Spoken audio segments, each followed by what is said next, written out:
You know, every season in Yellowstone is pretty fantastic, but if you're into listening to the sounds of animals, spring and summer, well, there's just nothing like it.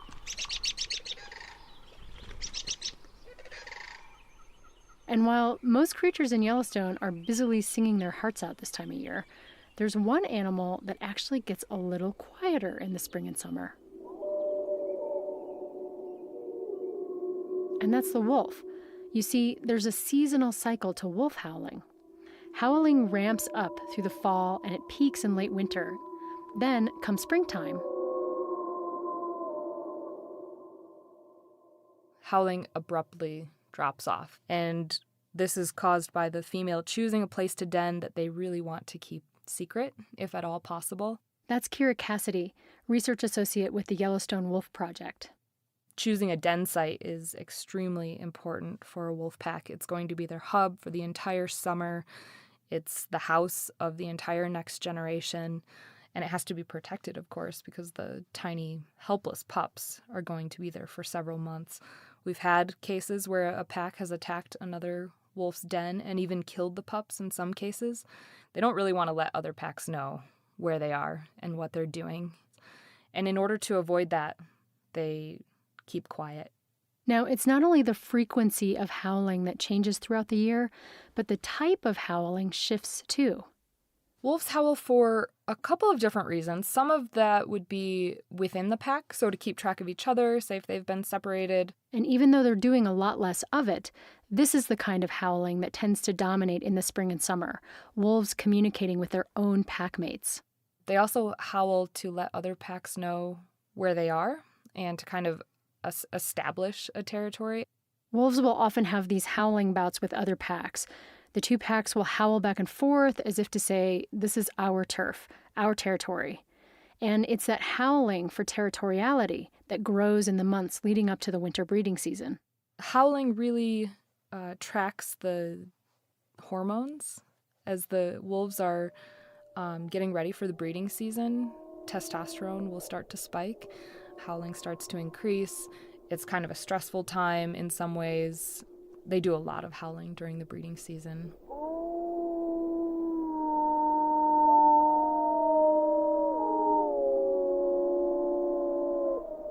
They also probably use howling as a way to advertise the number of wolves they have in the pack, the type of wolves they have in the pack. If they have a lot of big male fighters, that's going to come across in a howling bout with another pack.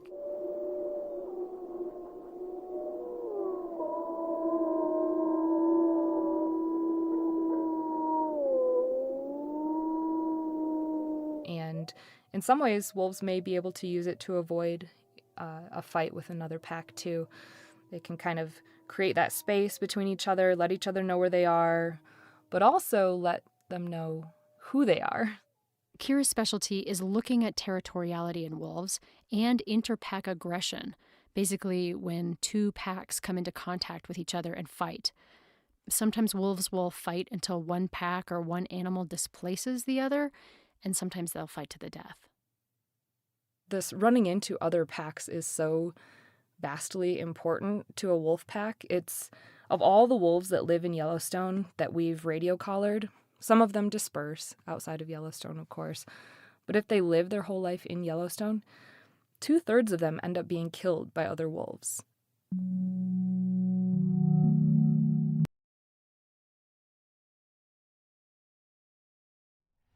Good morning, everyone. This is Ranger Jake here in Yellowstone National Park, and today we're filming in Mammoth Hot Springs area. Over my shoulder we have Mount Everett in the background, and I'm joined today by our bear management biologist, Carrie Gunther, and that's because today we're going to be talking about the past, present, and future of bear management in Yellowstone. So I want to thank you for joining us in this next installment of our 150th anniversary virtual video series. And with that, I'm going to go ahead and jump behind the camera and we'll get started, and we'll let Carrie take it away. Thanks for joining us. Okay, thanks. So Yellowstone National Park was established in 1872, and it was set aside primarily to protect the geysers and the thermal features, and bears and other wildlife really weren't one of the primary considerations when the park was established. However, bears quickly became one of the park's primary attractions. Early in the park's history, hotels were built in some of the geyser basins, and garbage management was quite a bit different back then, and so the garbage from the hotel kitchens was just dumped right out back behind the hotel. By the early 1890s, the park superintendent was reporting that large numbers of black bears had begun to congregate to feed on the garbage piles behind these hotels. And then within a few years, the superintendent was also reporting that large numbers of grizzly bears were now also congregating at those garbage piles. So park visitors would come, tour the geyser basins, come back to the hotel in the evening for dinner, and then just before dark would go out to watch bears feed on the garbage behind the hotels. And this became so popular with park visitors that the National Park Service actually formalized the procedure and put in lunch counters for bears, as they called them, and they would take the choicest barrels of kitchen scraps and dump them on a platform, and then had log bleachers that visitors could sit in, and hundreds of people a night could sit and watch bears feed on garbage. By 1910, the first report of black bears panhandling for human food handouts along park roads were reported by the superintendent. So even before we had motorized vehicles in the park, bears were learning to beg for human food handouts from park visitors traveling through the park in horse and wagon. And then this quickly took off as a primary tourist attraction, and Yellowstone National Park became known as a place where you could see bears up close, you could interact with bears, you could feed bears, you could use food to lure bears into interesting positions for photographs. And from that point on, Yellowstone really became known as kind of a bear park. Management of our developed areas and campgrounds was also quite a bit different. We didn't have bear-proof garbage cans or dumpsters. We didn't have bear-proof food storage lockers. And there were no ordinances initially preventing people from feeding bears. And so grizzly bears and black bears would come into the developments and the campgrounds and usurp food from park visitors, sometimes taking their food right off the picnic table as the visitors ran away. Having all these bears that were conditioned to human foods, getting fed by visitors, they were habituated to the presence of people, interacting so closely with park visitors also led to a lot of bear-human conflicts. So from the 1930s, when the park began keeping good records, up through the 1960s, we were averaging 138 bear-caused property damages per year, typically damage to people's vehicles, camping equipment, tents, buildings, mostly with bears trying to get access to human food or garbage. And we were also averaging 48 bear attacks per year. So with 48 bear-inflicted human injuries per year, things were fairly dangerous. A lot of these injuries were relatively minor, but some were quite severe. And so the park began looking into efforts to try to reduce the number of bear-human conflicts and the number of bear-inflicted human injuries that were occurring in the park. Then in 1967 in Glacier National Park, 2 people were killed in 2 separate incidents in one night by 2 different grizzly bears. And that was really a wake-up call for the National Park Service that all the bear parks had to clean up the parks so that bears weren't getting into so many conflicts with people. So that led to Yellowstone National Park implementing a new bear management program in 1970. As part of that program, we closed all the garbage dumps in the park, and from that point forward, we began shipping our garbage out to incinerator in Livingston, Montana, well out of occupied grizzly bear habitat. We also bear-proofed all our garbage cans and dumpsters in the park. We began strictly enforcing regulations that prohibited recreational hand feeding of bears. We also converted our backcountry campsite system from dispersed camping, where you could pretty much camp anywhere you wanted in the backcountry.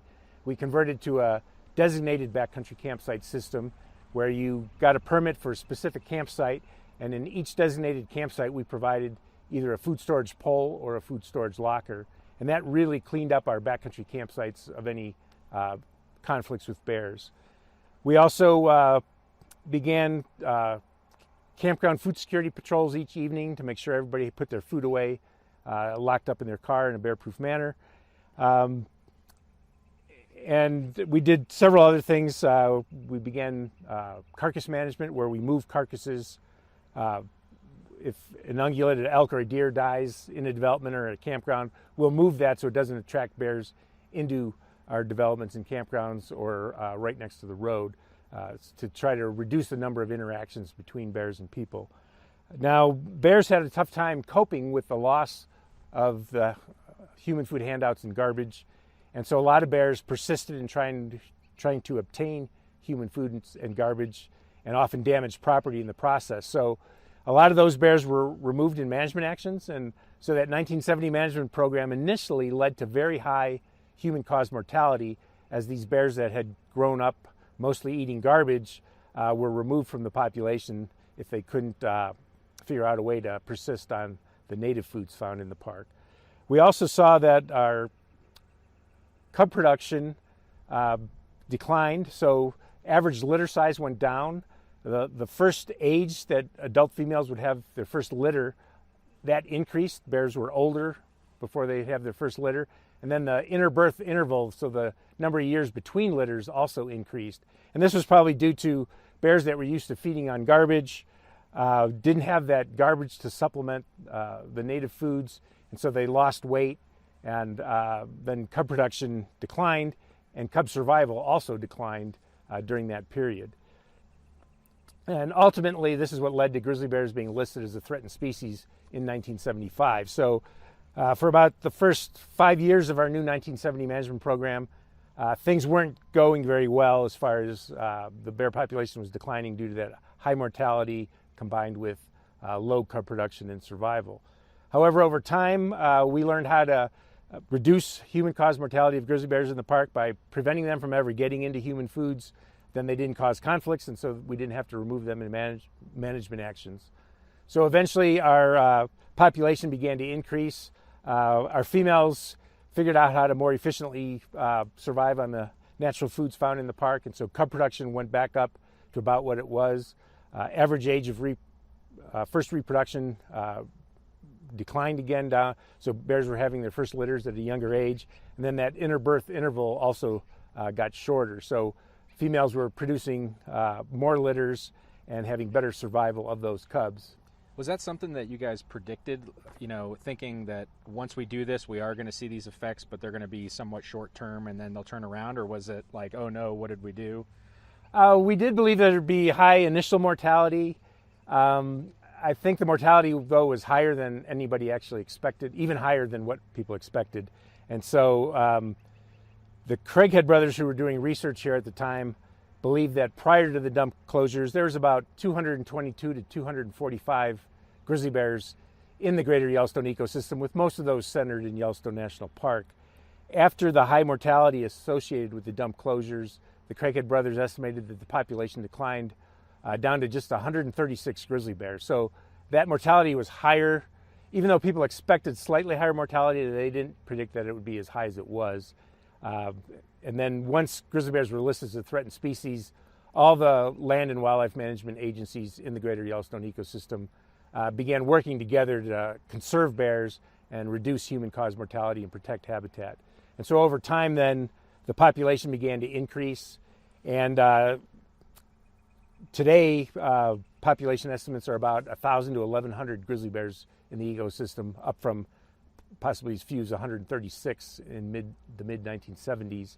And when grizzly bears were listed as a threatened species in 1975, it was estimated that they occupied an area of about 6,000 square miles in the greater Yellowstone ecosystem, so Yellowstone National Park and some of the wilderness areas surrounding the park.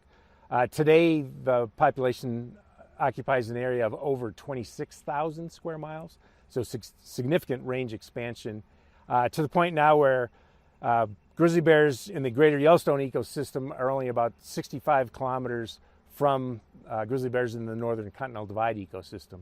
So in the next generation or two, we might get connectivity between the two populations. And what's the benefit of that?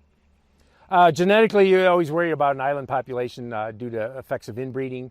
So if we can get these two populations connected, where bears can pass from one to the other, it would really help the population genetics on a long-term basis. And do they think, like, I'm guessing the 65 kilometers is documented, and do we know, like, can you make an assumption or infer, like, if we're documenting them this close, it's possible that they may even be closer or wandering in and out that we're just unaware of? Yes, it'll take us time to discover once bears do interbreed between the two populations. So genetically, we can tell if they do. We are getting some reports of grizzly bears in between the two populations now, within that 65 kilometers. We can't always confirm those, but we're starting to see signs of it. So, it likely will happen depending on how high the human-caused mortality is in that area. Gotcha. Cool. So what else is going on today as far as, what are, with all those things that we were doing in the past and then what we're doing today? I mean, what's a typical day for you out in the park, regarding bear management? What's it look like these days? Yeah, these days we have conflicts at a very low level. We'll have only 2 to 4 grizzly bear human conflicts in a year now, and some of those are pretty benign, where we used to have 138 conflicts a year. So we've really reduced the number of conflicts. We really jump on our management right away. So if a bear shows up in a development or in a campground, our dispatch will call us and we'll come haze the bear out using rubber bullets, beanbag rounds, or cracker shells. And we do a lot of food storage management. We're still doing food security patrols. We're installing bear boxes in all our roadside campgrounds. So we have almost 2,000 campsites. And we used to require that people just store their food in their car. But the more easy and convenient we make food storage regulations for park visitors, the more likely they are to comply. So by putting in a food storage box in every campground, it makes it real easy. So people can just throw all their food in the bear food storage box and they can go out and tour the park. And it keeps bears safe, and it also makes it easy and convenient for visitors to comply with that regulation. We're still doing a lot of carcass management. Nowadays, if an elk or a bison dies near a road or a campground, it might attract anywhere from half dozen to a dozen grizzly bears. So we move carcasses to places where bears can feed on them undisturbed by people. So the bears still get the nutrition, they still get the food, but not with 100 people within 10 or 20 yards trying to take pictures of them. And this keeps visitors safe as well. And what about just like typical, like even when there's not a grizzly or not a carcass on the side of the road and bears are moving around, what's it like for a visitor coming, viewing bears these days? What's some good practices that they should follow? Yeah, seeing bears is very common today. So we'll get, thousands of reports a summer of people seeing bears. Some bears still get very used to people, but they're not getting human food. So they'll be feeding in the meadows right next to the road. And, those will create big bear jams where all kinds of people stop to view and photograph and just appreciate bears. And so what we ask in those situations, be considerate of the bear. The bear really just wants to be left alone. But, you can take your pictures and stuff. We just ask that all visitors maintain at least a 100-yard distance from bears. So if the bear is moving towards the road to cross it, don't get in front of it. Move away so you maintain that 100 yards. That makes it safe for the visitor, safe for the bear. Don't follow, approach, or encircle bears. A lot of times everyone wants a front row seat for a picture, so they'll form a big circle around a bear. Bears might get a little agitated and nervous if they feel enclosed in by that many people. So, treat the bear with respect. Think about the poor bear that's out there. He's a bear. He just wants to be left alone. He needs to be feeding in those meadows. Don't be running. A bear that might cause a bear to chase you. Don't be yelling and making a lot of noise. When you're at a roadside traffic jam, be respectful of the bear and maintain that 100-yard distance. And what about people in the backcountry? Is there any particular, or if you're hiking, if you're getting away from the road, is there any particular thing that we, want to impress on people? Yeah, so backcountry hiking, we like to reduce injuries as much as possible. We currently average just 1 injury per year, and it's typically a surprise encounter, usually a solo hiker that has a surprise encounter with a female with cubs. And the female, she believes that the hiker's a threat to her cubs. She just wants to neutralize that threat, gather up her cubs, and leave. So you can reduce the odds significantly by, first of all, hiking in larger groups. So groups of 3 or more people are rarely ever injured by bears. So if you can just find 2 friends to hike with, you'll have significantly reduced the odds of being injured by a bear. Then when you're hiking, we ask everybody to carry bear spray. Bear spray is a very cost-effective method of diffusing aggression in bears. So it's a hot pepper solution that you spray out of a can if a bear's charging you. So we recommend that everybody hiking in the backcountry carry bear spray and know how to use it. And then another very cost-effective way of reducing the odds of being attacked by a bear in the backcountry is to make noise, especially in blind spots on the trail. So if you're coming up over a hill or around a tight corner in dense vegetation regrowth, give a couple shout outs, hey bear, just so the bear hears you coming so it has time to leave and disperse before you come around the corner and surprise it. If you do encounter a bear up close, what we recommend is, first of all, try slowly backing away. Often by putting a little bit of distance between you and that female with cubs, it'll diffuse the situation. Now that doesn't mean turn and run, because bears chasing that run. They're very predacious on elk calves, so they're used to running down things that run away from them. So you want to just slowly back away, and again, that distance you're putting between yourself and the female will often diffuse the situation. If the bear becomes agitated and charges, then you want to stop and stand your ground. By standing your ground, you're showing the bear that you're willing to defend yourself. And most of the time, if you stand your ground, the bear's going to either stop the charge short or veer off to the side at the last minute. And it usually won't follow through and make contact. Anytime you have a bear charging you, when it's 60 feet or closer, that's about the range of bear spray. So bear spray goes about 30 feet. But so when the bear's about 60 feet away, it's coming very fast. You want to start spraying, put a big cloud of bear spray in front of you, so the bear has to run through that cloud of bear spray, and then just keep emptying the bear spray into the bear's face. And bear spray is over 90% effective at stopping aggressive behavior in bears. Awesome. So so we talked about the past and the present, and so I guess what are your hopes, for the future of bear management in Yellowstone National Park? What sort of things are we working on? Well, we think with the way that our climate is warming, that our foods are going to change some. So we might lose some bear foods. We could gain some bear foods. Some bear foods are probably going to be less abundant. Others might become more abundant. So we really have to keep a close eye on this population. And again, bears, they're an omnivore generalist. They eat a lot of different things. Bears used to occupy habitat all the way from the Arctic Circle down into Mexico. So they're capable of surviving in a lot of different vegetation types, which actually that will help them with climate change, because they can survive in a lot of different climates with different vegetation. But they're always very vulnerable to human-caused mortality. So we're going to have to continually try to figure out ways to keep human-caused mortality to an absolute minimum in this ecosystem to try to conserve our bear population. And how far away are we from all of the food storage containers in the park right now? Yeah, with food storage containers, we currently have a bear pole or a food storage locker in all 300 of our backcountry campsites. And in the roadside car campgrounds, we have about 1,100 bear boxes installed, and we have about 2,000 campsites in the park. So we're probably still about 3 or 4 years we'll finish putting a bear box in every campsite in the roadside car campgrounds. Awesome, that's good.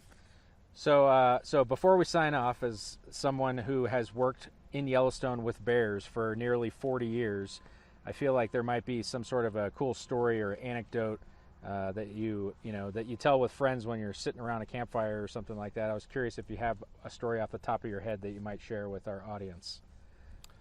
Well, yeah, boy, in 40 years I have a lot of stories.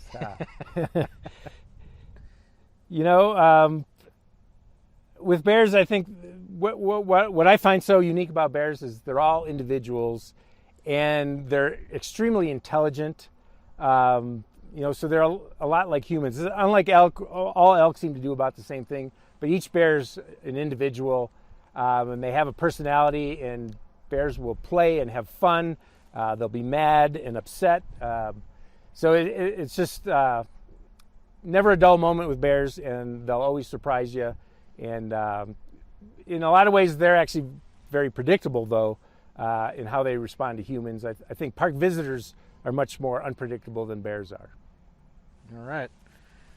Well, we'll jump back on here. With that, I want to thank Carrie for joining us today for the next installment of our 150th anniversary video series. Thanks for talking to us about the past, present, and future of bear management. And thank you for your support for Yellowstone National Park, and we'll see you at the next video.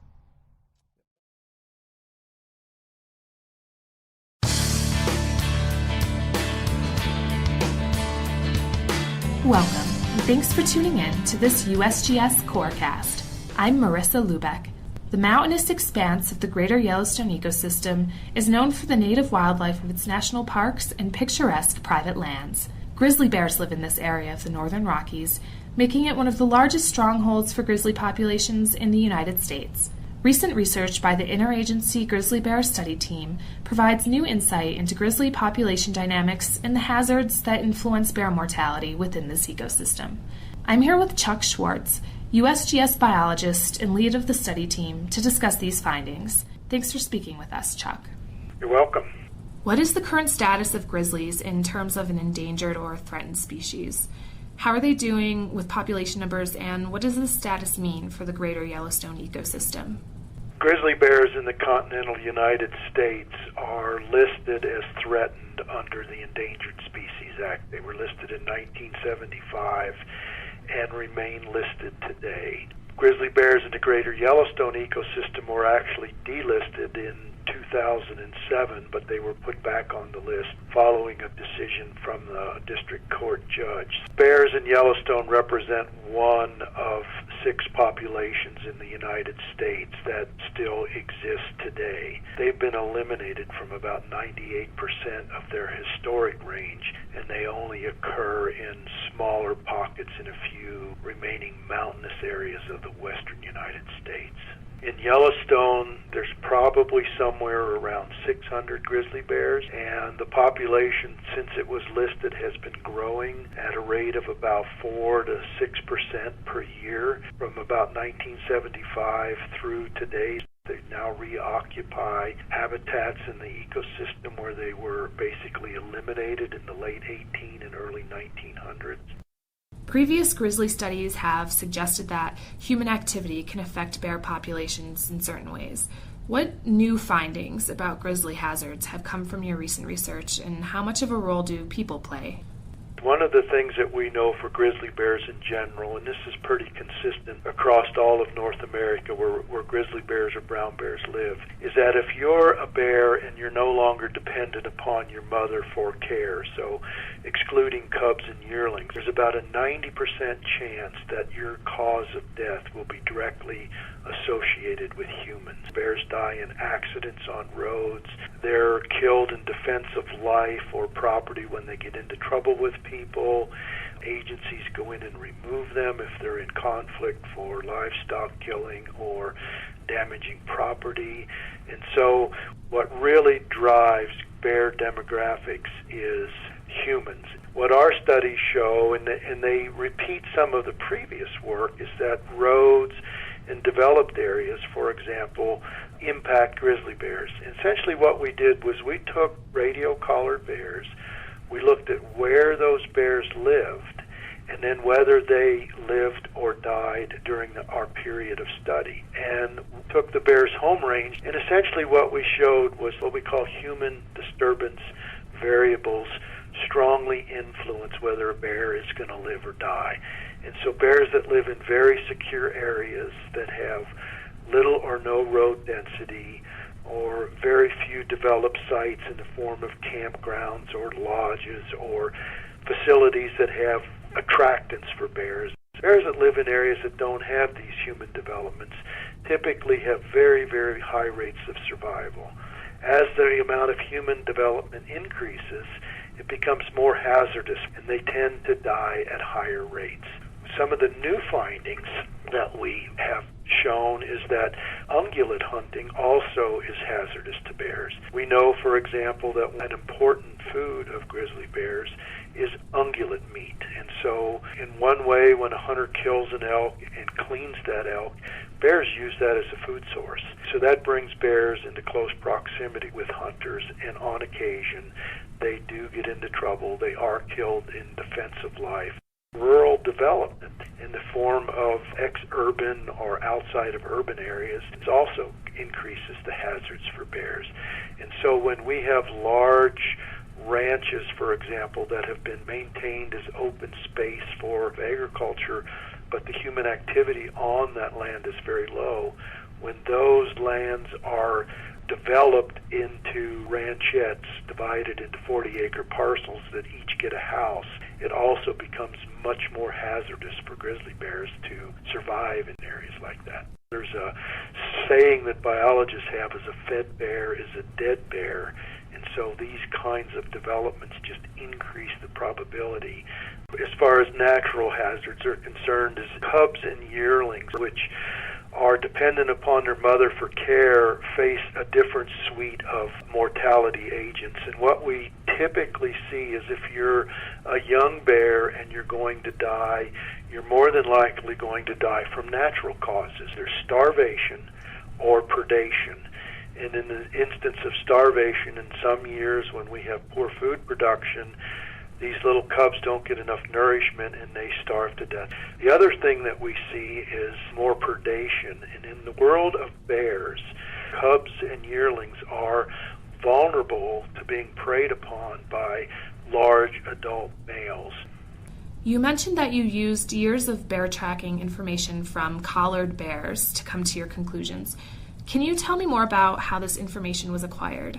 The grizzly bear study team is responsible for monitoring the grizzly bear population in the greater Yellowstone ecosystem. And one of the ways that we do our monitoring is we capture and radio collar a sample of bears. So we trap every year and we try to catch a sample of random bears from the population.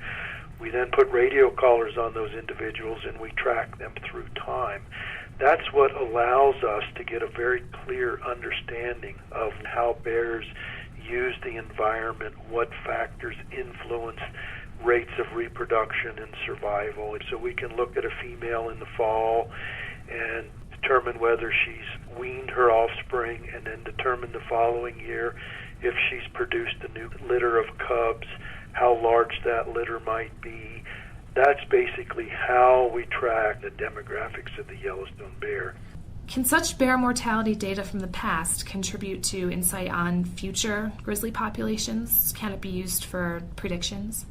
We can't really predict, but we can project what the future might look like based on information from the past. And as long as systems don't change dramatically, those projections provide some insight and guidance to managers on what they might need to do or consider for maintaining a healthy bear population in the future. How do grizzly population dynamics in the somewhat remote greater Yellowstone ecosystem affect people and places on a national level? The Yellowstone ecosystem is one of the last remaining intact temperate systems in the continental U.S. And as such, it has a large amount of wild lands where we still have healthy populations of large carnivores, including grizzly bears, black bears, gray wolves, cougars. And one of the things that we know about bears is bears are very popular animals. There's millions of people that come to this system every year, and one of the reasons they come is with the hope of getting to see bears and wolves in a natural state. And so maintaining these large systems like that in an intact fashion, I think, is important to people in our country. Thanks for taking the time to speak with us today, Chuck. Thank you. This podcast is a product of the U.S. Geological Survey, Department of the Interior. I'm Marissa Lubeck. Thanks for tuning in.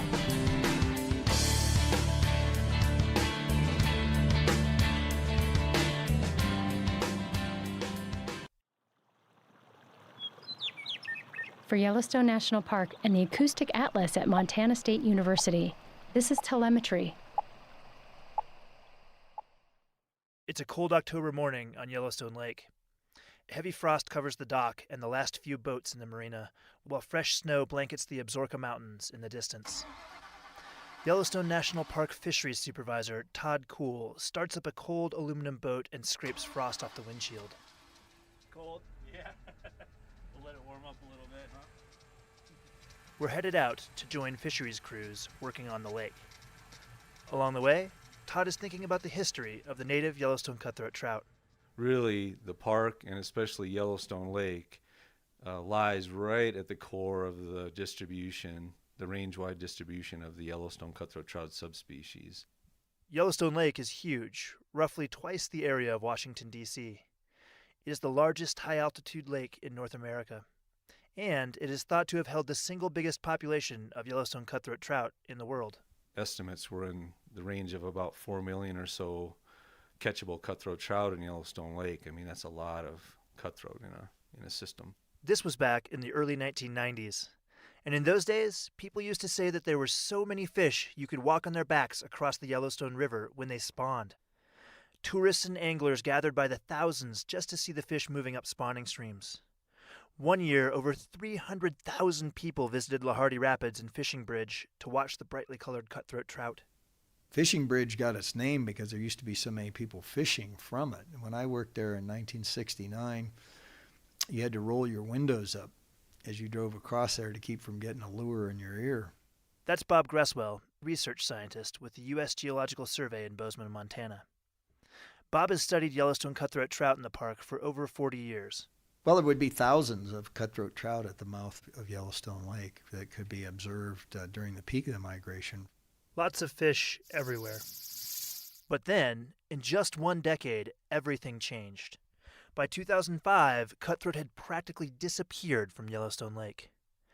Biologists estimated that the Yellowstone cutthroat trout population plummeted from over 3 million fish to less than 300,000. Some big new factor had to be causing the decline. Again, Todd Kuhl.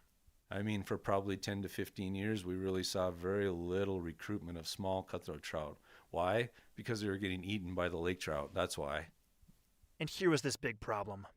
Lake trout had invaded Yellowstone Lake. A native of the Great Lakes in Canada, lake trout had been introduced to some large bodies of water in the western U.S. as a sport fish early in the last century. But not Yellowstone Lake. Yellowstone Lake was a high mountain stronghold of the cutthroat until... The first lake trout was first verified in 1994. We know some were probably introduced in the mid to late 1980s and early 1990s. It was theorized that anglers had illegally dumped the lake trout into the lake, but the theory couldn't be verified. No matter how they got there, Kuhl says that the invasive lake trout were uniquely suited to have a huge impact on the native cutthroat. Lake trout do great harm to cutthroat trout. Lake trout are predatory fish, first and foremost, essentially just big predatory fish-eating machines. They grow large, live 30, 40 or more years, grow 30, 40 or more pounds. They are highly prolific in the numbers of eggs that they can produce. And so they've got a lot of built-in mechanisms that give them sort of an advantage in Yellowstone Lake over and above the native cutthroat trout. And the problem didn't stop with the drop in cutthroat. Over 40 species in the park depended on the native Yellowstone cutthroat for food, and they suddenly had far fewer cutthroat to eat. Before the lake trout showed up, enough bears fed on cutthroat in the streams around the lake that the park enforced bear closures to protect bears and visitors. But by 2005, very few bears were even seen in the closure areas. In the early 1990s, over 100 osprey nested around the lake. By 2000, there were roughly 6. And this highlights one of the biggest problems with invasive species. In any ecosystem, an invasive species can quickly upset the natural balance and affect many other species. As the cutthroat declined, the lake trout population exploded. And the new lake trout, they were just no replacement for the cutthroat. Behaving quite differently, they preferred deep water. They also didn't leave the lake to reproduce in the tributary streams, all of which made them inaccessible as a food source. It was an ecosystem at risk.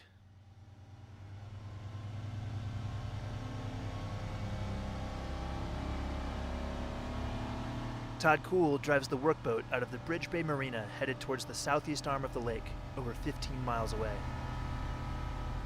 So we're lucky that most of the boats are in the same general region of the lake today, so hopefully we won't have to travel too far and wide to see gill netting boats operating today out there. And then the Park Service started controlling the lake trout population soon after they were found in 1994. Taking a page from commercial fishermen, fisheries staff deployed gill netting boats to catch the invasive fish, an effort that still continues today. Currently, the park has somewhere between 30 and 40 miles of nets set in the lake to catch lake trout every day during the fishing season. Buoys mark the locations the nets are set, and then workboats haul the nets full of lake trout up.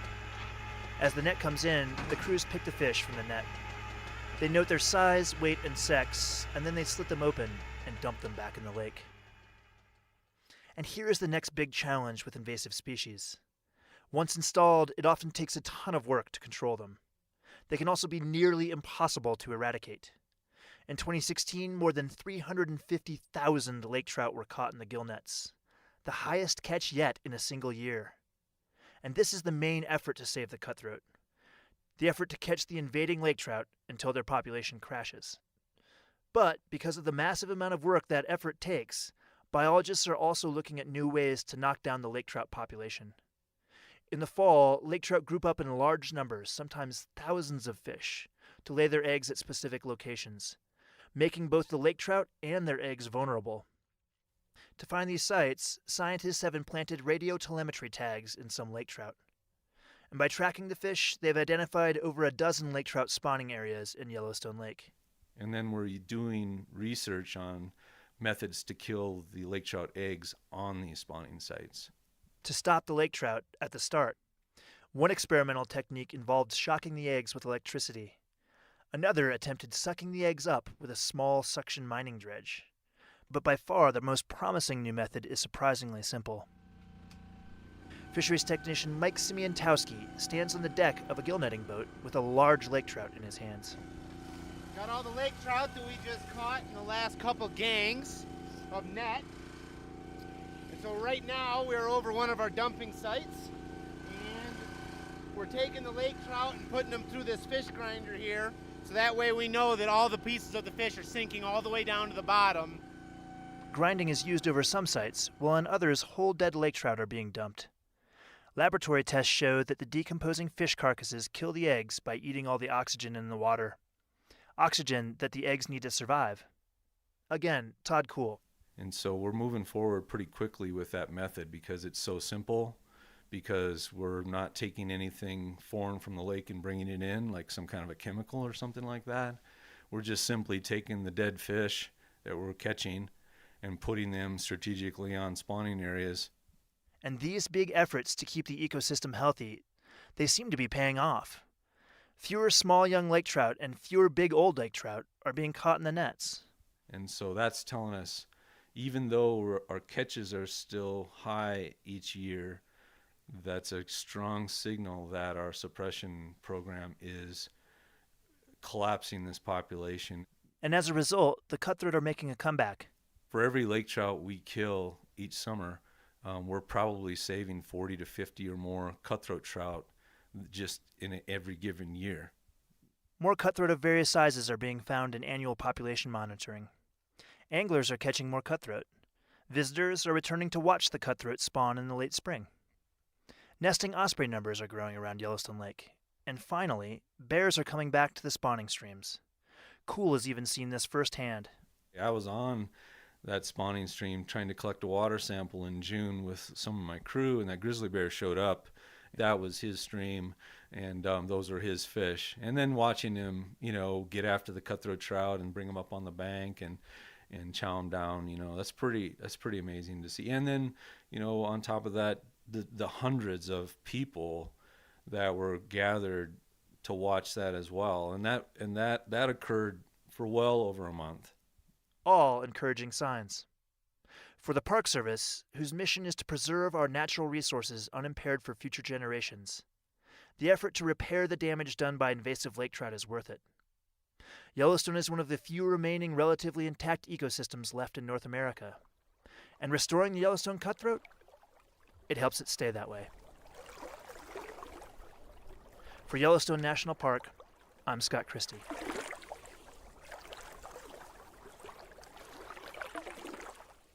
This podcast is supported in part by Yellowstone Forever and the Eyes on Yellowstone program. Eyes on Yellowstone is made possible by Canon USA. This program represents the largest corporate donation for wildlife conservation in the park. This is Telemetry. So I'm out here in Yellowstone National Park's Lamar Valley. I'm not too far from the Lamar Ranger Station, or what was historically known as the Buffalo Ranch. And I gotta say, this is absolutely my favorite place in the park. It is gorgeous. It's this wide open valley surrounded by grassy hills, sagebrush, and some high mountains off in the distance. And right now in midsummer, it is covered in bison. There has to be several hundred animals out here right now.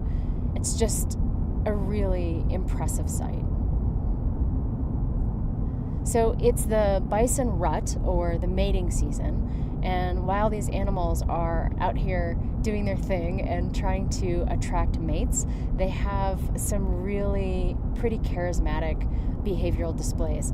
But it's the vocalizations, or these bellows, that are so prevalent this time of year that I think are so cool. So I'm out here to check it out. Oh yeah, here we go. It's a bison jam. They're crossing the road.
It's the males that are making that grunting noise, and every time they do it, they stick their tongues out.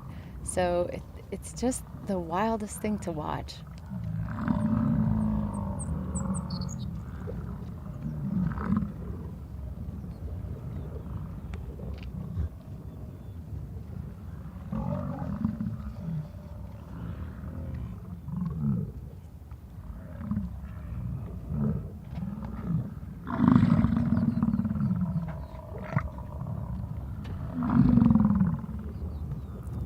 Pretty spectacular. I'm crazy about these animals. I'm Jennifer Jarrett, and I am an associate editor for Yellowstone Science here in Yellowstone National Park.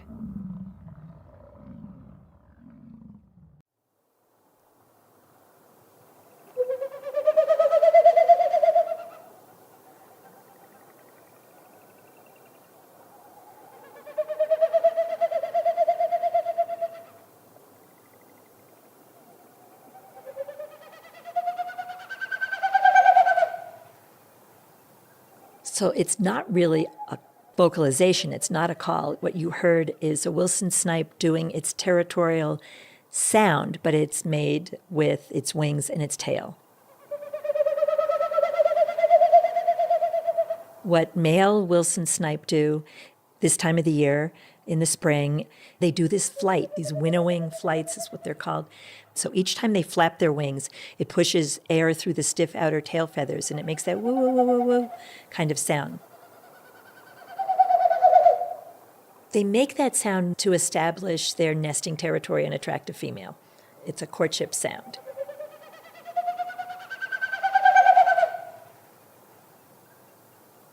I've had people describe it to me in various ways. They sometimes think it's an owl. They're not sure what it is. Some people think it's a motor noise. It's a metallic sound. It's going on over your head, so it's really hard to pinpoint where the bird is. Plus, the bird's tiny. It's about the size of a robin. They're actually very delicately beautiful when you get to see them up close.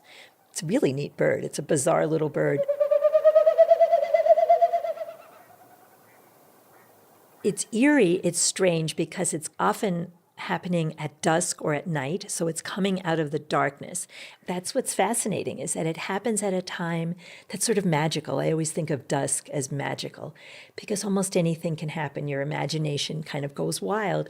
And when you hear sounds out of this, semi-darkness, They seem ethereal, otherworldly, wild, and they are. And it's neat. We use other senses. I love when we use more than just our eyes.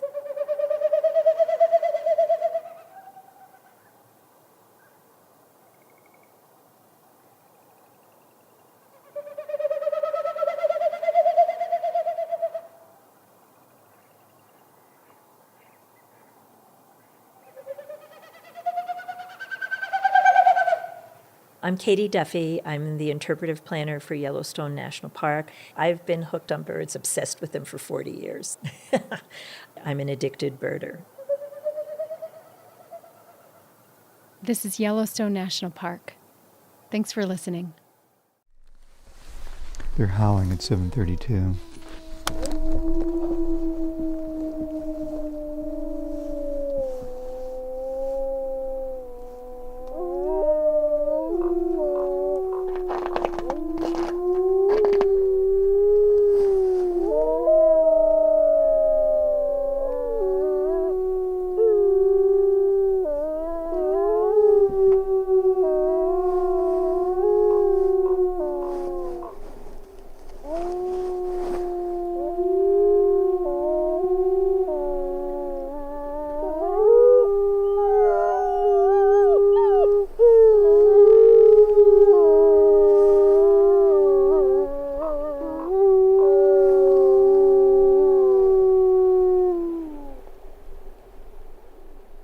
One of the things I often think about when we hear wolves howling is, I'm sure you know the story, that it was the last of the original Yellowstone wolves were killed in 1926, about a half a mile from where we're standing.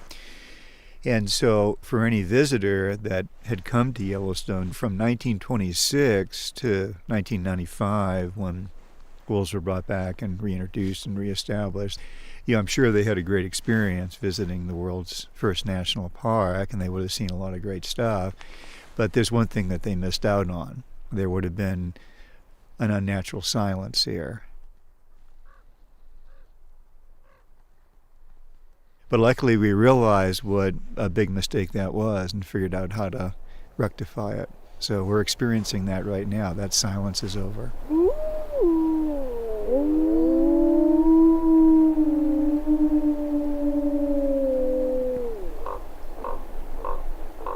I'm Rick McIntyre. I work for the Park Service in Yellowstone National Park, and my title is Biological Technician. This is Yellowstone National Park. Thanks for listening. Welcome to Core Facts, where we're always short on time and big on science. I'm Brian Campbell. Today's question is, why is Yellowstone called Yellowstone? Contrary to popular belief, Yellowstone was not named for the abundant yellow-colored rhyolite lavas in the Grand Canyon of Yellowstone that have been chemically altered by reactions with steam and hot water to create vivid yellow and pink colors. Instead, the name was attributed as early as 1805 to Native Americans who were referring to yellow sandstones along the banks of the Yellowstone River in eastern Montana, several hundred miles downstream and northeast of the park. And now you know. Join us again every week for a new Core Fact. For other Core Facts, or for CoreCast, our in-depth science podcast, go to usgs.gov/podcasts. If you'd like to have a question featured on our show, give us an email at corefacts@usgs.gov or a phone call at 703-648-5600. Remember, long-distance fees do apply. Corfax is a product of the U.S. Geological Survey, Department of the Interior.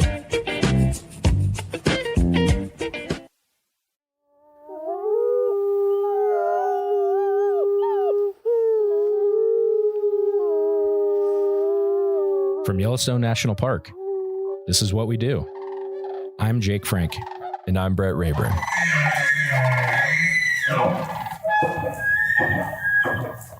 Hi, Brett. Hey, how's it going? I am great. How are you? I'm good. I had a good weekend. Yeah, that's good to hear. Hey, how are your pipes in your house doing? You like that transition? Have you flushed your toilet today? My pipes, I think they're good. Do you know something I don't that I don't know?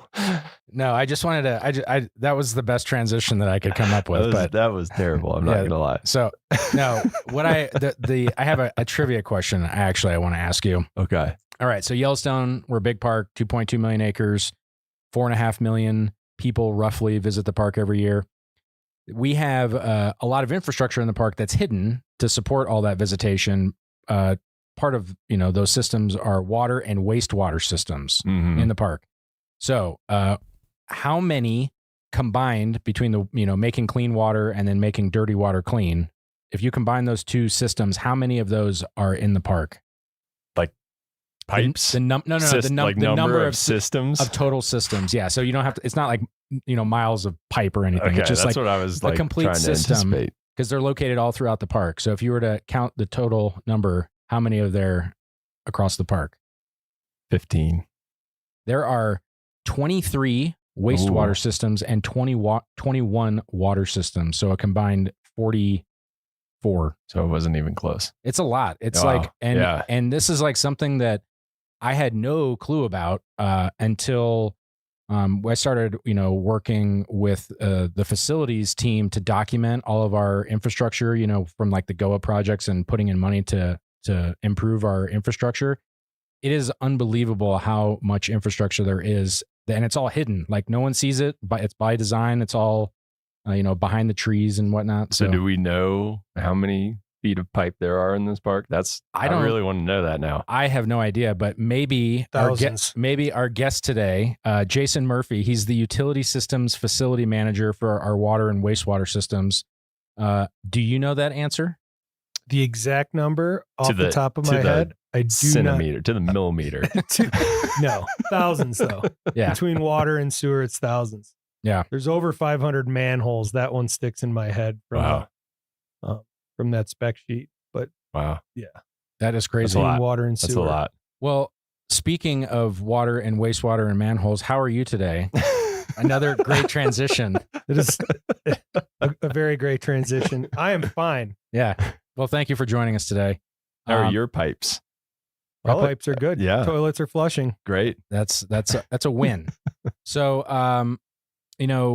why don't we just kind of dive in? How did you get into the Park Service? Did you start in the Park Service, or did you even before then? Just how'd you get here? My first Park Service job, I applied as a summer seasonal in 2001, and I was picked up as a wage grade 3 garbage truck operator, and not the driver, but I rode the garbage truck. We had ride-along garbage trucks in Canyon then. We had about 300 of those swinging bear cans, and I rode the garbage truck for that summer, picking up garbage in Canyon. That seems like a fun job. It was a very fun job. So like on the outside, like you're the one hanging on the outside. That is cool. Mm-hmm. That's like the one that all the little kids want to be when they grow up. Correct. Yeah. No, we've taken that away. Now they have mechanical arms that do that, but it was a very fun job. They always got to ruin all the fun stuff. Yeah. So can't hang on the back of a truck driving around town. Yeah. Anymore. There's somebody probably got seriously injured, and then So, how did you find that job? How did you hear about, how did you even know to apply? Friends at University of Montana who came down here and worked for YCR as seasonals. Okay. And they were like, you should apply for these jobs. And so are you from the area, or did you go to school here, or? We were living in Missoula at the time. I grew up in Buffalo, New York, but we had moved out in 98 to Missoula, and just met some folks that, had been coming down and working seasonally for the Park Service. And the housing was a very big draw at that point, that you could get a job that came with housing. Yeah. So in Yellowstone. Yeah, that's pretty cool. Mm-hmm. Yeah. So, yeah. So, between hanging off the back of a garbage truck and your current position, there's probably a few jobs in between those two things. There's a few jobs in between. Yep. What, you want to walk us through that? Well, my father was in the utility stuff, so I kind of grew up with some of that, at least in the collections and distribution side of things. So I'd known about it. And then in between that summer season and kind of still as a seasonal working for, doing the ski school thing in the winter and then coming back. It was even back then, it was recruitment and retention for water and wastewater operators was tough. People came and went pretty regularly, even going all the way back into the late 90s. So I kind of saw that there was a way to get in there then. I did then do a little stint for the Department of Defense in Germany, working for the Army for a few years in early 2002 through 2004 or 5 when we came back. And I've been here ever since then. And it was kind of that on the job training you could get and do some correspondence courses, grab some certifications, and then get in the door that way. And that was pretty much the easiest way to get a permanent job in Yellowstone. Yeah. So we've done a handful of these interviews now, and the consistent thing is like, I think John Cataldo said, move at the speed of opportunity, is that it's just kind of being in a place and being willing to learn some new thing and then take advantage of it. So I didn't leave. Yes, that is another way. It's just plant your roots. So, okay, so in your current job, so as the utility systems facility manager, do you have a typical day and or a time of year, or like what does your job look like? Well, let's be honest. There hasn't been any quite typical days since June 2023. What happened then? There was a flood. Oh, there was a big flood. Yeah. Yeah. So been pretty wrapped up in that project, getting the wastewater plant up and running here in Mammoth, which it's been up and running since July of. Yeah. So did I get the date mixed up? Was that 22? 22. Yeah. So for folks that don't know, we had a big flood in June of 22 that washed away one of our roads. And in that road was a wastewater line that would take our sewage from Mammoth out to the town of Gardner, where it was processed. And then when that line severed, we basically had to build a temporary wastewater facility in Mammoth. We resurrected a facility that was last used probably in the late 60s, within a matter of 48 hours after we lost the main line down to Gardner. It was like a zombie facility. Yeah. Came back from the dead. Mm-hmm.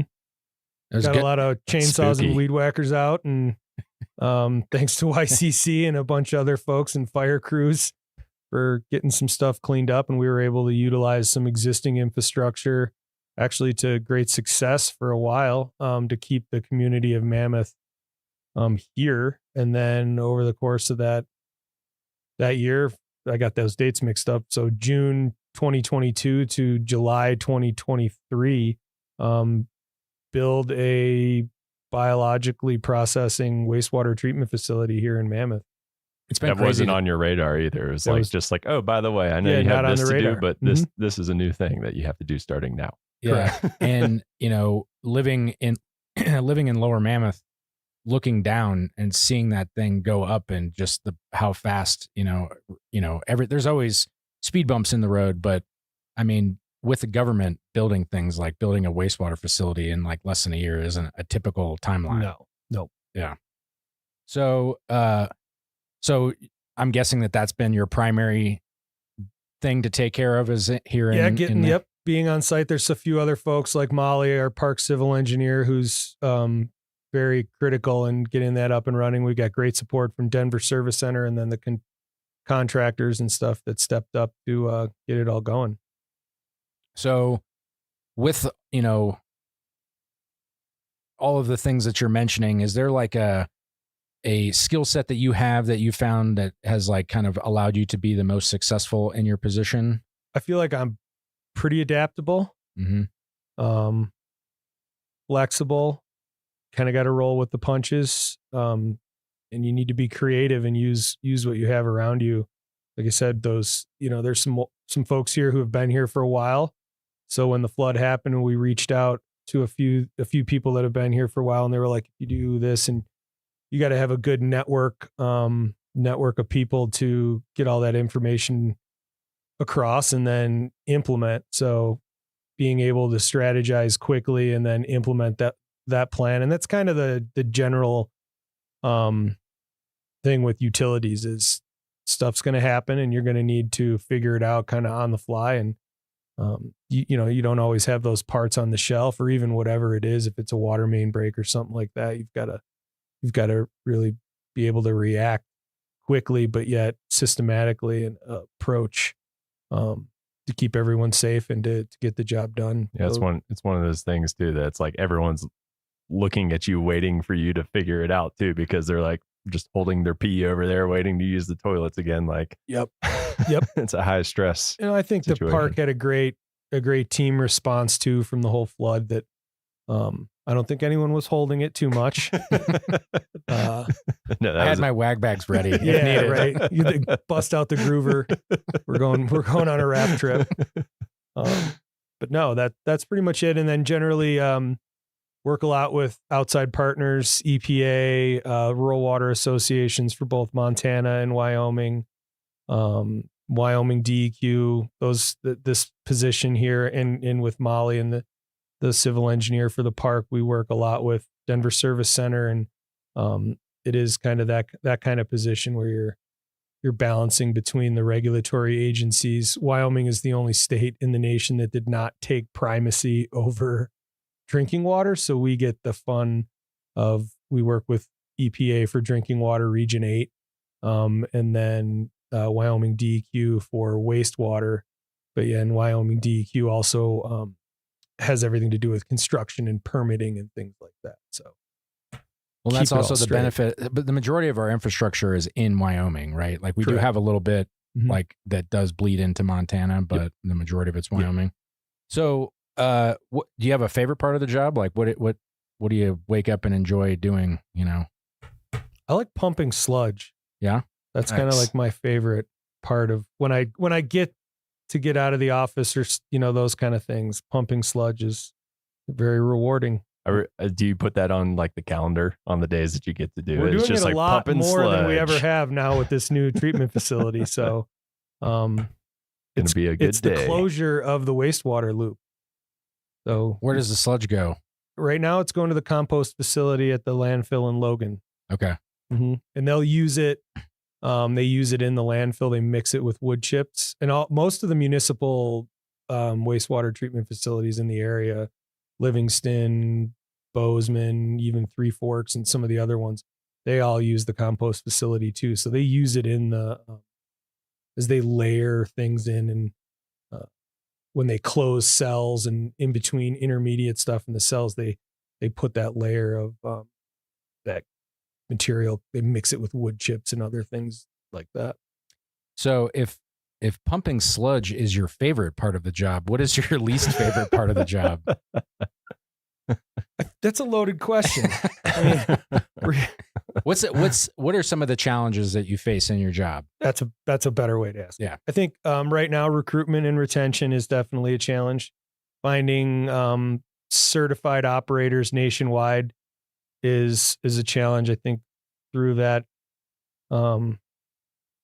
whatever happened a couple of years ago, we don't want to talk about the pandemic, but yeah, we did lose a lot of that knowledge base and some of those older operators, and we're struggling as a profession nationwide from coast to coast. Well, and you mentioned it even in your, when you were at Canyon doing garbage, that you noticed that it was hard to recruit and retain people back then. Is that just like, does anybody have an idea as to why that is? Is that just like the hazards of the profession, or is it like? Yeah, and I think, it seemed kind of clear back then that, people with families, being someone who's experienced that, staying in the interior of the park and that remote duty station is difficult. No pun intended. No pun. Yeah. DOODI. That's just a struggle, even when we had children, and that was kind of my exodus from the interior after being out there for 8-9 years was, you want to be home, and that makes it difficult. Can you kind of go into why, like, what are some of those difficult things that you have to school? Yeah. I mean, what does that look like, getting your kids to school?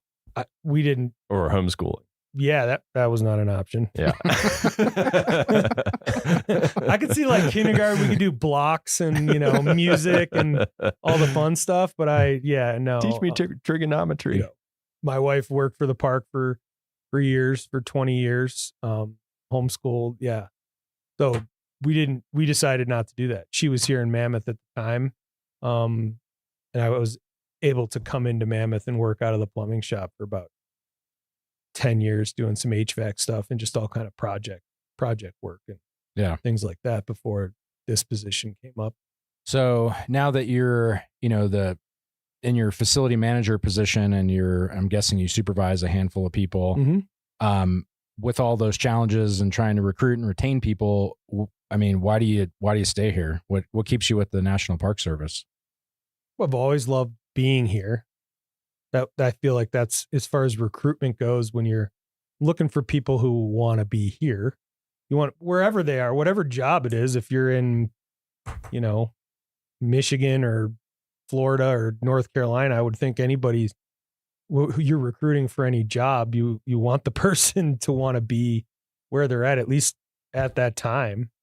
So I've always wanted to be here. I was in love with the park. Be honest, I was in love with the skiing in the park for a long, long time. I still am, but you just don't have that kind of time anymore. I was going to say that sounds past tense. Well, life, adulting, kids, there's adulting. So yeah, and just the idea of, and I always thought this, it might sound a little cliche, but you get to do some of that mission statement stuff, the stewardship model. Take Canyon Wastewater Treatment Plant, for example. It's the only treatment plant in the park that discharges directly into the Yellowstone River. So I always thought, even going back to 20 years ago, that you had a part of that kind of responsibility and stewardship. And plus you're doing a little bit of science. There's some science to it. And I just thought that was the best part of working in the park. And you can only, I was never going to be in REYP or anything like that. So it was just, for me, it was part of that. You could see that in the mission. Yeah.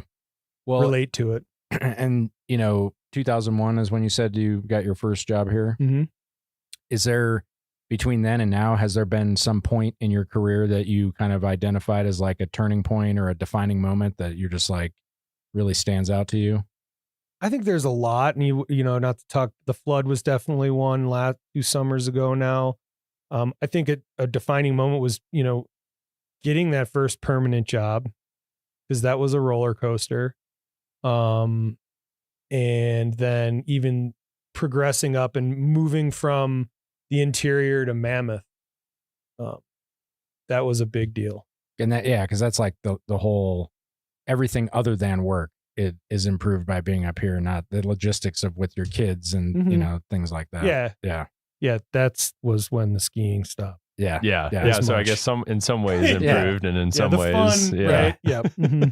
Yeah, I do get that. And that's a cutting edge. It cuts both ways. Like, it's super fun to be in the interior in the winter. You have access to all this stuff, but then on the flip side of the coin, you got to get on the snowmobile and drive to the store. So I think it's important though, that we make sure that people know that the interior life in the winter is it's manageable. If you don't make a grocery list now, if you come and you work in the interior, you might want to start working on your grocery list. You can't forget eggs. You can't forget. There's just there's another level of logistics, and organization that goes to it. But I loved it. And that was a hard part of moving. Yeah. I kind of felt like I was abandoning something that, I really wanted. I always wanted, even when we were in Germany working, I was always like, oh, okay, this is great. Yeah. Europe, we're traveling. Eating schnitzel. Yeah. We get to go to Croatia on our day and on our trips or wherever it was. But I was always like, all right. And then the supervisor at the time, he would call my mom, be like, is he coming back? No, he's not coming back yet. And so when we decided to pull the plug, it was just a phone call. It was like, okay, I'm ready. Come back. And they welcomed us back here with open arms. and a lot of mosquito bites, Mary went down to the south entrance. There's not a lot of mosquitoes in Germany. That was the one. Yeah. Not a lot of bugs in general, probably. So, we're mentioning like recruitment, retention, finding the right kind of person. So say that there are people listening right now that are interested in this type of career. If they were to try to find this job on USA Jobs, what are they looking for? Like, is there a job series for like that you're hiring for, or typically that, We're hiring for its utility systems repairer and operator. I believe the series is 4742. Okay.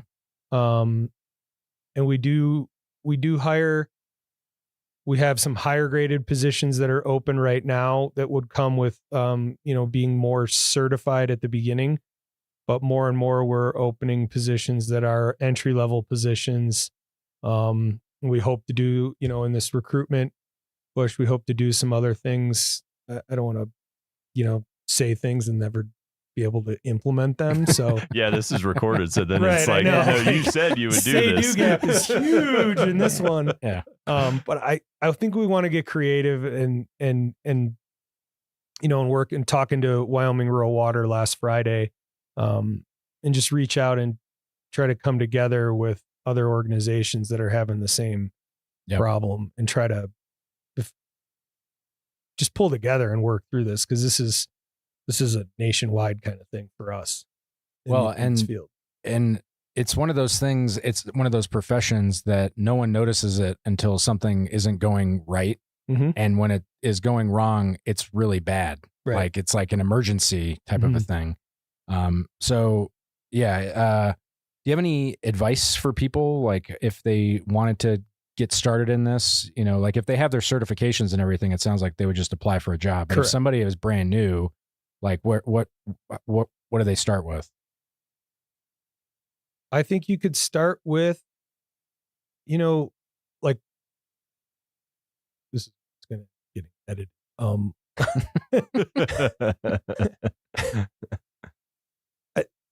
Even that quick Googling, like Water Environmental Federation or American Water Works Association, starting with that, I feel like a lot of things just start with that basic research, and then reach out. Every community has people that do this. Everyone has wastewater. Everyone has water and wastewater, and I'm sure you've noticed somewhere driving around your town, you've seen somebody in a truck, Department of Public Works truck. Yellowstone has municipal features. We operate, we plow roads, we make water, we do wastewater. I would encourage people to start there.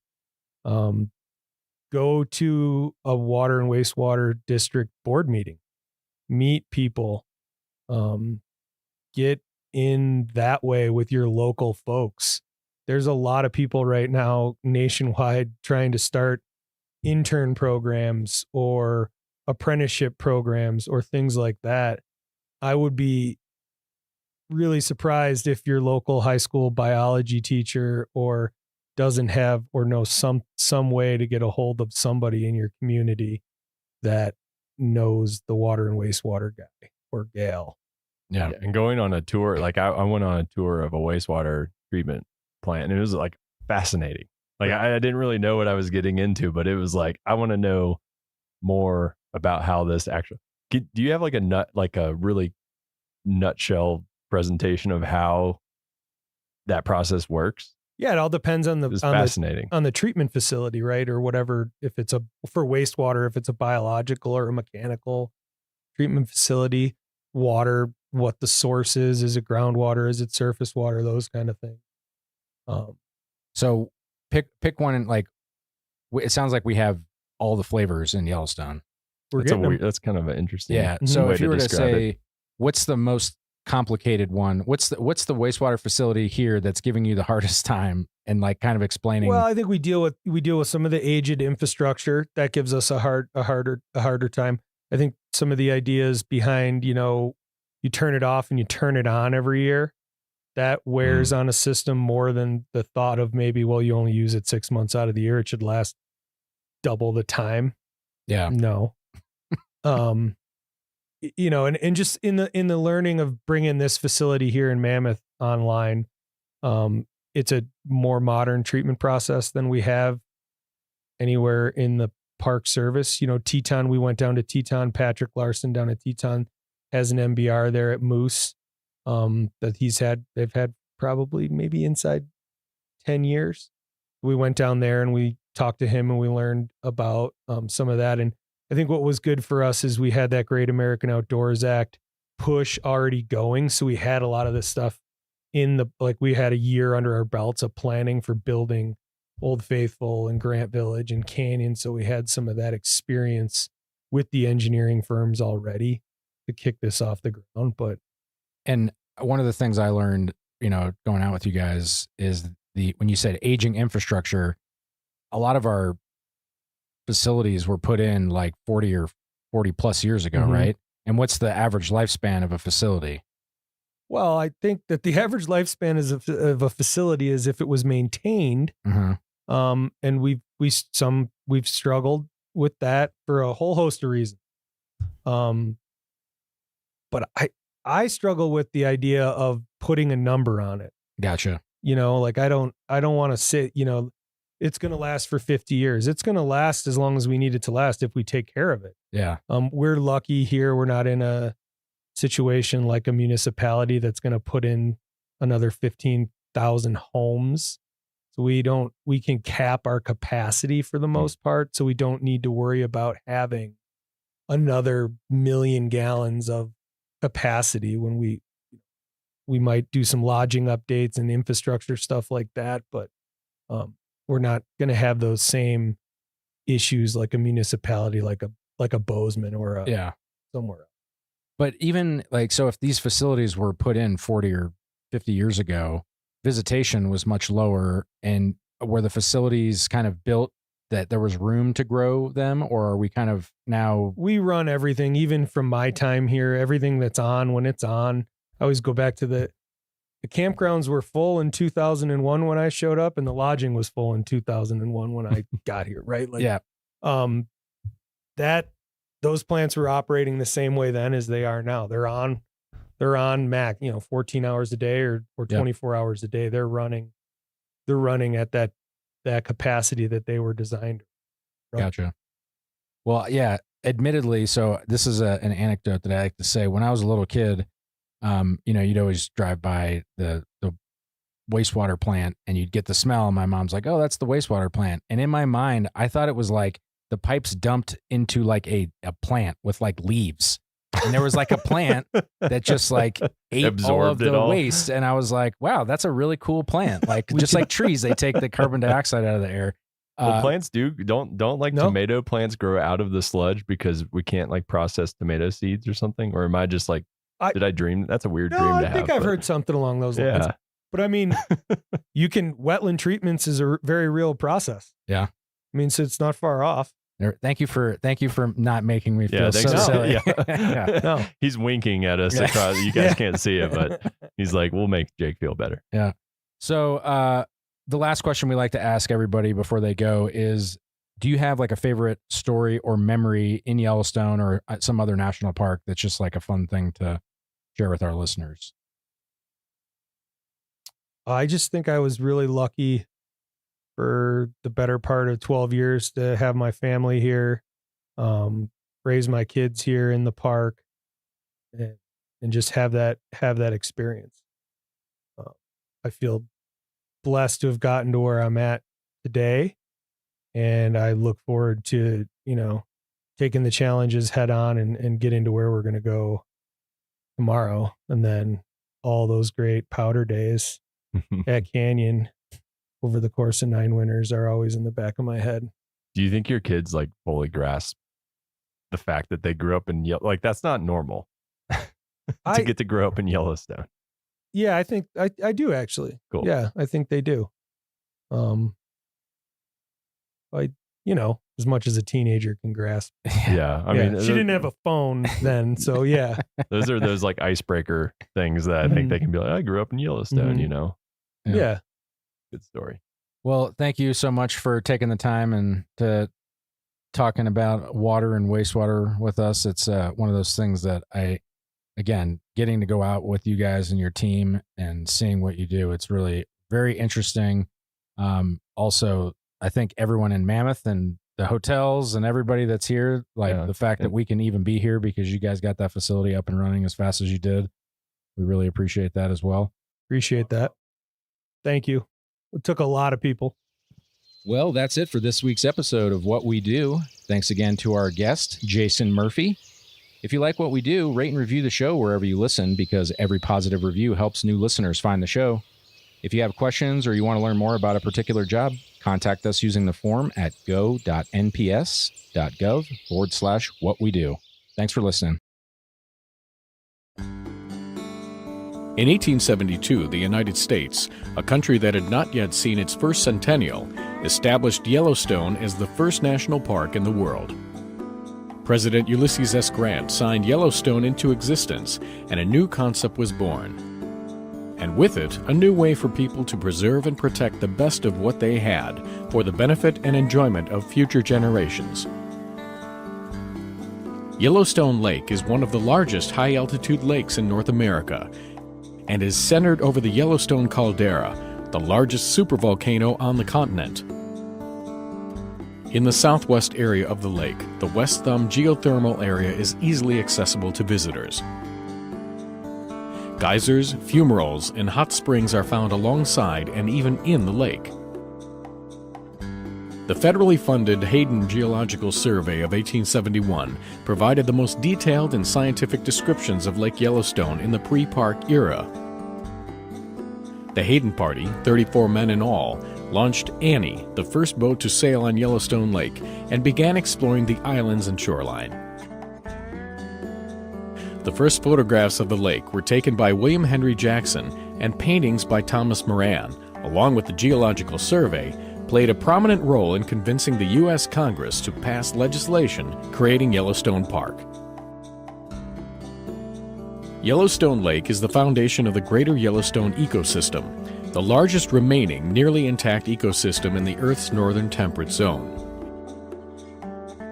It provides the key ingredients to a large and complex food chain that sustains many of the animals for which Yellowstone is so famous. In 1894, the Lacey Act was passed by Congress, giving full protection to wildlife in Yellowstone Park, with the exception of wolves and coyotes. This act paved the way for future wildlife and environmental movements. From the days of the Hayden expedition to the present, Yellowstone Lake continues to be a source of rich, diverse, and sometimes surprising information that is rare among the world's Great Lakes. Lake Yellowstone and Yellowstone National Park, in all its preserved glory, is like no other place on Earth, and must be seen and experienced to be believed and enjoyed.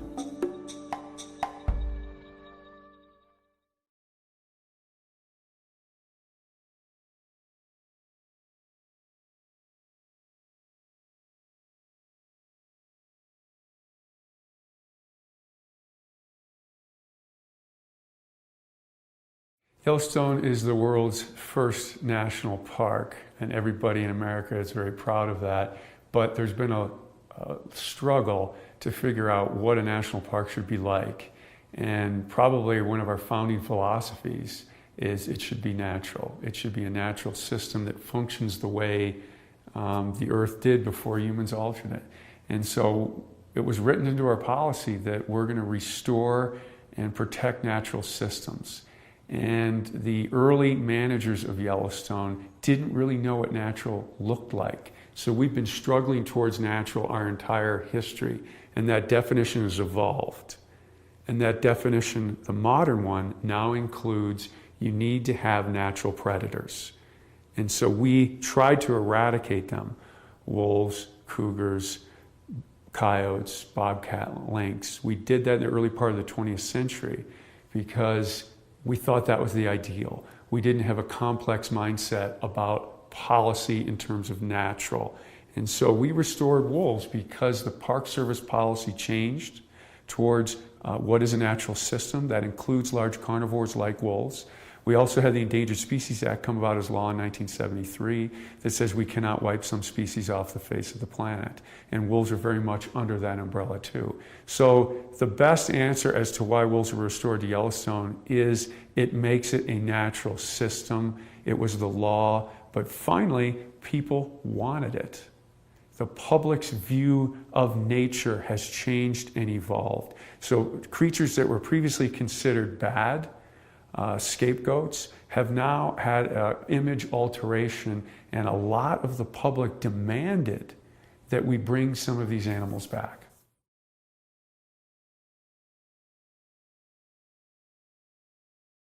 Well, most ecosystems are best when they're balanced. And I think it's safe to say that Yellowstone, without wolves and other carnivores, now keep in mind, cougars were also eliminated and they came back on their own, and bear numbers declined, and that affected the balance of the ecosystem.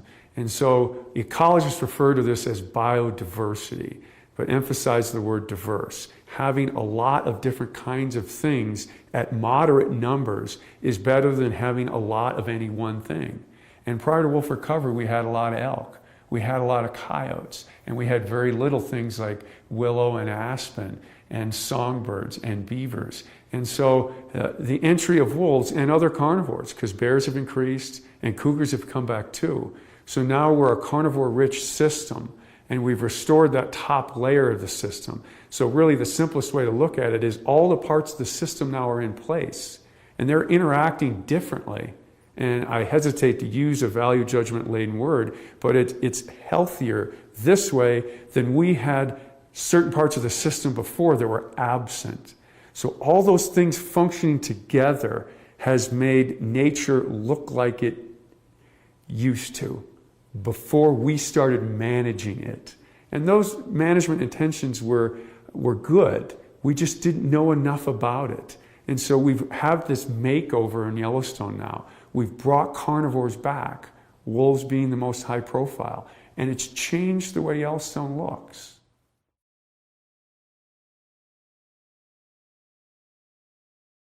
Elk are perhaps the most controversial and talked about aspect of wolf recovery. And that's odd because elk are a species unto themselves, but many people equate Yellowstone with elk. That's arguably our most famous species. They've been debated and studied since the late 1800s. Elk are iconic in the West as a huntable species. And so elk are very important, and wolves eat elk.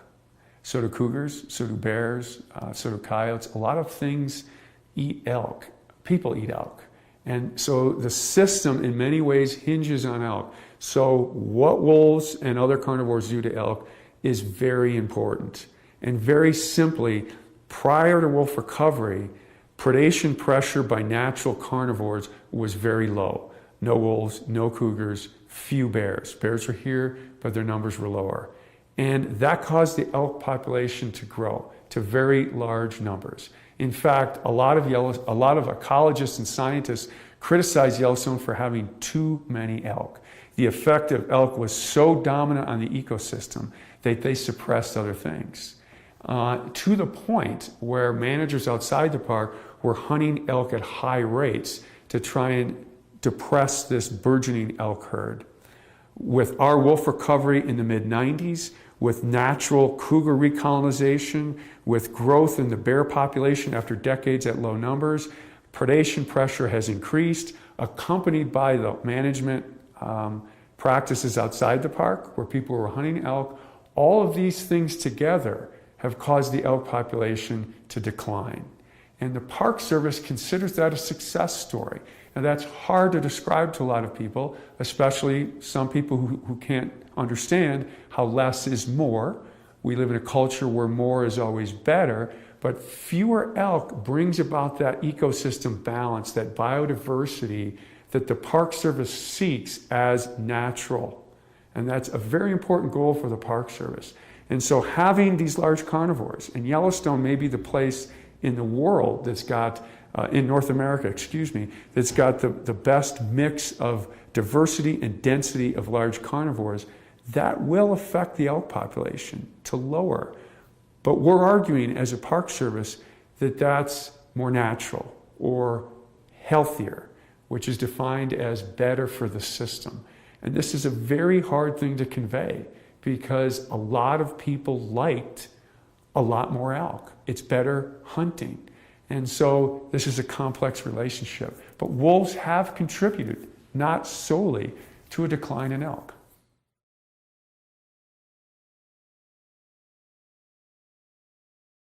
Perhaps the most commonly asked question about wolf recovery is that, did we reintroduce the wrong wolf? And this is a long answer, so I'll try and make it as short as possible. Our naming of nature is an artificial system developed by Carl Linnaeus, a Swedish monk in the 1700s. And I don't want to criticize Linnaeus, and he did a great job. But essentially, it's an artificial system putting names in parts of nature that might not be actually different things. But there are different things in nature. You have plants and animals, and they're different, and we can call them that, and it works. And his system really works very well until you get down to the very finest levels of naming, of distinction. That's the subspecies level. You have species, and then below species, you have subspecies. And wolves are the worst example of the subspecies concept. The leading wolf biologist in the world does not believe that subspecies even apply to wolves. And why is that? You get different subspecies, and originally there were 24 different subspecies of wolves. Now there are 5. It's constantly being reduced. And of course, this prominent wolf biologist thinks there should be none. But how do you get different kinds of things in nature? Different populations become isolated so they no longer interbreed. When they don't interbreed anymore, the genetics become different. When the genetics become different enough, they become different things. First subspecies and then species. Wolves always get around, and it's very hard to isolate 2 populations of wolves. Very hard. Nothing stops a wolf. Not a mountain range, not a river, sometimes not even oceans. The wolves here immigrated to Asia and back. They're very good at getting around, so you don't get much isolation.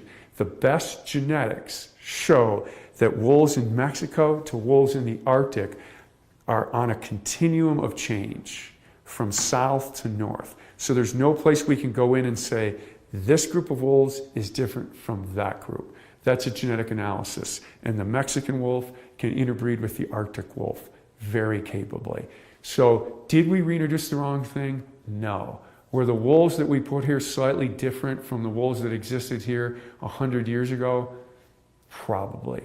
Nature's always changing. We looked at the weights of the handful of wolves, 31 from Canada, which is a very small number, and they were slightly larger than the wolves that existed here 100 years previously, 6 to 8% larger. That is well within the natural variation of wolf size across the continent. So despite this frequently asked question, these Canadian wolves are unnaturally large and they're therefore at a very big advantage to killing these elk because these elk aren't used to such a large predator. Of all the arguments not to have wolves, and there are some good ones, they're tougher to live with. That's an absolutely good argument. The idea that we put something in here that's exotic or different is perhaps one of the weakest.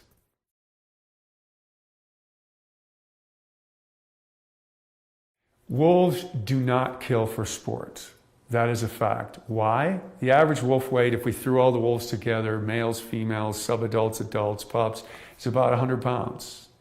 The average cow elk's 500 pounds, the average bull elk's 750. They risk injury or death. When you attack something 5 to 7 times as large as you, that ain't a fair fight.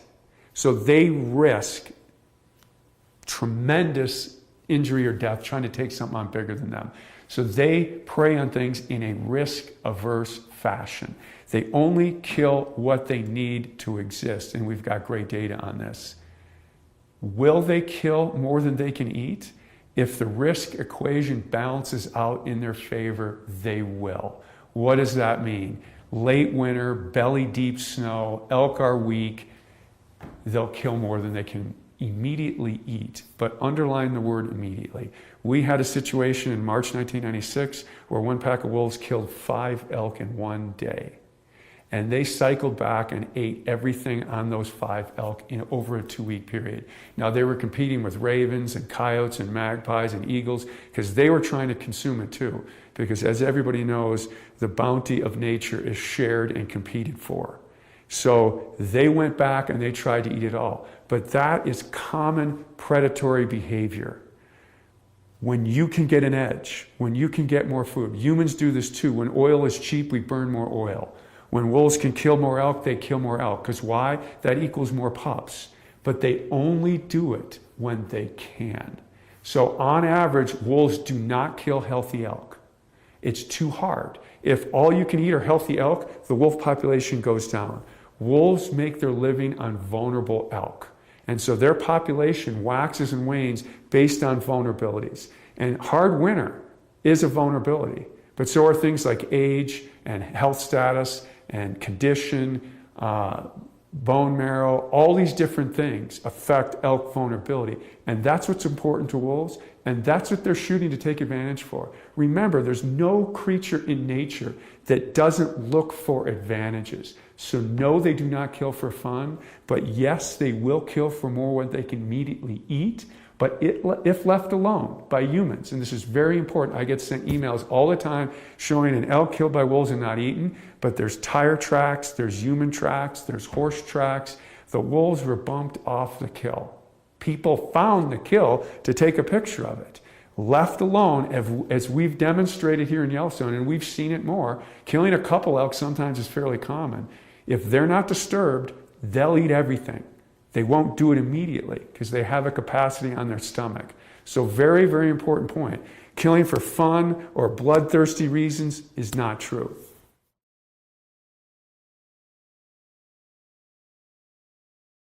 People should not be afraid of wolves. There are 3 primary reasons that people are against having wolves on a shared human landscape. One is they compete with us for wild prey. That's valid. That's true. 2, they occasionally kill livestock. It's rare, but it does happen, and then that's valid too. The 3rd reason is there's a human safety threat, and that is largely overblown. During the entire 20th century in North America, there were about, and I'll be off by 1 or 2, 20 attacks on humans. None of them were fatal. All of them dealt with habituated animals, usually fed food. And we're very concerned about that in the park. When you feed an animal food, it loses its natural fear of people and it become dangerous. But very different for wolves compared to bears or cougars.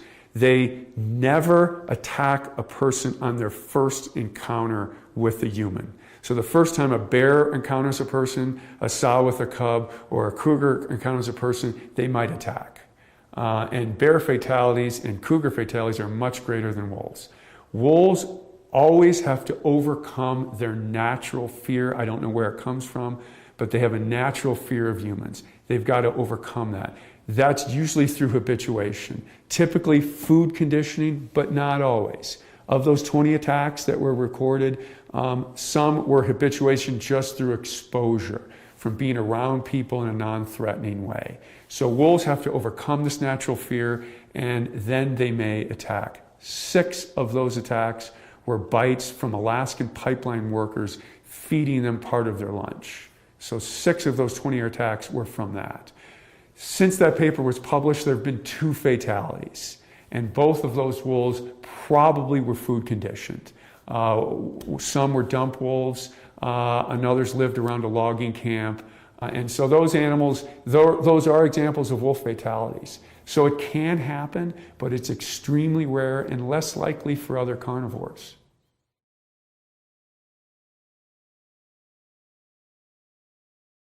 A big question that's often asked about wolf recovery was, you said the wolves are just going to stay in the park. And I'm fine with wolves in the park. I just don't like them out, because when you leave the park, it's a very much a human-dominated landscape.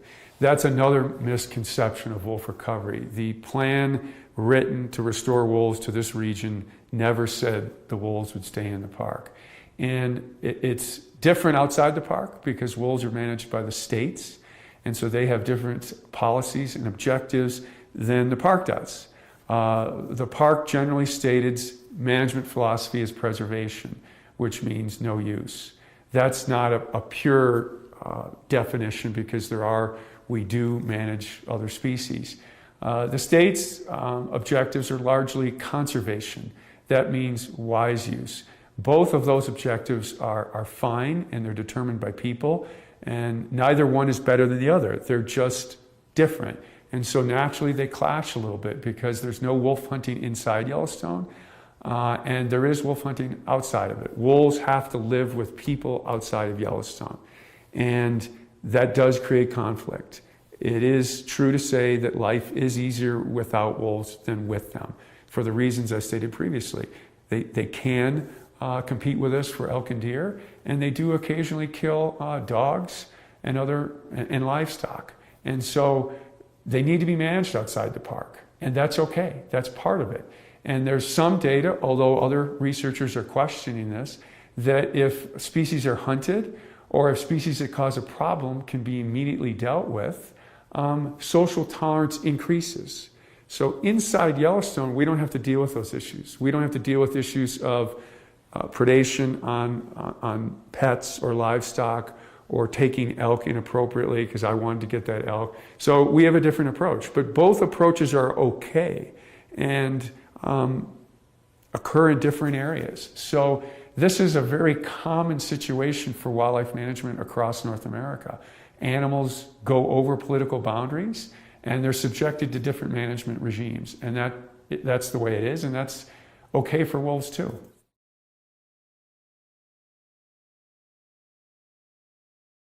Yes, wolves that live primarily in Yellowstone have been killed outside the park.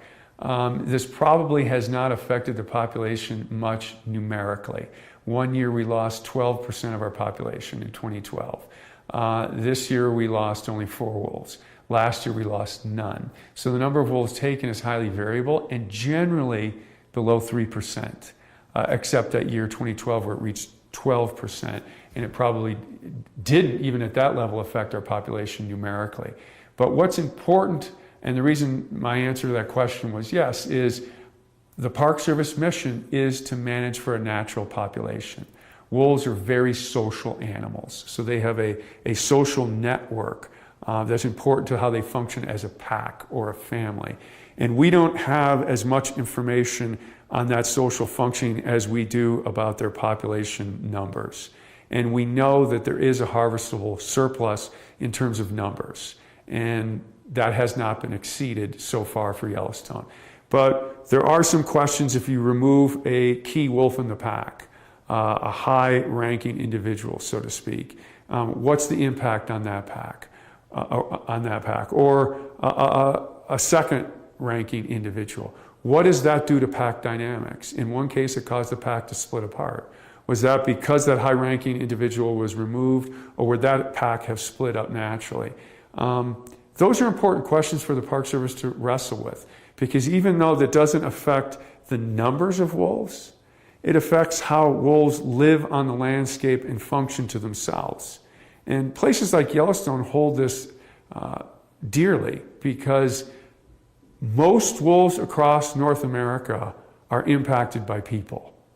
And most biologists would argue at a sustainable level. We still have lots of wolves across North America, but we really don't know certain aspects about wolf life. And this social aspect is the one we know the least about. So if we're going to be managers of Yellowstone that pursue these ideals of naturalness, I think it's important to include all aspects. And so which wolves get removed and how that impacts the pack and the population, and importantly, the pack's relationship to each other, because they're always competing against each other. And if one pack loses some key individuals, we know that the individual makeup of packs affects how they compete with each other. It also affects how they prey on elk. We know big males are important to helping take down elk. So those are questions we're wrestling with. So to say removing wolf has no impact on the wolf population, you have to qualify what you mean. Are you talking numeric or are you talking social? And we're still looking for those issues, for those answers.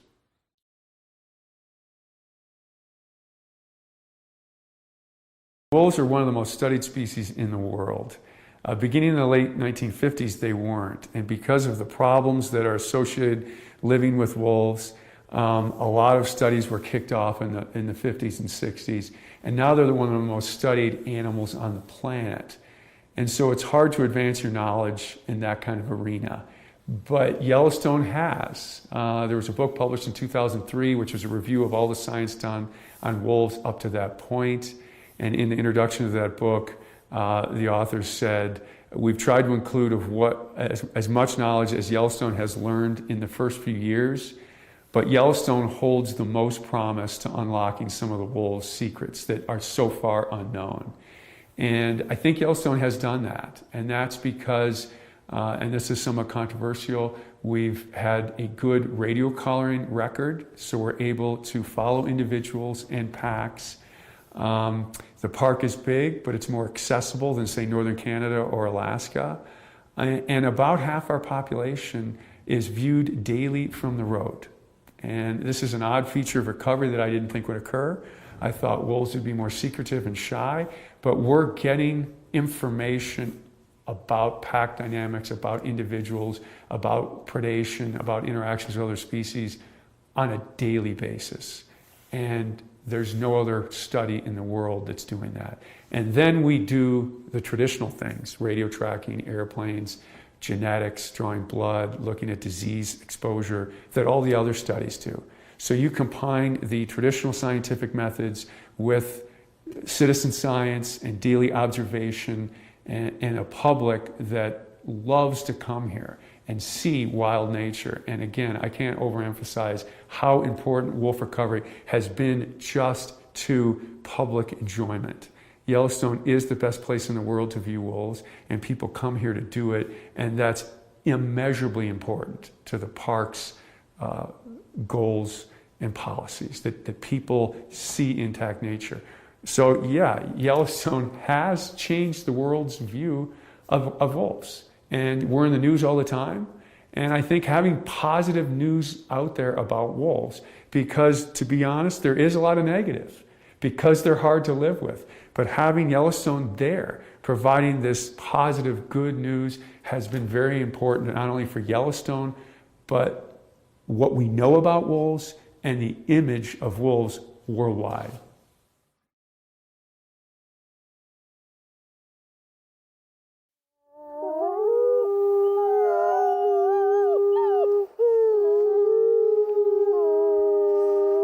From Yellowstone National Park, this is What We Do. I'm Miles Barger. And I'm Ashton Hooker.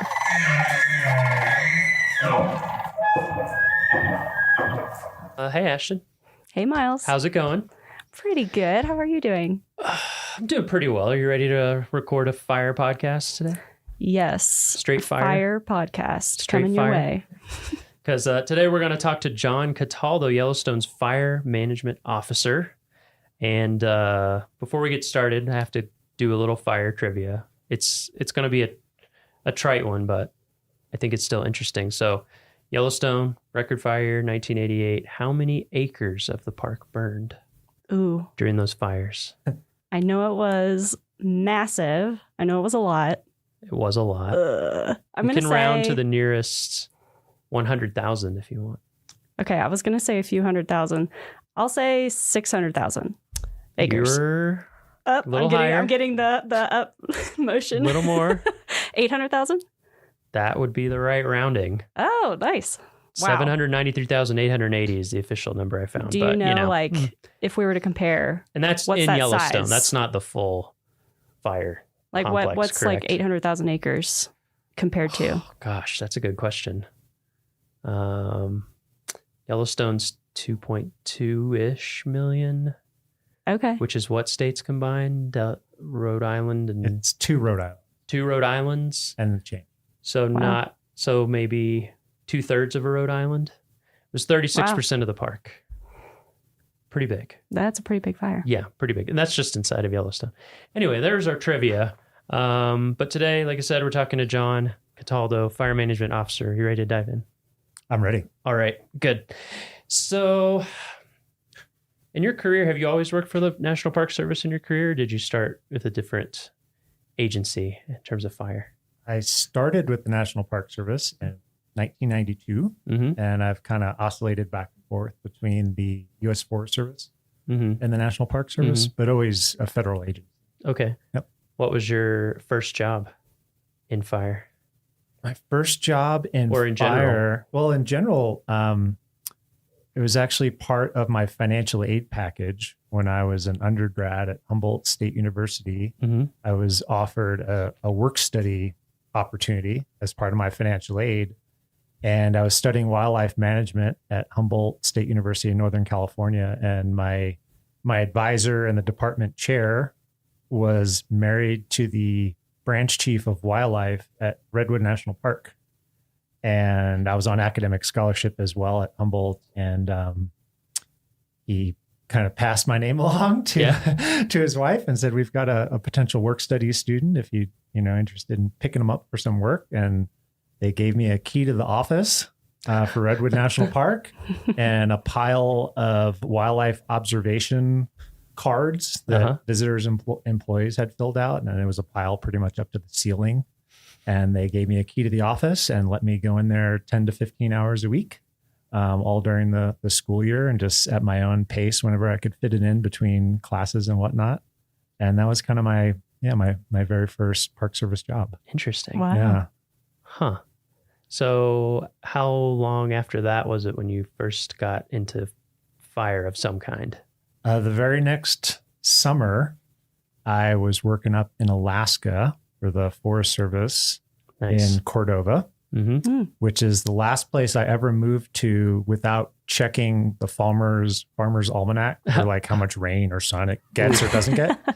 And turns out that Cordova, Alaska gets 169 inches of rain a year. And I was working in fisheries at the time. So I studied wildlife and fisheries in college. And so that was how I got my start in the service, was those sorts of positions.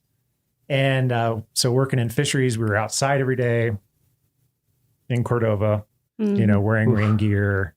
And honestly, after a couple months of that, I was basically pruning. Like it had just been like, you just had been in the shower for 2 months.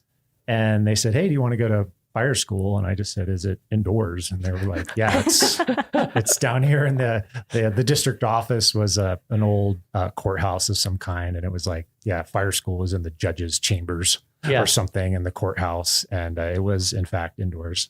And I said, yeah, I'm your man. And so I took fire school. And of course, a place where it rains that much, you don't get a lot of fires. But it was an exceptionally dry summer there the next year when I returned, and we had a couple of like little fires out on the Copper River Delta, fireworks or something. And I got to go to those. And then the 1994 fire season in the lower 48, which is kind of another benchmark fire season in the lower 48, at least, kicked off in August. And I spent the last 6 or 8 weeks deployed down here on fire crews.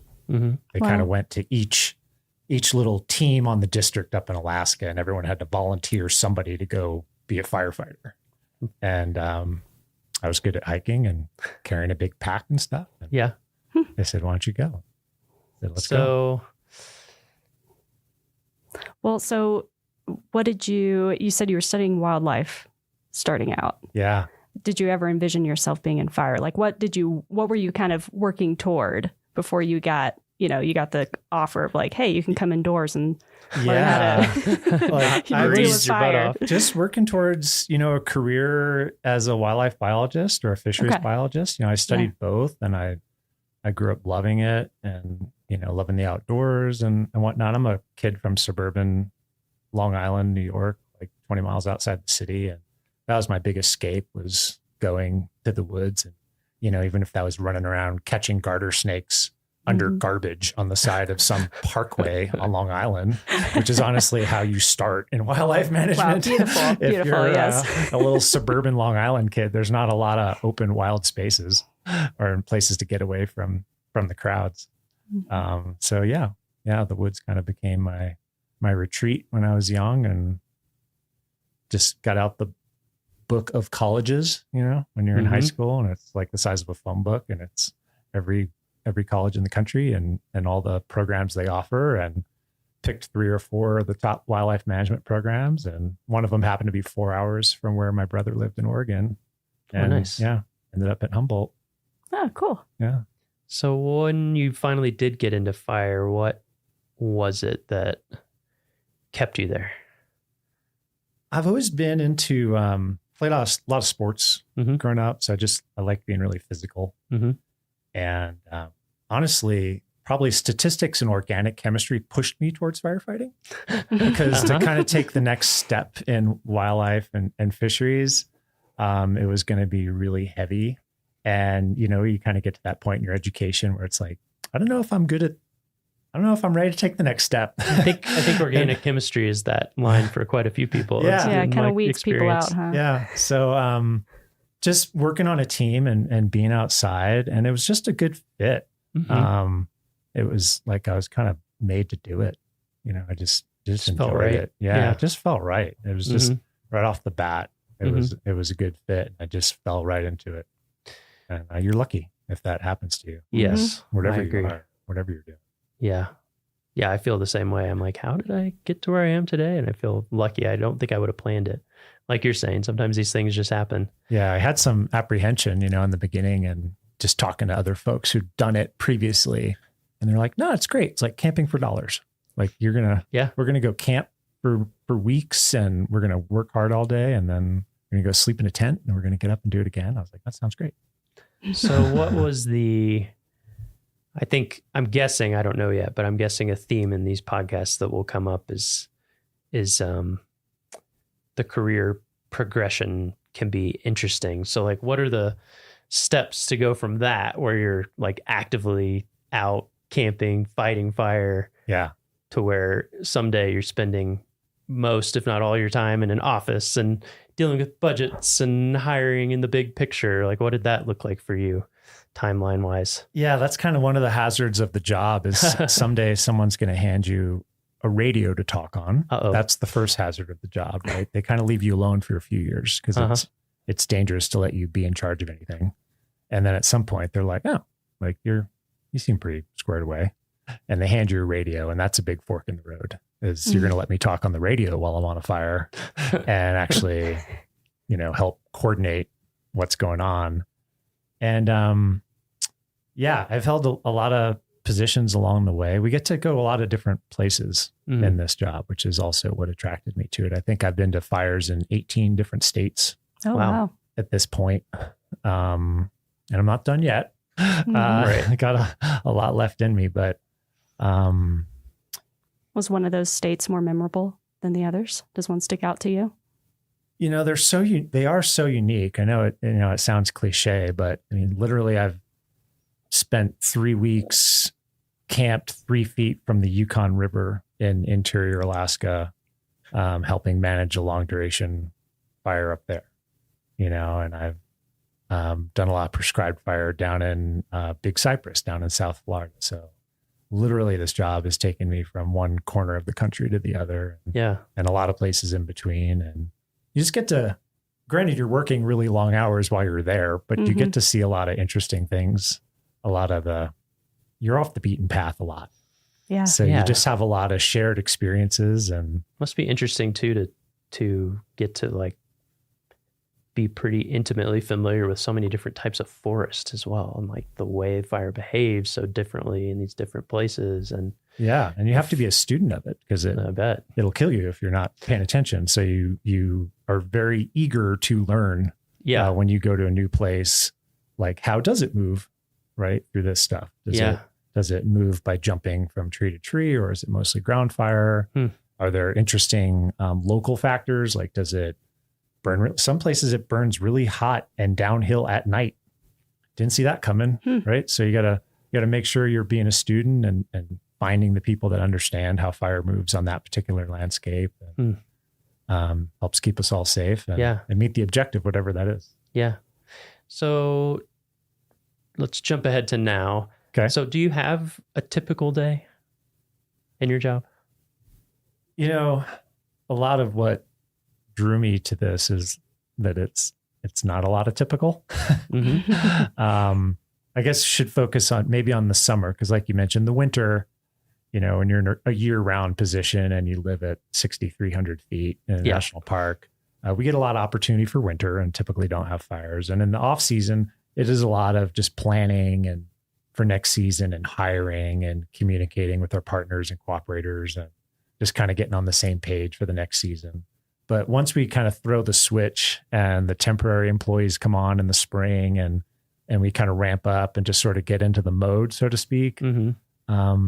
A typical day, we start off with a briefing with everyone on the team, and we get together for about 20 minutes and we go through a safety conversation and a weather conversation, situation, whatever's going on, fires in the park, fires around the park, fires we may find ourselves on later that day, just whatever's going on, go through a plan for the day. And then we just sort of fledge everyone to their assignments. And typically we'll go 5 different directions on any given day. And we'll be engaged with fuels reduction projects, in some of the urban interface areas around the park.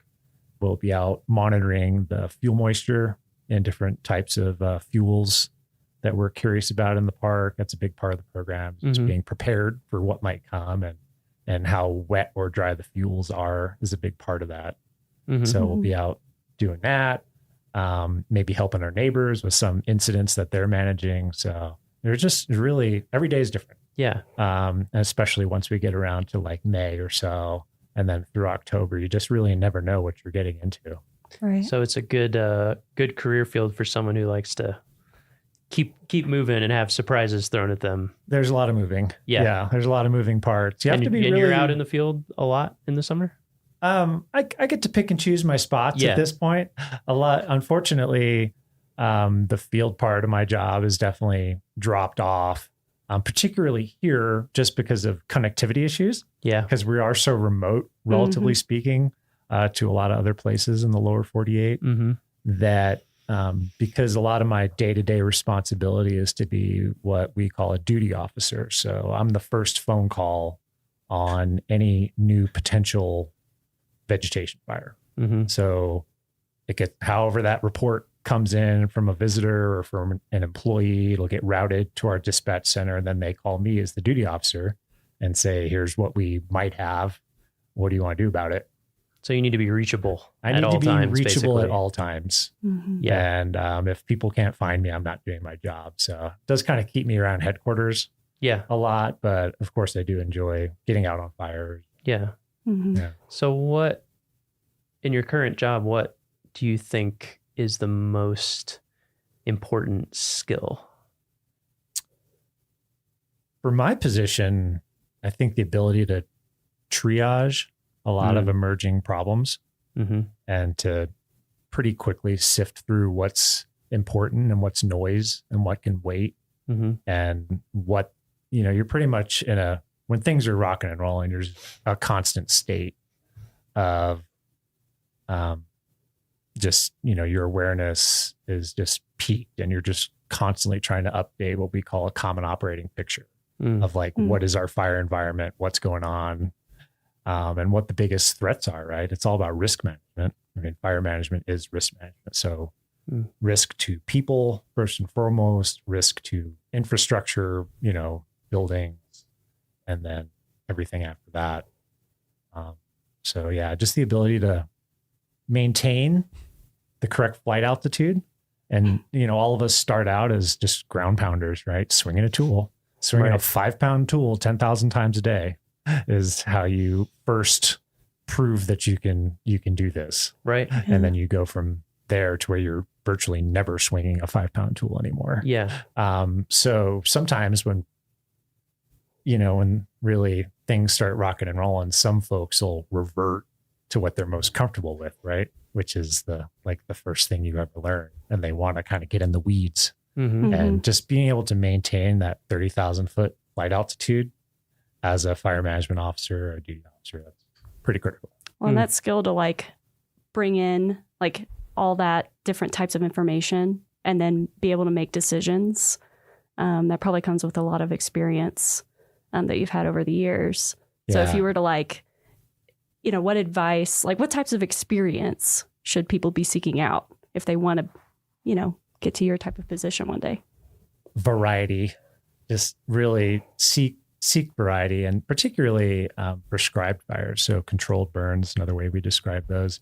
Being involved with that is a great way to just see a lot of fire on the landscape and watch it, and not necessarily have to just be responding to it, to take those opportunities to see how it moves and understand the physics of it. Just really pays dividends down the line. So it's just experiential learning, all of it. I mean, there's a big on-the-job training component. We have a huge continuing education component to all of this, where as you progress along, we're sending you to like more or less 1 week long classes. We have a lot of like 32 to 40 hour classes we'll send you to, but those just sort of complement that field experience.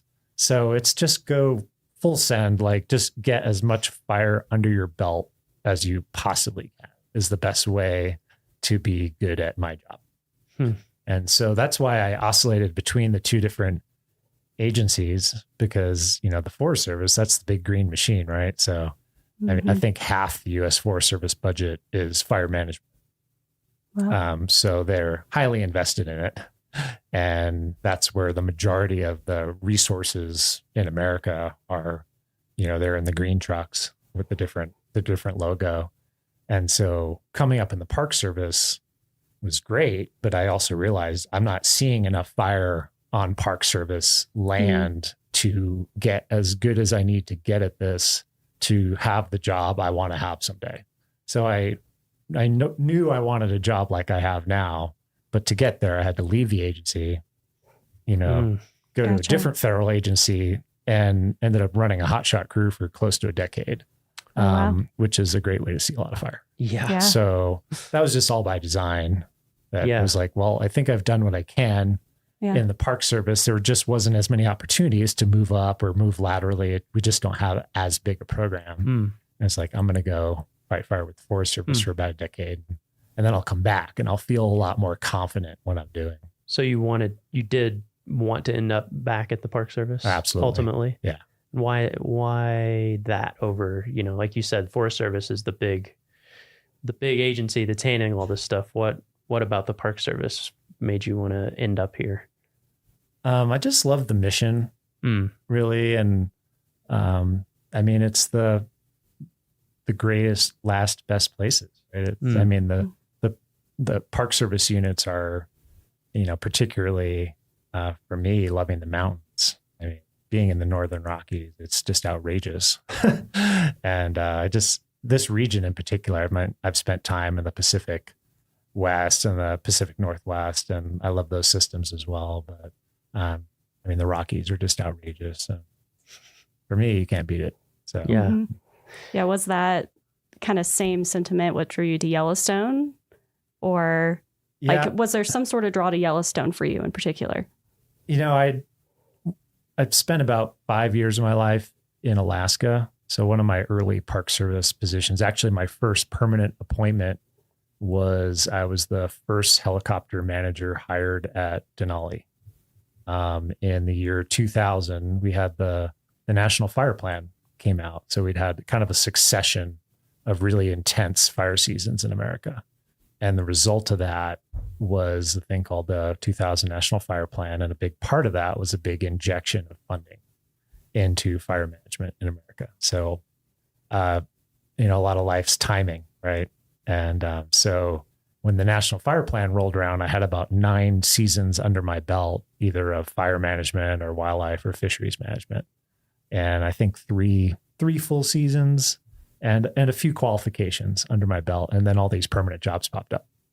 And I was sort of in a really good position to compete for one of them. So that was just good timing. And a lot of my peers, we call ourselves like National Fire Plan babies, because we all got our start. We all got our very first appointment sometime in the spring of 2000. I mean, I think, a couple things you said I think are good for people to keep in mind in terms of thinking about wanting to work for federal agencies in general and the Park Service specifically, is like there is timing, there is luck, there is when these things come along, and also having the 30,000 foot view of your own career, like you were saying, is like, maybe I need to leave for a while to get these other experiences. Because I think sometimes people think I'll just be able to follow this exact path that I want and get the jobs I want. And I feel like that so rarely happens with anyone that I know in the Park Service, whether they leave for a completely different field sometimes or switch agencies or whatever. It's like, this is where I would like to be, but I need to get this experience here or this there, or thinking about the career ladders and the way things can go.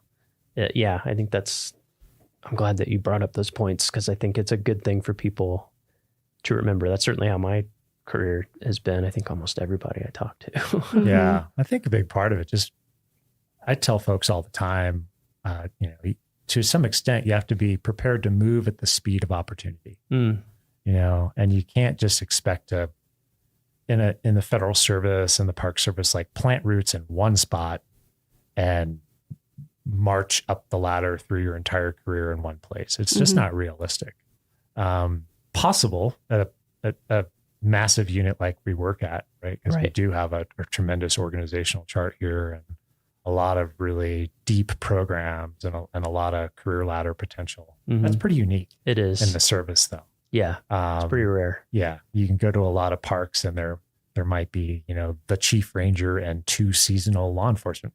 Yep. At these smaller units, in that career. And obviously you're not going to try to stay in one place for 30 years and become the chief ranger. Like you might have to step to the side to step up and step back. But there's tremendous opportunity to move around. I think that's a great thing. I wanted to see a lot of places and I wanted to do a lot of different things. And for me, the emphasis in my life wasn't going to be plant roots, start a family young, be in one place, coach the volleyball team or something. Like I didn't want to do that. I wanted to just really move around a lot and just see a lot of things. Like I said, I'm a suburban Long Island kid. Yeah. Once I hit the West, I wasn't slowing down. I wasn't going to move out West and plant somewhere.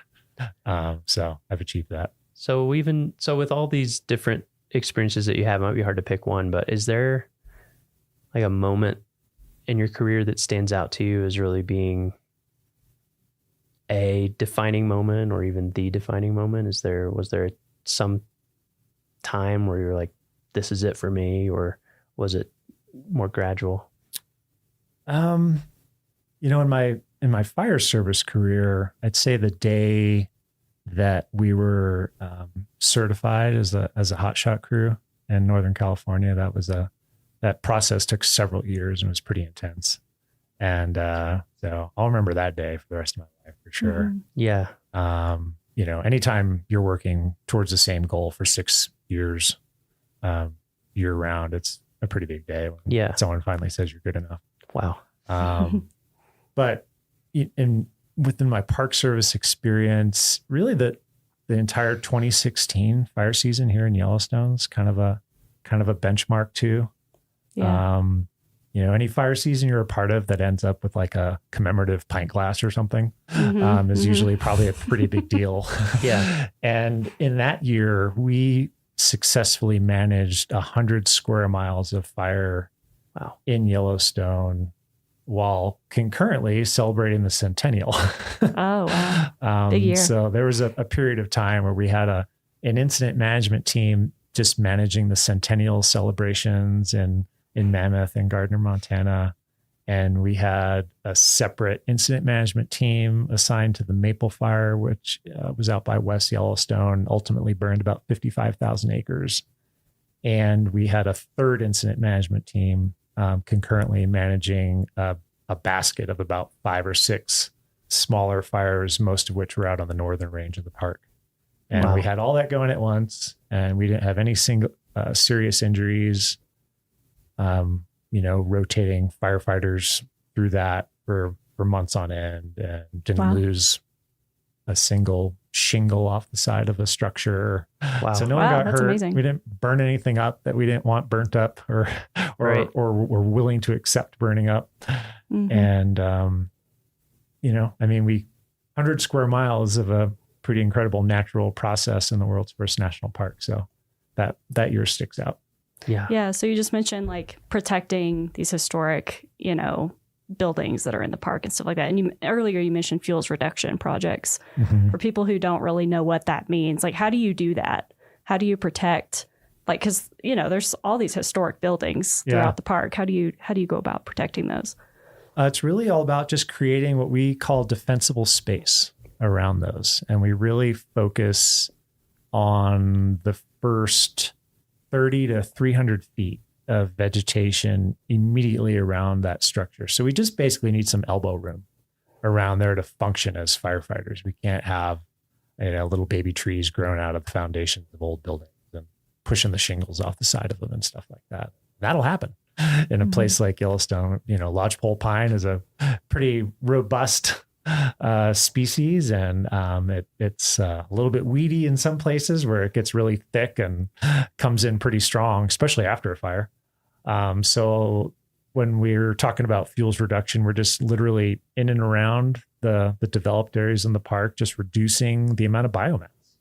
So really focusing on the smaller brush and grasses and trees that are, say, under 4 to 6 inches in diameter, and just removing those and just basically thinning it out. Okay.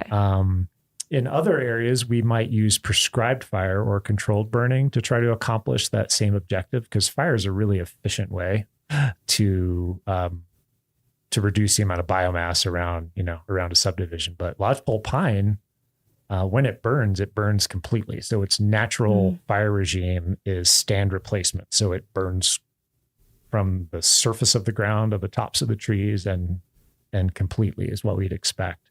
And that's not really a great thing to have in and around a community, because you're just trading one problem for another. So you do a controlled burn, and then you have a patch of dead trees next to your homes, and then you're dealing with that.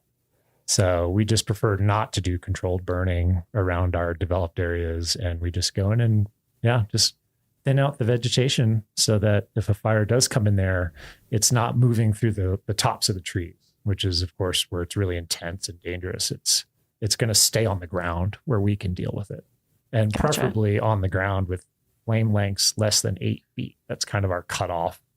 If the flames are taller than 8 feet, we're going to need a pretty heavy hand to deal with that. We can't swat that out. Gotcha.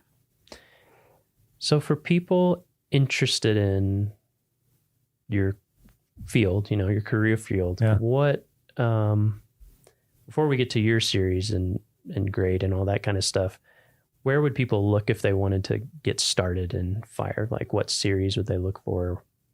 We're actually going through a really big transition right now in how we're classified as firefighters. We were forestry technicians for the first few decades of this profession.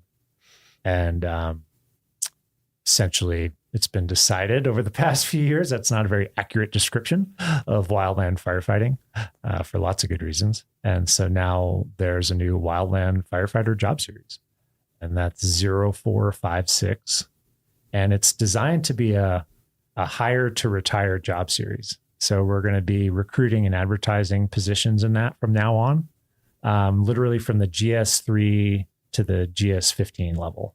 Wow. So that's really cool. Yeah. And previous to that, we were hiring entry level positions as 0462 forestry technicians. And then I'm currently in an 0401, which is a biologist, ecologist job series. And that's all transitioning. So going forward, it'll be 0456 from GS3 to GS15. Wow. So that simplifies it a lot for people interested in looking. It does. Yeah. Yeah. They can focus in on that series and find something that aligns with whatever experience they have. Yep. And get in the door. Yeah. And getting in the door is not that complicated. We don't have super high educational requirements, basically a high school diploma and a great attitude and an aptitude to learn new things. A commitment to physical fitness. Like, let's go. Yeah. And that's it. Like, we can start there. Right. And we're going to teach you the rest. So it's pretty cool. It's pretty cool. Yeah. Yeah. Because I've definitely noticed, like, I've never been in wildland fire or anything myself, but just being around people who are, there's definitely like a vibe a culture, I think, of the people who stick with it. Because like you said, you gotta want to get into it. Well, and you have a lot of intense shared experiences, right? Yeah. So anytime you do that, you do form a certain bond with the people that you're doing that with that you can't simulate elsewhere, except maybe like within your actual immediate family, like the experiences you might have with your brothers and sisters growing up. And there's, I mean, so many stories I can't tell anybody because they won't even understand. Sure. You know, and that's a powerful thing. And it could be lonely at times because there's, you know, you got to like find your old hotshot friends to like talk about, you know, some fire you're on, because you would just spend all your time trying to explain it to other people.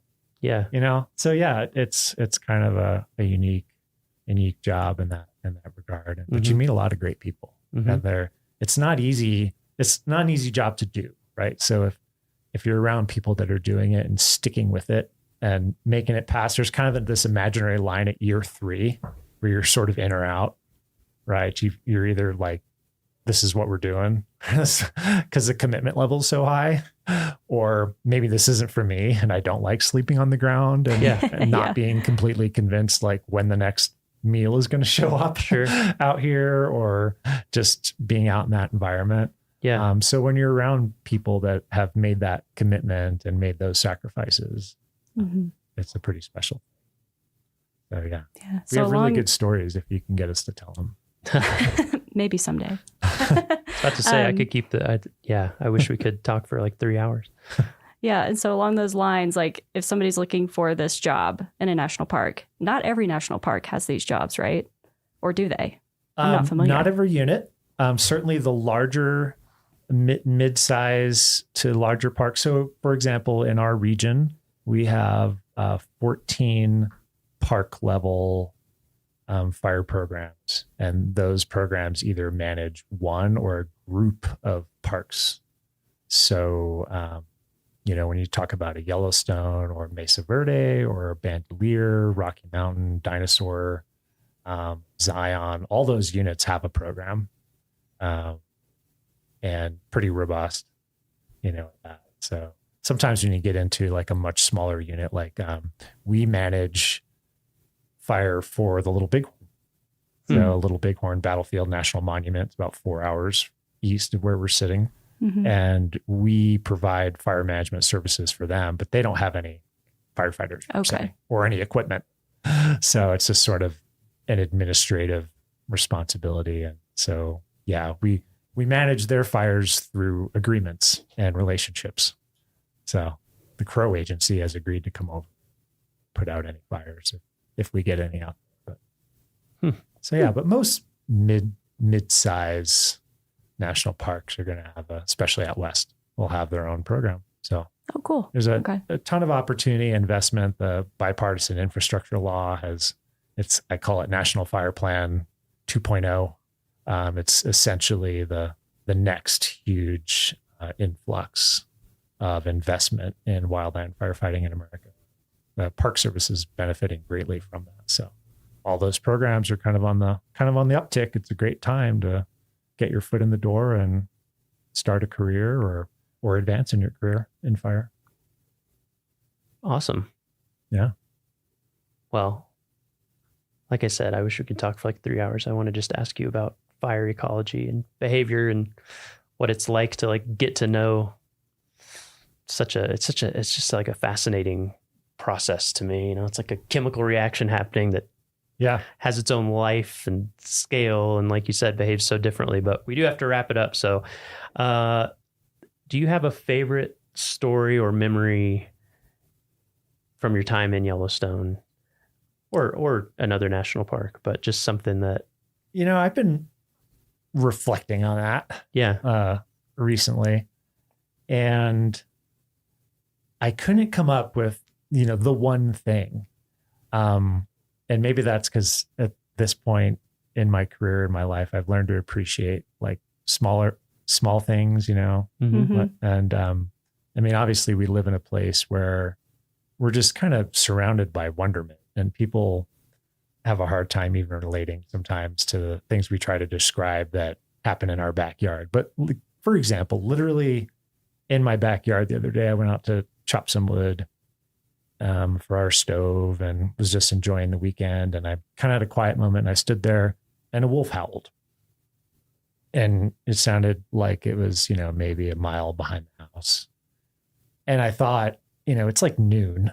That's not typically when I hear wolves howl. Sometimes they come around at night and I'll hear them when I'm letting the dog out, for the last time in the evening or something. And so I sat there real quiet and it howled again, and I probably have 100, little stories like that. We're just surrounded by it all the time here. And it's there all the time if you're listening for it and if you're open to it. And we're just surrounded by wonderment here. So if you got your eyes and your ears open, it's always there. Go enjoy it. I think that's the perfect way to wrap up. Thanks for coming and talking to us today. Oh, you're welcome. It's fascinating. Let's do it again. Yeah, I would like to. Cool. Thank you. Thank you. You're welcome. Well, that's it for this week's episode of What We Do. Thanks again to our guest, John Cataldo. If you like what we do, rate and review the show wherever you listen. Every positive review helps new listeners find the show. If you have questions or want to learn more about a particular job, contact us using the form at go.nps.gov/whatwedopodcast. Thanks.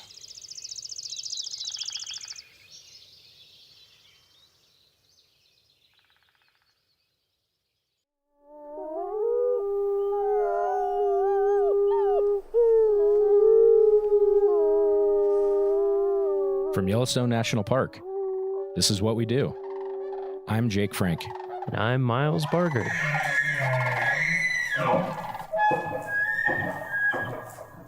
Miles, how's it going? Going great. Yeah? How are you? Good. How's your drive to work today? Very short. Yeah. How are the roads? Very clear and in excellent condition. That's good to hear. Honestly, yeah. So, speaking of roads, to start, I have a trivia question. I'm curious if I would say this is on the easier of some of the questions that we've been hearing, but okay. Do you know how many miles of road are in Yellowstone National Park? 475? That is very close. 452, I think, is the number that I've been given from facilities in some of the reports that I've read. But yeah, 450 plus. And that's roughly the distance between like DC and South Carolina, Charleston, as the crow flies. So it's like multiple states. So it's a lot of roads that are in the park that we maintain in harsh conditions. In harsh conditions, on a volcano, no big deal. Yeah, yeah. So yeah, it's either burning the road away or it's frozen and under snow, or both. Or both. Yeah, for many. And so to talk a little bit about that, I think when people come to the park, they just drive on the roads. You kind of take that for granted. But there's a lot of work that goes into keeping those up to date. So today we're joined by Brian Batzloff. He's the engineering equipment operator supervisor for the special projects crew. Did I get that correct? You got that correct. All right. Well, Thanks for joining us. Thank you. Yeah. How are you doing today? Thanks for having me. Good. Yeah. How was your drive to work today? It was wonderful. Yeah. And when the roads are in bad shape, and you're like, man, that pothole, like what happens in your mind when you're driving and you hit a pothole? I try to figure out why it's there. Who do I need to call to get this fixed? Exactly. Yeah. So, we'll go ahead and get started. When and where did you get your start in the National Park Service? Here in Yellowstone, actually. I started, got my first job here in 1998. I was a carpenter's helper in the carpenter shop here in Mammoth. And then that was my last year of college. And then I went back to school, tried out some telecom work for a little bit in Atlanta, Georgia, and then decided I wasn't a city person. So I came back here. My family's from the area here right outside the north entrance. So I'm actually a third generation to work here in Yellowstone. Oh, that's awesome. My dad and my grandfather both worked up here in the park. Actually, my grandfather's on both sides. What? Whoa. Wow. So what jobs did they do? So my grandfather, ironically, he at one time held my position for a short time, which is I didn't know that until recently when I was going through some of my dad's stuff, and I actually found his old nameplate from his door on there. So I have it in my office now. Oh, that's actually super cool. too. But no, he came, I believe in the 50s, shortly after World War II, after he got out of there. And he came with his uncle to Yellowstone and started his career out in Grant Village, and then kind of worked his way into Mammoth here. And then I think when he retired, he was the foreman for the carpenter shop. Awesome. And you mentioned him working at Grant Village. You are on special projects that's based out of Mammoth. Yep. Have you worked at other areas in the park? My first full-time position at Yellowstone was out at Old Faithful. And I was a heavy equipment operator out there for about a year. And then an opening came back with special projects, and they actually approached me for a lateral transfer for that position. So between the job that you currently have and that first job, you mentioned that you had some movement in there to get where you currently are. Can you walk us through all the variety of jobs that you've had? So like I said, my first year I was in the carpenter shop as a carpenter's helper, and then had that year where I was down trying to do the telecom stuff in Georgia. You're Rumspringer. Yeah. And then when I came back, I actually applied for a labor position with special projects. And when I got that job, I enjoyed the work. And so I just tried to take in as much as I could with the job and everything, and saw what I could do. And then my next position with them was a seasonal truck driver, motor vehicle operator for them. And then eventually when I was able to get on at Old Faithful as a heavy equipment operator, and then transferred into Mammoth, then worked my way up to be the work lead for special projects. And then here probably 3 years ago, I was hired as a supervisor for special projects. Awesome.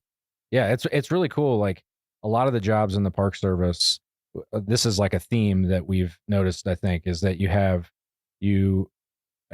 people need to move around a lot to kind of, have to find advancement. But Yellowstone, because it's big enough, that there is also that opportunity for a lot of people, that there's more linear ladder opportunities here than other parks. Like a lot of times it's just, you might be the only heavy equipment operator and it's at a certain level. And if you want to promote, you got to go somewhere else. That's correct. So yeah, that's cool to hear.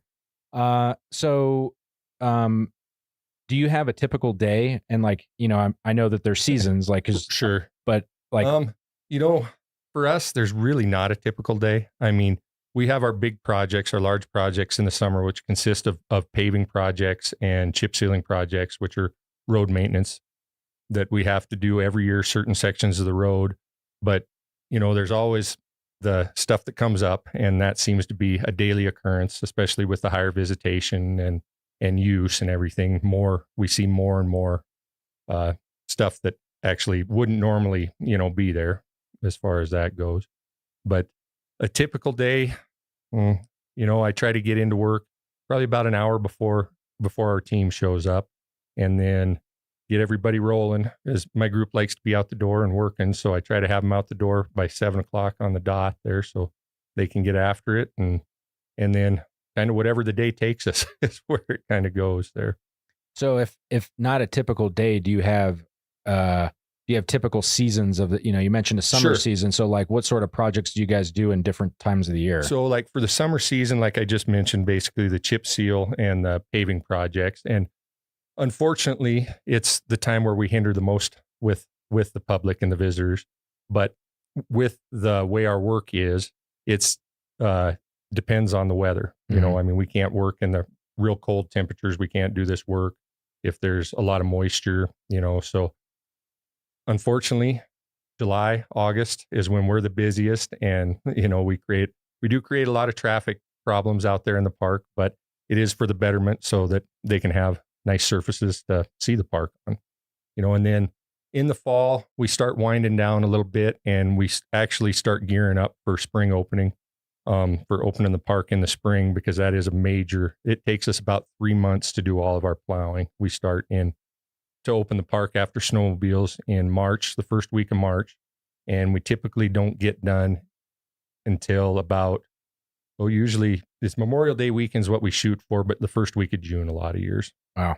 And that's because we have to cover also the Beartooth Highway, which is outside the park, but it's 11,000, about 11,000 feet, I think, is the elevation up there. So there'll be snow 30, 40 feet deep up there in in early June.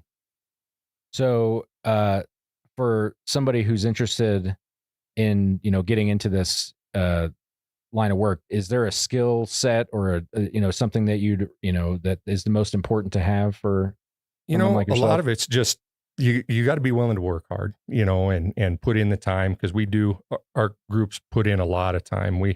We use a lot of project money, so in the summertime we have the ability to have overtime, and it takes the overtime to get these jobs done. But it'll be typical when we're on our projects. We'll work 12, 13, sometimes 14-hour days, 5 to 6 days a week if we need to, for 2 or 3 weeks at a time. And then, as we jump to the next project. So you've got to be willing to, put the time in and everything, but it pays off in the long run.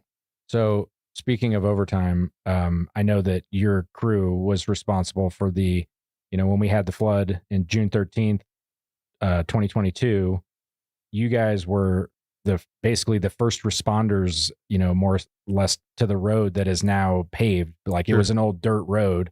What, your crews did that? Like, how much time and effort did you guys, oh man, that seems like you worked around the clock. Just about, is my memory. Just about. We were, we started. For people who don't remember, for people who don't remember the flood, the one developed road between headquarters and the rest of the world basically just got wiped out. So I remember you guys were on it.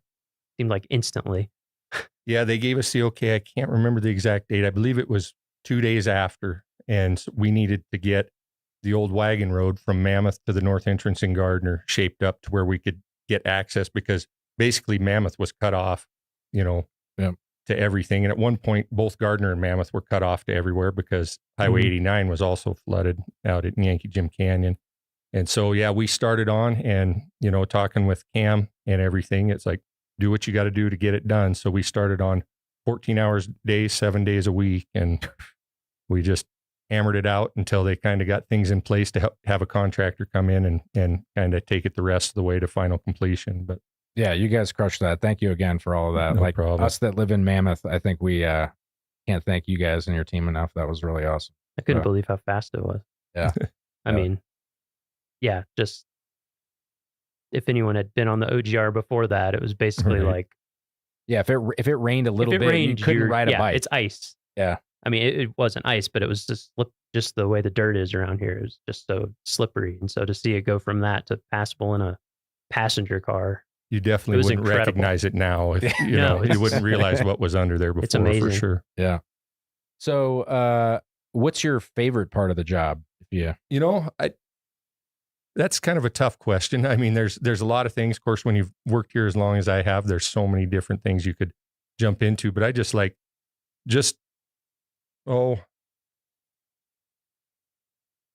more of the challenge, of everything. And like I mentioned before, with the higher visitation, so that creates its own challenges, and to try to not ruin the visitor experience for everybody. So the challenges that go into planning the projects and making sure that everything's up and running, I think is probably what I enjoy the most of it. And it creates a lot of stress as well. But so like on the flip side, you have things that we all love about working in a national park. Are there any, what's your biggest challenge or the hardest part of your job? Again, I think it would be the planning phase, because there's so many variables. I mean, between weather, between traffic, between just anything just for instance, the OGR, just all of a sudden that threw our whole summer into chaos, because we still had to get our normal work done too that summer. And it just, and that's kind of the way we run a little bit, is get our stuff done. And then whatever else pops up, we'll try to fit that into and go from there. Were you guys able to take a break that winter once it snowed and the road was there? Somewhat. We ended up having a fairly decent winter that winter also. So this winter has actually been kind of a blessing for us. Yes. Yeah. So, with the challenges, obviously if everything's great all the time, then there's no, reason to leave. But with challenges, even with those, what keeps you here? What keeps you in the green and gray? It goes back to the challenges. I mean, I like the challenge. I like to be able to push myself and push my team, and they like to be pushed, and me to be able to say that I went out and look at what we did for that project and be happy with what we did and have people to come back and even tell us and compliment. I mean, just like you guys' compliments with us, here, that the pride that we have in our work is really. Do you have is there a moment in your Park Service career that kind of stands out as like a defining moment, or something that you did, or like something that you look back on and you're like, man, we did that? Like, if you put it that way, there could be so many, just because of what we do with what we have and what we have to do. I could probably say that for a lot of things, and everything. I can't say that there's one specific thing. I mean, I just look back, there's a lot of years, and I look back and say, wow, we accomplished that much. I mean, I guess the OGR would be a great example though, for that, because that's not just us either. The whole team, the whole park came together for that. Yeah. We had a major role in it, but there was a lot more involved than just us. Yeah. So, we've had a lot of people talk about, how they feel like, the mission of the National Park Service and, keeping this place in great shape for visitors and for future generations. When we think of, national parks, a lot of people think about the resource itself. You guys are working on roads. How do you see yourself fitting into this mission? Like, what is how do you feel that you personally and your team contributes to that larger mission? Well, the infrastructure is major. I mean, that's the major of what the visitors, that's their main travel ways, and that makes the experience of their trip to the park. If the infrastructure is poor, they might have the most beautiful scenery, but if they have to drive over terrible roads and, to get there and are miserable doing it, then, they're not going to have a good time and enjoy themselves. So it's important what we do and what we have to do here. Do you have a lot of employees that come into the Park Service from like private industry, contractors, things like that? We get a few. Because I'm just curious what the experience is like. Like it's different. I'm sure. Like you said, planning around the visitors and. Yep, and it's so with what we do, we're so varied in the different tasks that we perform. So we'll get a few private, people that come from private professional settings and everything. But a lot of people, for us, for a lot of years, it's been a lot of development. We've had to develop a lot of people and everything, because a lot of private sector stuff is more centralized on, I do this. They don't have maybe as wide a range of what their skill sets and what they're needed to be. And it doesn't seem like we get as many applicants from the private sector. And I don't know if that is pay gap difference or where that comes from, but we do a lot of inner development for us. And so is there like formal training or, for somebody who is wanting to get into this, like how does one get into your line of work? So there is formal trainings out there. There's a lot of like tech schools and things like that will do the trainings, heavy equipment trainings, truck driving trainings for commercial driver's license and things like that.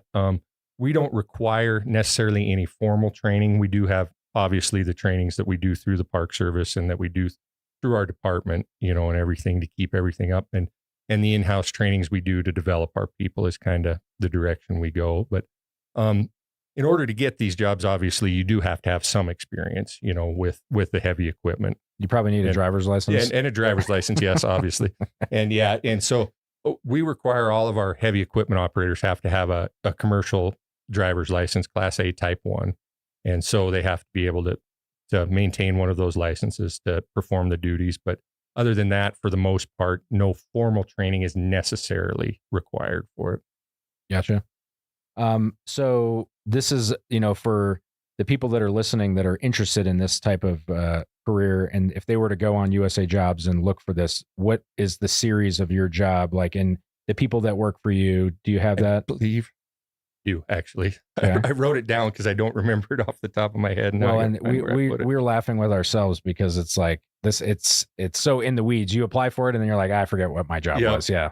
So the series is actually for the equipment operators is 5716. We actually do have a couple of other series that are for our seasonals, and I think 3502 is one, and that would be kind of our entry level positions there, and those are seasonal positions. And then I think 5703 is for our seasonal motor vehicle operators that drive our dump trucks and things like that. And what grade are those entry level positions? So the entry level for the labor positions are WG5s, and then our seasonal truck drivers would be WG8s.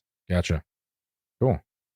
So, do you have any advice for somebody other than, obviously have your grandfather work in a park and Sure. you're born into it is, not everybody can do that. But Right. now that you've been in it, you've been doing it for a while, for somebody who is, looking at, transitioning, getting out of the city and wanting to come drive a truck in Yellowstone, what sort of advice? I would say, first of all, get your license. Yeah. Obviously, your commercial driver's license, and apply. Just apply. Get out there and apply for multiple jobs. See what you can get, because there's different things. What we do might not be best suited for what you want to do, but you don't know till you get there. Mm-hmm. I think I've heard that Yellowstone has one of the largest fleets of vehicles out of every park. We have 1,200 or something like that. How many heavy equipment machines do we have that you guys run? That's actually a really good question. We have probably just of heavy equipment. This isn't counting our dump trucks, our tractor trailers, our pickups, and our utility trailers and things like that. We have over 70 pieces of equipment just for special projects. Wow. Different piece of equipment. So for our, for all the 5-year-old boys that are listening that want to know all the different pieces of equipment, can you rattle off some of the ones that you guys have that you use? Yeah, I can. So we use road graders. We actually have 5 of those just on special projects. We have front end loaders, bulldozers, rotary snow plows. That's usually everyone's favorite. I got to ride in one with you. Yep, Yeah, that was awesome. Yeah. Yep. And those are pretty amazing machines. The ones we have right now will move, I think, 3,500 tons of snow an hour. Oof. And we have 7 of those. Wow. Because like you were saying before, we have over 400 miles of road in the park, and as what we plow in the spring, we have to plow over 300 miles of that in the springtime over packed snow that's been groomed all winter and packed down like concrete, basically. So, and we have basically 2 months to get that done. Yeah. So, Yeah, that's crazy. Have you seen the operation before, Miles? Have you ever seen in person? I haven't seen the full operation. I was just wondering I've seen pictures, but I was wondering what the full cadre of vehicles is. It's pretty, if you get a chance, I think if you can look on YouTube and look up Minute Out in It. Yep. I think is what it's called. And that gives a pretty good show. It's a pretty good video of most of the equipment working. And that's our park plowing here, which that operation is a little different than when we're up on the Beartooth Pass, because snow conditions are a little bit different. But in that operation, we have one grader that has a V plow on the front of it, and we hook 2 bulldozers to the front of it, and we have to pull it through the snow, break up the snow. Yeah, it's crazy that's to wild. see. Yeah. And then you got the cleanup crew that comes in behind and widens everything out with do you have a mechanic with you? We run 2 mechanics with us the whole time out there. And then we have 2 actually separate rotary plows that run in the areas when they get out in the park. So they'll split off from the main crew and they'll work in the areas, and they'll have a mechanic with them so that we can open up the areas while we're still opening the roads. Yeah. I've had amazing. When my first year here, I came after winter and it was the spring plowing, and I had the opportunity to go out. I think we were at Lake, right? Yep, It's we were in that between Lake and Grant. Yep. Yeah, and Brian was running the rotary plow, and just it hucks snow forever. It's really cool to see that. And then I think 2 winters ago, I went up to the Beartooths, and it was a lower snow year, but it still was a 35-foot wall of snow. What's the name of that big famous curve? They call it the bar drift there. Yeah, and I don't know the full history on it, but it has to do with years ago, back when the state of Montana and the state of Wyoming would meet, because the state of Montana plows the Montana side, and then we take care of the Wyoming side. They would meet up there, and then they would cut a bar into the snow out there in June or whatever, and then the town of Red Lodge would come up and they'd have a big party. And I believe, I'd have to look this up to get verification, but I believe there's some pictures out there. At one time, they even had an elephant up there. Which is so random. Yeah, it's really just unbelievable to see that operation. And again, that happens in closed areas. It's just another thing that happens behind the scenes. you drive through construction in the summer, but you're not driving through the plow operations. Right. And so, yeah, that's like a huge thing and the schedule that you keep. I used to work in Glacier, and they also have a road that requires crazy plowing, the Going to the Sun road, but they don't really put a time limit on it. It's kind of like it's open when we're done. Yep. You guys are like cutthroat, like we got to hit these dates. These are when the things open. And we're pretty proud of that. We haven't missed for the park. We haven't missed an opening date since I've been plowing out here. And I think I've been plowing since 2007 or 2008. Yeah. Yeah. Knock on wood. Yeah. There we go.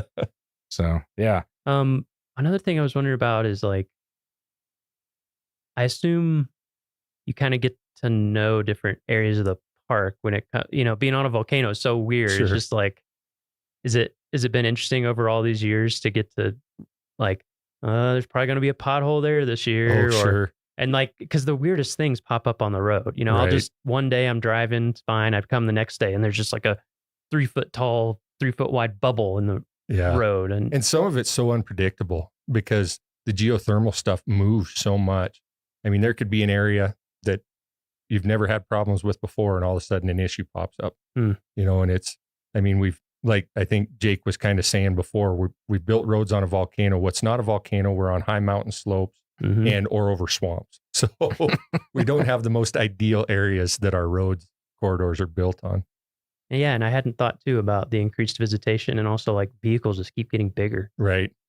Yeah. Like RVs are bigger. And then a lot of electric vehicles are really heavy. Yeah. Like it's amazing sometimes when I read the weights on these things. I'm like, whoa, 7,000 pounds for a normal size pickup or something. I hadn't thought about that, but yeah.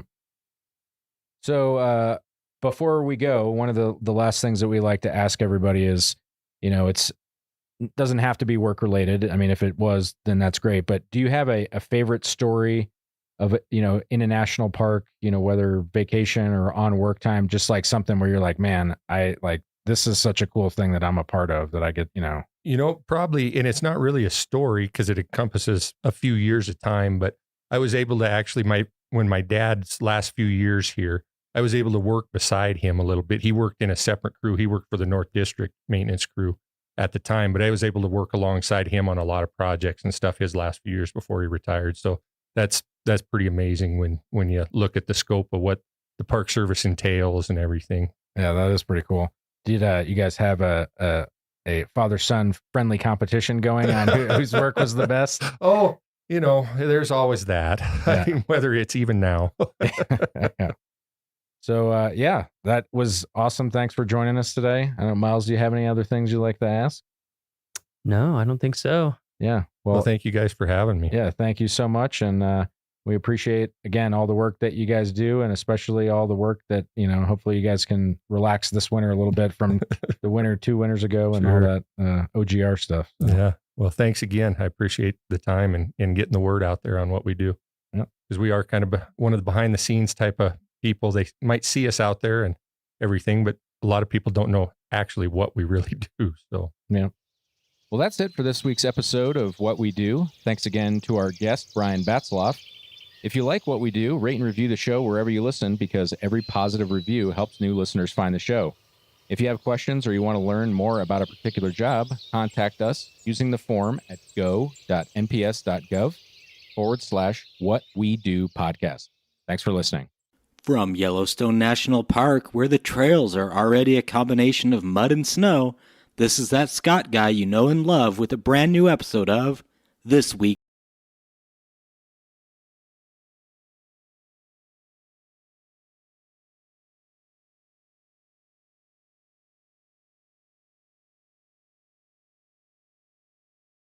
Yellowstone National Park from March 5th to March 11th, 2026.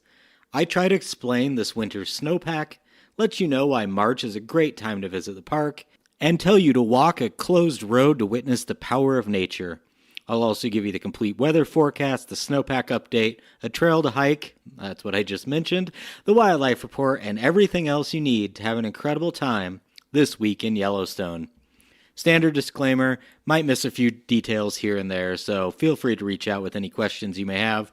I also mentioned park locations casually, so if you're unfamiliar with a place I mention, a quick search online can help. And also know that this report only covers the drivable areas of the park. Now, before I jump into the podcast itself, I just want you to know that this podcast is a passion project. If you enjoy it, I'd love a review or a quick email. If you want to support my work further, you can check out my hiking and wildlife watching guidebooks or join me for a guided hiking tour in Yellowstone's backcountry.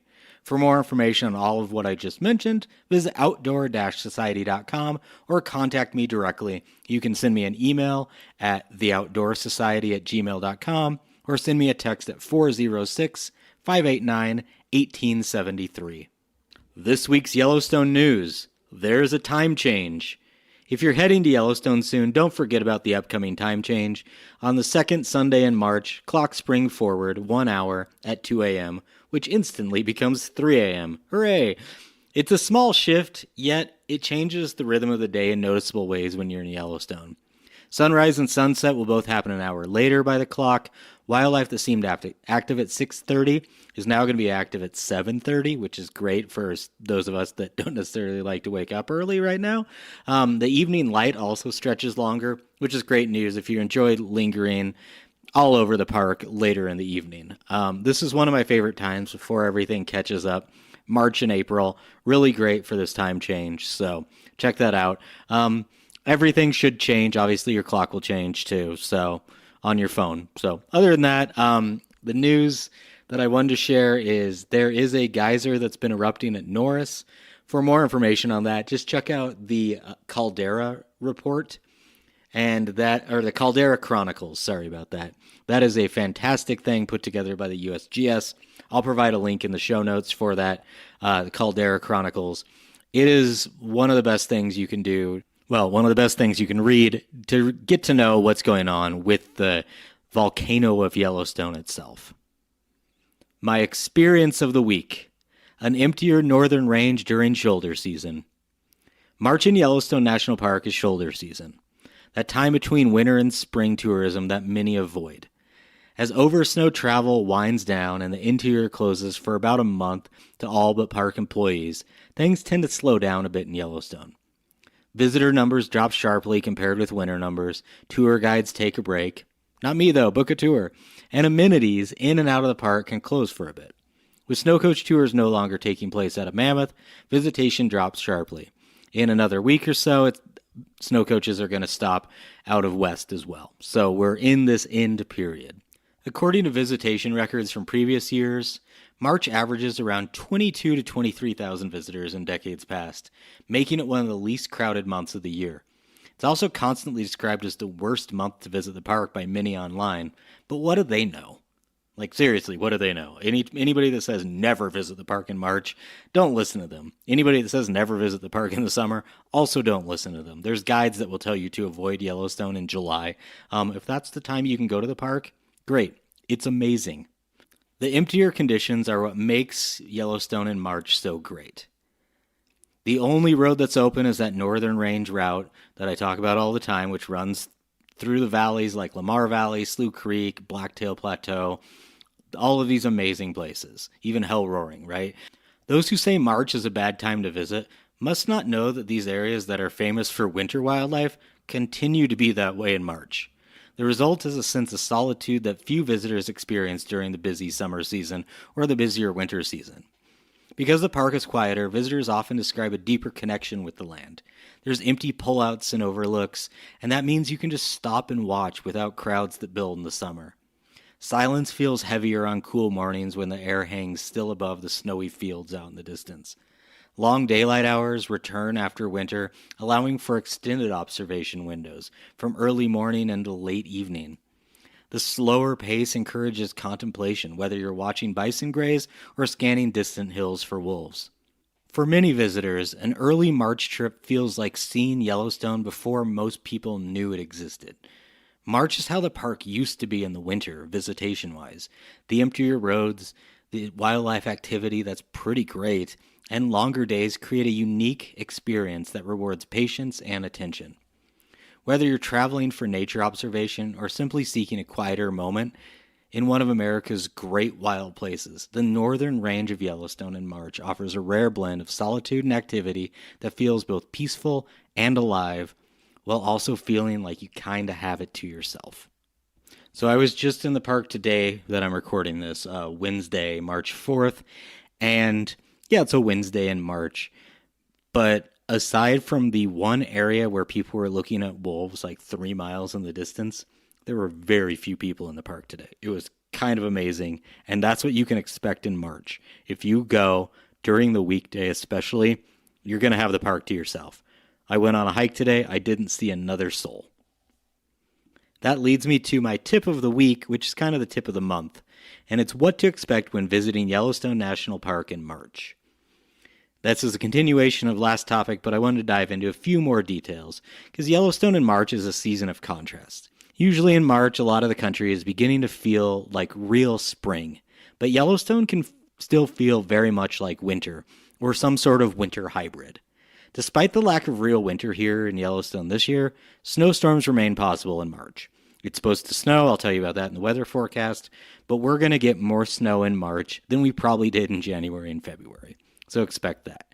Nighttime temperatures often hover around or below freezing, and winter weather persists well into the month, even into April, and sometimes it snows in May or June or July.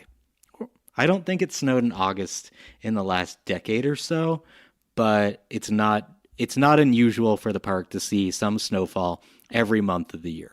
Obviously, March is a very snowy, potentially snowy time. Talk about that in just a little bit too. But for right now, you can count on a few things with a visit to Yellowstone in March, and that's peace and solitude. March is the third least visited month in Yellowstone, making it a great time to experience the big landscapes and wildlife of the Northern Range without the busy crowds. Now, as you know, the only road that's open to personal vehicle travel is the corridor from Gardner through Mammoth to Cook City. Some people get really bummed out that there's only one road open in the park, but this road goes through Lamar Valley, goes through Little America, goes by Hell Roaring out to Slough Creek. It goes to some of the best wildlife watching areas in America, if not the world. Now, the road, as I mentioned with the weather, could be snowy. Park staff will still plow, they'll still keep the road as clear as they can, but just know that if storms are rolling in, not to expect pristine pavement.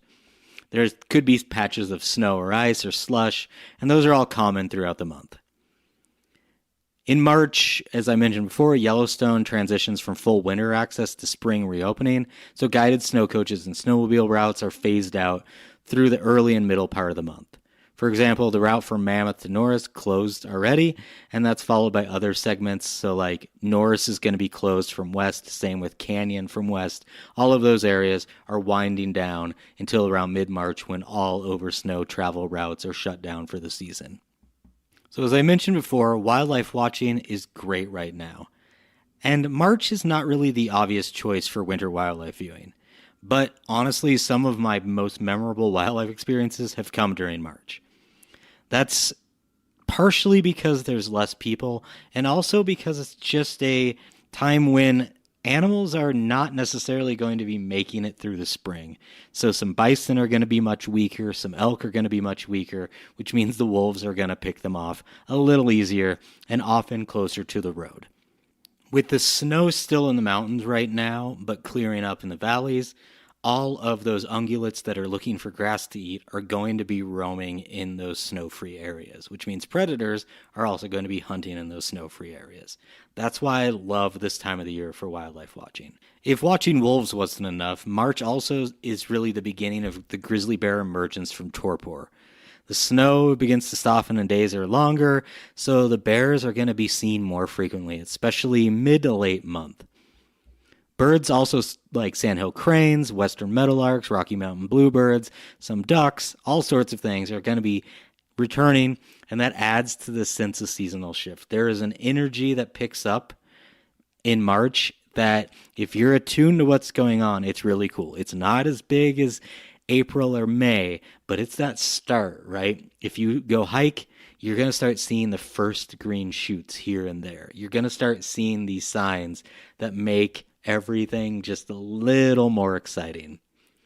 Now, if you are visiting the park in March and you want to go hiking, expect sloppy snow on most hiking routes in March.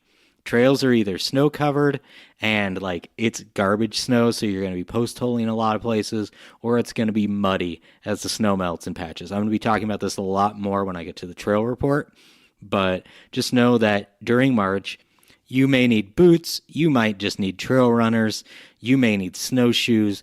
It's kind of a crapshoot, so be prepared. In the park today, I'm going to talk about this more in the trail report, but in the park today, the snowshoeing is not good right now. So just know that even with some incoming snow, we're not going to get enough potentially to really change things. I could be wrong about that. I hope I am. But by the end of the month, snowshoes probably won't be too needed unless you're going really high up, and even then you'll carry them. And it's going to be more hiking than snowshoeing, which when it opens up like that, really cool. Now, camping and amenities in March is a little bit of luck. So Mammoth Hot Springs Campground is the only front country campground open inside Yellowstone in March. Backcountry camping is possible. You could do it this year probably, and it wouldn't be too bad. But just know that there are some areas that might be closed for safety or wildlife management reasons. So always check with the park before you do anything in the backcountry. Outside of the park, most of the campgrounds are still closed until later in the spring or early summer. Roads leading to primitive camping areas in the surrounding national forests may still be blocked by snow or just closed because they typically don't open this time of the year. March is also slower for the gateway communities as well. Restaurants, shops, and hotels surrounding the park may have limited hours or closures. Locals often outnumber tourists on quiet weekdays, creating a calm, almost reflective atmosphere before the summer rush. So again, like I said before, if you're visiting, this is the time to visit. You can still have good wildlife experiences. You can still go on good activities. There's still a lot to do. You just won't be able to get into the interior as easy. So if that's fine with you, visit in March. It's one of my favorite months. It's one of my 12 favorite months to visit Yellowstone. So you know that's real. All right, enough rambling about March. I'm going to now talk about my random Yellowstone fact of the week. How does this winter's snowpack stack up to the last decade? So winter in Yellowstone often looks calm on the surface. It snows, the snow is peaceful and settles, and everything turns just draped with a white blanket of snow, and it settles into the forest and across the high plateaus, and the landscape feels very still. Beneath that calm, that's when the park's most important water supply is being built. Snowpack is not simply frozen precipitation, it's stored water, measured as snow water equivalent, or SWE, as it determines how rivers, wildlife, and communities will fare in the months ahead. SWE tells us how much liquid water is contained within the snow. That number matters far more than depth alone. A deep but dry snowpack can hold less water than a denser, more compact one. Across the Yellowstone River Basin, in early March of 2026, the snow water equivalent is approximately 90% of the 1991 to 2020 median. That puts this winter just under average at this point in the season. While that's not ideal, the upper level snowpack is much better than most people assume. To understand how that compares, it helps to look at the last few years. In early March of 2025, the basin measured about 96% of the median. In 2024, the figure was slightly lower at roughly 80% of the median. 2023 was 106 of normal. 2022 was 82% of normal. 2021 was around 98% of normal. And 2020 was 105% of normal. 2019, 2018, and 2017 were all way above normal. And 2016 was about 90% of normal at the start of March. This year's snowpack reflects heavy December storms and solid accumulation at higher elevation snow-tell sites. Snow-tell sites are where the sensors are that tell us what that water equivalent is. Many upper elevation monitoring stations entered January with snow waters that were already near or above the median. Continued winter storms helped maintain that margin, and then the high basins acted as a natural storage area, and that preserved that SWE into where we are right now, which is why our snowpack is better than most people assume. It was a very wet, dense snow. It's holding a lot of moisture, and that's very good. Now, since snow tell sites are at upper elevations only, they tell part of the snow story. Montana's statewide data adds important context. As of March 1st, 2026, most major river basins across Montana range between 66 and 101% of the median. The Upper Yellowstone Basin in Montana has tracked close to normal for much of the winter, while other basins, particularly at the mid and lower elevations, have fallen behind. Some lower elevation sites reported their SWE deficits were 1 to 5 inches compared with median values in February. Now, I'm not sure if those numbers are going to improve in March, but they should. They should improve a little, but March is also a very snowy, very wet time. So is April. And if we don't get the same amount as previous years, right, this is all based on 1991 to 2020 numbers. So if we don't keep track with that, then we're going to watch our numbers dip. Warm and dry conditions during January and February slowed accumulation across much of the state of Montana. Higher elevations, as I said, remain in better shape, but those mid-elevation snowpack, those are way below normal in several basins. Thankfully, the Yellowstone region has not reached peak snowpack, which typically occurs in late March or early April. This is really what's going to make or break this snowpack. Late winter storms could still narrow existing deficits or strengthen the surpluses. These differences in SWE matter on the ground. A basin sitting at 110% of the median in early February generally points toward healthy spring runoff, assuming gradual melt conditions. By contrast, basins hovering near 65 to 75% of median may face tighter water supplies if late winter storms fail to materialize. Snowpack shapes everything that follows. Strong SWE supports steady spring flows, groundwater recharge, and sustained soil moisture in meadows and other areas that depend on that water. Lower SWE can compress runoff into a shorter window, stressing ecosystems and water users alike. This winter's numbers suggest a relatively healthy start. I know it doesn't feel that way, but we're okay right now. And, especially compared with 2024 to 2025, we're in the same ballpark. And if we can get a decent or average March and April, we're going to be fine. Montana's broader landscape remains mixed. The higher elevations are carrying way more promise than the lower ones. The final outcome is going to depend on what the remainder of the snow season delivers. Right now in early March, the data already tells a story of a healthy snowpack up high and not great below. And that is really the takeaway from this. I have been kind of fighting online about, is this a good snowpack or not? Up above, great.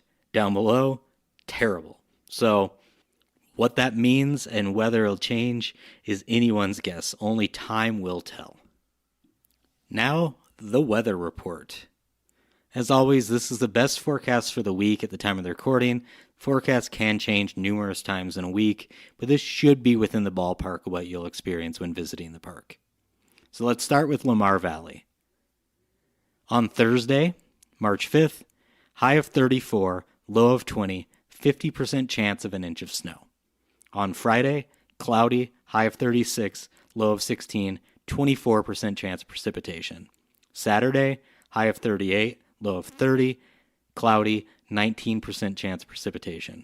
Sunday, partly sunny, high of 43, low of 37, 40-ish% chance of about 0.03 of an inch of rain. Monday, high of 44, low of 18, 53% chance of 1 inch of snow. Tuesday, high of 25, low of 10, 45% chance of about 0.75 of an inch of snow. And Wednesday, high of 30, low of 24, 50% chance of 1 inch of snow. Gardner, Montana. Thursday, high of 38, low of 24, 64% chance of maybe half inch of snow, could come down as rain. Friday, 41 and 20, partly sunny. Saturday, 43 and 32, partly sunny. Sunday, 48 and 39, partly sunny. Monday, 50 and 22 with a 42% chance of about 1/3 of an inch of rain or snow. Tuesday, high of 30, low of 13, 24% chance of maybe some rain or snow showers. Wednesday, 36 and 30 with a 14% chance of some sort of precipitation. Cook City, Montana. Thursday, high of 31, low of 18, 66% chance of 2 inches of snow. Friday, high of 31, low of 16, 24% chance of snow. Saturday, 35 and 28, mostly cloudy with a 24% chance of snow.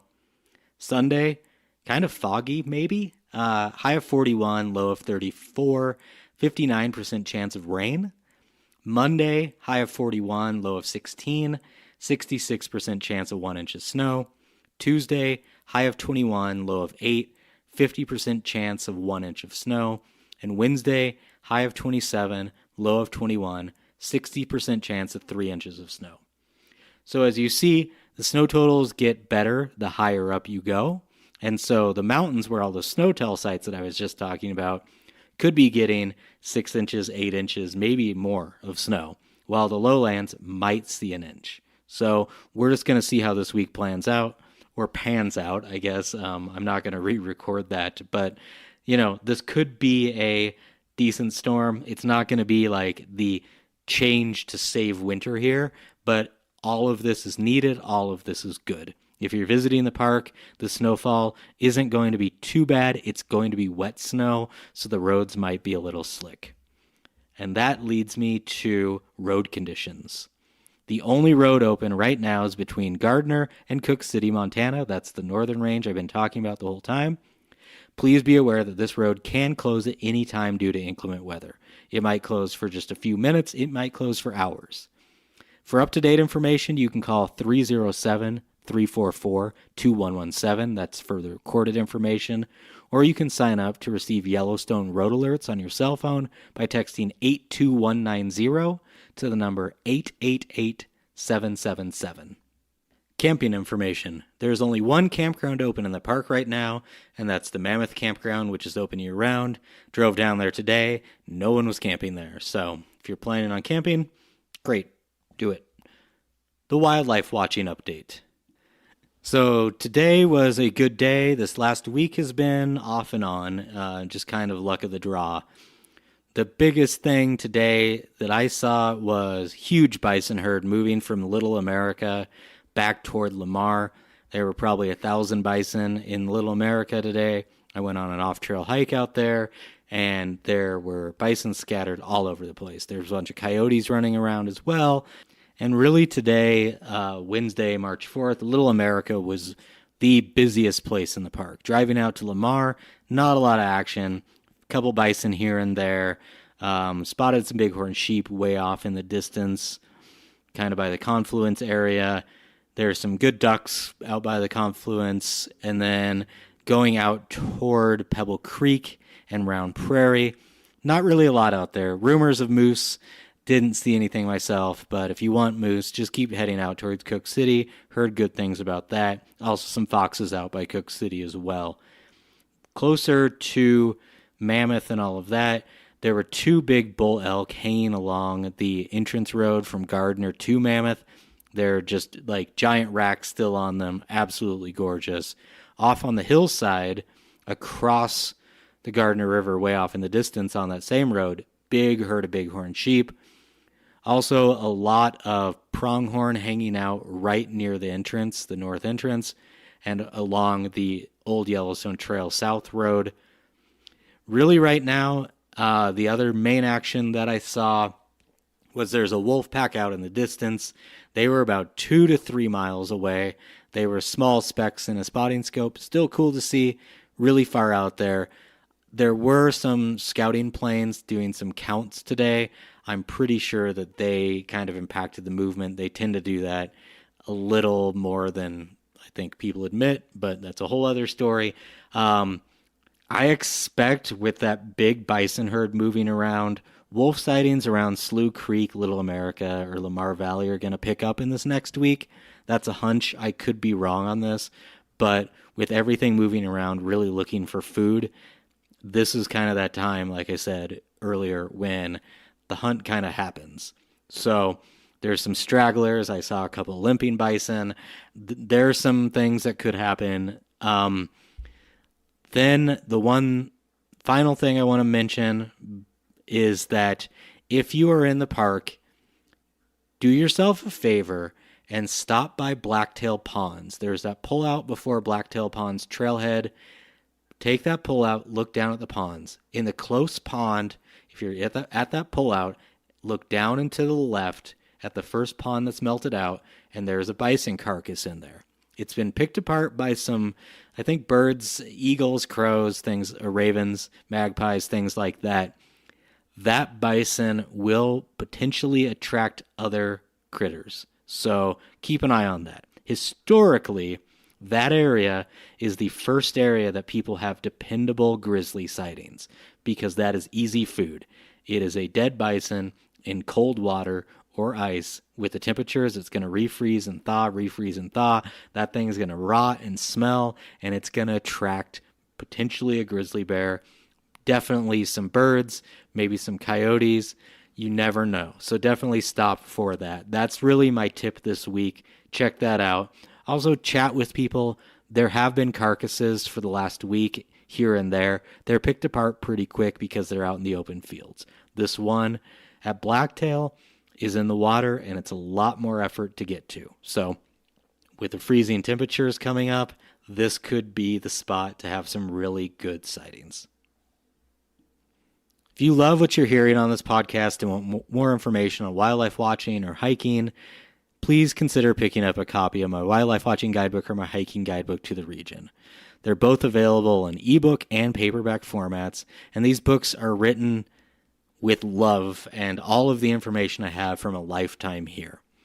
If you do want to buy a book, consider buying it directly from me, as I make next to nothing when they're sold on Amazon, and that money just goes to a billionaire. He doesn't need more money, right? If you buy it through me, I see who orders it. I appreciate it. It makes me feel good. So if you want to do that, you can get your copy at outdoor-society.com or just contact me directly. Trail alerts and updates. There's no official trail alerts this week, but I have a few. The first, carry your bear spray, have it out, have it ready. I saw somebody today that was getting ready to hike, and I watched them put their bear spray in the bottom of their backpack. Don't do that. Have it out and ready to use immediately. A bear is not going to wait for you to open your backpack, rummage around through it, and find it. You need to have it somewhere where you can grab it within a tenth to half a second and also know how to use it. You should be able to grab it, pop off the safety, and start spraying in less than a second. The other trail alert I want to mention right now is the snow is melting fast. I know the weather forecast says it's going to snow more. That's not going to be enough snow on most of these trails to make it better. The cold temperatures are going to be good. It's going to freeze that mud. But as soon as it gets slightly above freezing, trails are going to be turning to mud. They were very slick today. There was running water all over the place in the prairie. It is about 3 weeks ahead of schedule for trails. If you know the park, you know exactly what I'm talking about. We're getting to mud season right now. At the road to get up to Tower Falls, that's normally a snowshoe cross-country ski, there is bare pavement.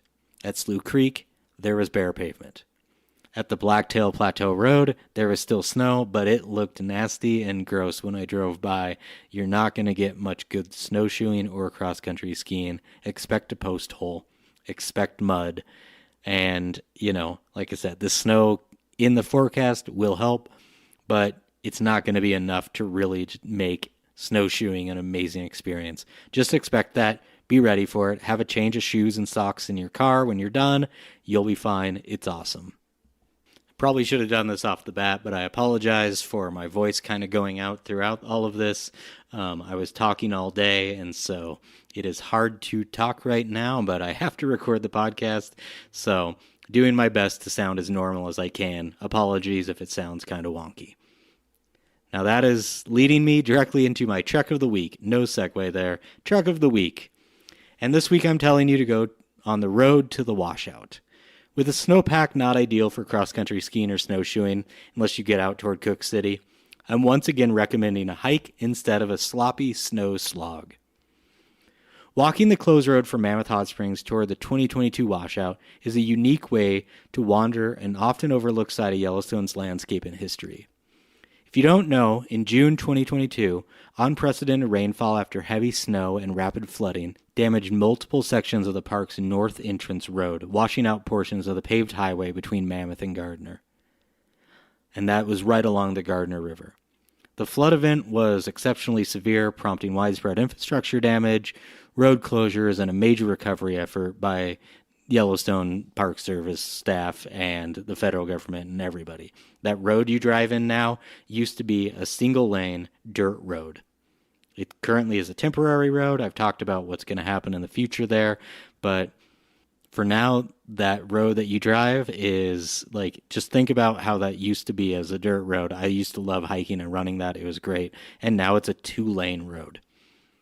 So in 2022, crews and contractors worked to stabilize and rebuild access, but much of the original paved road through the canyon remained permanently altered by the force of water. That makes the closed section near Mammoth an interesting place to visit on foot. The site where the washout occurred is a rare chance to see firsthand how dynamic and powerful Yellowstone's waterways can be, and today, many visitors walk the old alignment as a pedestrian route that traces the Gardner River downstream toward this dramatic rupture in the pavement. To do this hike, you should park in the Mammoth area near the Visitor Center, post office, or another public area up on the hill, and then begin following the short, steep trail from Mammoth down to the campground. You might see some things online that say, when you do this, go park down at the campground. Don't do this. That's going to mess with the campground and the people looking for campsites. Park up and walk down. You can walk down the road, or you can walk down the trail from the upper section down to the campground. Once you're at the campground, there's going to be some informal barriers designed to stop vehicles. They're going to say, like, for locals and park staff only, you can walk that. It's fine. Past those signs, you're going to follow the road, and it gradually descends toward the river. Along the way, you're going to cross old pavement and roadside sections that once carried all the visitors into the park that came in the north entrance. As you walk, you're likely to see wildlife such as elk, deer, bison, and pronghorn grazing near the riverbanks or in the stands of cottonwoods. Raptors, including hawks and eagles, patrol the skies, and smaller birds like ducks, magpies, or the first bluebirds flit along the vegetation. The route traces the Gardner River for much of the distance, offering sweeping views of the canyon walls and abundant opportunities to enjoy riverside scenery away from anyone. Eventually, the pavement ends at the washout itself, which is a wide, jagged break where water surged through in 2022 with enough force to erode the massive section of road and reshape the entire hillside.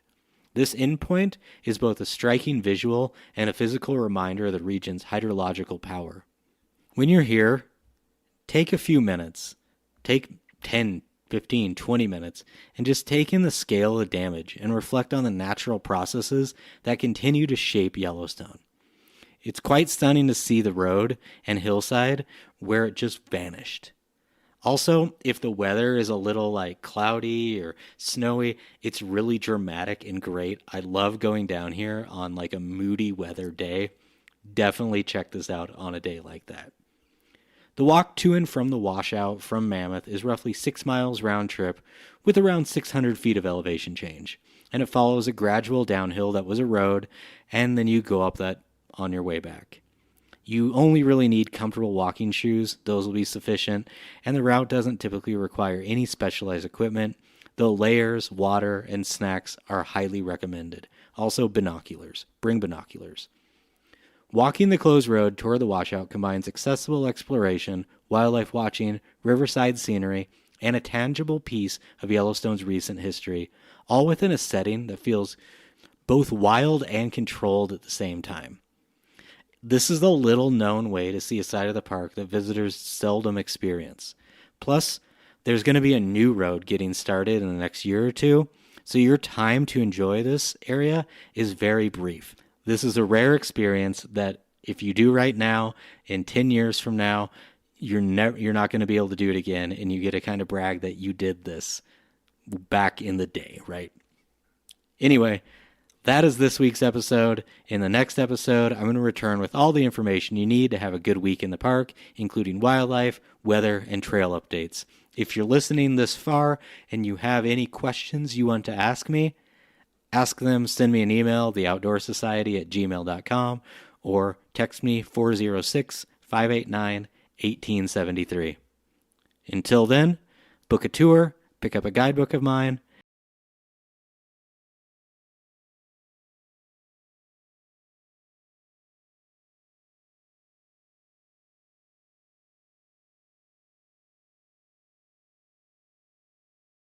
Copyright 2026.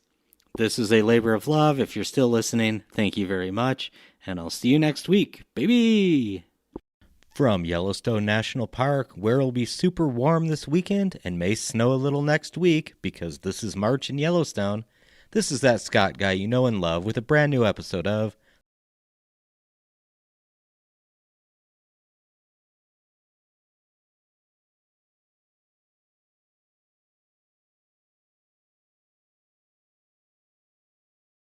Yellowstone National Park from March 19th to March 25th, 2026.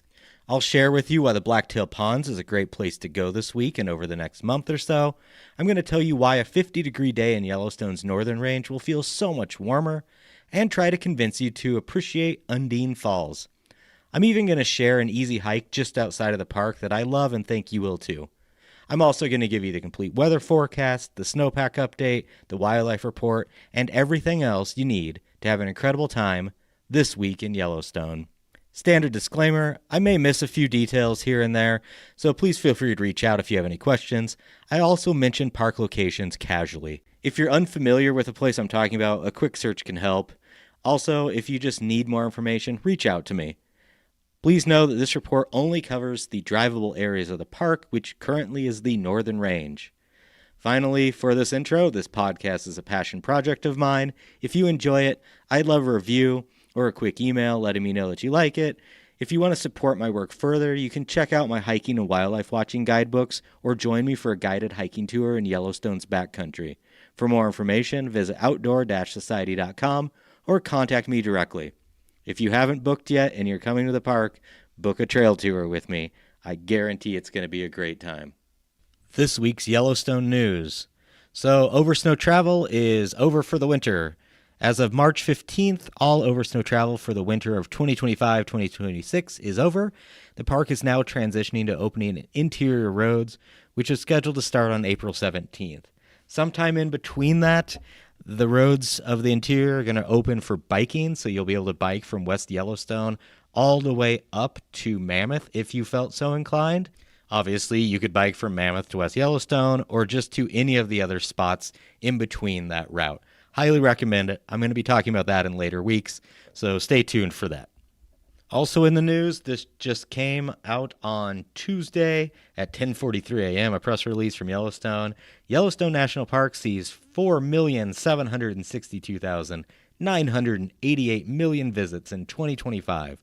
So that will be the second busiest year in the history of Yellowstone National Park, only behind the 2021 year. Because this episode is already pretty jam-packed, I'm not going to dive into these stats, but you can now know that Yellowstone saw its second busiest year in history in 2025 with 4.7 million visitors. Just so you know, 2024 had 4,744,353, which was the second busiest year. Now it's the third busiest year. So 2025, second busiest year in Yellowstone National Park history. The only other news story I was going to talk about is a very brief one about how ravens in the park have been now known to follow and hang out where wolves hunt, and the ravens will kind of hang out in that area even if the wolves aren't there, knowing that the wolves are going to eventually hunt there. Ravens are very smart, and they can recognize faces for a long time. They know individual cars. They are extremely smart creatures, so this isn't really news per se, but it was a scientific study that actually proves that these ravens are hanging out in known wolf hunting corridors, which is pretty cool. And also it means that if you see a bunch of ravens around, hang out there a little bit. It might be a good place to stop and scan. I'll provide the link to that study or article in the show notes to this if you want to know more. My experience of the week. Go scan Blacktail Ponds. I've mentioned blacktail ponds, I think a week or two ago. Every week blends together, I'm sorry.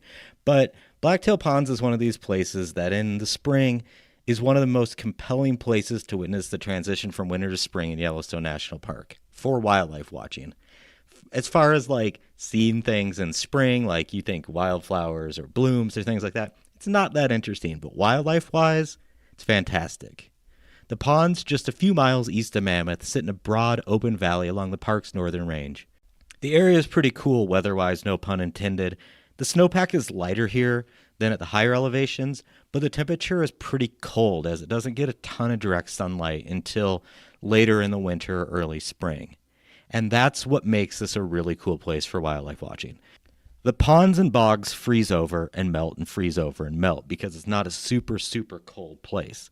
And what happens is the bison are going to walk across that every year, frequently crossing the ponds and surrounding boggy flats. And all winter long, some animals become trapped in the mud or icy water and are unable to escape. According to the National Park Service, natural winter mortality is an important ecological process in Yellowstone, and these carcasses that are left on the landscape provide a vital source for scavengers and predators. At Blacktail, this process is especially visible since it's right next to the road. This winter, 3 bison are said to have died at Blacktail Ponds, each frozen and hidden during the winter. Now that spring is here, they're becoming visible again. As I mentioned previously in the wildlife report, one of the bison carcasses is visible, and eagles and crows and ravens and magpies and all of those are eating at it. One reason I'm recommending it right now is this is about the time of year that a grizzly will come out emerging from their dens and try to find easy food. This is easy food, the carcasses in the Blacktail Ponds. This is a well-known area, so grizzlies know to come here. While at the time of recording, there isn't a grizzly out there, I almost guarantee that there will be a bear here in the next couple days, weeks, or month. This is an area that you really need to go to, especially in mid-March. During these few weeks of shoulder season, fewer visitors travel this stretch of road, and the setting can feel remote despite being close to a main route through the park. By early April, if bears are nearby, this main pullout fills up before sunrise and people hang out there all day waiting. Right now, though, you could be here alone with a handful of others. Now, if a grizzly is feeding after a few days and continues to feed, expect the area to be quite busy. There's one main signed overlook for Blacktail Ponds, but there's a lot of other ones on either side. All of these could net some really good bear sightings, especially once the bears are out. Obviously, if they're not, you might not see much, but you will see something. There are plenty of animals walking around. There are constantly coyotes walking back and forth. There's eagles, both bald and gold. There are bison that are around. There'll be some pronghorn moving through. There could be anything out there, so definitely stop and scan here. You might be the first person to see the bear coming up over the hillside. Or you just might see something cool. I love sitting and stopping here. Blacktail is one of these areas that opens up for hiking a little later and is really great. But for now, your experience is just stopping near Blacktail Ponds and scanning, finding those bison that are in the ponds, waiting to see what is going to feed off of them, and hopefully you get to have an early grizzly bear experience from a distance. That leads me to my tip of the week. Completely unrelated to blacktail and grizzly bears, just so you know. All right, my tip of the week, sunshine and elevation, why Yellowstone's 50-degree days feel so warm. As you'll hear in the weather report a bit later, this week is expected to be quite warm in Yellowstone, with highs in the 50s in the park and maybe even the 60s or 70s out in Gardner. Most of you are going to be hearing these numbers and scoffing, as 50 degrees isn't warm in most of the country. While that is true, a 50-degree day in Yellowstone hits differently. A sunny 50-degree day can feel surprisingly warm on the northern range in Yellowstone National Park, even though the same temperature might feel chilly in many low-elevation places. Part of the reason comes down to altitude. Much of Yellowstone's northern range sits well above 6,000 feet, and some areas are even higher than that.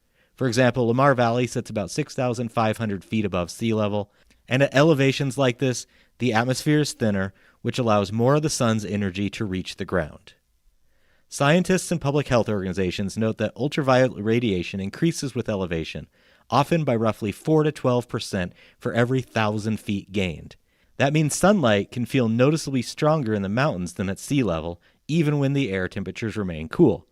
Standing in full sun on a calm March afternoon can feel surprisingly warm, especially after a long winter.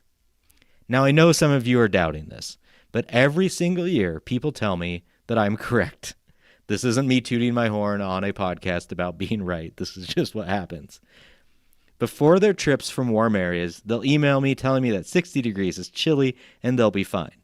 Yet when they get here in March, the high will be 50 or 60, and then they'll tell me how hot it was.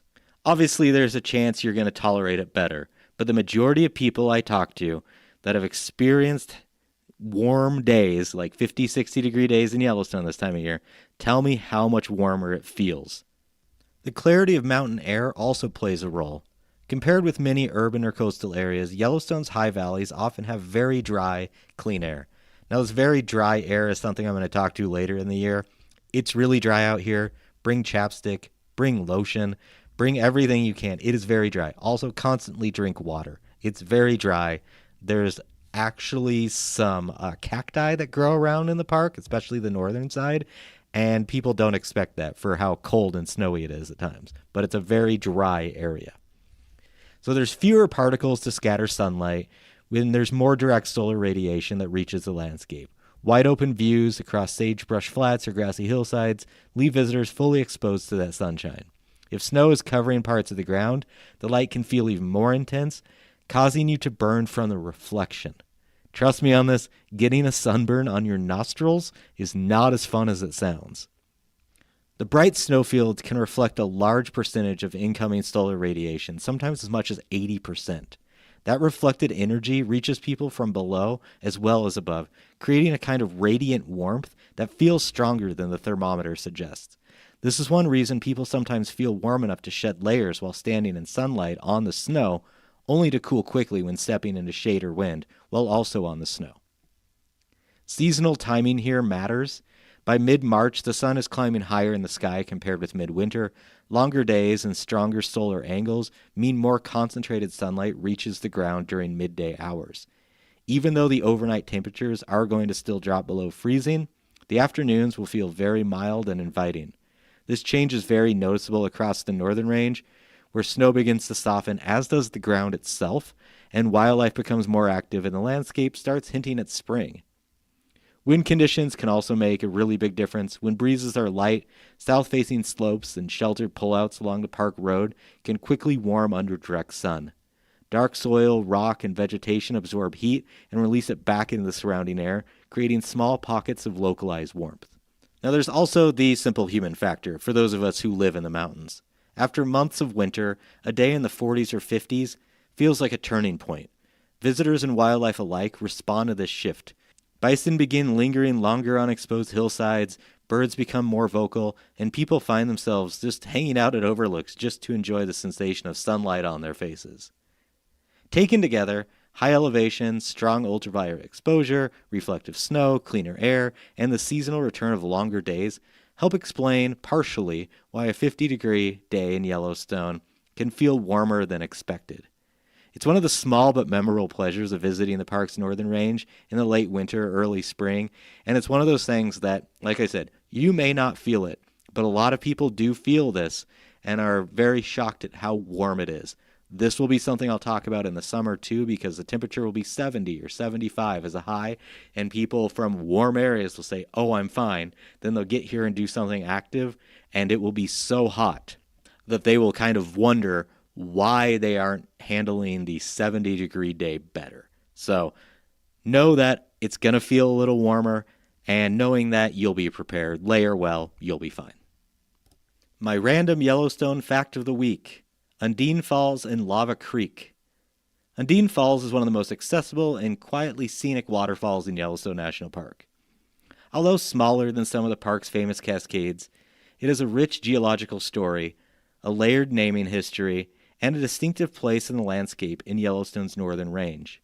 Despite all of this, many guidebooks to the region omit the falls and creek or tell you to skip stopping at the area entirely.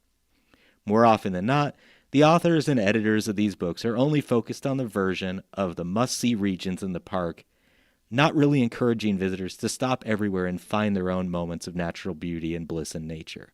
Undine Falls is found along Lava Creek, about 4 miles east of Mammoth Hot Springs on the road toward Tower. The falls are visible from a roadside pullout and overlook, making them one of the easiest waterfalls in the park to view. The waterfall drops through a narrow gorge in 3 distinct plunges, reaching a total height of roughly 60 feet. I triple-checked this stat because I was like, that seems small. But the gorge itself is bigger than that, so the waterfall feels like it's bigger than 60 feet, even though the waterfall itself is 60 feet. It's kind of one of these things that I didn't believe, but everybody says 60 feet, so it must be 60 feet. Beyond the waterfall, Lava Creek continues downstream for about a mile before joining the Gardner River, placing the falls within the broader drainage of Yellowstone's northern range. Despite its modest height compared with Yellowstone's famous canyon waterfalls, Undine Falls has appeared in park publications and even on the cover of a July 1977 issue of National Geographic. For a waterfall that some say isn't worthwhile to even stop at and see from the easy pullout, this is a very fun fact to point out. Like many Yellowstone waterfalls, Undine Falls owes its existence to ancient volcanic processes. Lava flows that occurred roughly 700,000 years ago created resistant basalt layers that now form cliffs and ledges. As Lava Creek cut downward through the softer rock, these harder lava deposits formed those stepped drops that shape the waterfall today. The result is a classic multi-tiered plunge waterfall where water fans over successive rock shelves before collecting in the gorge below. The name Undine Falls has surprisingly specific origins tied to the late 19th century exploration and naming. Early visitors and surveyors sometimes refer to the waterfall by other names, including the East Gardner Falls or Gardner River Falls, reflecting confusion about local waterways. The modern name was reportedly given in 1885 by geologist Arnold Haig, a member of the USGS team studying Yellowstone's volcanic landscape. He chose the name Undine after water spirits from German mythology. These mythical beings were often portrayed as female figures associated with springs, rivers, and waterfalls. The poetic name reflects a broader pattern in Yellowstone's early exploration area, when scientists and explorers frequently drew on classical or mythological themes when naming features in Yellowstone. Now, Undine is best known as a roadside scenic stop. There's a signed pullout that allows visitors to walk a very short distance to an overlook that provides a clear view of the entire waterfall. However, few know that the nearby Lava Creek Trail offers additional views. The longer trail system runs about 4.2 miles one way as a through hike down to the Gardner River, but for the purpose of appreciating Undine Falls, it can be seen as a 1-mile round-trip hike that doesn't really have any elevation gain or loss, and you get to stand on the top of the falls and the canyon rim. Please know that if you do hike here and anywhere else in Yellowstone, expect wildlife on the trail, carry bear spray, and have it readily available, and know how to use it. Undine Falls' layered drops, mythical name, and easy accessibility have made it a memorable landmark for some visitors. Yet, many visitors pass the overlook without realizing the falls are there, or thinking, well, it's not in the main guidebook that I picked up, so I'm not going to see it. That's why it's still, for some, a relatively hidden gem along a major park road. Undine Falls represents a convergence of Yellowstone themes: volcanic geology, early scientific naming, wildlife habitat, and accessible scenic beauty. Its name preserves a fragment of 19th century imagination, while its setting along Lava Creek illustrates how water continues to sculpt this plateau. In a park known for massive waterfalls and geyser basins, Undine Falls stands out not because of size, but because of the way it connects all of these together in such a beautiful setting. The weather for the coming week. So as always, the weather forecast is going to be very accurate at the start of this, and then as we get to like Monday, Tuesday, Wednesday next week, it's going to be somewhat accurate. So just keep that in mind. We're going to start with Lamar Valley. On Thursday the 19th, Lamar Valley is going to have a high of 59 and a low of 32. On Friday, 61 and 34. Saturday, 57 and 27 with some rain in the afternoon, evening. Sunday, 50 and 26. Monday, 49 and 35. Tuesday, 54 and 40, and Wednesday, 56 and 26, and there's currently a chance of 1 inch of snow in the evening or so. I hesitated there because, again, it's Wednesday night. That's a long ways from now. The weather for Gardner, Montana. On Thursday, high of 65, low of 40. Friday, high of 67, low of 40. Saturday, high of 64, low of 32, with a 24% chance of rain in the afternoon and evening. Sunday, 56 and 32. Monday, 55 and 39. Tuesday, 60 and 44. And Wednesday, 62 and 29, with some rain probably in the evening. And that leaves us with Cook City. On Thursday, Cook City is going to get up to 55 with a low of 36. Friday will be 57 and 38. Saturday, 54 and 27 with a 51% chance of rain in the evening. Sunday, 46 and 28. Monday, 46 and 35. Tuesday, 51 and 40. And Wednesday, 54 and 24 with a 61% chance of about an inch of snow that evening. The snowpack update. As of March 17th, the snowpack is around 105% of normal for this time of year. The eastern and northern ranges of the park are 113% of normal, while the western and southern sides are about 85% of normal. Last year on this date, we were averaging around 104% of our normal level, so we're pretty much right where we should be. It's good news. Warm temperatures obviously are going to melt some of the snow, but looks like next week could be wet and cold again, so we shall see. Road conditions. As always this time of year, the only road that's open that you can drive on is the road between Gardner, Montana and Cook City, Montana.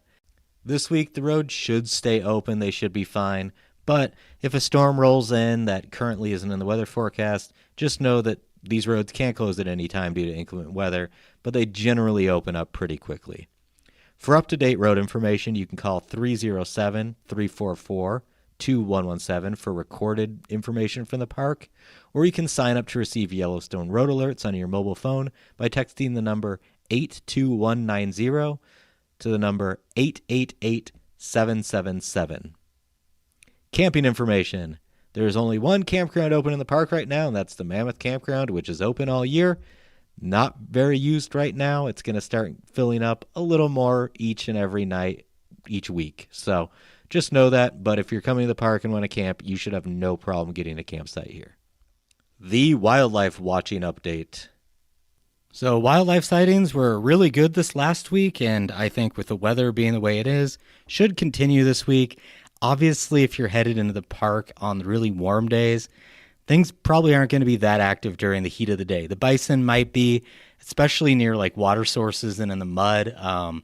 Every year around this time when it gets to be warm, the bison kind of have a party out in Little America, it seems like. So I'd head there. Also go to Lamar. There'll be some bison there. There'll be some moving around just throughout the northern range. So keep an eye out for those bison. Pronghorn are on the move, headed into the park. If you drive Old Yellowstone Trail south from the Yellowstone Hot Springs down to the Arch in Gardner, you'll probably see a lot of pronghorn. You may see some elk out that way. And then you might see some bighorn sheep still hanging out by Yellowstone Hot Springs. In the park itself, elk are going to be hit and miss. They are currently, the bulls are losing their antlers, so you may see like an elk with just one antler wandering around. It's going to fall off, but it's kind of cool to see, so keep an eye out for that. Rocky Mountain bluebirds are on the move. I went on a drive today north of the park, and I saw a couple dozen in a 6-mile radius. Golden eagles, I saw soaring above the Jardine area, so that's kind of near Gardner, and also a lot of bald eagles, things like that. Now, there was some excitement on Tuesday when one of the guiding services saw a mountain lion near the moose tree around Hitching Post. I had a friend that was telling me all about it. They just missed it, but like the guys were super stoked about it. Mountain lions, very rare to see, even more rare to encounter if you're hiking. Don't be afraid of them out here. You're not going to see one more than likely. So if you do, just consider yourself very lucky. The wolves are kind of all over the place. Hell Roaring was decent. Also, Little America, or out by Slough, Lamar, and then kind of the Cache Creek Bend in Lamar, if you know where that is, kind of by the footbridge area. If you follow that all the way down to the river and then it bends left, that's kind of where the wolves have been going back and forth. You might be seeing them. They might have a carcass. Speaking of carcasses, definitely go to the Blacktail Ponds area, see what the carcasses there are doing. There's also been more bear sightings. I have heard of 3 grizzly sightings so far this year, not counting that one in January. So be alert. They're mainly really far out, but those sightings are going to get closer and closer as the bears get a little more active and food sources become less dependable wherever they're at, and they'll need to move closer. Other than that, it's going to be a good week. Ospreys should be back soon, but they're not quite back yet. I did hear a western meadowlark north of the park, so spring is here. This warm weather is going to do quite a lot to really wake things up. So if you're in the park, expect a good morning, good evenings, and even a good midday possibly if it's not too hot. Trail alerts and updates. There's no official trail alerts this week. These are going to be resuming in like April or early May. So everything is basically my knowledge instead of just all over park knowledge. So right now, bear sightings are becoming more common and will only be increasing after every passing week. Carry bear spray, have it readily accessible and not in a backpack, and know how to use it. Very important steps here. Also know that if you are hiking, it's going to be muddy. It's going to be pretty gross. Yes, it's going to be warm and things are going to start drying out, but also some of that snow is going to melt. The ground is going to start thawing a bit from some freezes. It's going to be muddy. It's going to be gross. And have a pair of shoes and socks to change into, and just know that you may just have to bail on a hike if it's too muddy. That's just how it is this time of year. For snowshoeing and skiing, it's not going to be great, especially anywhere, at least to Tower, probably to Pebble Creek. I wouldn't really bother, but if you're down to try, go ahead. Snowshoeing and cross-country skiing going to be much better past Pebble Creek and all of that. And that leads me to my trek of the week, Yankee Jim Canyon. Accessed from the west side of Yankee Jim Canyon, outside of the park, this figure-8 shaped trail, which it kind of is a figure-8 shaped trail.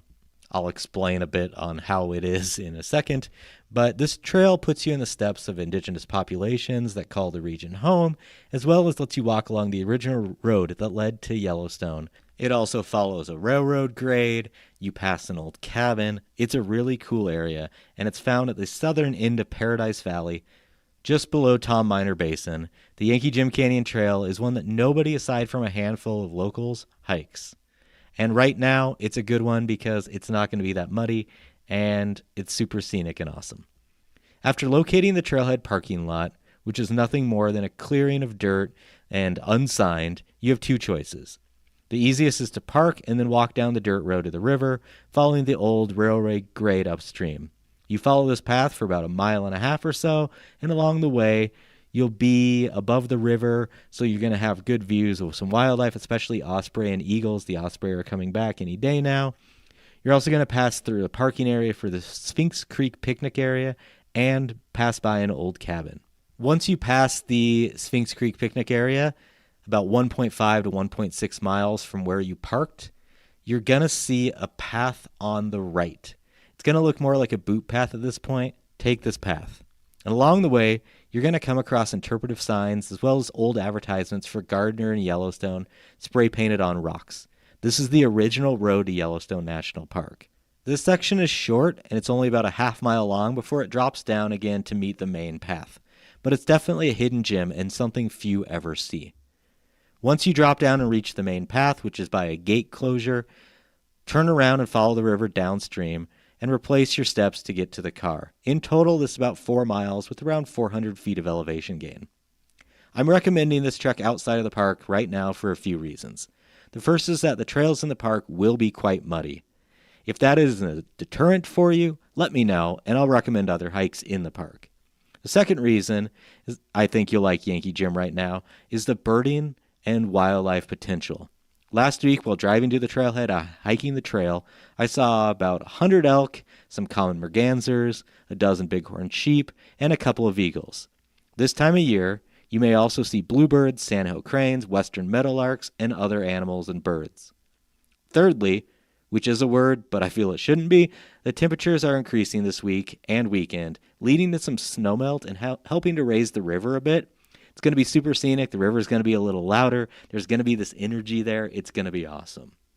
Now, if you want more information on this hike or other hikes in and out of Yellowstone, please contact me. I also have a guidebook specifically for this, as well as offering hiking tours in the park. The book that I wrote covers 50 of my favorite hikes in the region, with something for every month of the year. Trust me, if you want to hike in the park or outside the park, you need this book.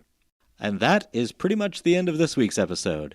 In the next episode, I'm going to return with all the information you need to have a good week in the park, including wildlife, weather, and trail updates.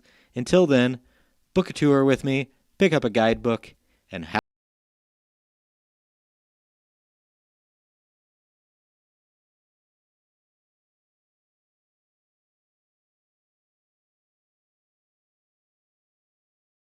This Week in Yellowstone is brought to you by the Outdoor Society. That's my company. It's just me. I do this. It's a labor of love. If you like it, tell your friends, rate and review it, shoot me a message. Otherwise, keep listening, and I hope to see you in Yellowstone. Copyright 2026, baby!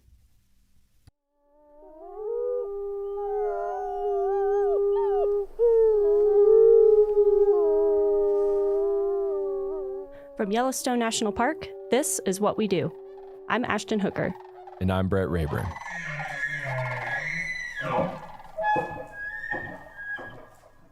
Hey, Brett. Hey, Ashton. How's it going? I'm good. How are you doing today? I'm doing awesome. Good. It's getting close to lunch, so my stomach might rumble a little bit here. But mine is seriously rumbling as well. I hope you can't hear it. Yeah, I have this big lunchbox behind me. I'll try not to rummage in it too much. So we'll see. Well, today we have Addie Falgu, who is a park guide here in Yellowstone, and we're going to talk to her a little bit more about her job and what it's like. And so as a park guide, you know, if you're a visitor to Yellowstone, you might see them out and about either in the visitor center, roaming park trails, park guided walks and talks, things like that. And so along those same lines, we have the Junior Ranger program, and it's pretty popular. Yes, you I've can get heard it of in it. a bunch of different parks, Yellowstone as well. So my question for you, do you happen to know how many Junior Ranger badges are awarded here in Yellowstone every year? Every year? Every year. Number of Junior Ranger badges. So not just people who like get the books and don't go through to graduate. I'm going to say, I'm trying to see if Miles will give me any hints here because he orders the badges. I think it's like, I'm going to say 160,000. Ooh, wow, that's more than I thought you were going to guess. But really, you're off? not too far off.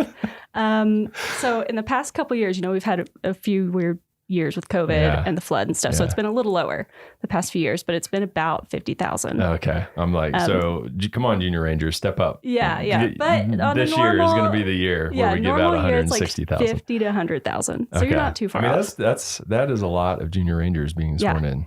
It's a lot more than I thought. That's a lot of oath takers. Yeah. We're in good hands. Yes, we are.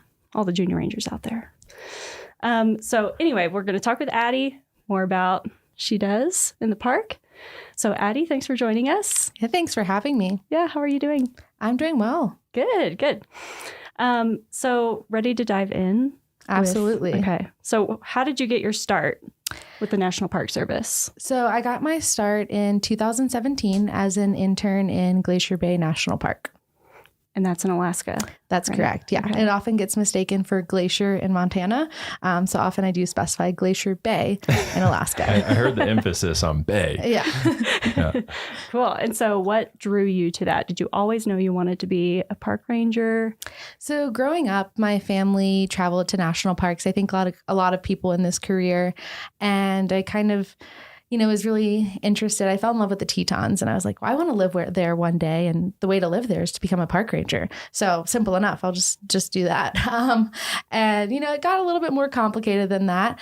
But in high school and college, I started to look more seriously into pursuing a career in that direction. I actually visited Yellowstone in college and spoke to some rangers on that trip and asked them, hey, how do I get into this field if I'm interested? And they gave me some good information on internship programs like the SCA and also how to find jobs on USA Jobs. What is the SCA, just for those who don't know? Yeah, so the SCA is the Student Conservation Association, and the internship that I did in Glacier Bay was through them. Okay, and so what exactly did you do? Yeah, so the position there was an education intern, and Glacier Bay has pretty little visitors that actually set foot on the land there, and the number of visitors in the winter is pretty much non-existent, and so most of the visitation is in the summer on cruise ships. So in the winter, they have a pretty robust distance learning program. So we were actually using Zoom before COVID and before Zoom really became a thing, and essentially taking students on virtual whale watching tours and field trips to the park.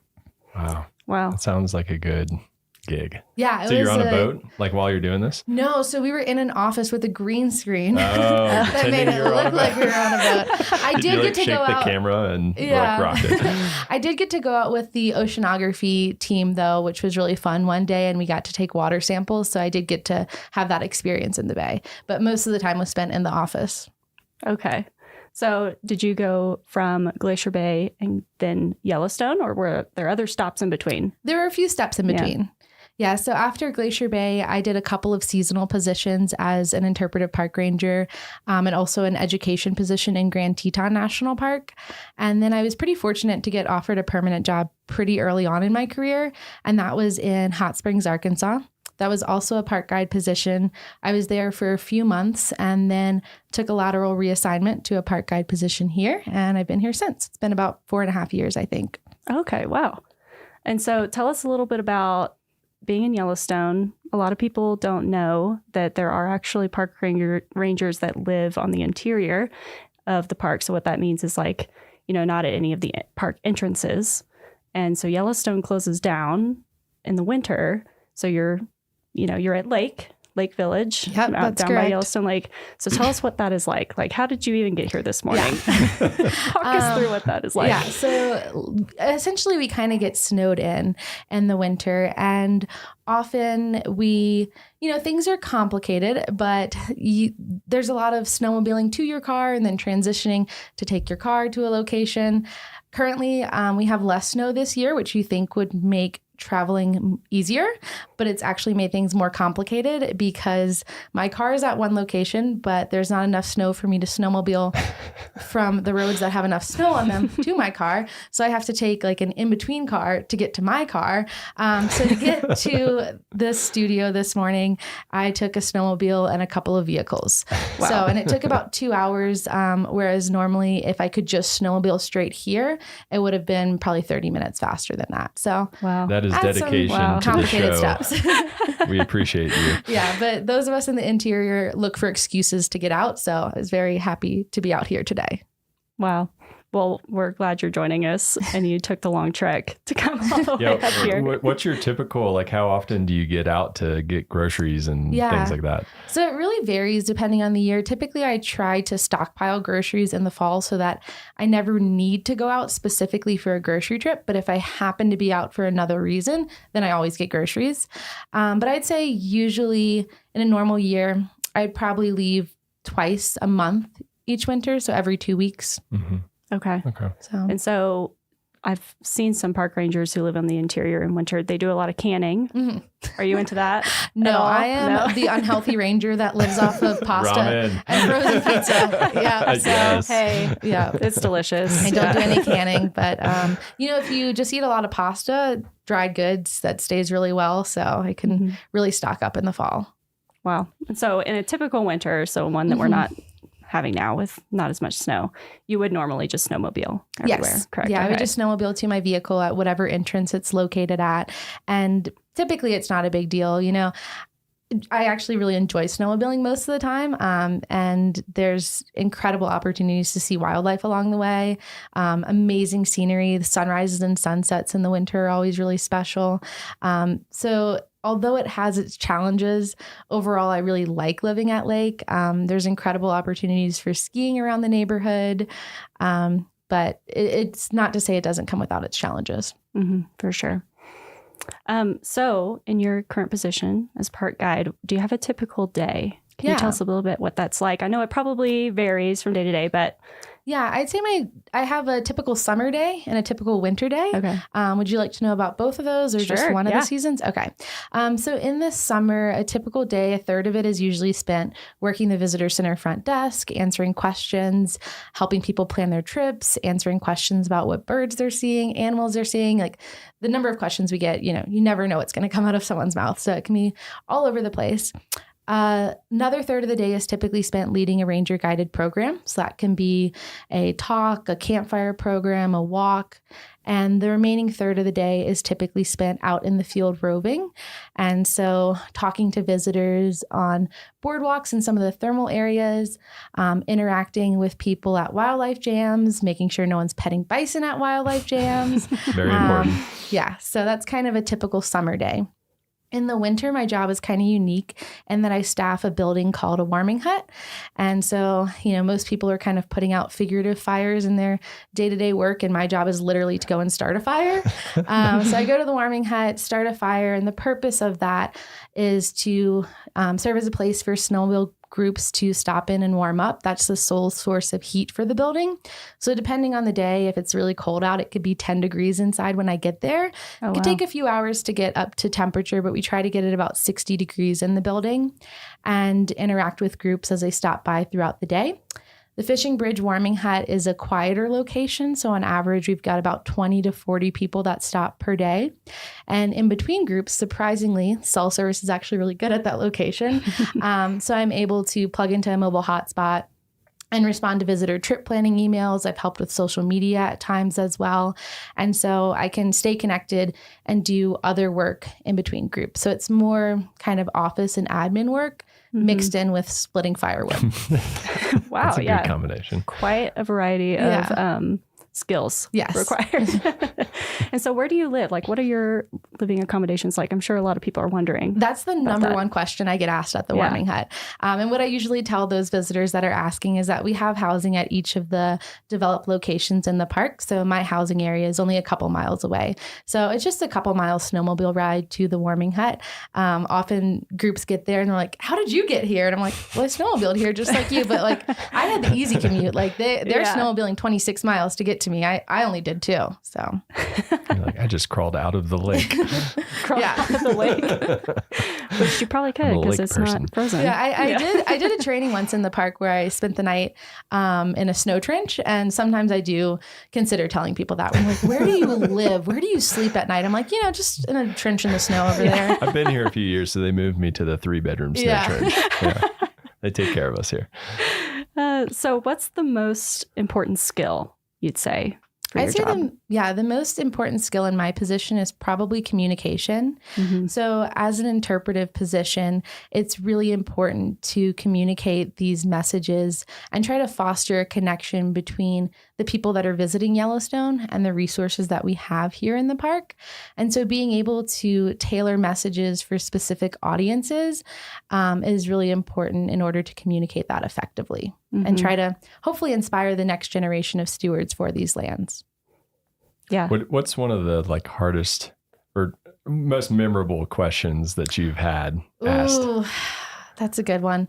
So this is a funny one, but the most memorable question, there was a girl, she was probably about 12 years old and she was really shy. I was at Mud Volcano and I could tell she was kind of embarrassed to ask this question. Her mom's like, she has a question. And I was like, sure. And she's like, I don't know if I want to ask. And I was like, no, go for it. No judgment. And her question was, how do bison poop in such perfect circles?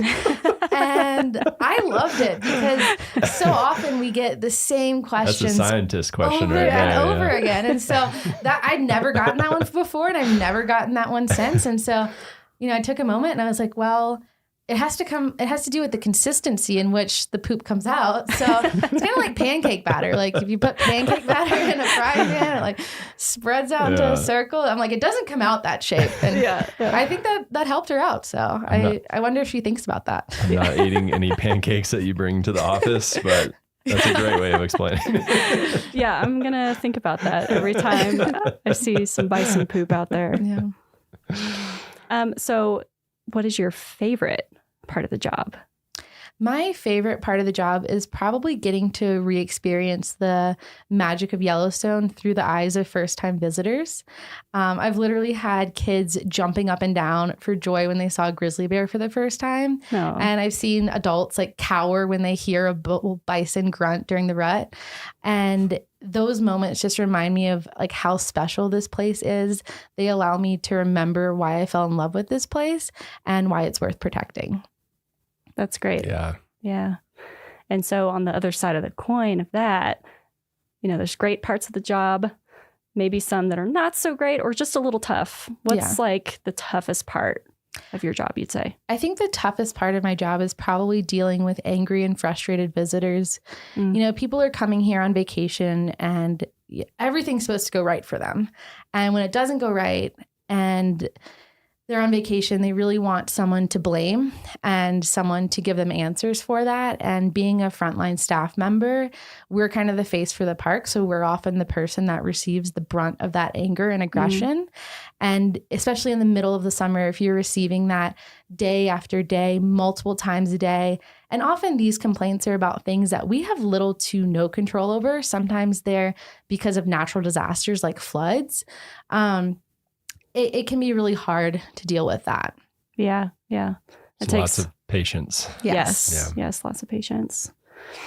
So even with those kind of tougher parts of the job, why do you still want to, work as a park guide or work for the Park Service? Mm-hmm. What is it that keeps bringing you back? Yeah. Although there can be tough days and those negative people, I think the good days and the good people really outweigh it. You might have someone who's mad at you one moment and then you have a really special connection with a junior ranger the next. And it just reminds you kind of why we're doing this. Also, just having an opportunity to live here is something that I try not to take for granted. There's incredible recreational opportunities that I have right in my backyard. And I've also had incredible wildlife sightings literally from my couch. Like I've seen bears and coyotes. I think the only thing I haven't seen out of my back window is a wolf. But there's not a lot of places in the world where you have opportunities for recreation like you do in a national park and opportunities for these really incredible wildlife sightings. And so I think those moments remind me of why I'm here, why I'm doing this. They're incredibly rewarding personally, but they also remind me of the importance of protecting that so that other people can experience that too. Mm-hmm. Oh my gosh, like being at a lake in the winter when it's slower has got to be so quiet and peaceful. In those moments. I mean, the other morning, actually, Sunday, I went to the warming hut and there were 4 wolves in the road.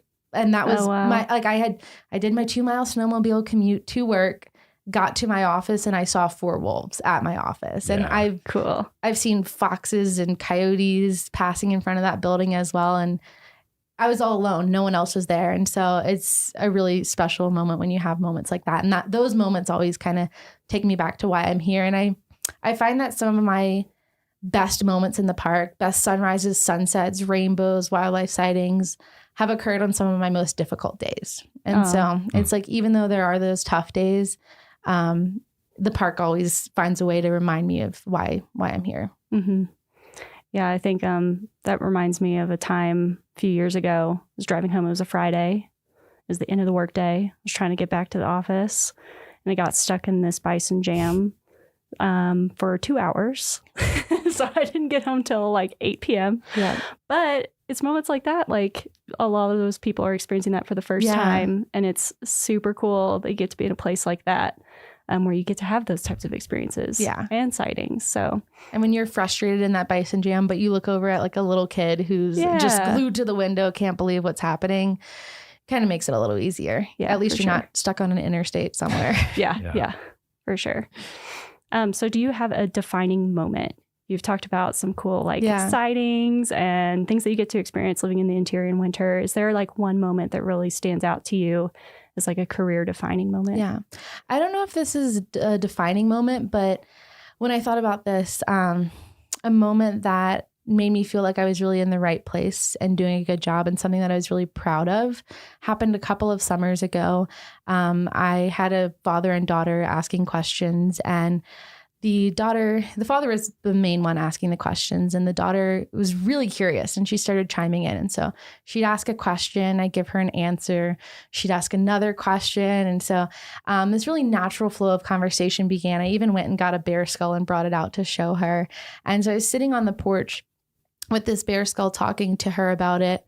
And I remember she looked up at me and said, "Ranger Addie, I love learning with you." And it really just melted my heart because it felt like all of this was worth it. And I really was having an impact and inspiring the next generation of stewards for these lands. And after that, her father pulled me aside and was like, "I just want to tell you, like, I really appreciate that you took the time to speak with her and answer all her questions." He was like, "I know she had a lot of questions." And he's like, "I don't know if you know that the impact that had on her." And I didn't even realize this at the time or tell him, but I don't think they realized the impact that they also had on me, because that was just reminded me of why I'm here and why I'm doing this. Mm-hmm. That's kind of one of the like interesting things about your job is it's less like quantifiable the impacts that you have. And so like, who knows what that little girl is going to grow up to be or do. I know we're talking about junior ranger badges in the intro, and after I answered all of those questions for her, I was like, "Well, you're working on a junior ranger book, right?" She said no, she'd never heard of the program. And so I got her a book, and she was like, "I want you to be the ranger to swear me in. Like, when are you working again?" And so I was awesome. like, "Tomorrow at 10 a.m. is the 1 hour that I'm here." My personal park I was ranger. like, "You got a deadline for this? Because then I'm going to be on my weekend. I'm going to be backpacking." And she was like, "I'm finishing it." And so she came back. I think she was only 6, but she did all of her work that day and came back the next morning, and I got to swear her in. So, maybe cool. she'll be in this position in the future, you know. Yeah. Maybe she'll be a real ranger one day. That's awesome. And that's a lasting impact too. Yeah. That's really cool. So we'll get into the nitty gritty of your job. The park guide position that you're in, do you know what the series is on USA Jobs? So if people want to go apply, what should they look for? Yeah, the series is 0090. And do you know, are those like entry-level jobs? How far up the ladder can they go with those? Yeah, so park guide positions are typically more entry level, and mine is a GS5 position.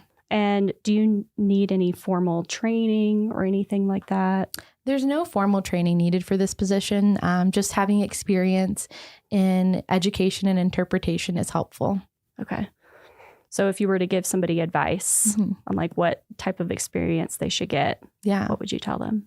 My recommendation would be just get experience where you can, whether that's like volunteering at your local environmental center, which is something that I did, or working at a nearby state park. If you can get experience in interpretation and environmental education, that's going to be a really good way to get your foot in the door. And how did you, I mean, obviously you have to know a lot about the resource to answer all those questions about circular bison poop and stuff. So how, I mean, is that just stuff that you research kind of on the job or on your own just because you're curious? How do you get that knowledge? I'd say a combination of both. I had visited here, I don't know how many times before working here, probably 5 times with my family. And so from that, I just had a lot of basic knowledge of what are the popular sites to see and how do you be a visitor here, because I had visited. So I kind of had some of that background knowledge. I had some knowledge on the ecosystem that I learned when working in Grand Teton National Park. Some of that was on the job learning. Some of that was reading before I did that position. And then since I've been here, I'd say more of the knowledge that I've acquired has been on the job, either reading different references, learning from fellow rangers is probably one of the biggest ways that I learn, and just answering questions. It's really scary as your first day being a ranger, working at the front desk, having to answer questions, but that's the only way that you're going to know what people are asking and know what information you need to know. Yeah, I've worked the front desk a few times and I'm just like, I don't know. I don't know. But and then you're one of the main people that like is contributing to the resources that we're using. Well, in Yellowstone, there's so much information to possibly know too. So that's another thing that's like really kept me in Yellowstone for so long, is that it's hard to get bored here, because one day I'm getting questions about circular bison poop. The next day I'm getting questions from a microbiologist who knows more about the thermophiles in these features than I do. Yeah. But yeah, there's just endless knowledge to know. And so, yeah, there's still questions that I get that I don't know the answer to. And I tell them I'll go look it up and get back to you. And sometimes it's hard to find an answer, but I try.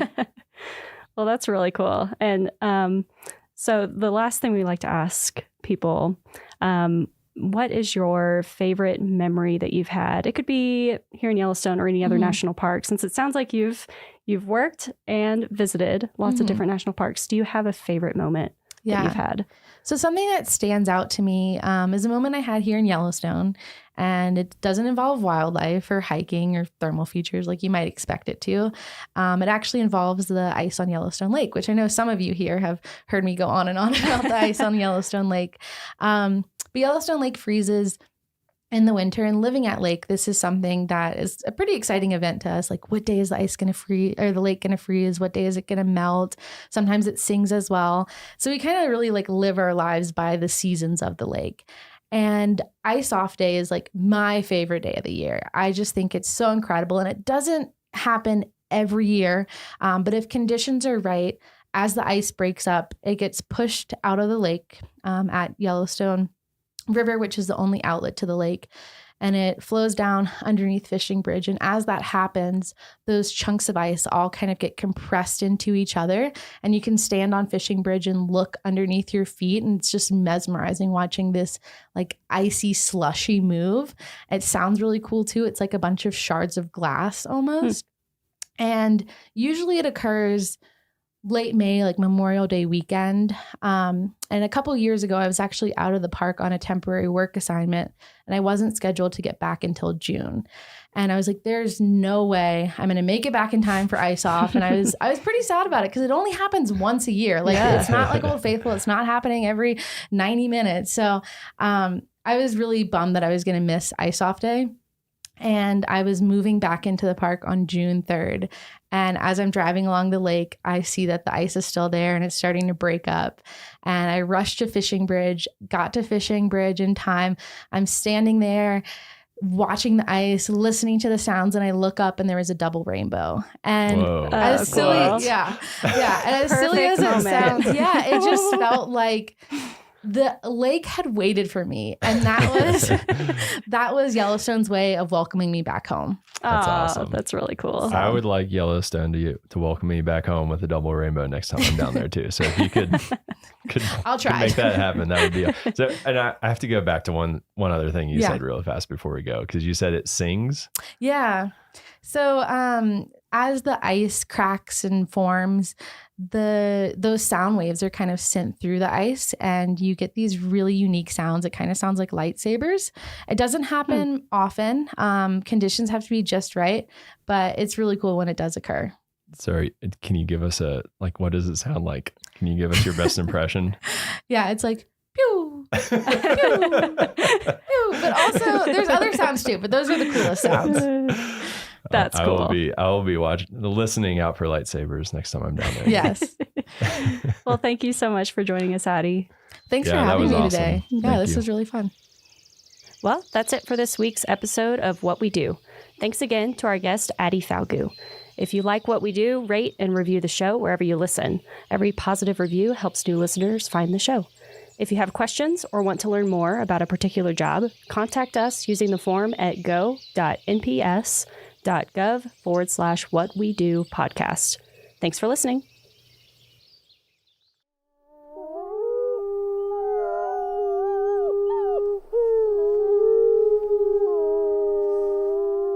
From Yellowstone National Park, this is What We Do. I'm Jake Frank. And I'm Ashton Hooker.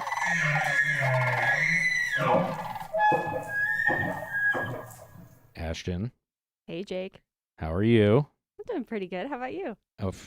We're in Yellowstone. Life is good. It's another day, another Yes. great day in Yellowstone. Did you by chance happen to see the email that we got about the edits to our spring newspaper? I did, actually. Did you get your edits in yet? No. All right, well, It's on my list, though. make sure to do that. Yeah. Speaking of publications, do you know how many publications that Yellowstone National Park manages?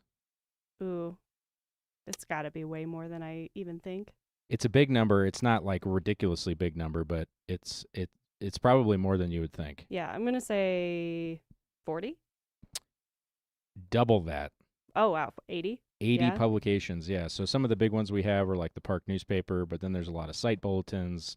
There's basically all the information that you could want behind the visitor center desk. There's a ton of information to hand out to people if you come to Yellowstone. And speaking of publications, today we're joined by Miles Barger. He is the Publications Program Manager in the Resource Education and Youth Programs Division. Miles, how you doing? Oh, doing pretty well. Beautiful day out there. It is a beautiful day. So for our listeners, some of you may recognize the name. Miles is actually one of our hosts, but you're on the other side of the microphone today. So how does that feel? Feels great. Multi-talented. Yes. Yeah. He's ambidextrous. There you go. You play offense and defense. That's right. Yeah. Special teams. Yes. So how did you start working in national parks? I was in college and I was looking for a summer job. I had been working near my parents' house in Kentucky. And then somehow through the magic of the internet, I realized that you could work in a national park in the summer to make minimum wage, which I think was like $5.25 back then. You're dating yourself. I know. Yeah, you could work in a national park and make minimum wage instead of being at home doing it. So I thought that's interesting. So I applied to, I don't think I applied to Glacier because you couldn't have a beard. At that time, whatever the concessioner was. What a terrible idea. I know. So I was like, well, I'm not doing that. But Yellowstone, I saw some jobs. So I applied for a job with the concessioner operating the hotels, which was Xanterra back then, as it is now. And I got a job cleaning cabins at Canyon before they had built all the huge lodges that are up there now. Oh, wow. It was all just cabins. And I towed a cart around from cabin to cabin and paused when a bison was sitting on the porch and I couldn't get in. It's like a forced break. And that was my first summer, and I haven't done anything but work in or around national parks since then. Gotcha. Wow. So this podcast, we're focusing mainly on people who work in national parks. Yeah. But you mentioned that you worked for our concessioner. So I did. Yeah, just something to tell people that are listening is that in Yellowstone, we have about 750 roughly permanent and seasonal employees combined every year.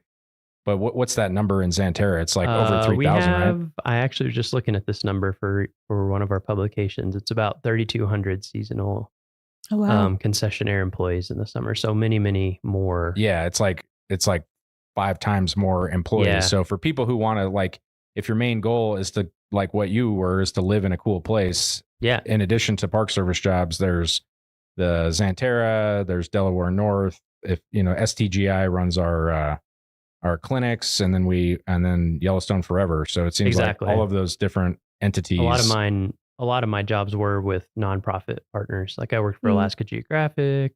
Yeah. I worked for Denali Education Center, places like that where they're not a National Park Service job, but you're affiliated with the park, working with the park. Yeah. So how did you make the switch? How did you go from one to the other?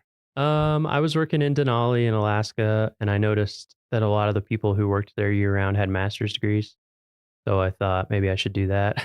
Yeah. And I didn't have anything to do in the off season anyway.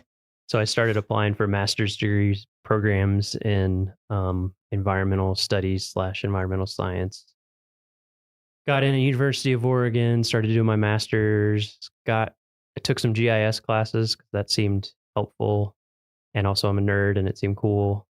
And then there was a project called the Atlas of Yellowstone. And I said, oh, I know about Yellowstone. I worked there for a little while. And I got in on that. And then a job opened up in the Park Service being a cartographer for the Unigrid brochure. Those are those glossy folded brochures you get when you go to the entrance of any national park.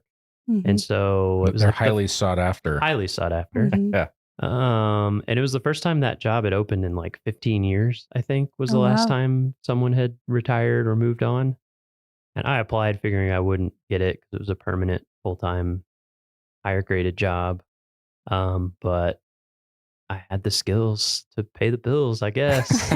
It was just a very specialized area that I happened to have had a knack for. Yeah, right and place, I got that right job. time. Yeah. Right place, right time. Mhm. Exactly. Yeah. I'd done SCA internships. I'd worked at Yellowstone. I'd pieced together enough stuff over those seasons that combined with the cartography and design skills and writing, I could, make a pretty good case that I had the love for the game and the skills and the knowledge about the Park Service and all of that, and ended up getting the job. So your first Park Service job, what was your first seasonal one, I should say? That was in Alaska? Or did you go from... I never had a Park Service job. You never had a season. So your first Park Service job was Park permanent. Service job was a GS-12 visual information or cartographer.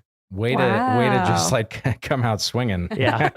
I definitely didn't think I would get the job. So. Yeah. And that's like really very awesome. That is, everybody that we interview, they'd have like a different backstory on how they started. And I would say, that is atypical, but Ashton, you kind of had a similar thing too, right? Like you didn't, how did you get your start? I started it was Geoscientists in Parks internship program. Now it's called Scientists in Parks internship program. And I got an internship here in Yellowstone for a summer.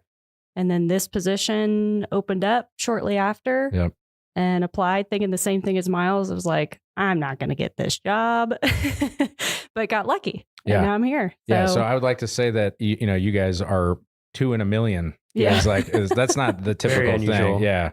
But it can't happen. And I think that's, just right place, right time, being willing to just get, the background that you need so that when the jobs present themselves. So you were a cartographer. Where was that? Harpers Ferry Center. Ferry. Okay. So it's the kind of graphic design center for the National Park Service. I would say that's becoming more distributed over time, but things were super spread out in DC, is my understanding, in like the 50s and 60s. And then there was a push to consolidate everything somewhere. And Senator Robert Byrd was very good at getting things built in West Virginia. And so, Harpers Ferry, West Virginia is literally as far east and close to DC as you could possibly be in West Virginia. So it's right on the corner. It's like the lowest elevation point in West Virginia. It's a beautiful spot. It's where the Shenandoah flows into the Potomac. Yeah, but I've sat on the confluence there and had lunch. It's very pretty. And so it's a building full of people who do. That's where the brochure program is, waysides, exhibit design, AV, all sorts of stuff. So between that job, your first Park Service job, and now the publications program manager, did you have some things in between, or did you go from one? I was there as a cartographer for almost 4 years. And basically I missed being in the Western US and I wanted to get back into a park in operations. The cartographer job was cool because I got to see like the breadth of the Park Service and how many different types of parks there are, and worked with every kind of park you can imagine, from like a tiny Civil War, not even Civil War, tiny Revolutionary War battlefields, all the way up to huge parks. And there was a job in Rocky Mountain National Park as the visual information specialist there. And I applied for that and got that job. So I moved to Estes Park and worked for Rocky for 5 years. And then this job came open and I applied for that. And came here in 2020. It was basically during the pandemic when the job opened up. Yeah. Well, so kind of getting more into your current job now that you're here, do you have a typical day or a season? Like what's your workload look like? I definitely have a typical day, which is come into the office and sit down at my computer and work on my computer. Can you There's some- can you expand? Yeah. So, being the publications program manager here, I'm in charge of not all the printed stuff, but the majority of printed things for visitors and for staff, like internal and even concessioners. We make stuff for them as well. There's approximately 100 products when you add up all the site bulletins, which are, you know, the folded black and white things that you get at visitor centers. Oh, so I was off, Ashton. I said 80. So Yeah, well, that's a lot. It's something. Yeah, maybe it's 80. It depends how you count things. Yeah, and Do also you count all the different translations as separate things, Sure, yeah. or not? You Oh, know, right. Yeah. yeah, it's a lot of things. So yeah, depending on what the time of year is, I work on those. I would say my seasonality is kind of the inverse of a lot of people in operations, which operations is like, you know, the front line, people who interact with visitors and are busiest during the summer, which is obviously when we're busiest. But I have to write, edit, get reviewed, and get ready for print, which printing takes a lot longer than putting things digitally. Anywhere from 6 to 8 weeks, you have to submit something before you're going to get the printed version. So my winter is really the busiest time Gotcha. from like October through now, basically. Yeah. I have a bunch of stuff I'm getting done right now because we need to get it here by the end of May, basically when our busy season starts. And then the summer it's busy, but in a different way. In the summer, I'm mostly responding to, I also make a lot of signs, design a lot of signs and get them ordered. So a lot of sign requests come in for just stuff that happens in the park. And then, you know, things tend to happen in the summer. We have whatever, a road, something goes wrong and we have to reroute people, or a regulation changes, or it depends whatever. how many floods or water main breaks, or depends which plague we get. Yeah. So I'm kind of responding more short term to things like that, and like sending things to people in the field, getting things, taking requests for publications that people need more of.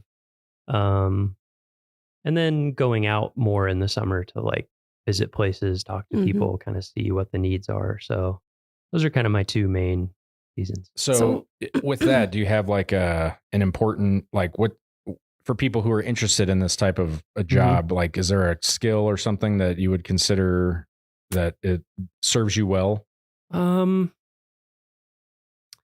Yes. So I do design, but I also write almost everything as well inside of the design.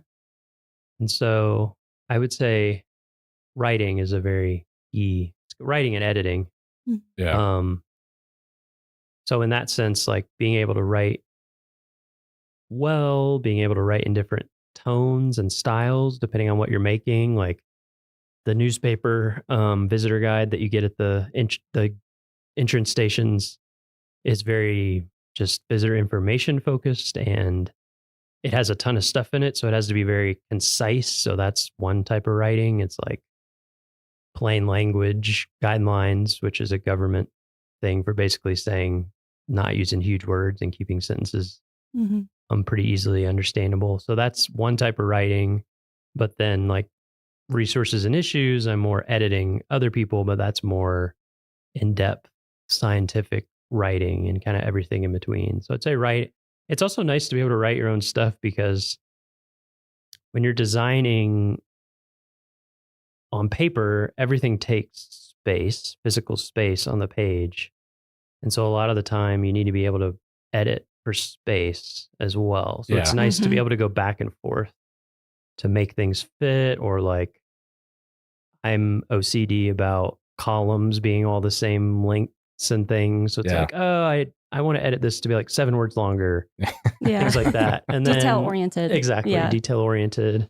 And then there's the design side of things. I think that's a tough one for me. There are skills you can learn, but I also think there's a certain je ne sais quoi that some people have and some people don't when it comes to design. but that's an important skill. And then there's all the technical stuff of like, no, we use Adobe products, InDesign, Illustrator, things like that. But you know, something like Figma or GIMP or whatever, all the different open source things are very similar, but knowing how to run those programs well and do what you need to do, being like proficient and facile in those things. And then I make a lot of maps as well. I guess I wouldn't have to do that. Most people probably would call in on the GIS shop at their park if they have one to do that. But Since you have that skill in your back pocket. Yeah, which is also, again, like the writing is a nice skill to have because you can design for your own space and stuff. When I worked, so my job before I came to Yellowstone was in Glacier as a visual information specialist, similar to what you were doing more likely in Rocky.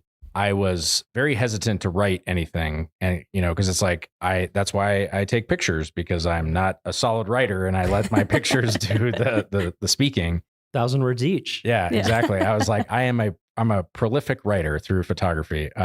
But when I came here, I was able to kind of do the same thing because there were people around me that were writing. But then as I got more into this job and started, you know, changing things like the products that we were making that Cam was asking us like, hey, do this or do that. There was no one to write. And so you just kind of had to write for yourself. And that is a skill that I picked up. And I would agree, like writing is I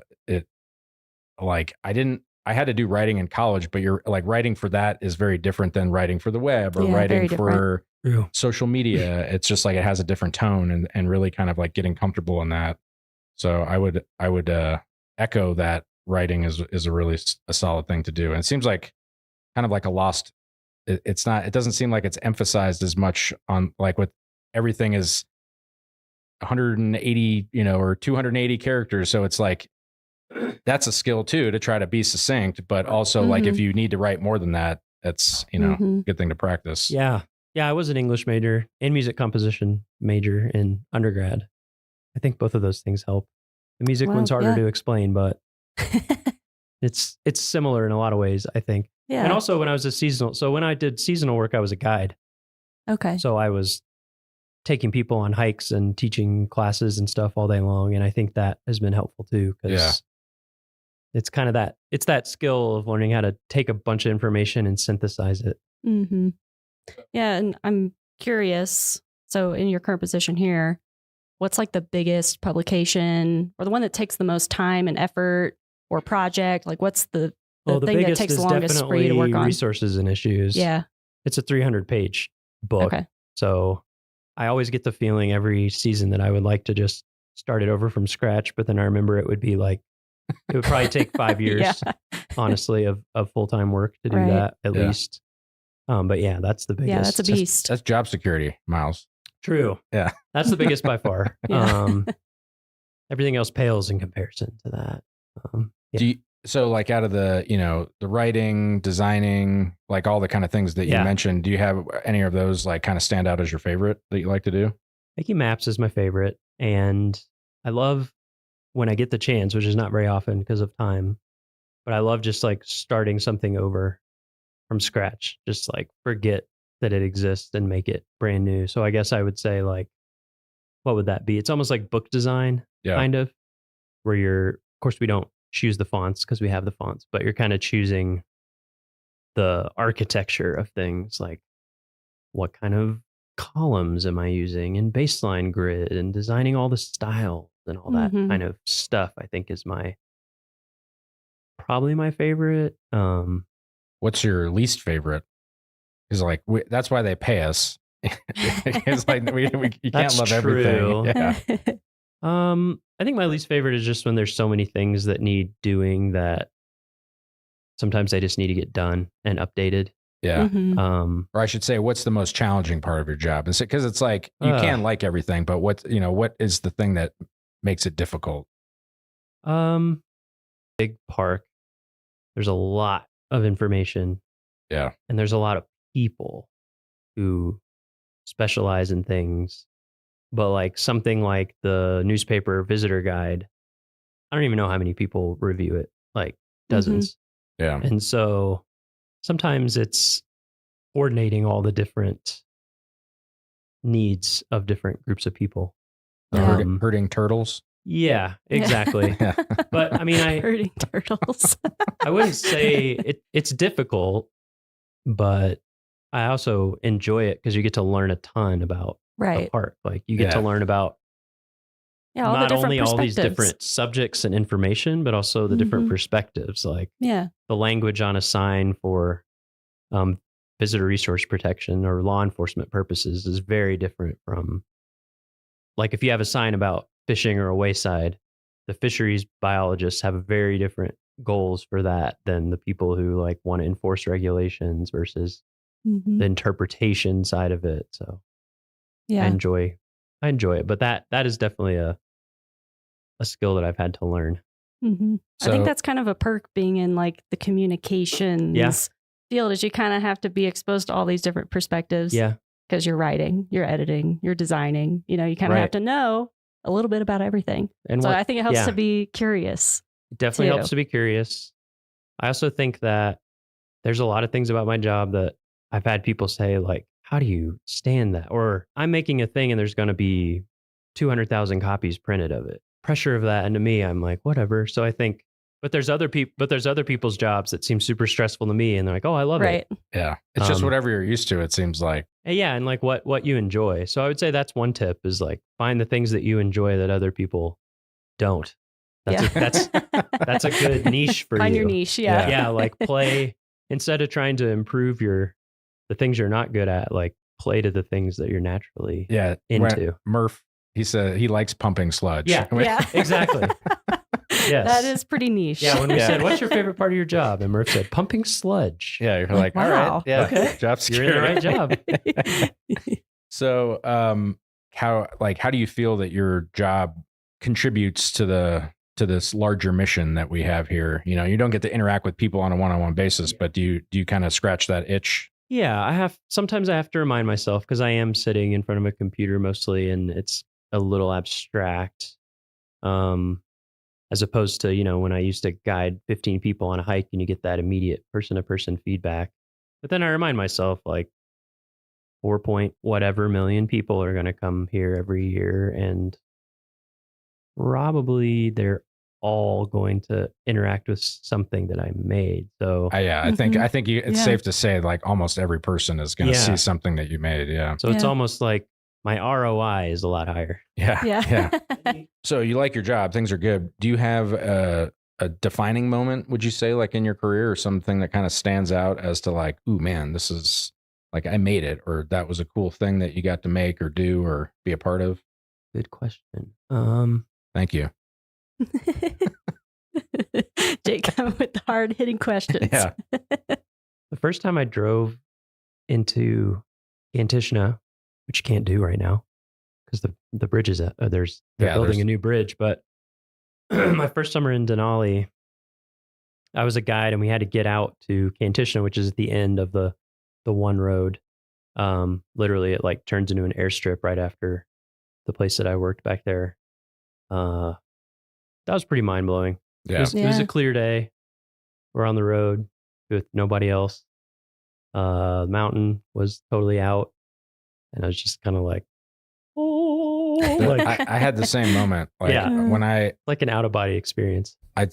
I say that there are three things that have like changed me as a person, that so far, I mean, obviously there can be more, but the first time going to Stony Overlook on a clear day and seeing Denali, like in the distance, I was just standing there like mind blown. Yeah. And then the first time I saw the Grand Canyon, because that was also, I was younger and I was like of the age where I was starting to appreciate things. And I was just like, it's just like unfathomably big. Like you can't imagine like being the first people to show up and be like, oh, how do we get across this? And then also seeing the Kilauea volcano under the Milky Way at night. I remember going there and it was like glowing up into the sky on a clear night. You had the Milky Way like arching over it. And again, just like one of those, like, this is so cool. Yeah. And it's cool that national parks, like they were all in national parks. Yeah. Like, like out of all the cool things that I've seen, that it's just, I mean, it's cool that we get to do this. Yeah. I mean, that's what makes it hard to choose is I've had so many over the years. But I mean, what I did the seasonal job for fun, and I think I tried to live a normal life one time after that for a few months. And I just couldn't do it. Yeah. Yeah. So not that there's anything wrong with it. I just, for me, I got hooked. Yeah. So for people that are interested in doing this kind of work, let's get into some of the details. Like if someone goes to USA Jobs, what are they, what's the series they're looking for? Yeah. So I think a lot of the interviews for this podcast, we've had interesting, weird job titles, but this may be the weirdest. It's traditionally, these jobs have been called visual information specialist. It's 1084. Okay.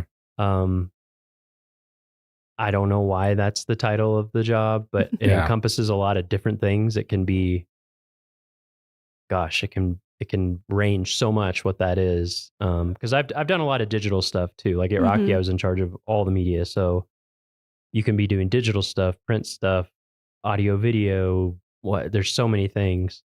So that's one of them. But I think there's a movement right now to change a lot of the jobs, if not all of them, over to 1001. Is that right? Yeah, that's what I am.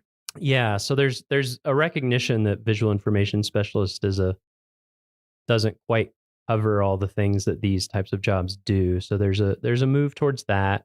And then I would also say there's, as you guys know, there's public information, and a lot of times almost exact same type of job as my job is advertised under different public information things. There's also, like I said, there's subspecialties, like cartography, which in my mind is a subfield of design, or like writer editor, audio video production Specialist. That was a job I had too. Yeah. So I think look for 1084, 1001, but also when you're on USA Jobs, just search for terms that apply to what you're interested in terms of like audio video or editing or writing, and it's kind of all over the place. Yeah. And I don't think we've said this yet, but like on OPM, there's a list of all the jobs. So like if you go to the OPM website, it's like the 1000 series is all of the like arts.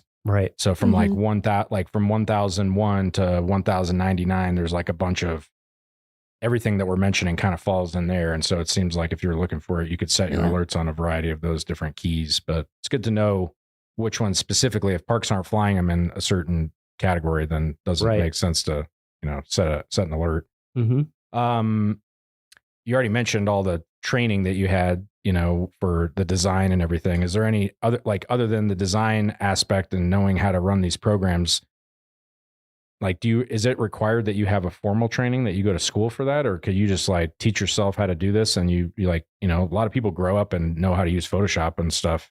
I think you can teach yourself. Yeah. Yeah. I mean, a ton of it I taught myself. I think like you said, Ashton, curiosity is a big one, I think, for these positions. Yeah. Curiosity about different types of design work and audio, all that kind of stuff, but also subject matter. I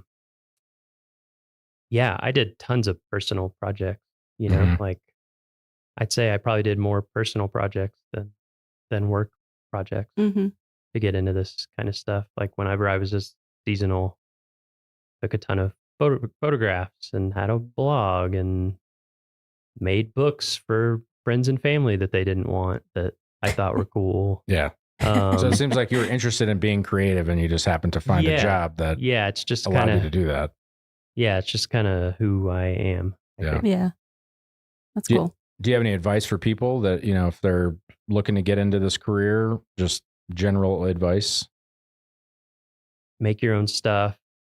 If you have some opportunity to, I definitely know people who've gotten into it who are seasonal or permanent in a different career field, and they are a photographer and they start working on their photography and they get really good at it, or they start writing stuff, or a lot of times I have projects that I need some help with from people out in the field who have that knowledge, and they can it's not volunteering because they're doing their job, but and generally with parks, with federal, well, I shouldn't say federal, I just know Park Service, but you can spend up to 20% of your time on alternate things as long as they're, and so definitely I did things like that, and others, people in like interpretation or other staff do that as well. You can contribute to projects. It's always hard for me to give advice because I just kind of, It is a winding road. Yeah. I just kind of did what I was passionate about or interested in, and got lucky and it worked out. So it's hard for me to give it a specific advice, but well, yeah, not so much like advice on like how, like what did you do that somebody else could replicate, but just like what are the things that are going to set people up for success. Yeah. And it seems like the things you just mentioned were. Yeah. I also would say I have a lot of print knowledge. I don't know how much I would invest in that moving forward for people. But if there is something that you can learn that is a little less known or technical in a specific subfield, that can be helpful. Yeah. I would definitely say from now moving forward, people focusing on digital is really a good idea. Yeah. So not that we write much code or anything, but just like how websites work, thinking about user experience in addition to all the other things, apps, app design, and working with databases and things like that is very helpful. So we like to end these with on a high note. Like, what's the fun thing? Do you have a favorite story or memory in Yellowstone or some other park? Like, we kind of already touched a little bit about, going out to Kantishna was the first time to kind of blew your mind. Is there like a my first non-work related thing maybe? Yeah. My first summer here I got really lucky my first summer here because Xanterra had overhired.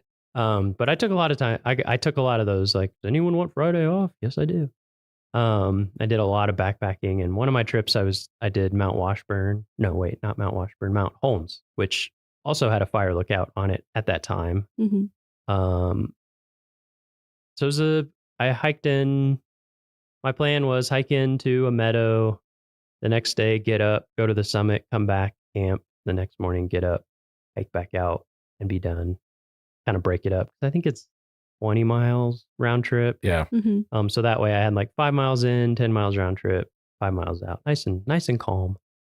And so I did the hike in, camped at a backcountry site, and the next morning got up, and there's like a big meadow right before you kind of get above tree line for Mount Holmes. And if I remember correctly, it has kind of a lot of little like pothole ponds and things. And so I kind of hiked up. I'd never done it before. I hiked up over this ridge and saw this big meadow, and there were just a ton of cow elk with their calves.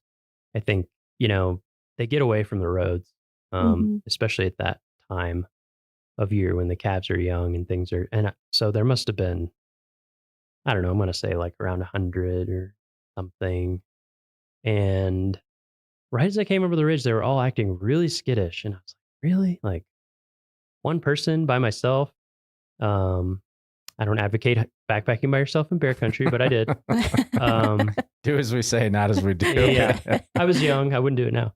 My risk tolerance was different. Anyway, so they were acting really skittish and whatever. And so I was hiking along kind of the edge, and then they just started running. I was like, wow, I can't believe how skittish they are. It must be with the calves. And then I looked up, and there was a grizzly bear running like full speed, which if you've never seen a grizzly bear running at full speed, it is something. Like, it doesn't make sense. They run very fast. I think, what do they run, 35 or? Yeah, Carrie says like 40 feet per second. It's crazy. Wow. Like, it doesn't look real. And the way they run is very odd because they're like very front heavy. They have the big shoulders and the shoulder hump and the big powerful front claws. It's almost like they grab the ground in front of them and just pull the rest of their body forward. And it was trying to chase down an elk. Wow. Like a young elk. It looked like it was probably a year old elk that it was trying to get. And I was by myself, and it was my first summer in a national park and my first summer in like mountains. And I was just like, whoa. And you could hear it. Like it was so heavy that you could hear the sound of it running. Yeah. Wow. So I just kind of backed up against a tree, pulled my bear spray out, carry bear spray. I had my bear spray, took the safety off, had it ready. And the grizzly ran, gosh, it was probably like within 15 feet of me. Did not care about me at all. It was my gosh. in pursuit of this elk running uphill. And then they went into the trees and they turned some kind of corner and came back the other way, farther away, down towards that meadow. And it ran forward and like swept one of the back legs of the elk and got it and started taking it down, was going to eat it. And I was just like, I think I'm going to keep hiking. So I started going up, and I went up to the top and I got to the fire lookout and I was really freaked out. And then I was talking to the guy who manned the lookout back then, or the person at the lookout who worked up there all summer. And that's a remote one. You can't drive to it. You get resupplied by pack animals, I'm pretty sure. And I mentioned like what I'd just seen. And he was like, yeah, there's a guy who got killed at Grizzly Lake a few years ago. And I was just like, don't say this to me. So I hung out for a little while and then I hiked all the way back down to my camp and I packed up all my stuff and I hiked out the whole way that night because I was just freaked out. Oh my gosh. But yeah, that was pretty amazing. We'll never forget that one. Yeah. Probably set me up well for risk management going forward. I was a lot more aware of what can happen, which is anything. Anything can happen, which is why it's exciting. And for people listening, just a friendly reminder that we encourage people to hike in groups. Yes. Make a lot of noise. Yes. Carry bear spray and know how to use it. That's how to proactively stay safe. Yes. Well, Miles, thank you for joining us today. It's been interesting catching up and hearing about your job and what you do and all that. My pleasure. Ashton, did you have any other final questions for Miles? No, I don't think so. Thanks for joining us, Miles. Anytime. Well, that's it for this week's episode of What We Do. Thanks again to our guest, Miles Barger. If you like what we do, rate and review the show wherever you listen, because every positive review helps new listeners find the show. If you have questions or you want to learn more about a particular job, contact us using the form at go.nps.gov/whatwedopodcast. Thanks for listening.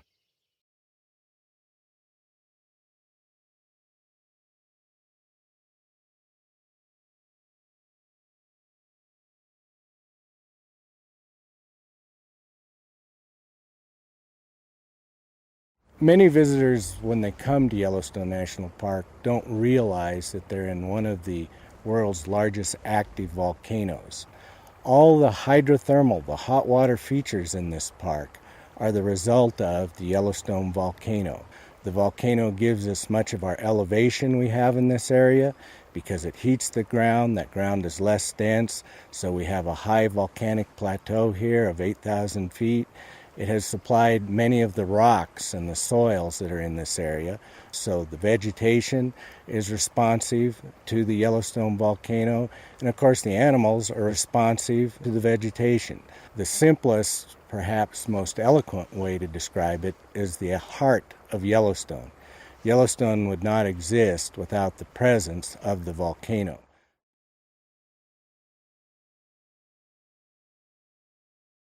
First, think of the ground surface, and then let's start having a mass of very hot molten rock, which we call magma, moving up towards the surface. As it moves up, it starts to break the overlying rock, and those breaks basically are earthquakes. So in the area on the ground surface, above the molten rock which is moving up, there will be hundreds to thousands of earthquakes per day, and those earthquakes will probably be in the 4.5 magnitude range or larger. The other thing that occurs as this gets close to the surface, the ground starts to deform. It actually gets bent. So in the area of the earthquakes, you should also see significant ground deformation. Sometimes up to a yard a year may occur preceding an eruption.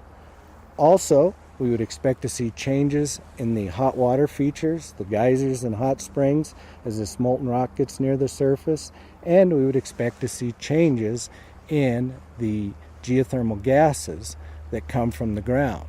Now, do we have earthquake swarms in the park? Definitely. Do we have ground deformation? Definitely. Does the hydrothermal system change? Every day. But are those signs of an impending eruption? No. All these things have to be coincident in the same area and very concentrated, a greater magnitude, and many more of them than we currently see.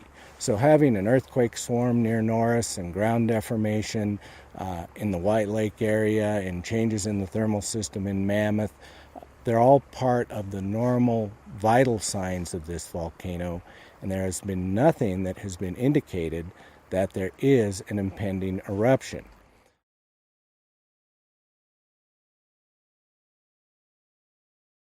In the summer of 2014, there was a 3-mile section of road along the Firehole Lake Drive, which is a side road that is north of the Old Faithful area, that was closed because the pavement had become soft and road oil was seeping up through the pavement. Reports were that this was due to increased geothermal activity in the area, and also people then became concerned that this indicated increased volcanic activity in the area. And this wasn't the case. Yes, the road is in an active geothermal area. It's a side road that allows people to view Great Fountain geysers, White Dome geysers, other thermal features. As such, the road is on very hot ground. When we get a very hot day in the summer, with all the sun beating down on the black asphalt, and the road had recently been chip sealed, so all the cracks in the road were sealed with oil, which not only stopped the rain from getting into the road, but stopped the hot geothermal vapors from escaping the road. So the three things of very hot air temperatures above 80 degrees Fahrenheit, the road being in a thermal area, and the asphalt basically being sealed by new road oil that was black, all coupled to deform the road. Within 2 days, our park maintenance crews had been out and worked on the road and fixed it. It's open for travel and has been ever since after the original 2 days closure. This also happened back in 2002 when a segment of the road near White Dome Geyser approached 196 degrees Fahrenheit. The asphalt became soft, and there what occurred was roughly a 60-foot area of the road. The asphalt was stripped off, which allowed the road to breathe. Gravel was placed there, and that segment of road has been open ever since.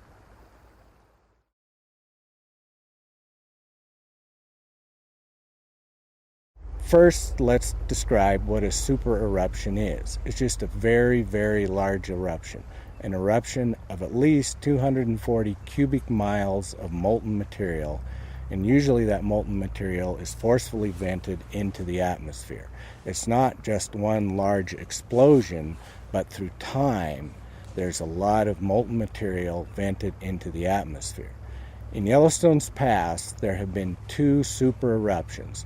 One at 2.1 million years ago that was about 600 cubic miles of molten material, and one 640,000 years ago that was 240 cubic miles. To put that in comparison, the eruption of Mount St. Helens was about 0.1 cubic miles. So the super eruptions are very large. They do change basically world climate, temperatures, everything else due to the volcanic ashes and gases that are expelled. Do we know if there will ever be another super eruption of Yellowstone? No, we don't. The volcano experts who study Yellowstone, the volcanologists, do not know if there will be another super eruption of Yellowstone. Is volcanic activity and volcanic eruptions, are they in Yellowstone's future? Definitely. But the most probable eruptions are much smaller than these super eruptions. Now, by smaller, we may mean they might be as large as a Mount St. Helens sort of eruption, or even much smaller than that. maybe an individual vent that puts out a very nice Hawaiian-type basalt flow. A very robust monitoring network is in place in Yellowstone National Park that monitors earthquakes, monitors ground deformation, monitors stress and strain within the earth, and all these data are online real time through the Yellowstone Volcano Observatory. So none of those data, which are publicly available, have ever indicated to the experts that there's even a potentially small impending eruption.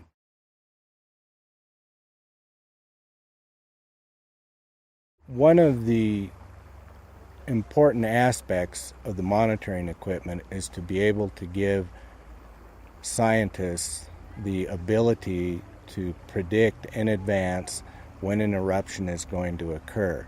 And in its simplest form, the larger the potential eruption, the more molten rock that's coming up over a greater area, the more signals that will occur, the more earthquakes that will occur, the larger the area affected, the more the ground deformation will be occurring in that area, and the more there will be changes in the thermal system and gases.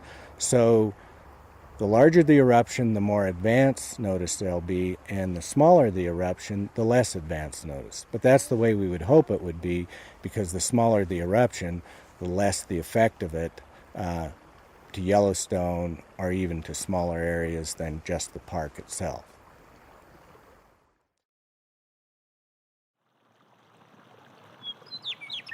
For Yellowstone National Park and the Acoustic Atlas at Montana State University, this is telemetry. So you're brand new, so I'll just let's. One. Oh, you do have one? Yeah. Okay. Well, I'll take an extra. We'll have an extra. Awesome. So you've used them before, right? No, I just got one. Okay. I'm standing on the side of the loop road in northern Yellowstone with biologist Andrew Ray and his intern Casey Fitzgibbon. Before we hike away from the road, Andrew is explaining how to deploy bear spray in case we have a close encounter with a bear. He holds the 8-inch canister of pepper spray in one hand and puts his thumb on the plastic safety. What you need to know, right? You got to take the safety off to be able to pull the trigger, all right? And it's not an easy thing to do, but you just lift that up. Yeah. All right. But if something's coming, we're all gonna sort of stand abreast. Mm-hmm. We're gonna phase it. We're gonna talk to it, but we're gonna have this at the ready. And part of having this at the ready is having your safety off, okay? Because otherwise, you're just pushing down on the safety. Andrew spreads out a map across the tailgate of his truck and points to a spot in the mountains above us. So just to give you guys a quick orientation. So we're here on the loop road, and you know the big blacktail ponds. We're over here. We're going to hike up, and our goal is to hit site number 2 there. So it's a nice little pond sitting on the top of the hill, fantastic views, and it's a great spot for chorus frogs and tiger salamanders. Andrew is a biologist with the National Park Service's Inventory and Monitoring Division. Yeah, I get to spend my summer knee-deep in these habitats that most people don't take time to wade into. And I get to explore them. It's May, and snow is still melting off the higher elevations in the park. Hiking up the hill, far above the road, we bump into 7 or 8 elk moving off into the trees. We start talking about how the haunting sounds of elk bugling in the fall are one of the signature sounds of the Rocky Mountains. Yeah, so just as much as that sort of leaves an impression, right? Like that rich, real, authentic sound of wildlife, that's what chorus frogs are. You know, that's the sound of a marsh. If marshes make sound, that's the sound of a marsh. And Andrew says we'll know the frogs when we hear them. They sing, sometimes a few at a time, and sometimes a full chorus of many frogs. Moving over the hill, we see a small pond below us. There's a wet grassy area leading into it. We think that we hear a few chorus frogs, but they quiet down as we approach. So they get all shy when you... Yeah, really? But that's the really cool thing about frogs is once you sit there and you sit still, they'll resume what they were doing, you know, so they'll suspend calling for a little bit and go into that cover, duck and cover mode. But once you sit there and they realize, you know, you're not a threat, they'll resume what they're doing, so they'll go right back to calling. Huh. Yeah. We sit quietly for a few minutes, and then, one by one, they start singing again.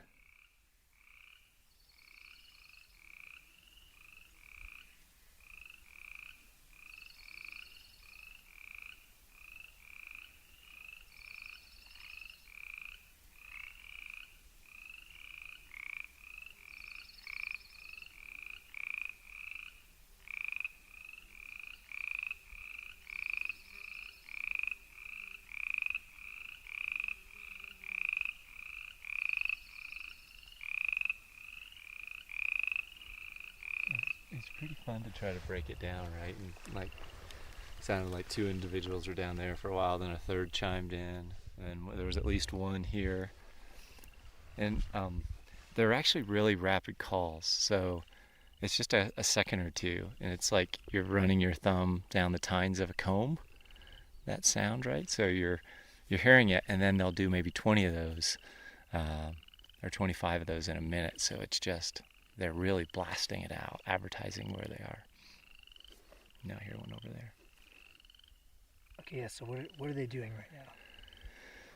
They're advertising their presence, right? So they're standing, they're ultimately trying to attract a mate, but they're letting other males know they're present, that they've got this spot of the pond, and then they're letting a female know where they are. You know, they're so small,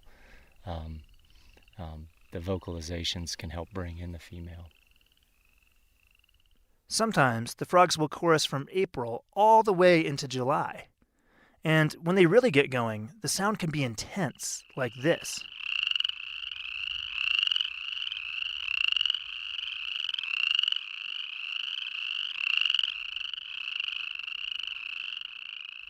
But Andrew says their full sound isn't even the most unusual part about chorus frogs. Later in the year, as late fall comes to Yellowstone, They're looking for a place to go hibernate. We can't see it, obviously, but people who have measured it have started to see changes in their blood chemistry. So essentially, they're creating an antifreeze. yeah, he said antifreeze. It's a pretty amazing adaptation, allowing them to survive winter in Yellowstone. A winter that can last up to 6 months. The chorus frogs make their version of antifreeze by producing extra glucose in their blood. And they're in that state as long as it's snowy. But it's absolutely remarkable to me that they overwinter just inches below the surface. And the glucose in their blood protects their cells from collapsing while frozen. And what happens is upwards of 2/3 of their body is frozen. So completely frozen, with a heart that has stopped altogether, limbs that don't move, and lungs that don't function. As crazy as that is, freezing just below the surface turns out to have a big benefit as winter comes to a close. When temperatures start to warm in the spring, the exact opposite happens, right? You start to get a little bit of heart and lung function, and eventually their extremities start to move. And the cool part about that is when you're really close to the surface and you get some early warm spring days, you're the first to respond. If the other species of amphibians are a meter down below the frost line and deep into burrows, the temperatures aren't changing as rapidly as they are at the surface. So these frogs are the first to get into ponds as soon as the ice and snow is off the surface. And so they're in the ponds earliest because they're the closest to the surface. This gives the chorus frogs a potential advantage over other amphibians and more time to take advantage of seasonal wetlands that may dry up later in the summer.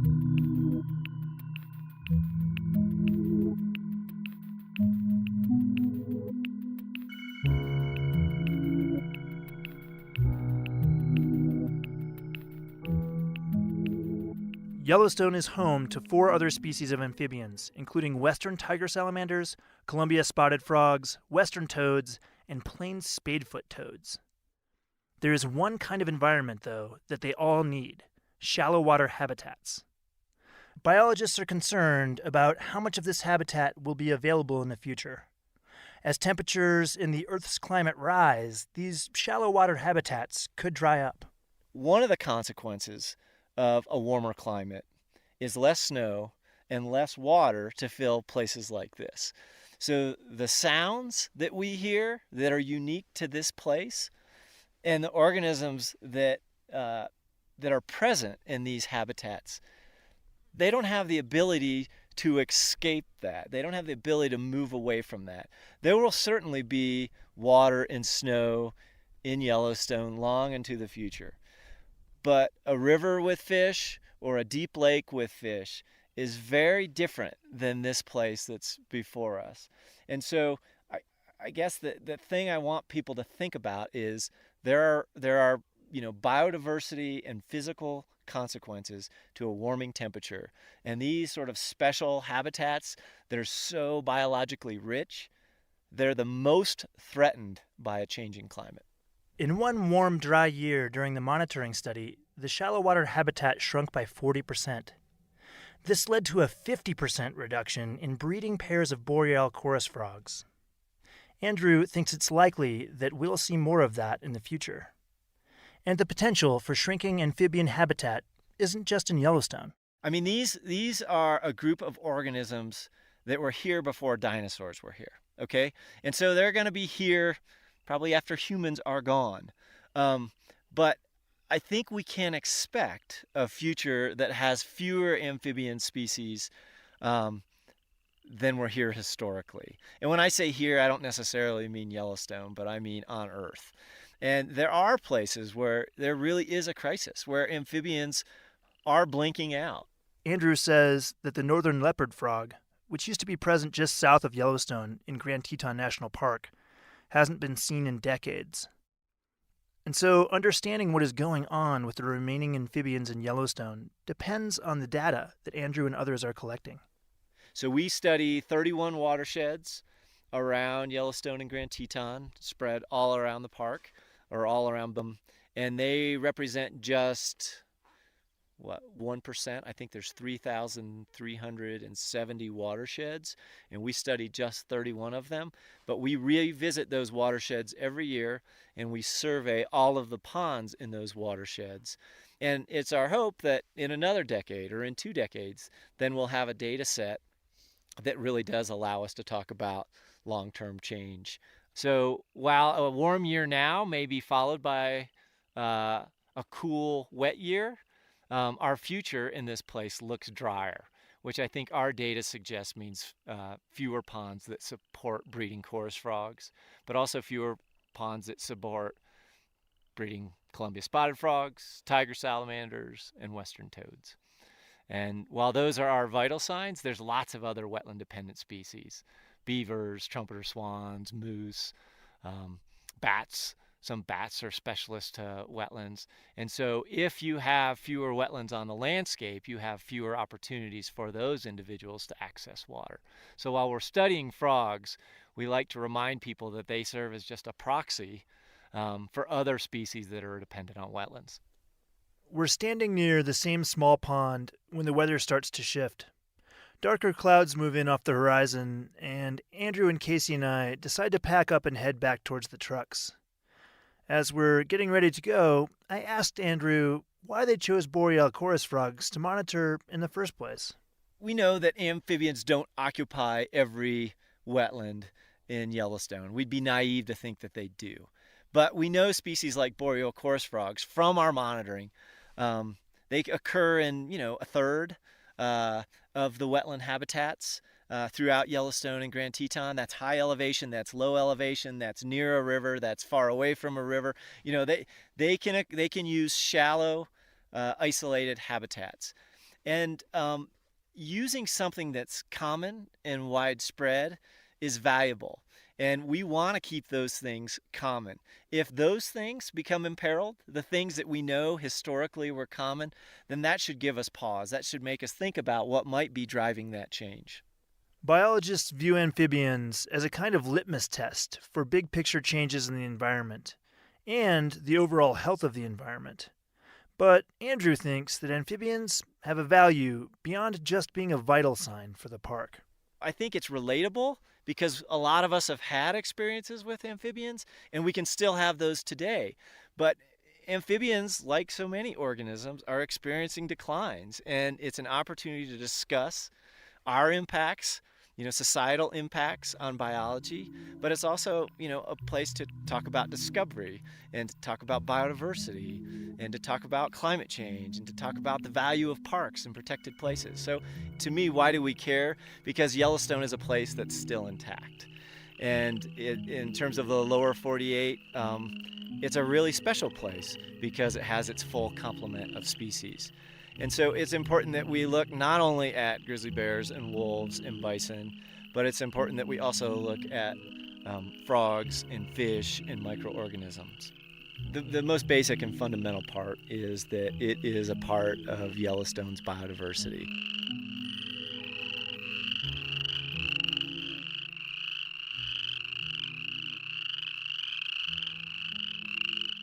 For Yellowstone National Park, I'm Scott Christie. This podcast is supported in part by Yellowstone Forever and the Eyes on Yellowstone program. Eyes on Yellowstone is made possible by Canon USA.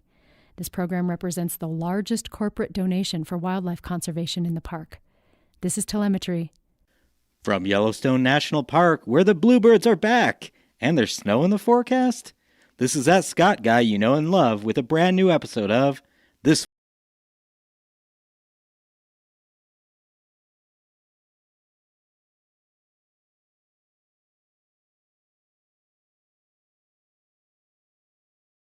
Week in Yellowstone National Park from March 12th to March 18th, 2026. I'll tell you what you need to know to see bluebirds, let you know the main causes of death in Yellowstone, and share some tips on how to watch wildlife without putting the animals at risk. I'll also give you the complete weather forecast, the snowpack update, a trail to hike, the wildlife report, and everything else you need to have an incredible time this week in Yellowstone. Standard disclaimer, I might miss a few details here and there, so reach out with any questions you may have. I also mention park locations casually, so if you're unfamiliar with an area that I mention, a quick search can help. If that doesn't turn up anything useful, reach out to me. Also know that this report only covers the drivable areas of the park, which currently is the Northern Range. Finally, in this intro, this podcast is a passion project. If you enjoy it, I'd love a review or a quick email. If you want to support my work further, you can check out my hiking and wildlife watching guidebooks or join me for a guided hiking tour in Yellowstone's backcountry. For more information, visit outdoor-society.com or just contact me directly at theoutdoorsociety@gmail.com or text me at 406-589-1873. This week's Yellowstone news. Yellowstone National Park's first grizzly bear spring sighting of 2026. There was that grizzly bear sighting in January. Doesn't really count because it didn't signify that all the bears are coming out. This bear sighting signifies that all the bears are coming out. Here's the blurb from Yellowstone National Park. On March 9th, Yellowstone National Park biologists working in the northern part of the park reported seeing the first grizzly bear of the spring season. The bear was observed in the backcountry, scavenging on a bull bison carcass. The first reported grizzly bear sighting of 2025 occurred on March 14th. In 2024, it was March 3rd, and in 22 and 23, it was March 7th. So bears are out. They're going to stay out. They're going to be more out. Right now, it's just the grizzly boars. Pretty soon, all the other bears are going to be out and about. So carry your bear spray, know how to use it, be very alert, and if you get to see a bear right now, awesome. A secondary news story right now is that all over snow travel ends on the 15th of March. That means there's only a few more days of people going into the interior. Right now, the only people doing so are coming from west or the south or the east gate, but generally just from west. I looked at the webcam today for West Yellowstone, and you could see pavement. So I'll talk about the weather in a little bit, but right now, the end of over snow travel into the interior is on the 15th, and then in about a month from now, we will start seeing the opening of the interior roads. The final bit of news is that Pallet Springs near Mammoth Hot Springs is currently closed. The boardwalk is. There's a portion of the boardwalk leading to Pallet Springs. It's located on the lower terraces in Mammoth. It's going to be temporarily closed for repair work. This may actually be completed by the time you hear this, but if it's not, I just wanted to give you a heads up. That's pretty much all the news, so we're going to jump right in to the experience of the week. Well, I could talk about trying to spot a bear this week, chances are those bear sightings are going to not be too great in the coming 7 to 14 days. So I'm going to talk about bear sightings a little later. But right now, the experience of the week is a return of the bluebirds in Yellowstone. And I know birding isn't everyone's cup of tea, but maybe I can convince you that this is a cool thing. Each year around the greater Yellowstone region, one small sign of spring gets a lot of locals excited: the return of the bluebirds.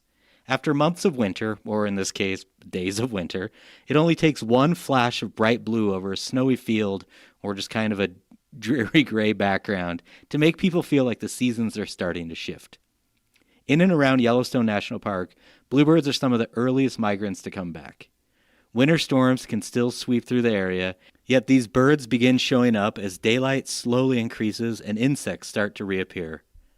The National Park Service and the Cornell Lab of Ornithology both note that bluebirds often arrive in the northern Rocky Mountains weeks before it truly feels like spring. The species most people see around here is the mountain bluebird. The males are hard to miss. Their color almost glows against the pale browns and whites of the late winter landscape. Interestingly, that brilliant blue is not actually caused by pigment. Scientists explain that microscopic structures in the bird's feathers scatter light in a way that reflects blue wavelengths. The effect is called structural coloration, which is why birds appear so vividly blue to our eyes. Male mountain bluebirds are small and compact with round heads and thin bills. Their bodies are bright sky blue overall, usually darker along the back and wings and lighter underneath. The females, like most bird species, and the younger birds look quite different. They're almost gray-brown blue with touches of pale blue on the wings and tail, and many have a rusty gray wash across the belly. The duller coloring helps females stay less visible to predators while nesting, something that is common in many bird species. Inside Yellowstone National Park, bluebird sightings often start slowly in the early spring. Yellowstone Forever just posted about it on Wednesday, the 11th, that they saw their first bluebirds down there. Up in Livingston, we saw them a few days earlier. Snow is going to linger in some of the higher elevations, which delays insect activity and makes early feeding more difficult, so you're not going to see them where there's still snow more than likely. Conditions usually improve along the park's northern range later, and then like the lower elevations right now that are starting to thaw, you might see them there, especially like Little America and then like toward Blacktail and things like that. Typically, I have the best luck right now when Slough Creek melts out. Outside the park boundary, sightings can appear even sooner. They're going on right now. Places like the Yellowstone River Valley, Paradise Valley, even down Tom Minor, and all those areas just north of Gardner. Those are great early habitats. There's a field, if you drive Old Yellowstone Trail south, that's phenomenal. These open landscapes are exactly the type of environment that the mountain bluebirds prefer during breeding season. One thing that's interesting about bluebirds is that they rely on cavities for nesting, not cavities like teeth, but like natural holes in trees, abandoned woodpecker cavities, and nest boxes all can become potential homes. If you're in a migratory area with the bluebirds, you're going to see bluebird boxes all around. I'm going to talk about those in just a few seconds. I also want to quickly talk about their diet as it changes throughout the year. In the early spring, like I said, they focus mainly on insects that begin emerging as temperatures rise. Beetles, caterpillars, and grasshoppers are also common food sources. During the colder stretches, when insects are hard to find, they may switch temporarily to berries and other small fruits, so you may see some around some juniper trees or things like that. Now, if you want to try spotting early season bluebirds in the greater Yellowstone ecosystem, it often helps to look outside the park, especially right now. Some of my best luck has come along the Old Yellowstone Trail between Gardner and Yellowstone Hot Springs, and further north in Paradise Valley. Especially between like Tom Minor and Point of Rocks has been a good place. Trail Creek Road on the west side of Paradise Valley near Livingston is another great place to watch open fields and fence lines. The road to Daly Lake near the south end of Paradise Valley is also worth the drive, especially on sunny days when birds are actively feeding. Now, those last two that I mentioned have lots of bluebird boxes. They are great places to go. So if you want to see bluebirds, check out those places. My tip of the week: try to avoid driving pull-out to pull-out when watching wildlife like bears and wolves. I know, this sounds like a lecture, but I promise you it's not. It's a very important topic, and as we get more visitation in the park, it's especially important to think about how our movements and everything really impact wildlife. So I'm going to briefly talk about this, and it's a good conversation to have, and just one to tuck back in the back of your mind. I'm not saying don't go looking for animals, but just keep this in mind. So here we go. Wildlife watching is one of the main reasons people visit Yellowstone. Seeing a grizzly bear crossing a meadow or a wolf trotting along a ridgeline can be a once-in-a-lifetime experience. The excitement of those moments is understandable. At the same time, there is a growing habit in the park that deserves some attention, and that's driving pull-out to pull-out, trying to track or maybe even stalk animals. It begins innocently enough. You're driving, you see some cars stopped, you pull out, you park, you then say, what are you looking at? You see what they see, and if it's wolves or bears, you get excited, you set everything up, and then you're watching them. And then those animals move. And then when they move far enough away, everybody piles into their cars and then drive to the next pullout. Then gets out, watches it, then drives to the next pullout, then drives to the next pullout, then drives to the next pullout, and it repeats itself. The pattern repeats itself over and over. Cars leapfrog from pullout to pullout, sometimes following the same animal as it moves across the landscape. In some cases, dozens of vehicles begin doing the same thing, and it just keeps going. The problem is that this behavior can turn wildlife watching into wildlife stalking. Yellowstone's bears and wolves are wild animals that need space to move naturally across the landscape. That also means crossing the roads. The National Park Service asks visitors to stay at least 100 yards away from bears and wolves at all times. This disturbance rule is not just about personal safety. It's also about minimizing distance to the animals. Now, you may be 100 yards away, but if that animal is moving, say let's go through Lamar Valley, and it's moving from west to east in Lamar, and there's pullout after pullout, that animal may want to cross. But if there's constantly people repositioning vehicles to stay near an animal, that's going to add pressure, and that's going to add stress to things. Wolves traveling through a valley may encounter clusters of vehicles repeatedly along the road. That happened this last week. Bears moving between feeding areas sometimes find themselves followed by lines of cars as people try to predict where they will appear next. Even when people technically remain outside of the minimum viewing distance, repeated attempts to stay close to an animal can influence its behavior. Animals may change direction, move farther from important feeding areas, or retreat into rough terrain simply to avoid people. It also, if they have babies, might stress those small animals and then increase the stress on those mothers trying to protect it, which could create a problem. There's also practical concerns for visitors. When drivers rush between pullouts, traffic becomes unpredictable. Sudden stops, U-turns, and crowded turnouts create safety issues along the narrow roads in the park. According to National Park Service safety guidance, traffic congestion around wildlife is one of the most common hazards in the park. Now, going pullout to pullout is very tempting to do. I won't sit here and say, oh, I'm better than this. I have done this. I'm working hard not to do it because I'm trying to make a better experience. And so I'm trying to encourage other people to do this as well. A better approach to doing this is surprisingly simple. Instead of chasing the animal from turnout to turnout, just pick a place, watch, and stay there a while. Once the animal leaves that area, you don't need to go chase it. You had your experience, and it's great.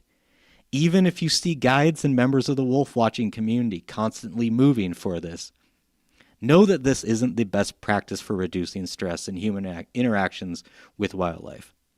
Wildlife behavior can sometimes reward patience. Wolves may disappear for an hour, and everybody will rush to see if they can see them, and then they'll suddenly appear on a ridgeline just right near you again. Bears that vanish into the brush sometimes just wander back into view later. Also, remaining in one place gives you an opportunity to kind of connect with other people in the park. One of my favorite things to do is once you see wildlife and it goes away, just sit and chat with people. You might have conversations with guides, you might have conversations with other wildlife watchers, and those can turn into informal lessons about animal behavior, migration patterns, and the best, recent sightings. This is the best time to get knowledge about the park, is just to hang out and chat with people. It also is just a good thing to do in the park because we're all in the park for the same reason. We want to be there, we want to have a good time, and we want to connect. Humans love connecting with people who are like-minded. This is a place to do so that doesn't involve any politics or anything like that, right? This is just enjoying the park. Yellowstone offers one of the best opportunities in the world to watch large predators in their natural environment. That privilege comes with responsibility. Wildlife watching should never turn into chasing wildlife. By slowing down, staying patient, and resisting the urge to leapfrog from pullout to pullout, visitors can help keep Yellowstone's wild animals wild and still enjoy unforgettable moments watching them in the park. So next time you're in the park, try to resist that urge, enjoy the moment you have, and be thankful that that's the moment you got, and then move on, because you never know what may be around the corner elsewhere in the park. My random Yellowstone fact of the week: the main causes of death in Yellowstone National Park.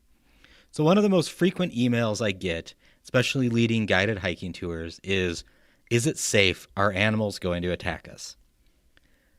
I always struggle with how to answer this because there's part of me that's like, maybe. But realistically, the answer is no. There's always a chance of something, right? But realistically, the danger in Yellowstone is not what people think it is. And that always caused me to talk about the main causes of death in Yellowstone, even on tours. So I'm going to briefly talk about that. Every year, millions of people visit Yellowstone, right? We know this. It's a very popular place. And like anywhere that sees lots of people, there are accidents. Since Yellowstone was established in 1872, more than 250 people have died in the park from various causes. More recently, 74 deaths were recorded inside Yellowstone between 2007 and 2023. That's according to compiled park data. These incidents stem from a combination of natural hazards, health issues, and human activity. So let's talk about vehicle accidents. Driving is one of the most dangerous activities in Yellowstone. When people say, "Aren't you afraid of animals?" I say, no, I'm more afraid of driving. Of the 74 deaths recorded between 2007 and 2023, 17 were caused by motor vehicle accidents, making crashes one of the leading causes of fatalities in the park. The park has more than 300 miles of roads that wind through forests, mountains, and wildlife habitats. Heavy traffic during summer months, distracted driving, and sudden wildlife crossings all can lead to collisions. Speed limits are low, but accidents still occur when drivers underestimate sharp curves or stop suddenly for animals along the roadside. Vehicle accidents also affect wildlife. Large animals, including bison, elk, bears, those are struck by vehicles every year, and sometimes those cause serious injuries to the people and kill the animal. Sometimes they just kill the animal and not do anything to the people. Sometimes people might die. There's also medical emergencies. Natural or medical emergencies are another major factor in Yellowstone fatalities. Between 2007 and 2023, 18 deaths in the park were linked to medical emergencies, including heart attacks and other sudden health conditions. Many visitors underestimate the physical demands of the park. Yellowstone sits at high elevations ranging from 5,000 to over 10,000 feet. Hiking, high altitude, and long travel days can place additional stress on the body. According to park safety data, medical issues account for roughly 1/4 of deaths in Yellowstone. Older visitors and those with underlying health conditions are at a greater risk, particularly during strenuous activities such as hiking. This is why anytime anybody's going to visit the park, I always say to take a day or two just to get used to it before you're too active. Also, drink a lot of water, do a good job taking care of yourself, and don't do things that are going to dehydrate you. Speaking of water, drowning and water accidents. Water-related incidents are another leading cause in fatalities. Historically, drowning has been the single most common cause of death in Yellowstone, with about 125 drowning deaths recorded since the park's founding. A lot of the drownings occur while fishing or attempting to cross rivers in the backcountry. Others involve slipping on wet rocks near waterfalls or entering fast-moving water. That leads to falls and hiking accidents. Yellowstone's rugged landscape includes steep cliffs, canyon edges, and uneven trails.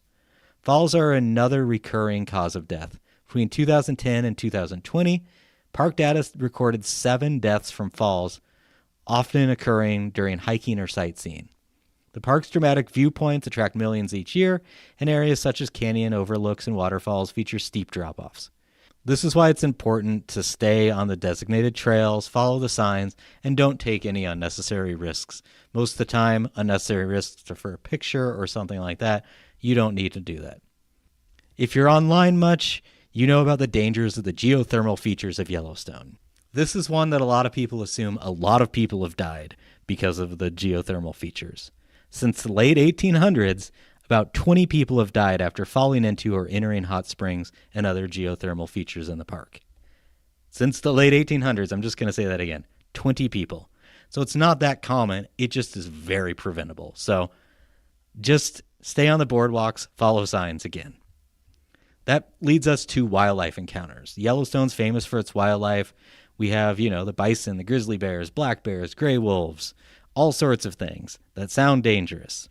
Although encounters with animals sometimes lead to injuries, fatalities are extremely rare. Historical records show only 8 deaths from grizzly bear attacks in the park's history. Now, bison injure more people than any other animal in Yellowstone, but most incidents result in non-fatality injuries, and that's because visitors approach animals too closely or don't pay attention when the animals are coming toward them and think, the animal's coming toward me, I don't need to move. Always keep the wildlife viewing rules and regulations in the back of your head and know how far 25 yards is and 100 yards. Other than that, those are your dangers in the park, right? And yeah, it's dangerous. There's risk. There's risk in everything we do. And to let fear maybe stop you from something, especially when the percentage and chance of anything happening is so low, that is something that I really try and talk about during my tours. My whole goal is to get people comfortable hiking in the backcountry, know how to be bear aware, know what to do if they encounter bears on the trail, and to stay safe and be able to hike more often. So if you want to do that, book a tour with me. Happy to talk about this via email or in person as well. So if you're on the fence about doing activity in the park because you're afraid, if you're not afraid to drive to the park or drive in the park, don't worry.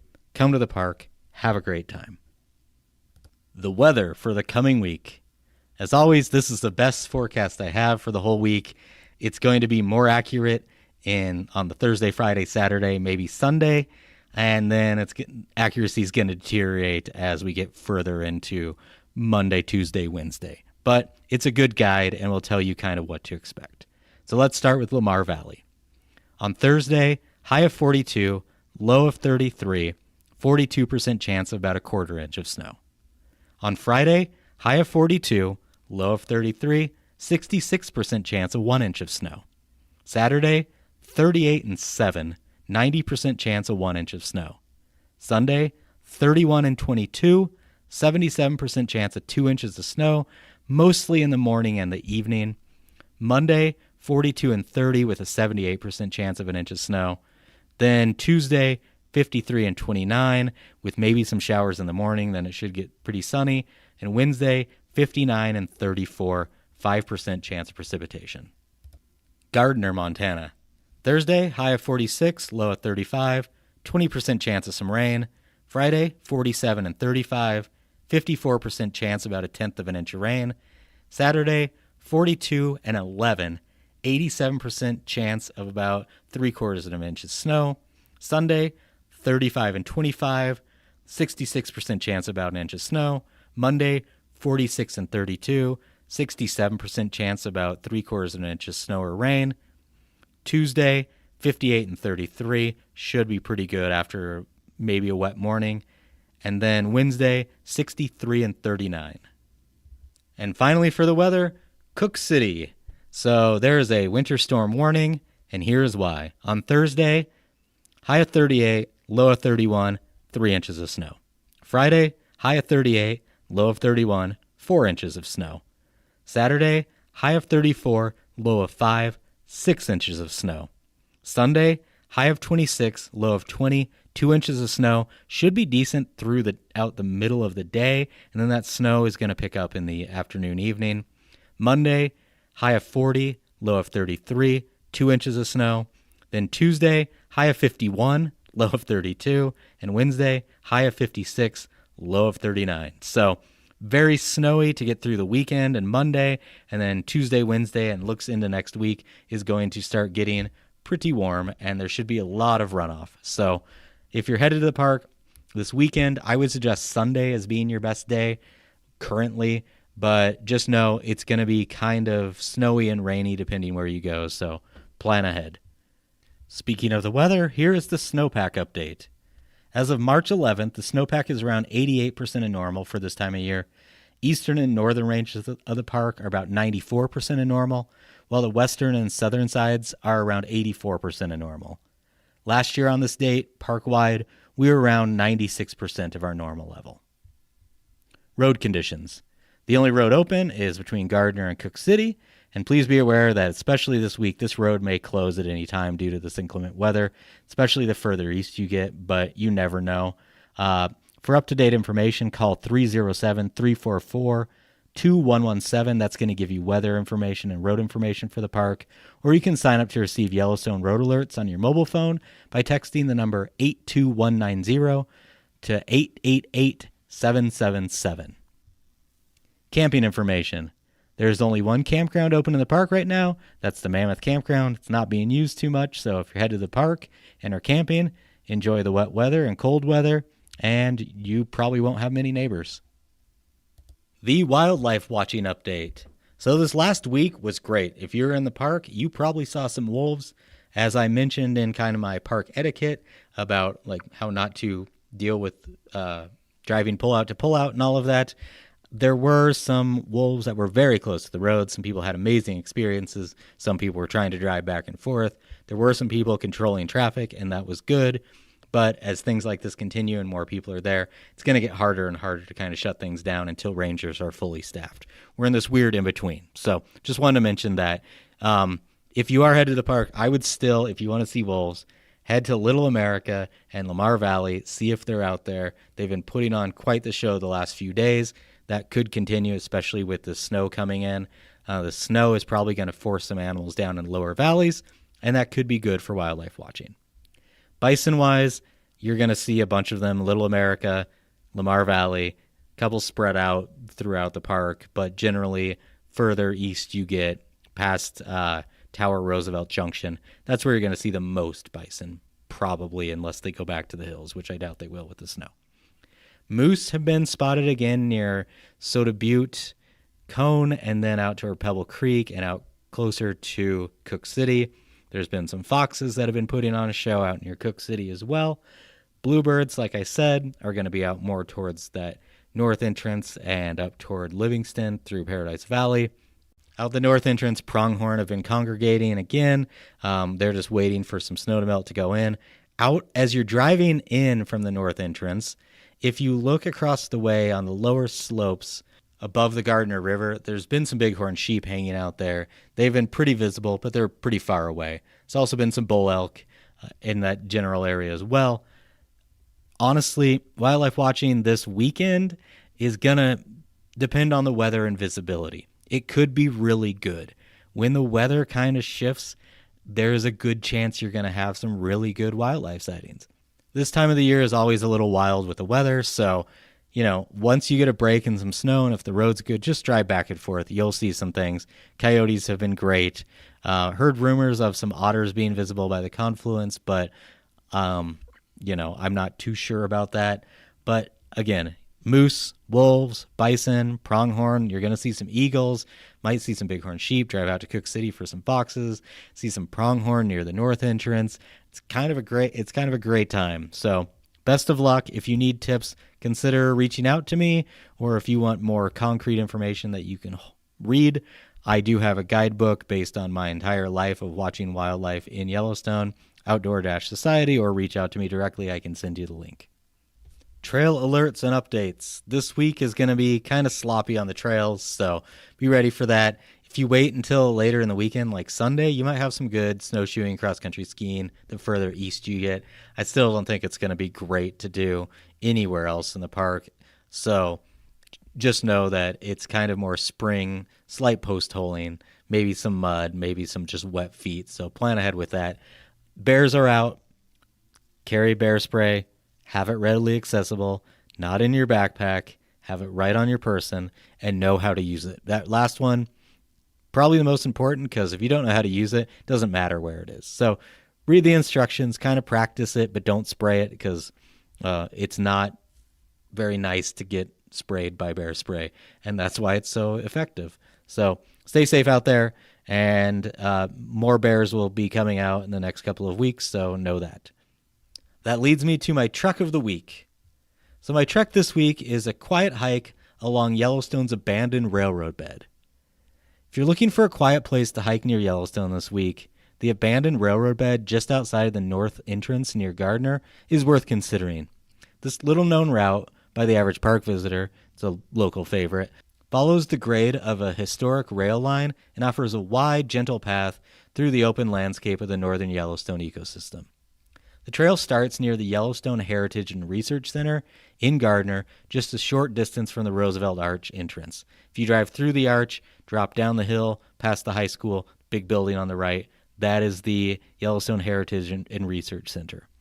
Park in the little parking area by the trailhead, and then you're going to walk a short path that then reaches the old rail grade, and that is the beginning of the hike. Once you're on the railroad bed, the path stretches north across open sagebrush county toward Reese Creek. Now, as you're hiking this, know that the hill on your left is going to kind of obscure your view of the mountains for a while. But the view on the right is going to be of the Yellowstone River, and it's gorgeous. Now, one reason I'm recommending this is that unlike many trails around Yellowstone, this route is almost completely flat, and it should be good even in not great weather. It follows the path of a former rail line, so the grade was engineered to keep trains from climbing steep slopes. As a result, the trail rises only slightly over the course of the hike, and it's very easy to follow. Now, the full route runs about 8 miles one way, but just hike out as little or as long as you want, and then turn around and come back the way you came. You're going to get a different view because you're going to be looking at something else, so it'll be great. Along this trail, you're going to have really good views of eventually Electric Peak once that view as you're hiking out to your left opens up. You're going to have the Yellowstone River. You're going to be going through sagebrush flats and grasslands. There's going to be pronghorn out there, bluebirds. There's going to be maybe some deer, maybe some elk, maybe a couple coyotes. I saw one there the other day, and it's just a really nice thing. The open terrain, like I'm saying, is a good place to spot wildlife. Bison could be there, probably not this year, but some years they are. Elk, pronghorn are there, and you're going to see them both near and far from where you're walking. Later in the year, this is a spot where you might be able to see some black and grizzly bears, but probably not. But always carry bear spray and stay alert. Another reason this trail stands out is it's really quiet. The trail skirts the park boundary and sees very few people, and it gives you a chance to experience the landscape in a peaceful setting. It's a local favorite this time of the year, and after walking above the Yellowstone River, watching for birds and other wildlife, it might just become one of your favorites when you're in Gardner. The railroad bed itself is a reminder of how visitors once traveled to Yellowstone. In the late 1800s and early 1900s, trains carried tourists to gateway communities like Gardner. From there, visitors continued into the park by stagecoach and later by car. As cars became the dominant form of travel, these rail lines around Yellowstone were abandoned. The tracks were removed, but the raised gravel grades remained, creating wide corridors that now work well as recreational trails. Today, hikers can follow the same route of the trains that once carried those early visitors to the park. The surface is going to be mostly compacted dirt and gravel, and it's wide enough to walk easily. There are a couple washout places, but nothing to be concerned about at all. Sturdy shoes are a very good idea. Don't do this in like sandals or things like that, especially now. And if you are checking it out this week, be ready for mud. While it will be annoying, it's not going to be bad enough to take away from the beauty and solitude of this hike. The northern Yellowstone ecosystem is drier than much of the park, and so that mud may not be terrible, but with the amount of rain and snow, it could be annoying in places like I said. Just prepare for it, you'll be fine. The long views of the river and then the mountains once you get around the hills, the quiet surroundings and the gentle terrain make this abandoned railroad bed trail a different kind of Yellowstone experience. It's for anyone that's looking to stretch their legs outside the park's busy corridors by just having a peaceful walk through both the landscape and the region's history. And with that, that is the end of this episode. In the next episode, I'm going to return with all the information you need to have a good week in the park, including the wildlife, weather, and trail updates. And until then, thank you so much for listening. I appreciate you all. Consider picking up a guidebook of mine. Book a tour if you really can. Otherwise, happy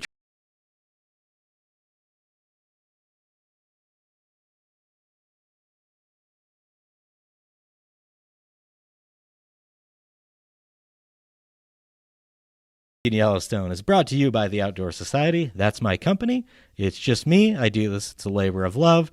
If you like it, tell your friends, rate and review it. Shoot me a message. Otherwise, keep listening, and I hope to see you in Yellowstone. Copyright 2026, baby!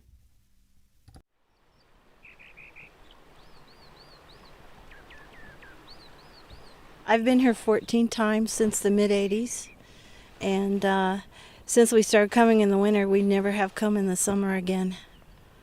We just love it in the winter. It's magical. It's absolutely magical. Not many people, lots of things to do, wonderful skis, snowshoes, hikes. I think it's so cool that the colors are different in the summer than in the winter. Like Morning Glory has much more color in the winter than it does in the summer, to me anyway. And we had a treat yesterday as two very, very large coyotes walked right by our cabin window and cabin door.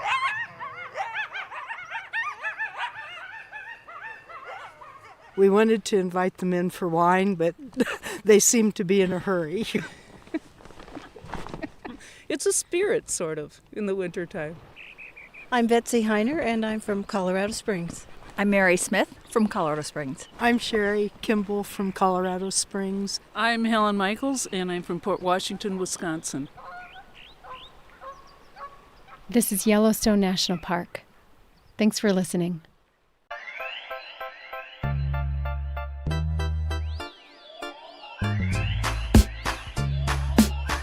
Hello, and welcome to the U.S. Geological Survey Corecast.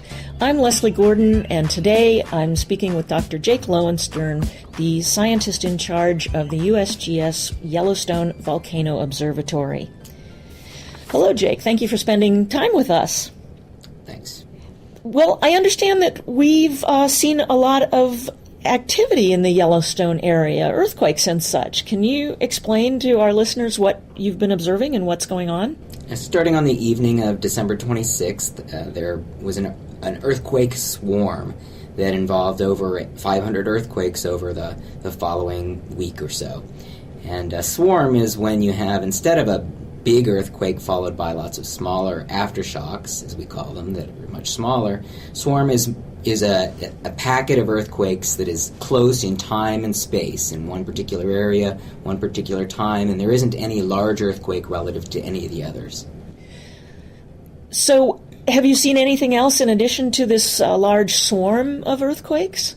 So far, it's just been seismic activity. There hasn't been any other changes in the surface, the thermal features at Yellowstone. There hasn't been any obvious ground deformation that anybody has seen up to this point. But some of the earthquakes were up to magnitude 3.9, I think, was the largest, and probably 10 or so were felt by the people living in the fishing bridge area at the north end of Yellowstone Lake. Is this anything that we should be concerned about, or what do these swarms of earthquakes mean? Well, swarms at Yellowstone are a very common mode of earthquake occurrence. Every year we have a number of swarms. Usually they're smaller than this one. This was a very energetic swarm, and probably the most energetic swarm since 1985. So it's not unprecedented. On the other hand, it's an energetic swarm. People were feeling it, and it's an area where there are thermal features, and so anytime there's earthquakes near thermal features, we worry about the possibility of explosions of the groundwater system. And is there a large probability of explosions or other activity? Is this something that we should be worried about? Well, it's always something that can happen. Anytime you live in an area where there are earthquakes, where there's volcanic activity, or where there's these hydrothermal features, there are geological hazards associated with them. And so that's why we're there, is to monitor the system, to see what's happening, and to let the public know if there's any danger for any of the people who are in that area. So you and your colleagues at the University of Utah and the Yellowstone National Park are continually monitoring the situation, and you would let the public know should anything arise that's unusual. Sure, that's the Yellowstone Volcano Observatory is set up as a partnership to provide warnings. That's what we're there for. And so we get the information, we share it with the park and with the public as we learn it. And in this case, people found out about the earthquake swarm. People were able to see the events as they were happening on the internet, and there was in this case no need to get people out of the way because we didn't think that the earthquakes were going to cause any harm. Okay. Is the earthquake activity continuing like we saw it a week ago, or what's happening today? No, most of the activity curtailed in the first couple days of this year. And so right now there's very, very little earthquakes happening at Yellowstone. Well, let me hear a little bit of background about Yellowstone. I think most people know that Yellowstone is an ancient volcano. Can you tell us a little background about that? Yellowstone has been a very, very active volcano over the last couple million years. Some of the very largest eruptions that we know about on Earth have come out of the Yellowstone Volcanic Center. The most recent of these really large events was about 640,000 years ago. It formed the Yellowstone caldera, and it sent ash over much of the United States. These kinds of eruptions are sort of global events. There have been a number of volcanic eruptions since then, are much smaller in scope and have fairly large lava flows, but not the sort of event that would shake the nation or would have any kind of global effect. And so the last of those volcanic eruptions was about 70,000 years ago. Since that time, we've had many large earthquakes, we've had steam explosions, some of which have caused craters that are a couple miles across even in some cases, generally much smaller than that. So these are all the sorts of things that can happen, and they're the kinds of things that we keep an eye on. So a lot of the things that Yellowstone is famous for, all the hot springs and boiling mud pots and the geysers, these are indications of the remnants or the fact that it's still very hot underground. The Yellowstone hotspot is what it's called, and that is an area of melting in the Earth's mantle. And that melting creates a basaltic magma that rises into the crust. That melts part of the crust, and we have a magma chamber. There's actually liquid rock and crystals that are sitting maybe 4 or 5 miles beneath the surface. That releases a lot of heat. That heat rises, it boils the groundwater system in some cases, and creates all these fabulous thermal features that we see at the surface of Yellowstone. So if I want to know more information and I want to keep up to date and see about these earthquake swarms, how can I find out more information and watch what's happening at Yellowstone? Well, there's a number of places. One is the Yellowstone Volcano Observatory website, but also we are using the data provided by our partners at the University of Utah. They have a website that shows all of the seismic data, and then the USGS Earthquake Hazards Program also mirrors the earthquake data from the University of Utah. So all of these locations will provide you with up-to-date information on earthquakes at Yellowstone. Can you tell us what the URL is for the Yellowstone Observatory? Yeah, it's volcanoes.usgs.gov/YVO. So, Jake, what are some of the challenges that you face while monitoring hazards at Yellowstone? One of the amazing things that we see during these kinds of events is how many people are out there looking at the data and trying to interpret it on their own. Sometimes they do a great job of it. Sometimes they confuse other kinds of signals like wind and snowmobiles and other features that might look like earthquakes, but indeed might not be earthquakes. So it's a challenge for us not only to keep up with the science, but to keep up with the sort of furor out there of people who are trying to do their own interpretations on the side, and to keep everybody happy and everybody thinking about the real end game of making sure that people are safe. Thank you, Jake Lowenstern. Thank you very much for chatting with us today. Thank you, our listeners, for tuning in to the Corecast. For links and other resources about current activity in Yellowstone, please go online to www.usgs.gov/podcasts or volcanoes.usgs.gov/YVO. Corecast is a production of the U.S. Geological Survey Department of Interior. Until next time, I'm Leslie Gordon, and thanks for tuning in.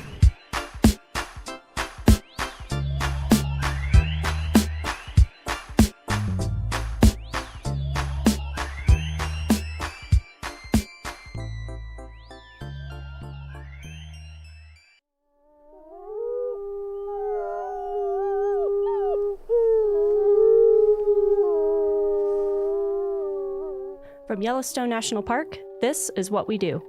I'm Ashton Hooker. And I'm Miles Barger.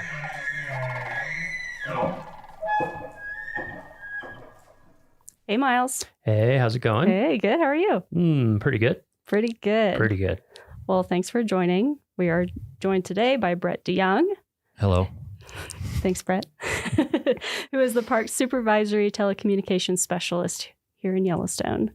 So to kind of kick us off with this conversation about telecommunications, cell towers, computers, all the like techie stuff that can be a little polarizing here in a park like Yellowstone. People like, remote places without any connectivity. We're going to get into all that, but I have a little trivia for you first. So let's see. We're talking about data. This is a big park, a lot of employees, a lot of computers, a lot of storage. How much storage do you think is supported on Yellowstone's network? You have to take a wild guess. I'll take a wild guess. 100 terabytes.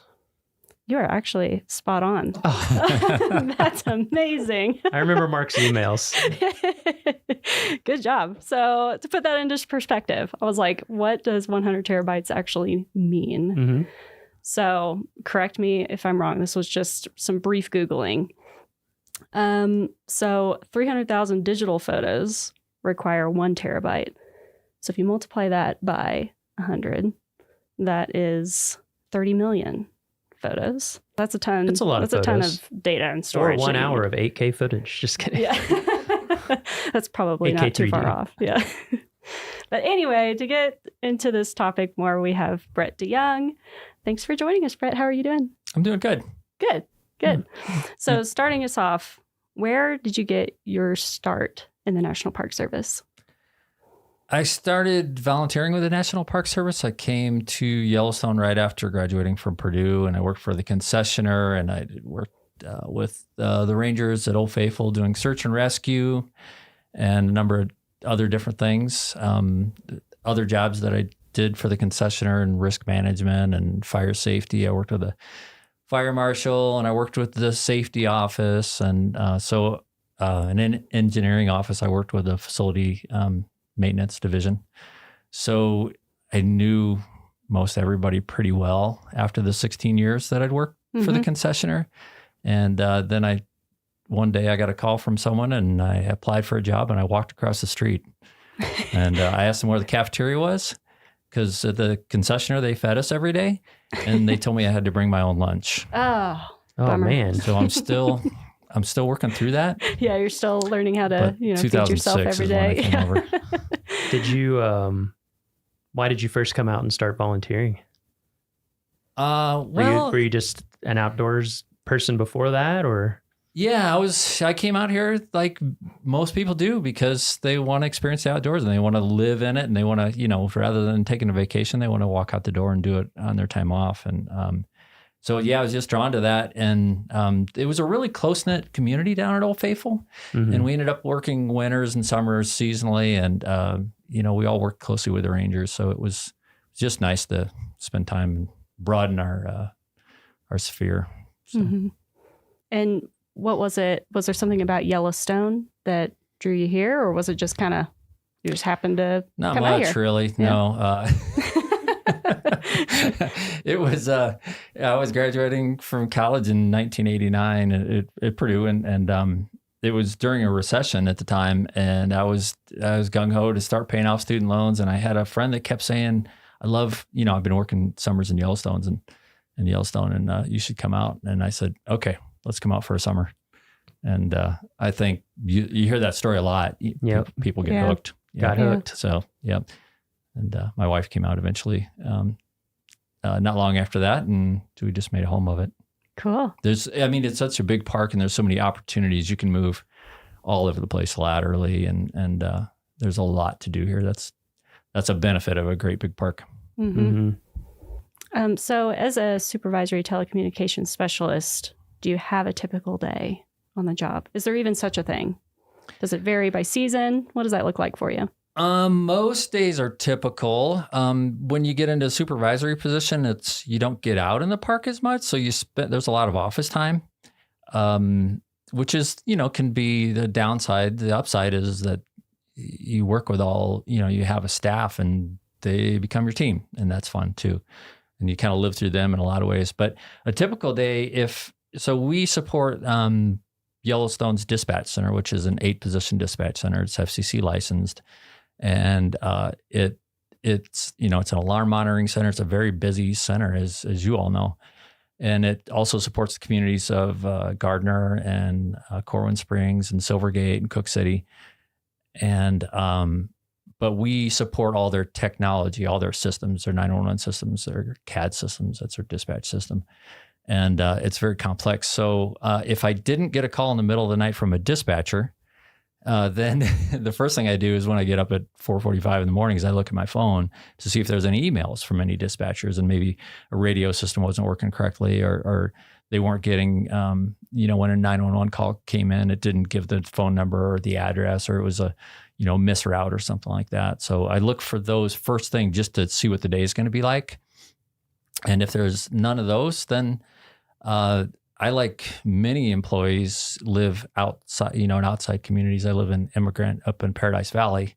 If anybody's watched the Yellowstone TV show, it's not like that, but it's very pretty. But I live, so it's an hour commute for me. And we have a rideshare program that we've been doing since 1991.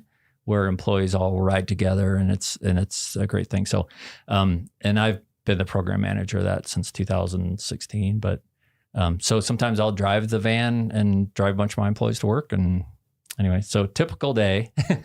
Then we get here at 7. A lot of us work 10-hour shifts and get in at 7. And I go around. I work with all my staff. I see what the telephone people are up to, what the IT people are up to, what kind of challenges they have, what's on the agenda for the day, what the alarm shop's doing, what the radio shop's doing. And after I've caught up with all of them, then it's like a lot of other jobs. It's emails and contracts and phone calls and meetings. Gotcha. And so that day that you said you walked across the street to start working for the Park Service. Obviously, you didn't start out as like a supervisory telecommunications specialist. So can you tell us kind of your path from there to where you are now? Like, did you have other jobs in the meantime, or?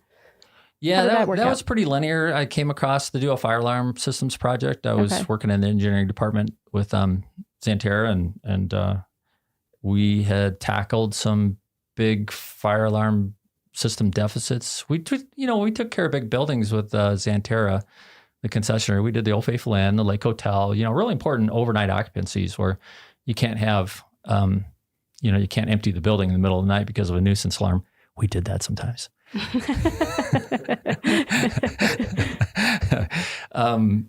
So we got things kind of under wraps over there, and then there were some deficits over here, and they wanted me to tackle that. So that's the job I got hired for. But then I became the alarm shop supervisor, and then my supervisor at the time that hired me, he went on to be the superintendent of American Samoa National Park. So then I detailed in his position, and eventually I got the position. So nice. And he's now the superintendent of Death Valley. So. He never liked the cold. Yeah, I was about to say, he's not the place to be if you don't like cold here in Yellowstone. But an interesting thing about him is he hiked every single trail in Yellowstone. Wow. And he was here 5 years. His name was Mike Reynolds, and he's still the superintendent of Death Valley. And then when he completed that project, he started hiking them backwards. Oh, wow. And then he left for American Samoa. Wow. So, yeah, I haven't done that is an accomplishment. I'd like to do that, but it hasn't happened yet.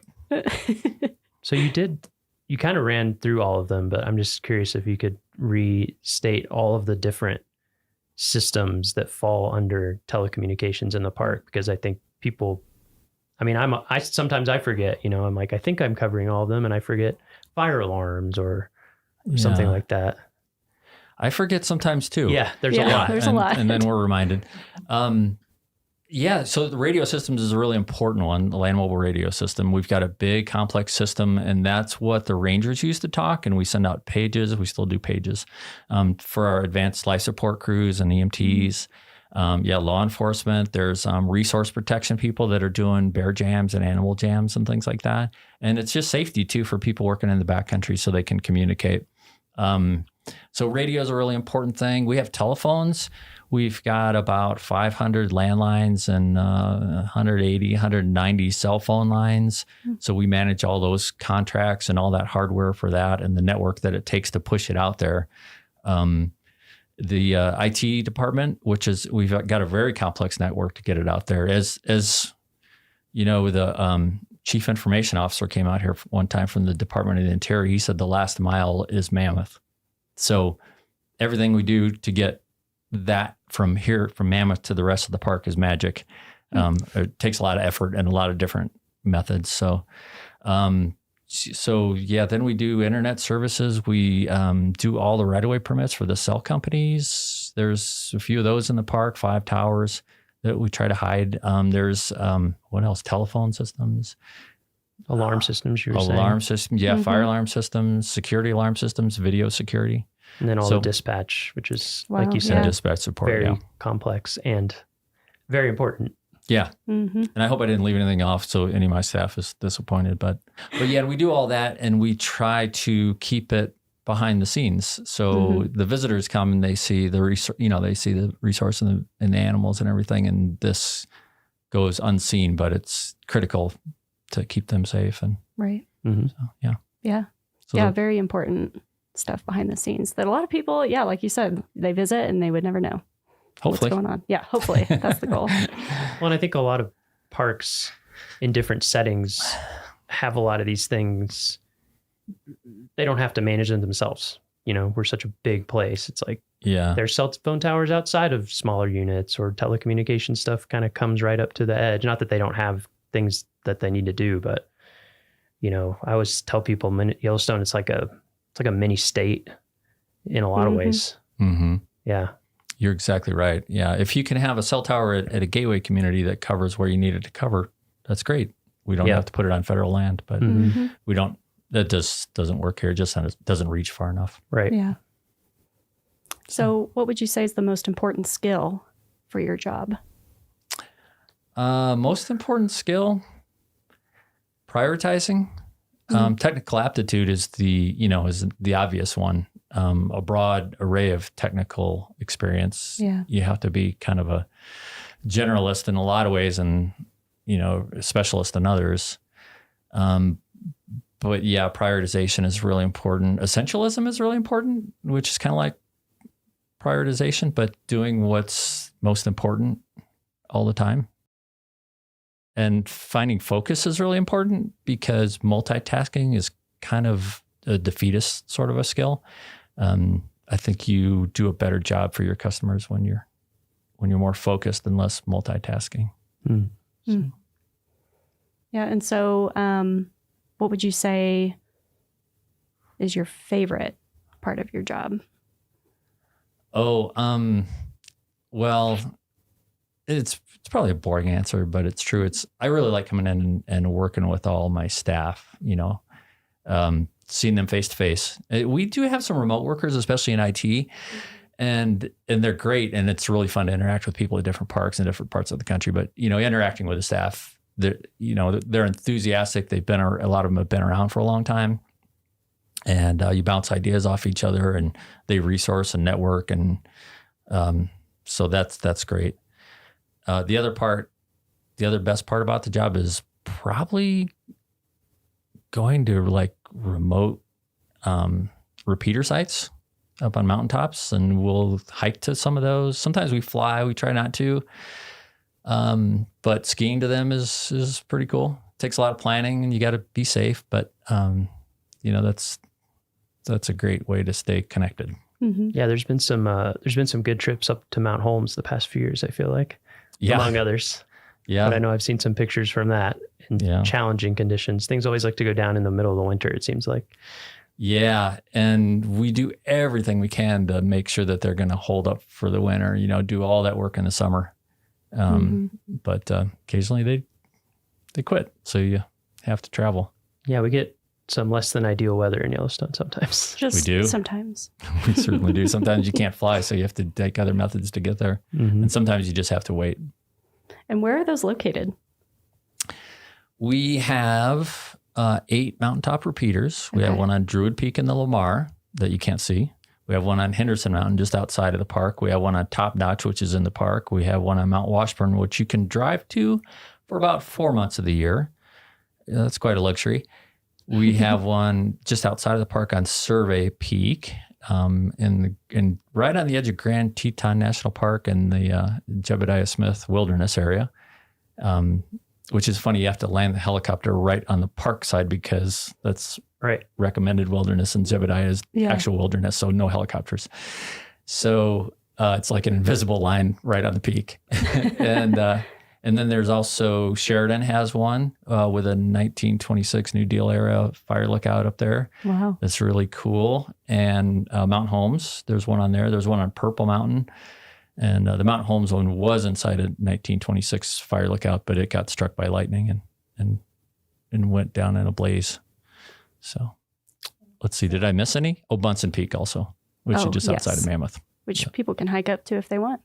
They can? Yeah, and see that one. The Holmes one made me sad. That was the first one I'd ever hiked up to of the fire lookouts. I Yeah. was sad when that burned down. Yeah. Such a cool location. Sure was. And so you mentioned your favorite parts of the job. On the other side of that, what are some of the toughest things that you encounter in your position? The toughest things is when things crash. That's a real challenge. Those middle of the night calls, you have to wake up and be lucid and understand what the problem is and who your resources are, and get to the root of the problem pretty quickly. It always amazes me how quickly we can restore something that seems catastrophic. So, that's really challenging. Other things, like we may have links go down for days and there's been 2 times in my career that we lost Mount Washburn, which is kind of a hub, and we didn't have any cell service at all. And there's a lot of medicals in Yellowstone. There's a lot of, heart attacks and life flights and things like that. And when someone can't call 911 from an interior location, that burden just falls on us really hard. And if you're in the middle of something else and that call comes in, you're just, there's really no backup for you. So you just have to be fully engaged. Last fall that happened, and there's only been a handful of times that it happened, but last fall it happened the night before I direct a running race north of Yellowstone. And so as the director, I was very busy and probably going to be up all night, but this happened in the middle of the night. So managing those 2 things was hard. So yeah, I can imagine emergencies like that can be very stressful. Yeah. But exciting. Yeah, exciting and thankful that you're there to assist. But then it's good there's always an upside to a challenge, an opportunity with a challenge, but just having a phone full of resources and knowing that I can get a hold of, a power company representative in the middle of the night, a cell tower company representative in the middle of the night, and I can get these things back up with their help. Everywhere in America, the linemen are always out in the worst times, and they're kind of heroes when it comes to that sort of stuff. So that's the role we have to fill. Yeah. So even with those types of difficulties or challenges that you might encounter, what keeps you here? What keeps you working for the National Park Service? Why do you stick around? Oh, gosh, all kinds of things. I mean, just the whole mission of it. Oh, one of the biggest things is just that this is just still an intact ecosystem. And, all the predator-prey relationship, all the predators that are restored, and that's amazing. And I've been here 30 years and you don't get over that. So that's a thing. And then the people, and I don't know, I could go on and on. Yeah. Skiing's pretty good. Yeah. Maybe not this winter. I try not to talk about skiing too much because you guys only have so much time. Yeah. We'll have to hear some ski stories. another time. But do you have in all your years being here in Yellowstone, working for the National Park Service, do you have a defining moment? Is there a moment that sticks out to you that you're like, yes, like that's why I work here, and it was super rewarding? Okay, here comes a ski story. Okay, perfect. We had Mount Holmes, and Miles, you reference this, but in 2011, Mount Holmes, the repeater antenna went down in December, and there was a big storm coming in. And the Mount Holmes repeater is also used by Montana State Patrol for Highway 191 outside of the park, where there's a lot of accidents. It's a dangerous road.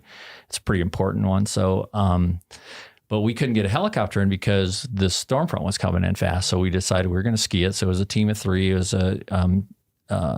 another guy, Dustin Seen. He was a radio tech with us. Now he's the superintendent of Bighorn National Monument and Bighorn Recreational Area and some other stuff. And Doug Krause, who's our Hel-Tech foreman. We put together that trip in December, which there isn't much daylight.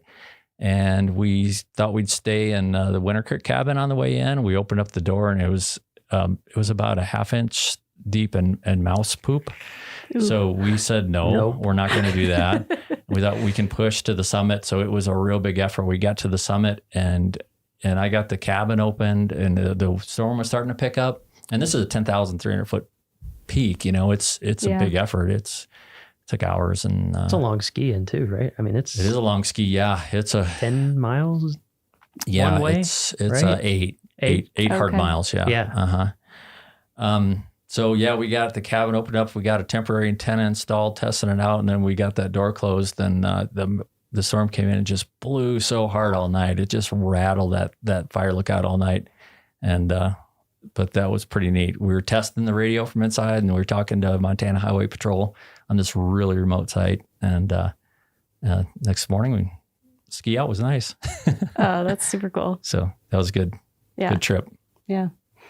I don't know if that was a defining moment. But that's one of the good ones. Yeah, definitely memorable. It sounds like. Yeah. Yeah. Yeah.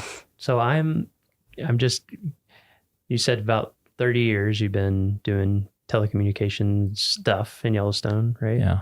I feel like, of course, all fields change over time, but I feel like telecoms may be the fastest changing field in the past 30 years, I would venture. So what's it been like to see? I mean, even I'm trying to think, my first summer here was 2006, and I think there was like a payphone in our dorm. I mean, there was no internet that we could even use, or my cell phone didn't work unless I drove a long way. I would think I was at Canyon. And you were here well before that. So what's it been like to see the change? Because now I'm at home and I can stream 4K movies from a satellite. It's so different. Yeah. Well, yeah. So my first summer was 89, and we had a payphone, and we couldn't get radio stations, and we couldn't get TV stations. We watched VHS movies at the pub. That was fun. But it has changed a lot, and that's always a topic of discussion. And whenever there's some sort of new proposal, we get a lot of comments. Mm-hmm. Yeah, I've noticed that. People are very invested in the connectivity in Yellowstone. Yeah. So there's two different aspects to your question. There's the expectation of a wilderness experience or a historic experience as well. But then there's also keeping up with what the needs are. And then, we're also a government agency, so we're on a government network, and we have cybersecurity issues, and we have to protect those perimeters like vigilantly as much as any other government agency. Mm-hmm. Mm-hmm. So we're always protecting ourselves from threats, So that's the biggest agent of change these days, is keeping up with that and all the training and what we have to do for that. But everything in the middle between then and now, we've gone from, like you said, you had a cell phone, there was very few towers. Mm-hmm. We've added a few. We've definitely put a stop to more towers. But there was a point when Suzanne Lewis was the superintendent, and she said, I'm the only one who's going to have a cell phone. And then, then that expanded a little bit, and now we've got 150 of them out there because it's kind of a tool that everybody has to use, and the cost has gone down. But So yeah, that's a big question. You know, it's changed. A lot has changed. And we're fortunate to have some people that have been working in IT for 35 years, which is pretty neat because it's fun to hear their stories. But we also do have a wireless communications plan that the park put together in 2009, and that limits a lot of our wireless technology. So the intent of that is to not have cellular service on the roadways and in the backcountry and limit it to the developed areas and only specific developed areas, which is a bit of a compromise. This is still one of those places in the lower 48. You can drive from Mammoth to Old Faithful and not have a cell signal for, what is that, 52, 53 miles? Yeah. It's so interesting to see, especially with how ubiquitous internet connectivity has become everywhere. I think sometimes visitors come and they're just like, some people come specifically for that and other people are just shocked. They're like, what? Yeah. What do you mean my Google Maps doesn't tell me where to go? Or like, where can I get Wi-Fi here? And there's one place, it's 3 hours away. Yeah. I get the visitor comments in both perspectives. Yeah, exactly. In both directions. Sometimes in the middle, but usually strongly one way or the other. Yeah. So if we're getting into the nitty gritty here, if somebody were to go on USA Jobs and want to apply, to work in telecommunications, what series would they be looking for? Well, the telecommunication series is the 0391. Electronics technician, which is our radio technicians and alarm technicians, are 0856. And the IT specialists are 2210 or 2210. And that's a really fast growing series because everything is connected by networks now. So radio's connected, telephone's connected by networks. So that's a good one to look for. And there's a lot of recruiting going on in the IT world. So you could, in my branch, you could be any one of those threes.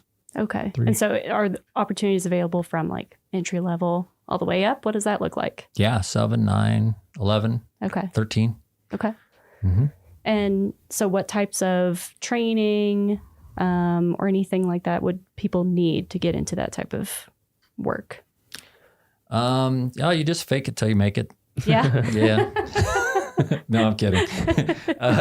A variety of stuff. Radio technicians, we hire a lot from the military because they get really good training. Oh, yeah. Setting up antennas and repeaters and base stations and microwave network extenders and things like that. But anyone who's worked with radio frequency technology, IT, there's all kinds of, you can be Cisco certifications, you can be, graduate in computer science. We've hired those. A lot of people just gain a lot of knowledge and experience from jobs. And so as a hiring official myself, I look for all of those things. Myself, I have a bachelor's in the School of Technology with a specialty in organizational leadership. So I'm a lot of, leading a group as much as the technical. So it varies. There's no straight track. Yeah. Yeah, you'll kind of find that in the Park Service as well. People kind of come from all kinds of backgrounds as well. So yeah. I think knowledge and experience counts for more on a resume for this line of work than a degree does. But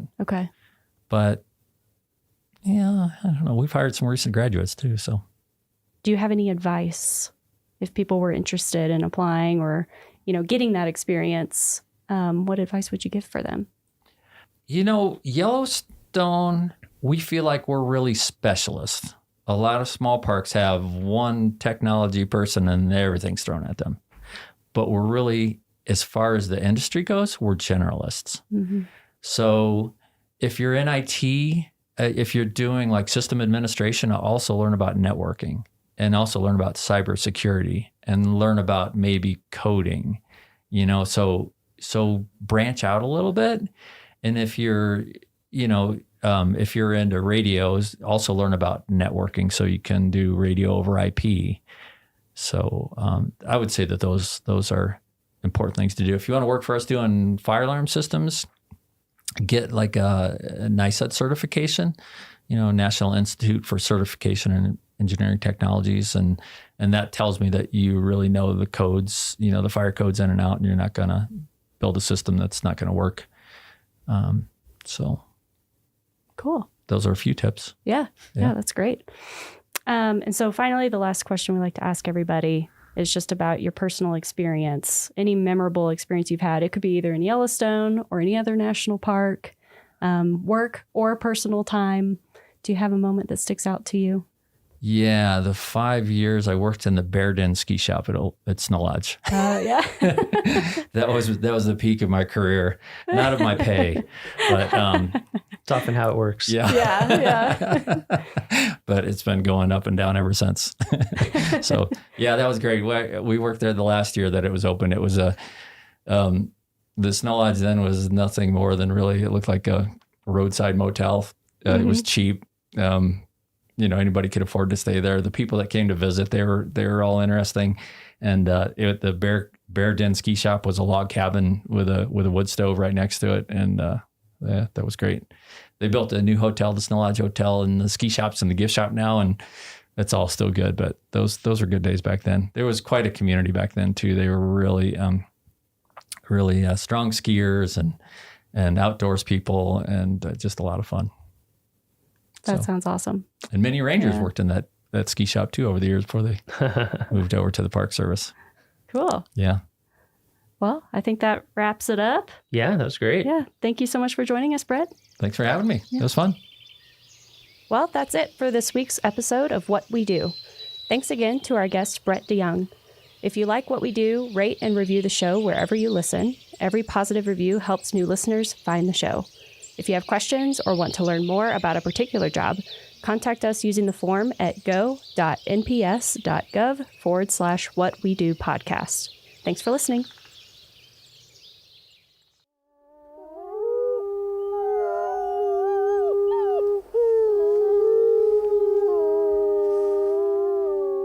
From Yellowstone National Park, this is What We Do. I'm Brett Rayburn. And I'm Jake Frank.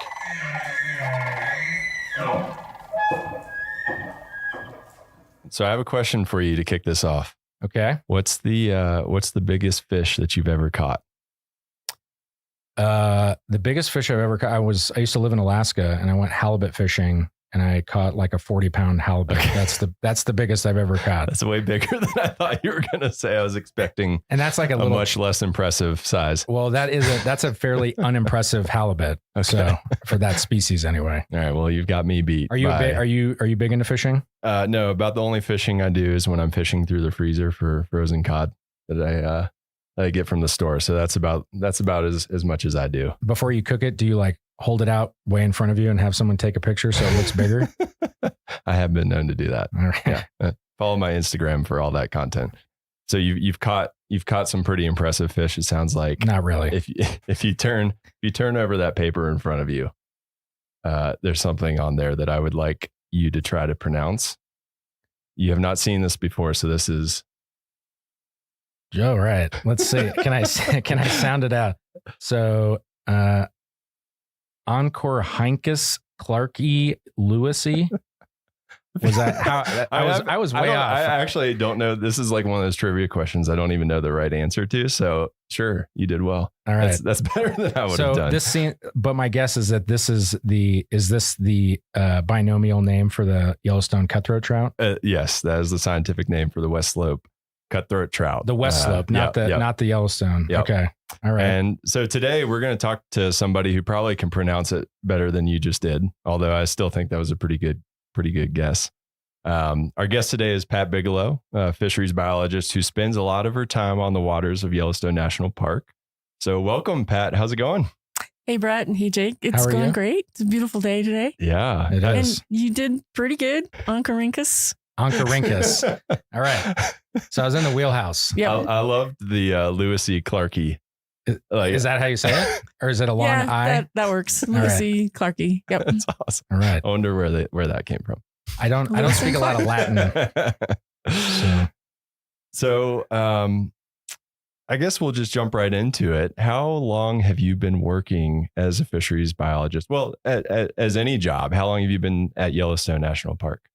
I've been here in this job for 23 years. Wow. I've been working in fisheries for 36 years, probably. So fresh out of middle school. Yeah, exactly. Yeah. I was really fortunate that I got some great opportunities early in life. Very cool. And so how did you get your start here 23 years ago? Actually, my first fish job was here in 1979. Wow. Okay. I was in Bozeman working a summer job, and I went down to the unemployment office to see, if I could just get something better.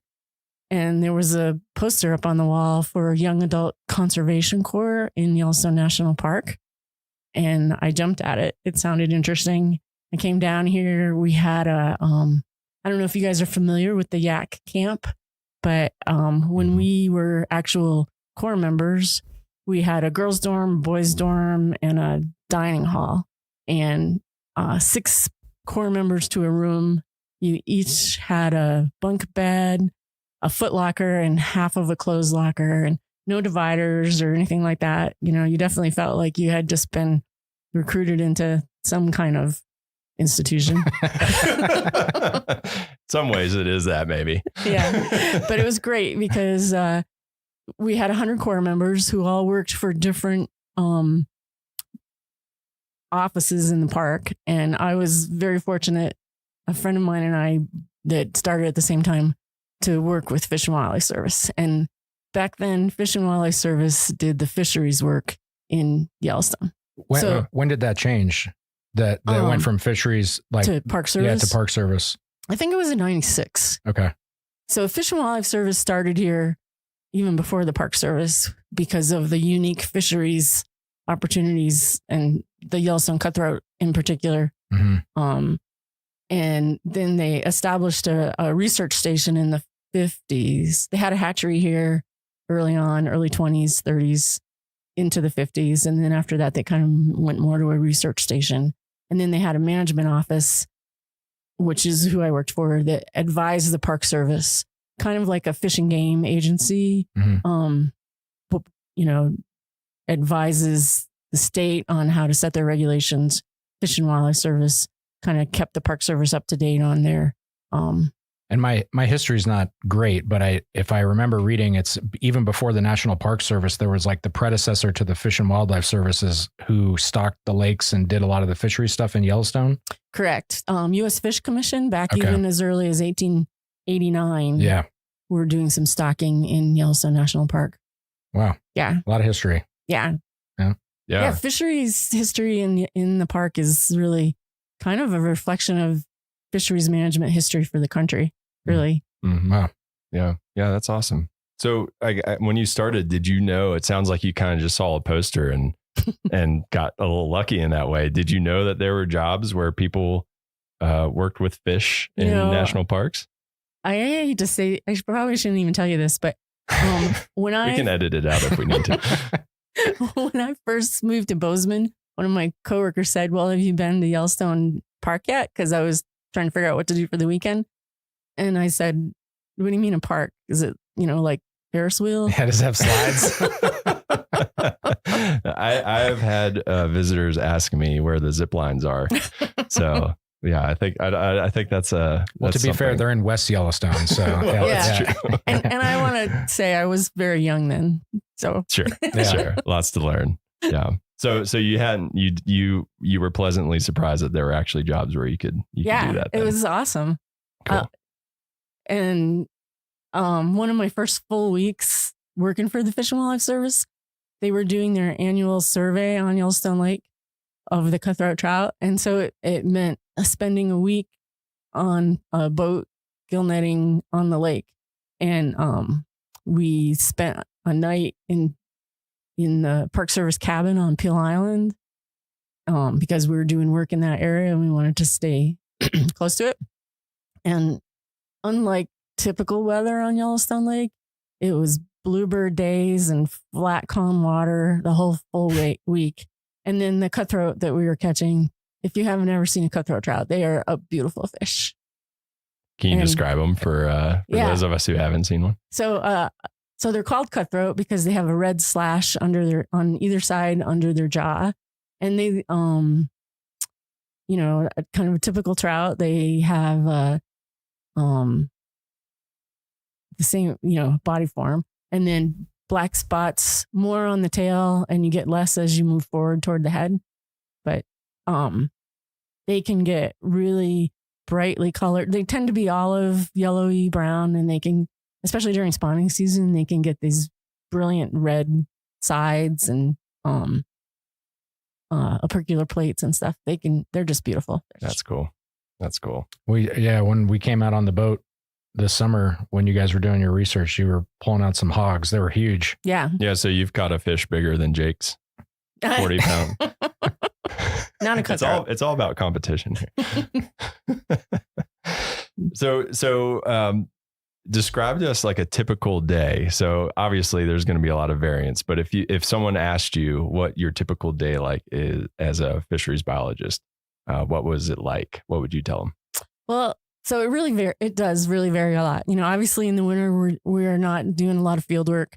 We are in the office kind of processing everything that happened last year and trying to plan ahead for next year, which includes hiring, which can be a lot of work.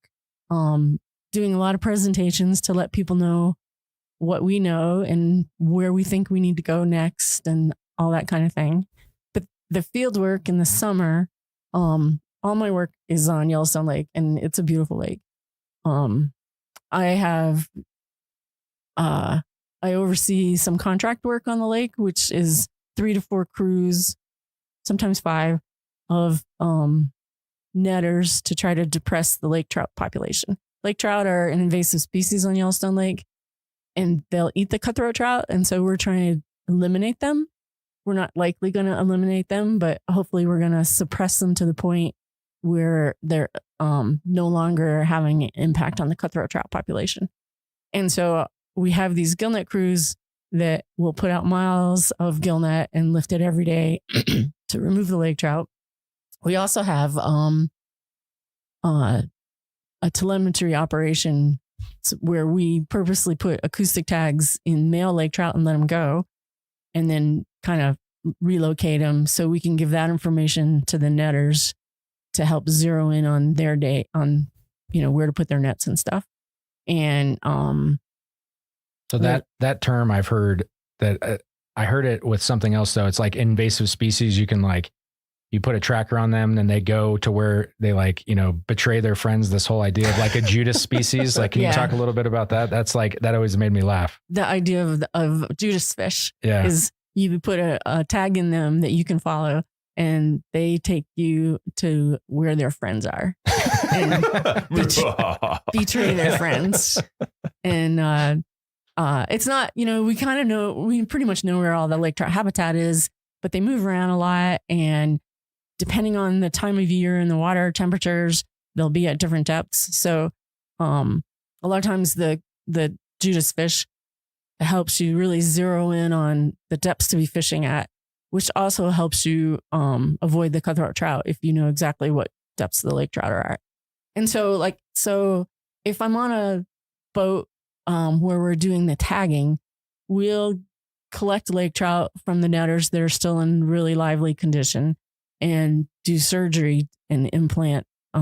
First, make sure they're males. We don't want to tag the females because they're the ones with the reproductive potential.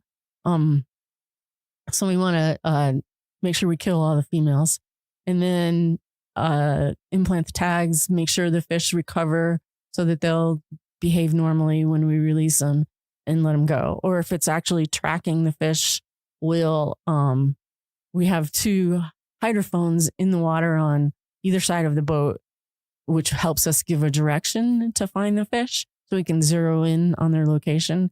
And so then you're basically on the lake driving predetermined transects all day until you pick up a fish, and then you zero on that fish, and then you continue on your way. And for the listeners who haven't seen Yellowstone Lake or been to it, it's a huge lake. So that's not an easy task. Yeah. It takes us about 4 days to cover the whole lake. Yeah. Wow. And we don't actually even cover the whole lake because we avoid the really deep habitat because we aren't expecting to see any lake trout out there, and we're not going to set nets there anyway. And then I think like good backstory is like we talk about lake trout being invasive versus the Yellowstone cutthroat. I mean, I guess is there a reason why we like as managers prefer one over the other? Like why are we trying to get rid of lake trout? So the cutthroat trout, Yellowstone cutthroat trout, like I've said already a couple of times, they're just beautiful, but they are the native species in Yellowstone Lake. Yellowstone Lake is the most important population of Yellowstone cutthroat trout for that species, and just sheer numbers. And they evolved with only one other native species, which is the long-nosed dace that is, gets to maybe 6 inches and is very much along just the shorelines. That's the fish I would catch. So the cutthroat trout are naive when it comes to larger fish predator, piscivore. And the lake trout are native to the Great Lakes area, and they're also a beautiful fish, but they are a voracious predator. And so you take a really naive fish and then a really excellent predator and put them together, and it's just not good for the cutthroat trout. Mm-hmm. And the lake trout, I think the oldest one on record was 62 years old.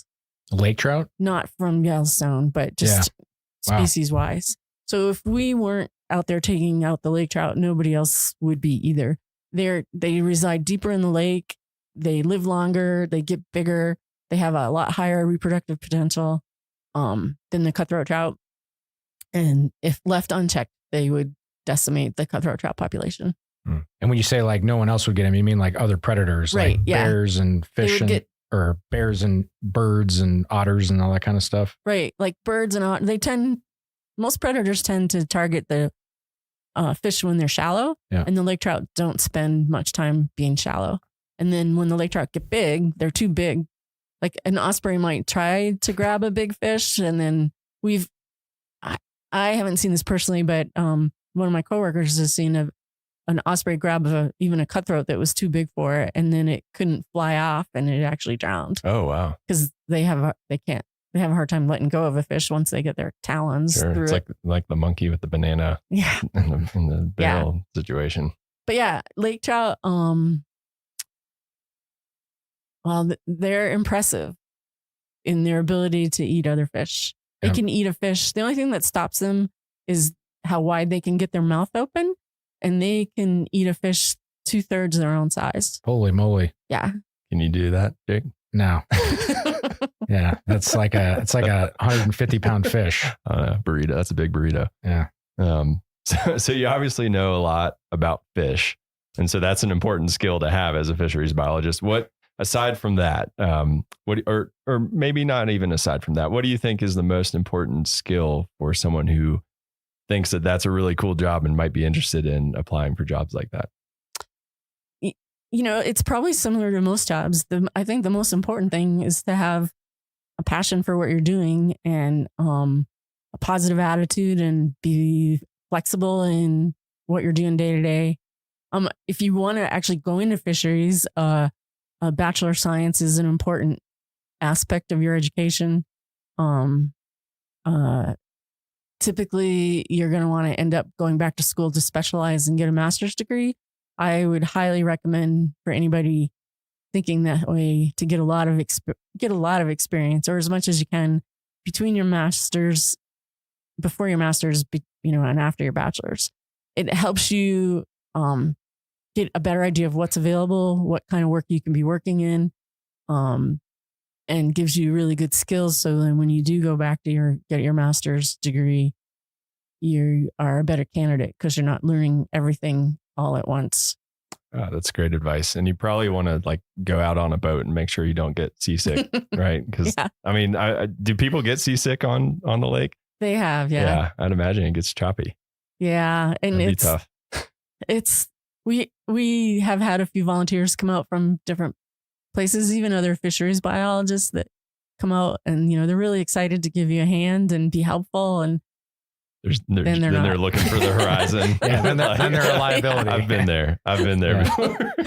Well, and a quick follow up with the masters. If does it matter if you're specializing, like say if somebody's like, my goal is to work in Yellowstone, do they need to get a master's related to the species that are here? Or can you, like if you happen to be, say, getting your master's in some other fish species, does that qualify you? Like, can you learn what you need to on the job, or does it really help to focus in on the actual species that you'll be studying in the park that you want to end up in? I think the broader the education you have, the better. And you can focus in when you get to the particular job. Because the other thing is, even though Yellowstone might be your goal, that might not be your next step. Gotcha. So yeah, that's good advice. And then also, it's good to think outside of the box sometimes too. And if you have more familiarity with other habitats, other species and stuff, that, you can bring in maybe a new perspective that somehow is different than what people have thought of before. Mm-hmm. Cool. Yeah. Well, and it sounds like your typical day is pretty cool, especially in the summer when you're out on a boat. What is your favorite part about your job? You can probably tell I love Yellowstone Lake. So being on the lake is awesome. But I think the most rewarding, well, two things are most rewarding, but one is I work with amazing people, and being able to sit down with a coworker and talk about strategies and, how things are going, what happened over here, how we can pull that together, how we can best use our crews, and to just keep making things move forward is super rewarding. But then also taking somebody, like we typically have student volunteers every summer, and they typically don't have much for experience. So taking somebody who really knows nothing about what we're doing and bringing them through a season and seeing them increase their skills and increase their confidence and get more sure about what they want to do and be excited about protecting the resource. That's pretty awesome. But then the other part is actually seeing the work that we're doing make a definite impact on protecting Yellowstone Park's resources. That's really rewarding as well. Yeah. Well, and we'll let you slide, even though you gave us 3 favorites. Yeah, we said one, but we got 3. It's okay. That's your one mulligan for this podcast. Okay. Whoops. So with that,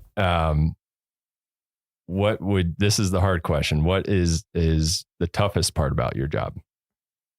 That's a really good question too. You can get frustrated with the inability to do things as quick as you want because you have to go through proper procedures to make sure, just because I think something's really good to do doesn't mean it is. So there's a lot of checks and balances that you have to go through. Surprisingly. Red tape? Yeah. And then, so that can be really frustrating. And then also, supervision can be really challenging. It's important to be able to work well with people, and not just work well with them, but communication is such an important aspect of all parts of life. And even though everybody communicates every day, it just amazes me that we all have so much more to learn on how to communicate better.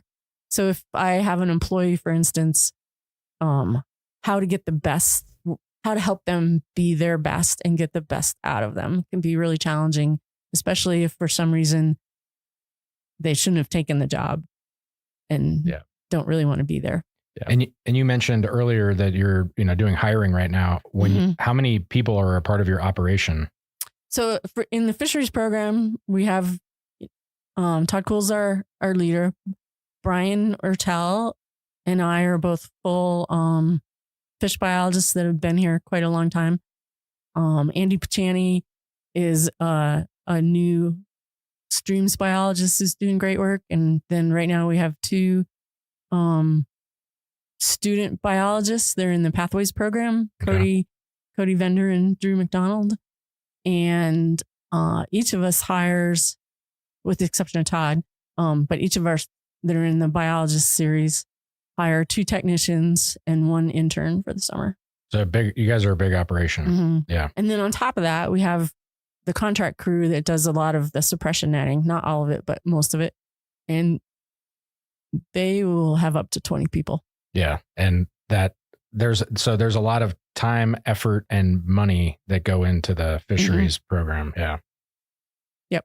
And Cody and I work on the lake mostly. Brian Ertel and Andy cover streams outside of the Yellowstone Lake area. Is that kind of how you divide it up? It's like the lake, They're the ones that get seasick, and then everything else. Is that how you divide your guys' work? Is the lake, and then everything that's not Yellowstone Lake? That's kind of the dividing line. Yeah. And Brian focuses more on Yellowstone cutthroat, where Andy focuses a little bit more on the West Slope cutthroat. But since they're both doing river stream work, they work together a lot. Gotcha. So you talked a little bit about kind of the tougher parts of the job. So what is it about the Park Service that keeps you here and brought you here and keeps you here, I guess? Well, just the protection of the natural resources, keeping the environment as intact as possible, and just the ecosystem function and all that. Those are all great buzzwords, but it's the beauty of everything working together that really draws you in, and it makes you really enjoy it. Yeah, and some of our listeners might not be super familiar with the National Park Service mission. We all had to get it tattooed on us when we took the jobs, and Jake's is on his lower back, I think, right? Is it still there? I can neither confirm nor deny.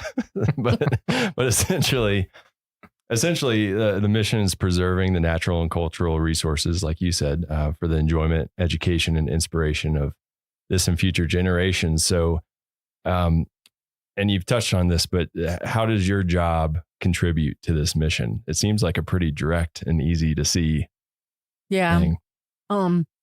We're spending a lot of time and effort suppressing the lake trout population so that the cutthroat trout population in Yellowstone Lake can thrive. And because that's the major population for that species of fish, it helps that whole species thrive. And it's a beautiful fish. Did I say that already? Yeah. You can say that one twice. That's okay. And then what I've learned here, not being a big fisherman or person who fishes, I don't know what the non-gendered version of that is, but people love to fish. It's like crazy how many people are here in the summer. So it's like, and the whole idea of being the homeland of the Yellowstone cutthroat trout. I mean, it's like, this is like the world's largest population of that fish, right? Mm-hmm. So people come here to catch that. And it seems like, protecting it, and then people have that direct enjoyment. I mean, it seems like everybody appreciates being able to get out there and catch that big fish and put it on the gram. Yeah. And not only, think about going out on Yellowstone Lake. This is a huge lake, and there's, 3 buildings on the entire lake. I mean, maybe a couple more, depending on how far away from the water you want to measure, but it's just spectacular. Yeah. Yeah. You're out there. Mm-hmm. You're out there. All right. Well, before we wrap up, we're going to get into what we call the nitty gritty here. So I don't want to scare listeners away. There's a fair warning. There's going to be some government jargon, but fear not, we've got your back. So we have an introductory episode, along with some links that we're going to put in the show notes that will explain all this in detail. So that said, for people interested in this type of career, and you've kind of already talked about the education aspect of it. So if I want to be a fisheries biologist, what's your job series in USA Jobs, series and GS level, and all that nitty gritty? So my GS level is GS 11, and my job series is fisheries biologist 0482. And then like a lot of the seasonals that we're hiring this summer, they are fishery biological technicians, parentheses fisheries, and because there are a lot of different biological technicians, and they're all in the GS 0404 series. Awesome. Cool. And aside from the education aspect, is there any other formal training that someone needs to have to apply for this position, or? Not formal. A bachelor's is great. But like I said, the more experience you can get with different agencies, different areas, the better off you're going to be. Sure. Yeah, that makes sense. Do you have any other advice for people interested in that career path aside from what you've said already? It's a great career. It's really fun. I've worked, when I left here from my first 4 years that I was here with the Fish and Wildlife Service, I did some work with the state, Wyoming Game and Fish. I worked with Fish and Wildlife Service in California, Northern Idaho, Washington. Every job I've ever had has been really fun. Come work with Pat, is what she's saying. All right. Well, before we let you go, we like to ask everyone that comes on the podcast one final question. This one's my favorite. So, what is your favorite story or memory in a national park? It doesn't have to be in Yellowstone, although you've been here a while, so there's a good chance it will be, but it doesn't have to be. It can be, a trip you took during annual leave or something. But do you have any defining story or memory from a national park? There's so many to choose from. This one's really fish related though, so I'll share it. We were doing a snorkel survey on the Olympic Peninsula, and we were snorkeling Chinook salmon, which get quite big. Spring Chinook salmon in particular, they like to hide their head. They're kind of like a little kid in that if their eyes are covered, they think you can't see them. And so when you're snorkeling for them, you got to really look at the root wads and things, because they kind of stick their head in the root wad, and then you might miss them if you're not really looking closely. So I was coming down this stretch of stream that was actually pretty wide and flat and no cover. And this spring Chinook, I could see him. He was just in the mid-water column in front of me over this gravel bar. And he saw me, and he just sunk down and sat on the bottom. And I was getting closer because I was coming downstream. And as I got closer, he got as close to the bottom as he could. And then he actually rolled over and laid on his side. Until I did. Yeah.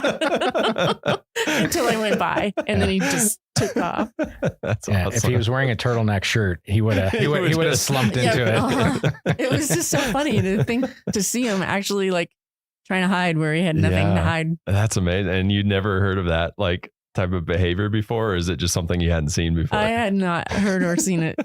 So it just made me laugh. That's awesome. So you're making scientific observations on your vacations even. Actually, that was work. Oh, that was work. Well, work vacation. Yeah. Sometimes the line gets blurred. Right? Can I tell you my favorite question? Yeah. That you've ever been asked, you mean? Yeah. Somebody once asked me why all the Civil War battles were fought in national parks. That is a great question. What is that? That's a causation. What's the whole thing? Correlation, not causation. Yeah.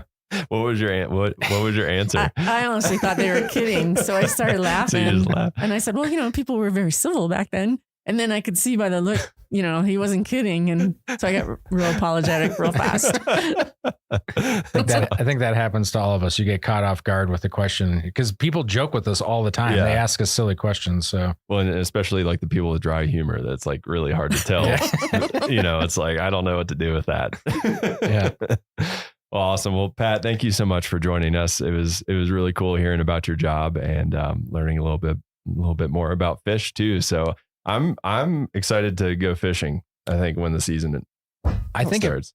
I think I am also excited to fish, but I have this weird, I like the touching of fish. I don't know how hard to grab them or not. I feel like I'm strangling them. Yeah. And I don't want to mess their slime up, but then they know when I'm not holding them tight enough, and then they flop around and then I drop them. So I just what's the safe hand? Can we get an extra credit question here? What's the safe handling for someone who's fishing? What do you wear gloves? Do you not wear gloves?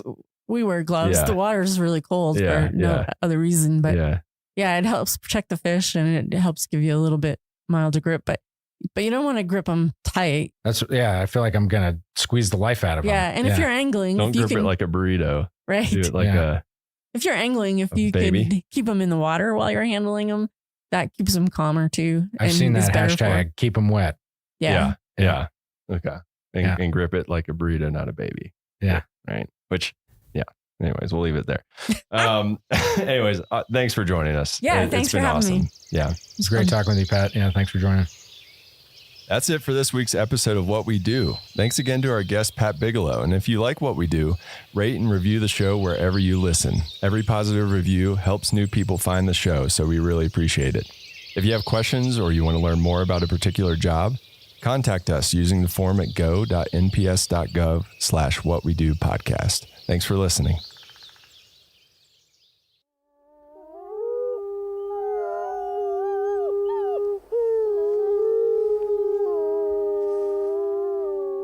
From Yellowstone National Park, this is What We Do.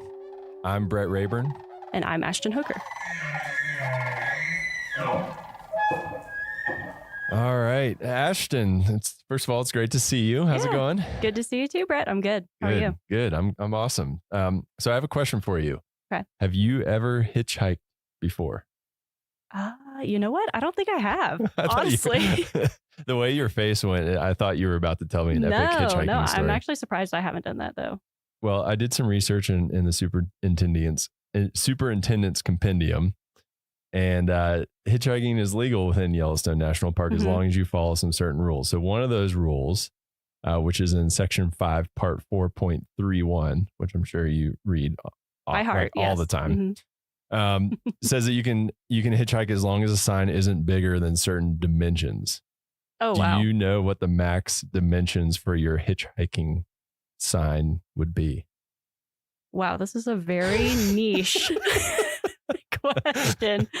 I honestly have no idea, but I'm just going to take a random guess. I'm going to say it can't be bigger than like 5 by 5 feet. So 5 feet. That's a really big sign.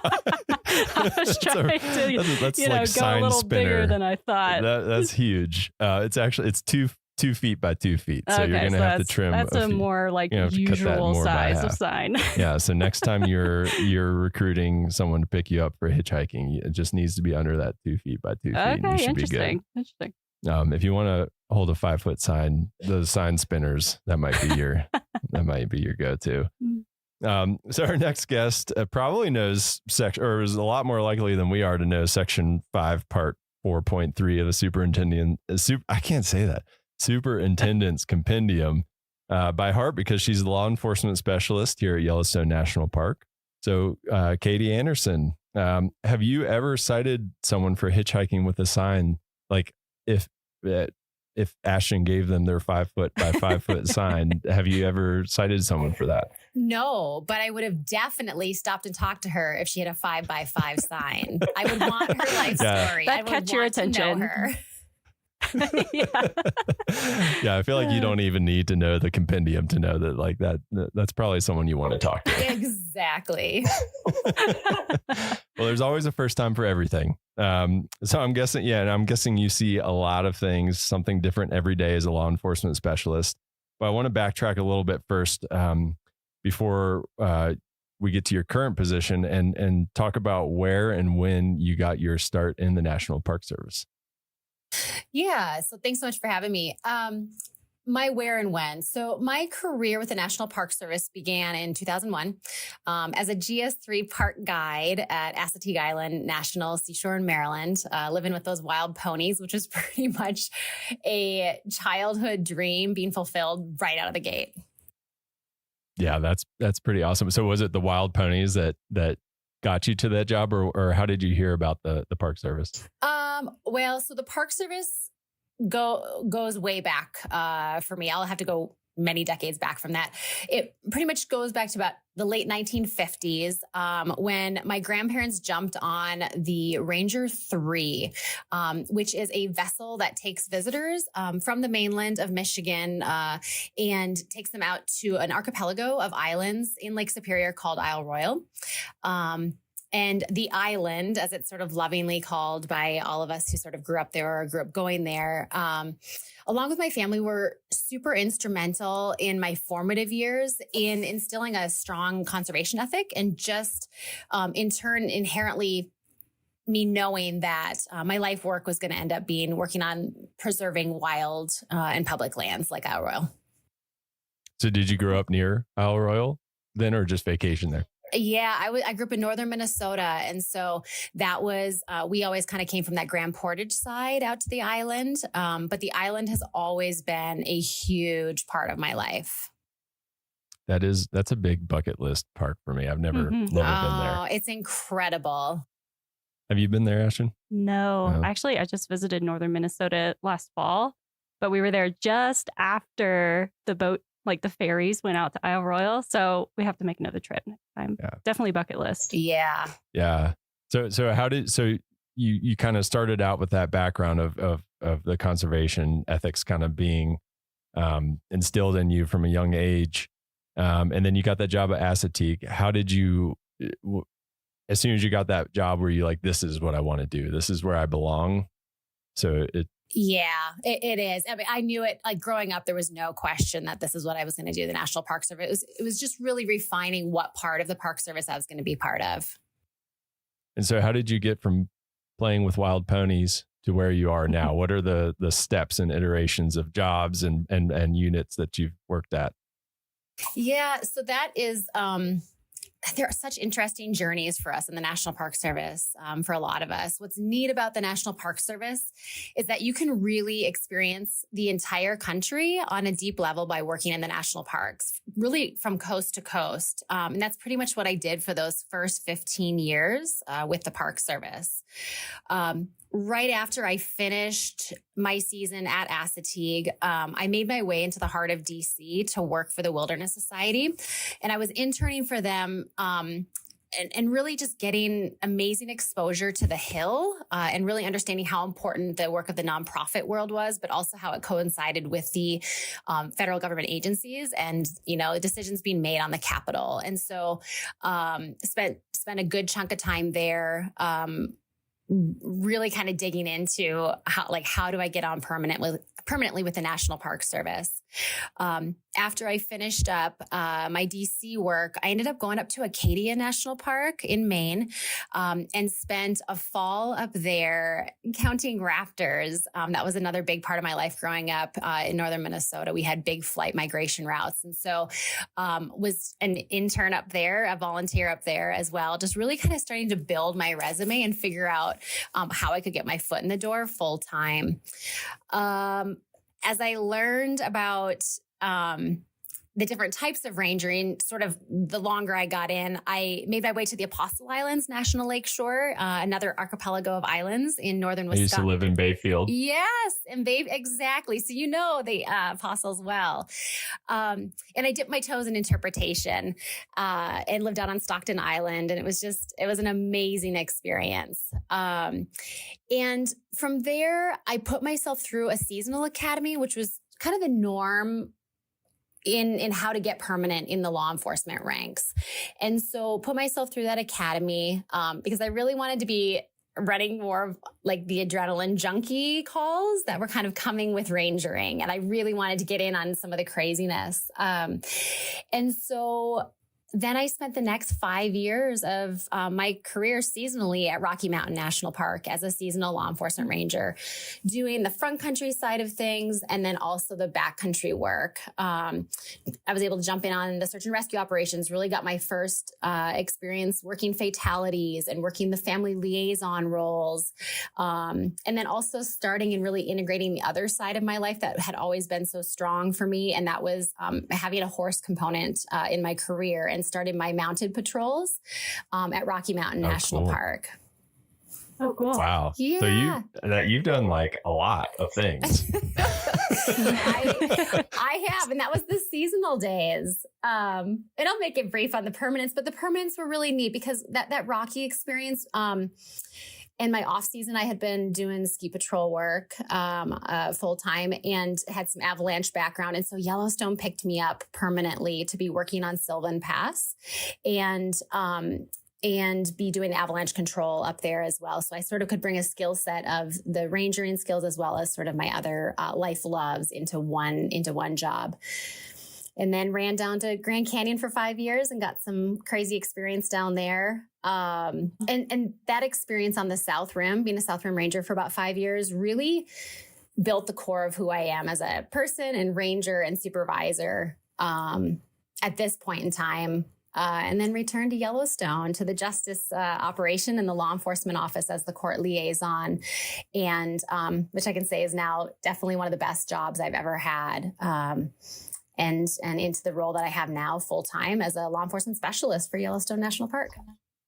That's awesome. And I guess we should mention to folks that you're joining us remotely from Glacier National Park. So you're on a detail currently at Glacier as well, right? I am. Yeah. Within the National Park Service and just federal agencies in general, we're able to do either temporary promotions or details, kind of where a park unit will borrow you for a period of time and let you get some really good experience. So right now I'm the acting chief ranger in Glacier and filling in a period from when the old chief ranger retired and when they get their new chief ranger in. Yeah, that's an awesome opportunity to have some of those. Mm-hmm. So do you have a typical day in your position at Yellowstone? I'm guessing not, but what is a normal, if you had to, I'm doing air quotes for people listening, what's a normal day for you look like? Completely not normal. So, it's really interesting. The Yellowstone Law Enforcement Office is super unique in the National Park Service. We've got a full-time federal magistrate, so a judge right there. We've got a United States attorney right in the building. We've got a United States marshal who works on all of our arrests with us and our warrants. And Yellowstone cases are all prosecuted in-house. And our sole purpose in my operation is in support of the field staff. So the field rangers who are doing all the patrols and the response to emergency stuff, and really our office provides subject matter expertise. We assist with, search warrants and blood draw warrants on DUIs and filling out criminal complaints and really just supporting our partnerships in and out of the house. Yeah, that's a lot of different things going on. And I'm guessing it's that like variety that you're seeking. I mean, you talked about being an adrenaline junkie. Obviously, you don't seem like you're the type of person that just sits down often. Yeah. You're always out doing stuff is the vibe I'm getting from you. Yeah, the operation is a dream for me because it's super dynamic. There's a ton going on. It's slightly out of control. There's a lot of stuff happening. And there's always just like kind of big balls or big issues floating up in the air that need to be tackled. And I like that. That's definitely the energy that I like dealing with stuff at. Yeah, for sure. And that's something, not every person is going to thrive in that type of environment. Like, what are some things that you do that helps you, juggle all those things that you say is up in the air? Like, what qualities do you need to have to enjoy a job like that? I think there has to be sort of a natural comfort level with multitasking things. And I'm not sure if that's an ADD portion of my universe or something else, but being able to ride the waves of chaos a little bit and be okay with that and take a left-hand turn when you were supposed to take a right-hand turn that day, like that is absolutely critical. I think it's also super cliche, but communication, like literally being able to communicate with everyone from defendants who are sitting in your jail, prisoners to the chief magistrate judge and beyond is it's completely mission critical in our operation. I'm sure 90+% of my day and my job as a law enforcement specialist is just building trust and bridges with the field and all of our partners through just so much. Like you cannot over communicate in this job. Sure. Yeah. That makes a lot. I mean, and like communication can make the difference between like de-escalating somebody and escalating somebody. I mean, that can make a huge difference in what your day ends up being like. Absolutely. So is that your favorite part of the job, that variety that, you just never know what's going to happen doing a lot of different things, or is there something else? That is a huge part of what makes me love my job. I think if I was really going to be pinned down on having to say what my favorite part of my job is sort of in the last decade of my career here, I would say whether we like it or not, the National Park Service is like a giant family and it needs tending to very similarly.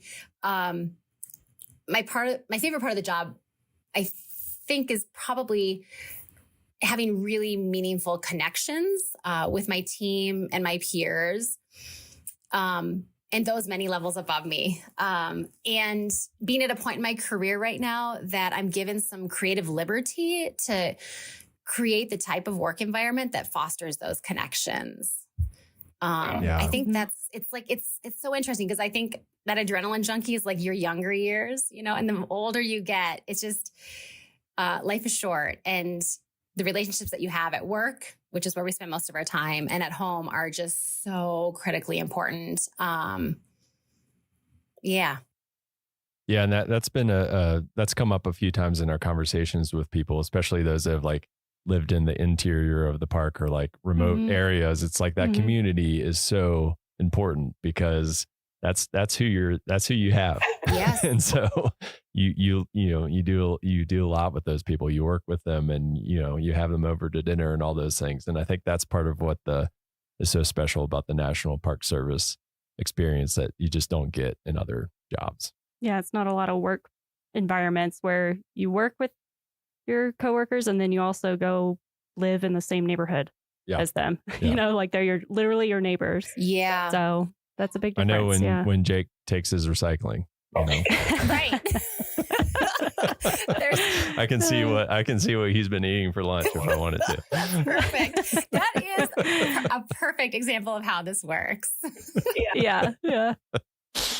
So on the flip side of that, what's the toughest part of the job? Similarly, I think I went the first 2/3 of my career here, I have gone full-blown energy. Like I've done things at 1,000% and really kind of gone full send on everything. But it takes a toll. Like this career is not for the faint of heart. We see a lot of the underbelly and the darker sides of society.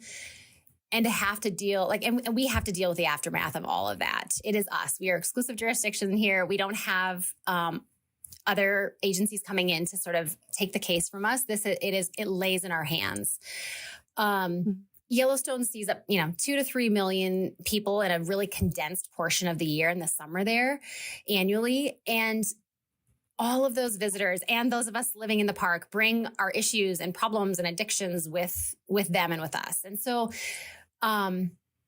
it's really critical at this stage in my career, and we've seen the aftermath of not sort of dealing with some of that stuff and talking about it, that we actively process the cumulative work stress and the trauma. And thankfully, Yellowstone National Park is at the forefront of supporting their team with the Yellowstone Resiliency Project. And the National Park Service is building out some exceptional peer support, mind-body wellness type programs to support us proactively for a fulfilling career, but more importantly, for our well-being the day we retire and beyond. And so we're still coming out whole. And that has been a huge culture shift that has accelerated, I would say, in the last 3 years. And so the toughest part of my job is like the loss that we see through trauma and, undealt with issues. But also just the light in that is that I've got the opportunity right now with my own career to, hyper focus on those things and be part of shifting a culture nationwide, really. Yeah, that's awesome to hear. I mean, especially we all take our jobs home with us somewhat, but in your position especially, I'd imagine that's like one of those things that's really hard to not take home, and I mean, that could really eat away at you if you don't take care of yourself when you're home with your family. Yeah, absolutely. Yeah, and you mentioned the Yellowstone Resiliency Project. I'm not sure, a lot of people might not know what that is. Do you mind just telling people a little bit about what that entails? Yeah, so the project came about in cooperation with the Yellowstone. I believe with Yellowstone Forever was where that partnership really came about after the Yellowstone flood and after the loss of some coworkers to suicide. And there was just some forward thinkers and support from the superintendent's office and the chiefs to move forward in that partnership to fund mental health resources in Yellowstone. I mean, one of the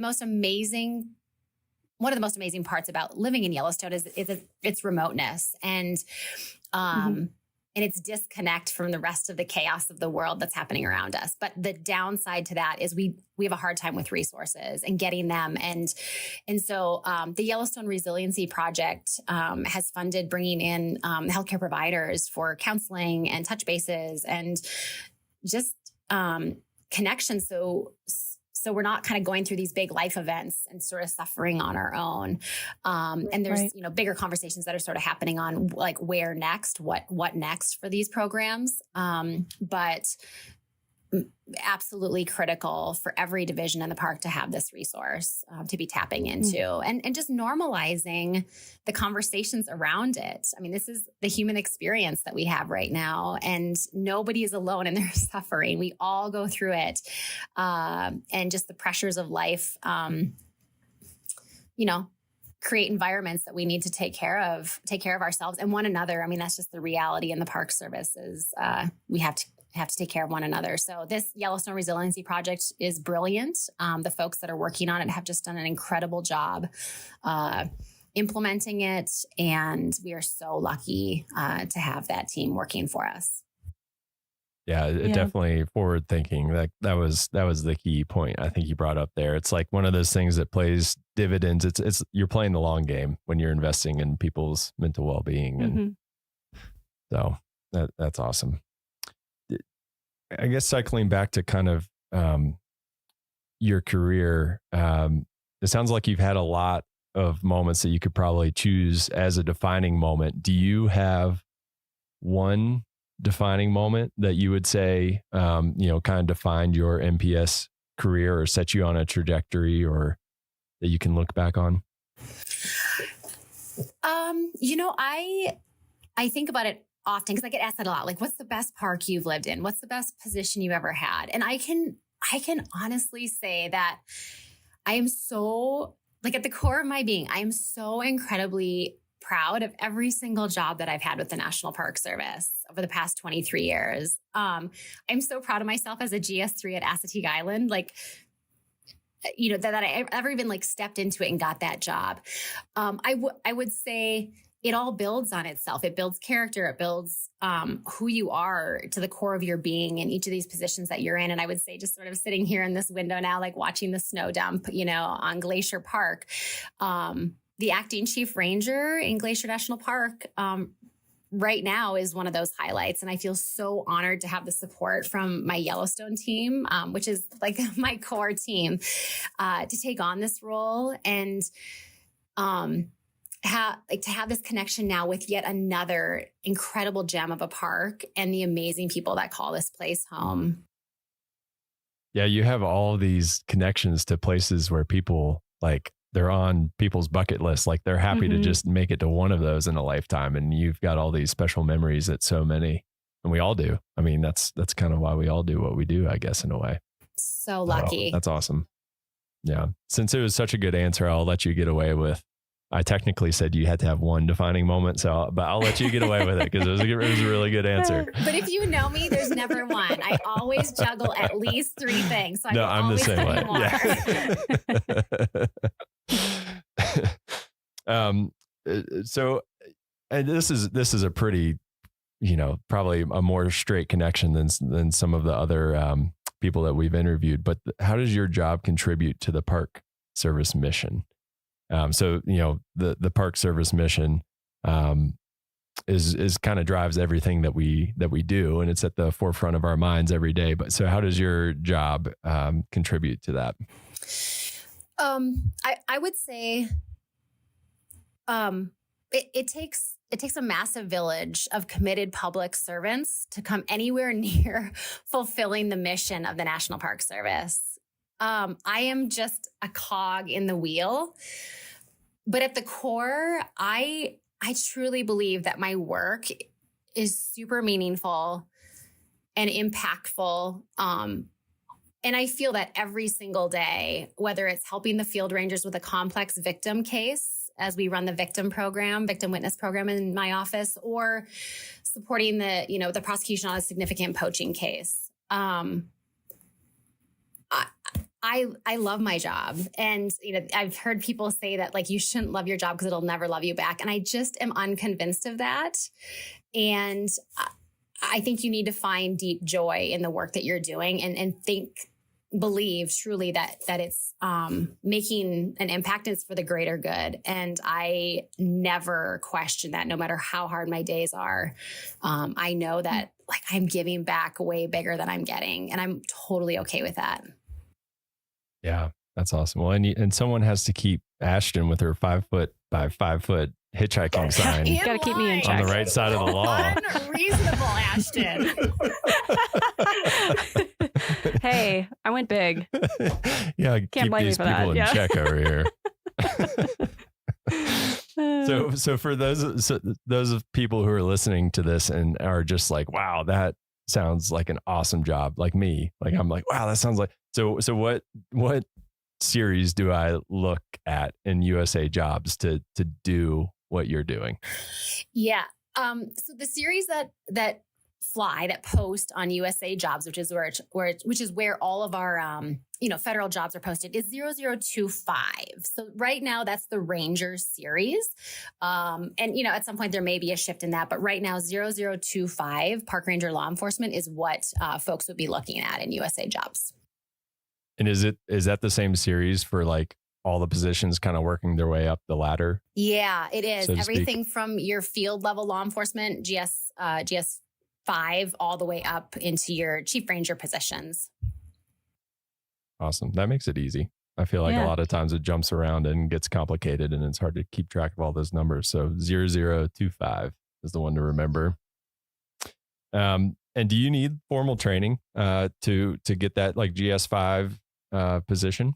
You do. There's a couple routes now. Kind of the old ways where we would put ourselves through a seasonal academy, a law enforcement academy that's sort of connected with the National Park Service, and then you would apply to seasonal positions like summer positions. This last year, a new system, a direct hire initiative was sort of started, and we're hiring things a little bit differently. So in that case, a couple times a year, there's announcements that are flown nationwide for the National Park Service law enforcement positions. Either way, you'll spend a significant amount of time at the Federal Law Enforcement Training Center in Glencoe, Georgia. And then in a field training park as you build the foundation to your law enforcement career. How long are you in that field training park for? The field training park is, I got to think about how many weeks this is. 13. I think it's 13 weeks. I'm kind of talking off the cuff here, but, and sometimes that's your home park. Yellowstone we're really lucky. We're one of those parks to have a field training park and staff in place that can field train folks in person. Awesome. And what's the kind of stuff that people are exposed to in that training? Like if somebody's interested in going through that, like what would they expect to be exposed to? Yeah, I think this kind of ties into to another portion of some of the questions. At the core of these jobs, we are federal law enforcement officers. Like that is the core of what we're doing. And so, for example, FLETC, the Federal Law Enforcement Training Center, they do foundational, like basic law enforcement training. So everything from some people's first day on the firearms range with your pistol and your shotgun and your rifle, to patrol tactics, like how do I literally drive my police car? How do I do high speed pursuits, kind of chases? How do I care for victims in cases? How do I physically maintain my fitness and show that I can ground fight with somebody that I'm going to need to go hands-on with in my career? How do I handcuff somebody? What are my arrest procedures? So it really takes you through all of the basics of how to be a cop. Yeah. So it's like a good crash course then. Yeah. You make it or you don't. It is a crash course. You have to have the mental space and be really there to want to do it, because it's not all fun and games at all. Sure. For sure. I bet you build some really strong connections with the people that you go through that with, kind of like, boot camp or something. Absolutely. Well, before we let you go, Katie, do you have, we like to ask this of everybody because it's just fun for us, and I come up with more things that I want to do in my summer vacations. But do you have a favorite story or memory? It doesn't have to be from Yellowstone.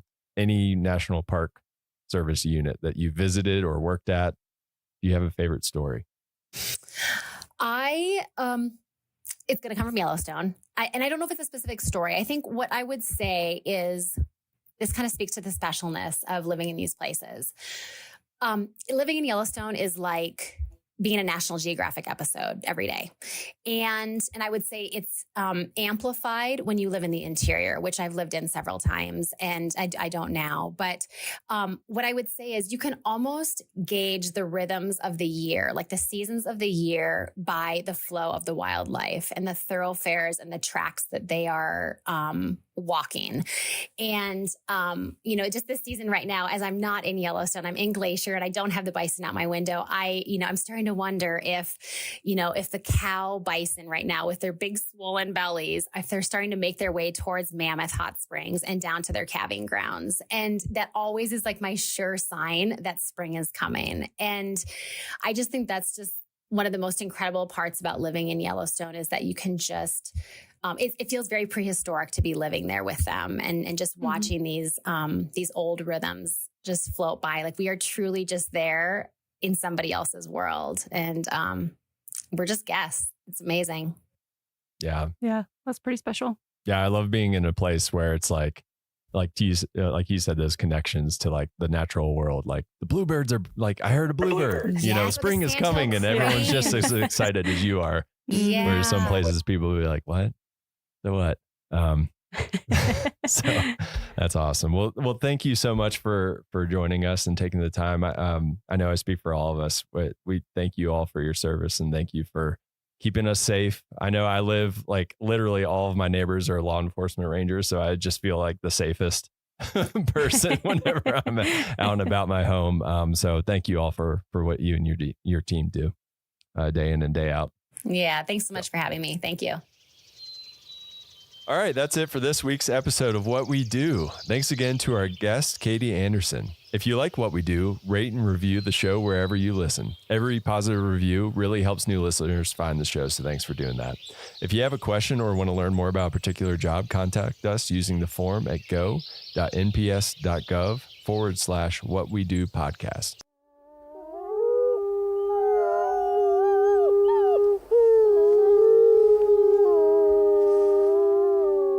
From Yellowstone National Park, this is What We Do.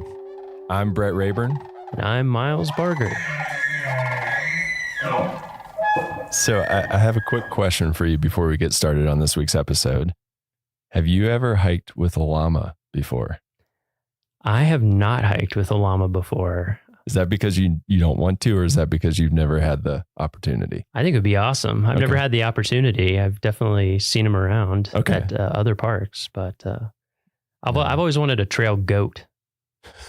That's a thing. Some people hike with trail goats. Yeah.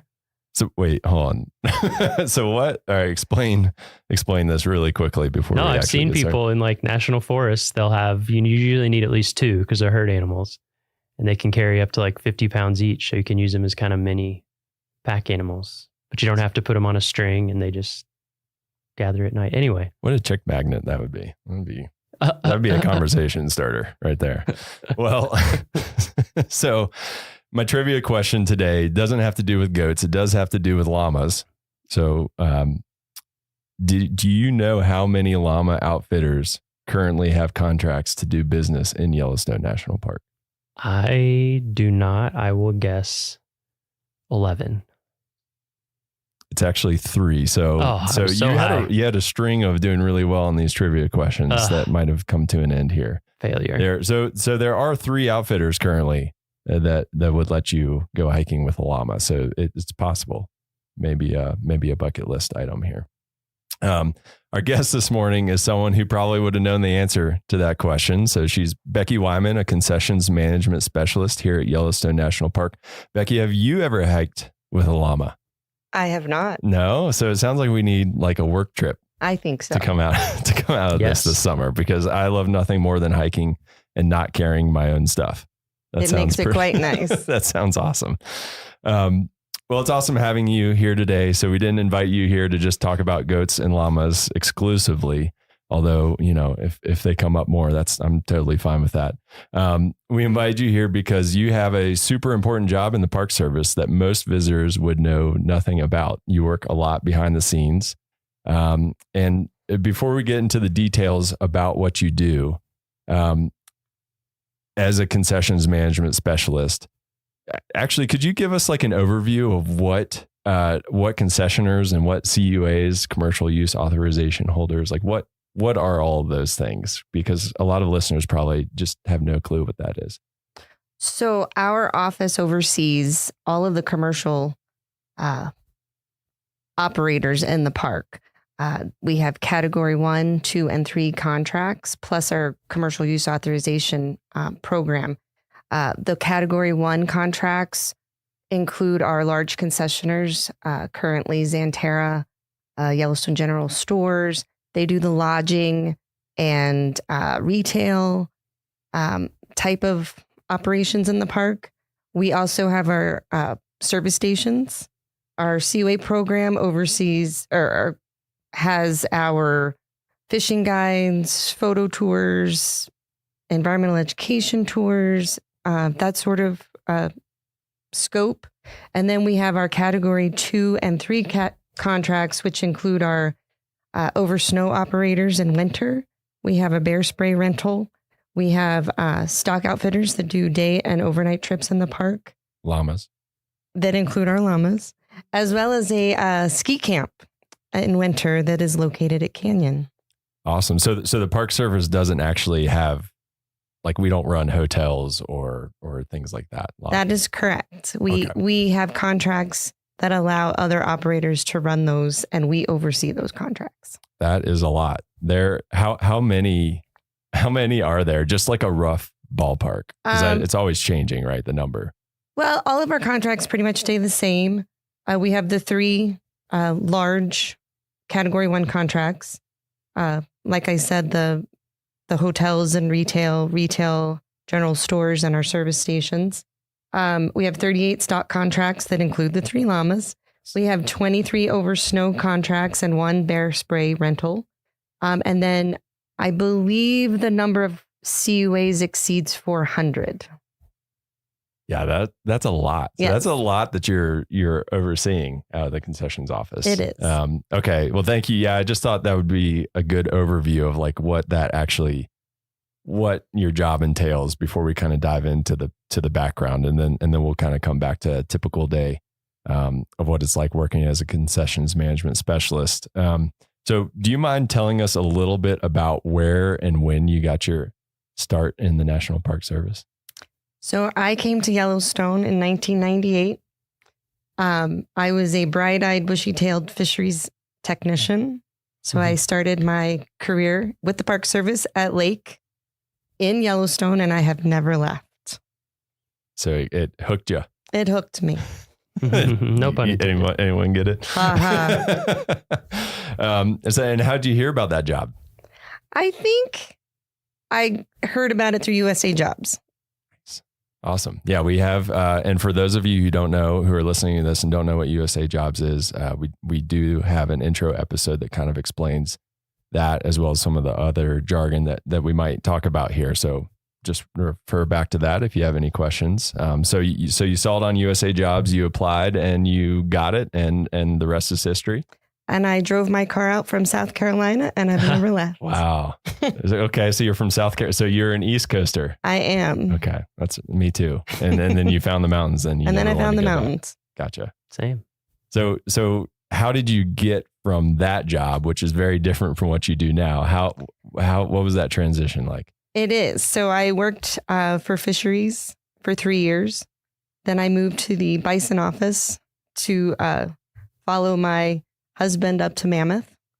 And then I just became a flexible park employee and did a variety of administrative roles. I was the natural resource admin assistant for the Center of Resources, which led me to a detail with at the time, it was the planning, compliance, and landscape architecture division. So I was their admin assistant. where I made connections with people in that office that eventually would lead to my transitioning over to the commercial services division in an administrative role. And then I just worked my way up. I oversaw the commercial use authorization program for several years before I got my current job overseeing the category 2 and 3 contracts.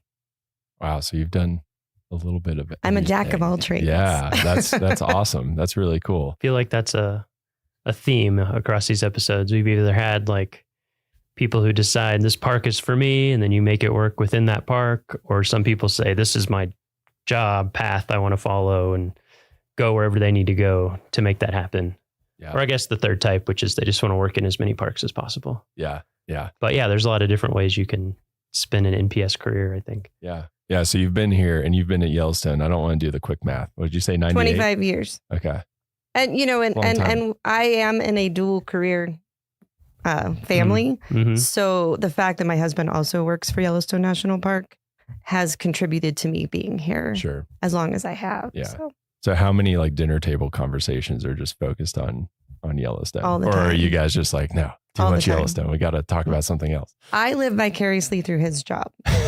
He's got a much more interesting job than mine. Well, so what does he do? He's bear management. Okay. So, well, I think there's lots of interesting things in both of those. Yes. In both of those jobs.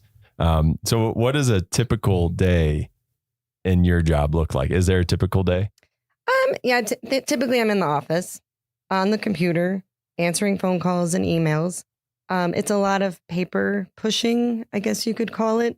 But part of that is just communicating with our concessioners. We review annual financial reports, preparing annual overall ratings, which I kind of liken that to a report card on how they're doing with their contracts. Do you use a red pen? I do not. Oh.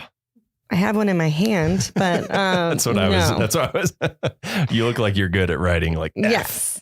No, and we have very good concessioners. So A++. We review insurance, risk management plans, all things that are outlined in their contracts.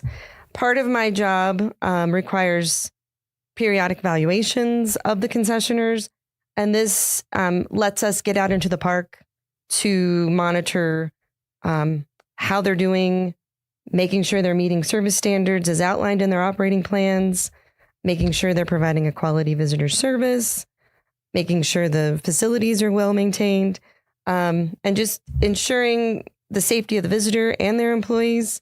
The part that I like most is I occasionally get to go out on horseback rides, ride on snowmobiles, or even take a ski trip every once in a while. So that's what gets me out in the park. So that's what I like. So you're kind of, are you doing like the undercover boss type of situation where you're like kind of hiding in the ranks of visitors? We on may the snowmobile? entail secret shoppers, but usually they know who I am. So Yeah, it's not hard to- quite as if you've been here 25 years. Yes. It's hard to be secret. Yeah, that sounds like that's a really interesting part of that is getting to test out those different ways of seeing the park. So that was a lot of different functions and tasks that you have. So what do you think is the most important one to be successful at your job? I think communication skills and establishing relationships is the most important part of my job. Yeah, because you're talking with A variety of people Lots of from a different- variety of backgrounds, right. many of which I don't always relate to. Sure. So being flexible and just patient is very a really good thing to keep in mind. Yeah. Yeah. I think that's definitely an important thing. Yeah, I feel like this past winter we've seen a lot of that because we've had such crazy snow conditions, by which I mean until later in the winter, hardly any snow. So I've been on some of those calls and just seeing the like constant communication with people and trying to make everything work as best we can for them and for our visitors and all of that. It's given me a good insight into how much communication there is with all these businesses, and they of course have their own interests that are, they share interests with the Park Service, but they're also businesses. So they have very different things that they have to think about in terms of their long-term. And Yellowstone's had a few hits lately with the flood, the lack of snowfall. Just it's impacted different people in different ways the last few years. Yeah, COVID. It can be challenging to operate businesses on a volcano with crazy weather and you're at the whims of Mother Nature. Yeah. So I think you kind of already touched on this, but is your favorite part of the job getting to go out on the snowmobile trips and pack trips and llama trips? And anytime I can get out of the office is a good day. Yeah. So if it includes the backcountry, it's even better. So you actually get to go on like a backcountry camping trip, like overnight. Do you do overnighters? I haven't done overnighters with the concessioners, but I have gone out with our backcountry rangers to do stock evaluations in the summer. So I've gotten to go to Beckler, which I had never been to until that. Last summer I got to go to Thoroughfare. Cool. And so some pretty remote, some of the more remote areas of the park. Yes. Both places I would like to go and haven't made it to yet. So that's pretty awesome. Yeah. Cool. Yeah, that sounds awesome. And I guess on the flip side of that, what's the toughest part of your job? I think the toughest part of my job is just keeping up with everything. Even though Yellowstone is closed in the spring and fall, we're always preparing for the next season. And so we never get to take a break. And if you fall behind in the management of these contracts, the paperwork, it's hard to catch up. So just staying organized and on top of things is the hard part. Yeah, I want someone to invent like this pause button that you can just hit and no emails will come in and like you can just like catch up and then you can hit play again and then but I haven't found that yet. So some of our jobs have sort of a pause button. They have the furlough. They're not allowed to check email for like 2 weeks or a month, but yeah, you're right. What about the regulations? Are they changing pretty often or do they stay fairly consistent? I think they're staying pretty constant, but there are some tweaks that they throw at us every once in a while. Yeah. So we have to stay on top of those. Yeah. I was wondering that. Continuing education. Yes. There's definitely continuing education aspect. Yeah. Yeah, for sure. So even with those difficulties of just a lot of work coming at you, you've obviously done what you could to stay in the National Park Service and in Yellowstone National Park specifically. So why the National Park Service? What's kept you around? I think just working for an agency whose mission is to preserve our natural and cultural resources, since that is my background. And I grew up, my family took trips to the Great Smokies, Shenandoah. And so it's just been part of who I was prior to the Park Service. And so it just made sense when I landed here that I would stay. Sure. I guess it's safe to bet that you hadn't snowmobiled in South Carolina too much I had before not. You got here. There was many firsts out here. Yeah, that's one of the cool things about this place is there's always a new experience kind of right around the corner that keeps you motivated, right? Yes. Yellowstone just gets some people and you just can't leave. Yeah. Literally, you can't. They just want to come back. No. Yeah, literally. They won't. None of us ever want to. So would you say that there's a defining moment in your career? Having been here, this is my first and only park.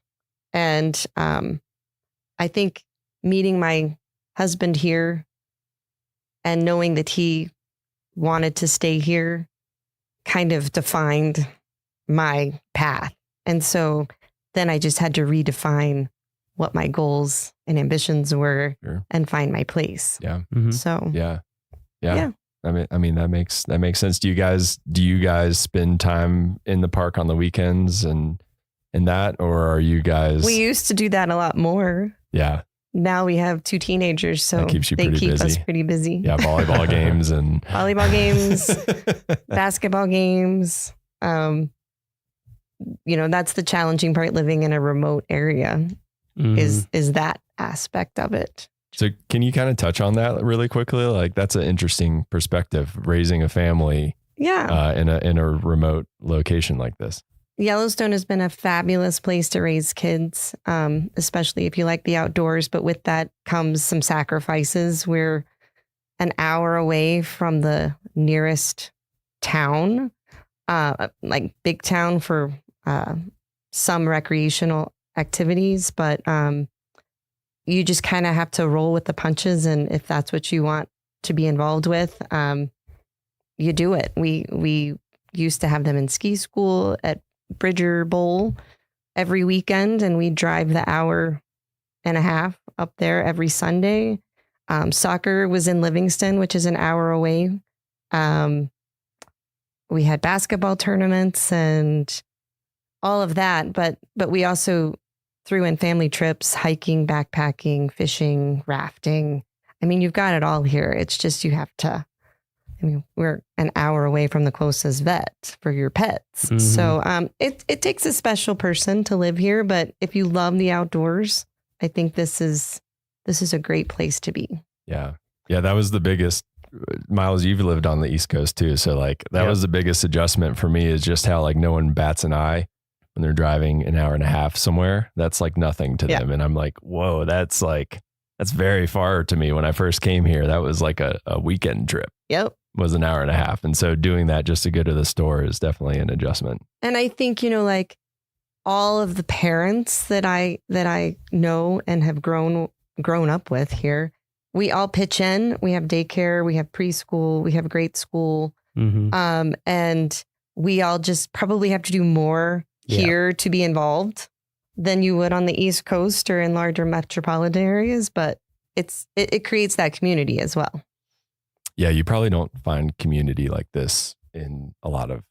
I mean, this is pretty special. It is pretty special. That just can't happen otherwise, because people are off doing their own thing, driving all over the place. Yeah, there's no one else to do stuff for you here. Yeah. So it's like you kind of have to hang out. Yeah, like my son has been in preschool the past 2 years, and I've been on the board because it's like only so many of us have a kid in preschool, and I've been there, done that. Yeah, I've heard lots of people here told me that when I was moving here. They were like, well, you'll be involved in a lot of things because you have to be. And also everyone will try to recruit your kid for everything because they're a precious commodity. They are. They're a limited supply. We need more kids. Yes. Yeah. No. So getting back to your job. So the Park Service mission is to, like you alluded to, preserve the natural and cultural resources for the enjoyment, education, and inspiration for this and future generations, those kids we were talking about. So with that in mind, how does your job contribute to that mission? Well, I keep going back to when I was first interviewed for my administrative assistant position in the commercial services office, and Mary Murphy, who was a longtime employee of the park, made a comment that stuck with me. And she said, our division touches everybody's vacation. It impacts their experience. And so coming in, that's kind of motivated me to make sure that what I'm doing with our partners are contributing to that experience.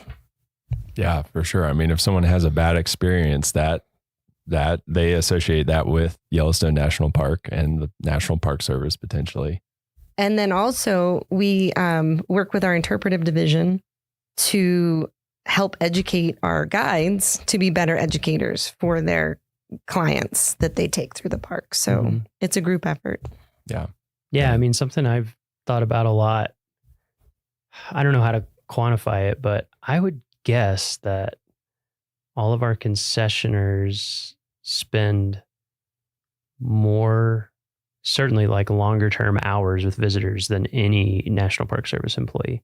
Absolutely. Because I feel like most people, if they interact with a National Park Service employee, it's going to be as a visitor at a visitor center desk, maybe for like a few minutes because we are busy and there's lines and people have questions. Or maybe they get to go on a ranger-led walk or talk. I mean, that's a small percentage, but even those maybe are going to be 30 minutes, 45 minutes, whereas concessioners, it can be all day or multiple days. It can be a really close relationship that people form. So I think about that a lot. I think in every park that I've worked at, that's been the case, that those really quality hours are often with a concessionaire. So they're like a huge, not just an extension of what we do, but they contribute big time to that mission. Yeah, for sure. So for someone who's listening to this and is like, man, that sounds like a cool job. I like a challenge. I like to go snowmobiling every once in a while. What's the series? Do you know your series in USA Jobs? It's an 1101. Okay. So that's what people can look at if they're interested in those, and that's concessions. It's a concessions management specialist. Okay. And I believe they start at a GS7 and go all the way up to supervisory positions. There are, I don't know what the series number, but there is a concessions management assistant that might be like a 6-7.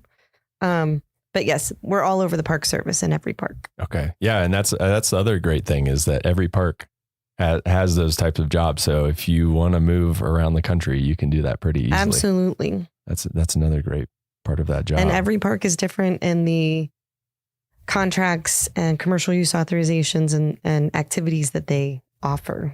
So pick your park, pick your activity, and there's probably something out there for you. Yeah, for sure. Mm-hmm. And do you need formal training to qualify for those positions? Obviously not. Just lots of experience. I come from a wildlife biology background. I think a business, accounting, finance experience would be beneficial. I've kind of had to learn on the job. But one thing that's helped me in Yellowstone is just my varied experience working here, and knowing people and programs and the willingness to be flexible and patient. It took me a while to get where I am. And I made some choices for my family that kept me from taking certain jobs. And there were certain jobs I didn't want. But I think those type things would be beneficial for someone looking at this. I don't know that you need like an accounting degree, but I definitely think, people that have run small businesses or worked in, we have one of my coworkers worked, in a cell phone company, just having that knowledge of other business, having that acumen would be helpful. That's where I've been lacking. So it's taken me a few years to train myself. Sure. And so is your advice would that be your advice for someone wanting that position? Just kind of be opportunistic and take what you can and kind of it'll work its way. Yeah. And there's been several details that come across that I would encourage people to take advantage of to gain experience. Once you get into the program, our Washington office offers annual trainings with asset management, pricing and evaluation, financial management, commercial use authorizations to kind of bring everybody up to speed, because it is kind of a different aspect of the Park Service. And especially for those people in parks that have collateral duties, you're a superintendent, but you also have to manage the commercial services. It helps with those type things. But I do think there's some introductory trainings on DOI talent that anyone can take. Like, I think there's an introduction to commercial services just to give you some background on the program. Yeah, that give you that solid foundation to get started and kind of learn more about it. Well, that all sounds, that's great advice. I think super applicable to a lot of people listening. Do you have a favorite, before we let you go, do you have a favorite memory in Yellowstone National Park? I'm guessing you have a few in 25 years. But you can only pick one. That's my rule. Okay. Well, I'm very strict. After 25 years, I have too many. So I'm going to pick one that's not in Yellowstone. Yeah, that's totally Before I came to Yellowstone, I worked for the Fish and Wildlife Service in Vernal, Utah. And we worked in Dinosaur National Monument. So my favorite memory is just, I worked for an endangered fish project, electrofishing down the Yampa through the park. It was my first job out of college and the best one ever. Can you describe to those who don't know what electrofishing is? Because it sounds like some heavy metal band from the 80s or something. Well, we had a raft with electrodes that came out from a boom on the front of the raft, and it had a platform, and we turned the generator on to create the current, and we would go through the rapids with the electricity on, and the fish would get stunned and float to the top, and we'd have large nets hanging off the front of the boat that we would scoop the fish up and bring them in and tag them if they were the right type of fish. And no fish are harmed in that is correct. They are okay for our listeners out there. Did you get any like really weird random species that kind of floated to the top? No, it was an endangered fish project, so we were looking for specific fish. Okay. And so they were few and far between. Yeah. But you just got to make sure that you don't fall in the water when those electrodes I've are heard on. that's one of the like most amazing rafting canyons it's beautiful in the country. It is beautiful. Yeah. I would love to go back. That's another group trip that we can take. Did you go through the gates of Lador? That's the one section I have not done. Gates of So Lador, I yeah. have My father-in-law's that on my done it, list. and he's like, says it's, unbelievable. Yeah. And it's a great name. Yeah, exactly. Well, Becky, thank you so much for joining us today. It's been awesome learning a little bit more about what you do and how you contribute to the National Park Service mission. So just thanks for taking the time to talk to us and teach us a little bit more about it. My pleasure. All right, that's it for this week's episode of What We Do. Thanks again to our guest, Becky Wyman. If you like what we do, rate and review the show wherever you listen. Every positive review really helps new people find the show, so we appreciate it. If you have questions or want to learn more about a particular job, contact us using the form at go.nps.gov/whatwedopodcast. Thank you.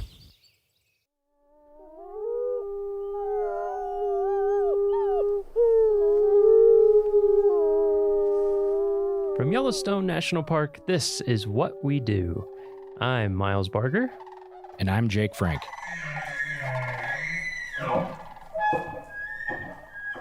Hey, Jake, how's it going? Miles, mustache is looking super good today. Yeah, our podcast listeners can't see my new magnificent mustache, but guys, it is spectacular. Got to use mustache wax. That's the tip. Yeah. Today we're going to be talking to Heather Basak. She's an administrative support assistant for Yellowstone's Division of Resource Education and Youth Programs. We call it RUIP for short. Before we get started, though, a little trivia question for you, Jake. Bring it. I don't know how you would know this, but you can make a good guess. How many seasonal employees does REYP employ in the busy summer season, rounded to the nearest 10? What do you think? 100. Pretty close, a little lower. 90. One more.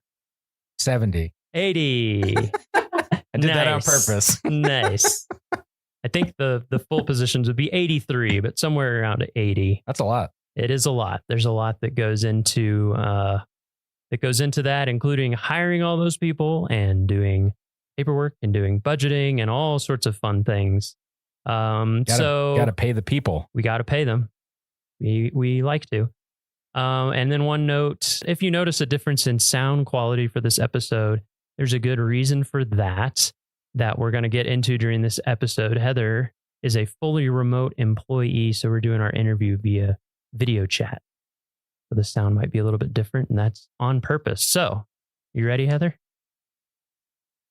You ready as you'll ever be? Yep. Good to see you, Heather. Yeah, it is good to see you, as always. So, first question to kick it off. When and where did you get your start in the National Park Service? Or if you got started in something that led into the Park Service, you could even start with that. Sure. So I never thought I would actually be working for the National Park Service.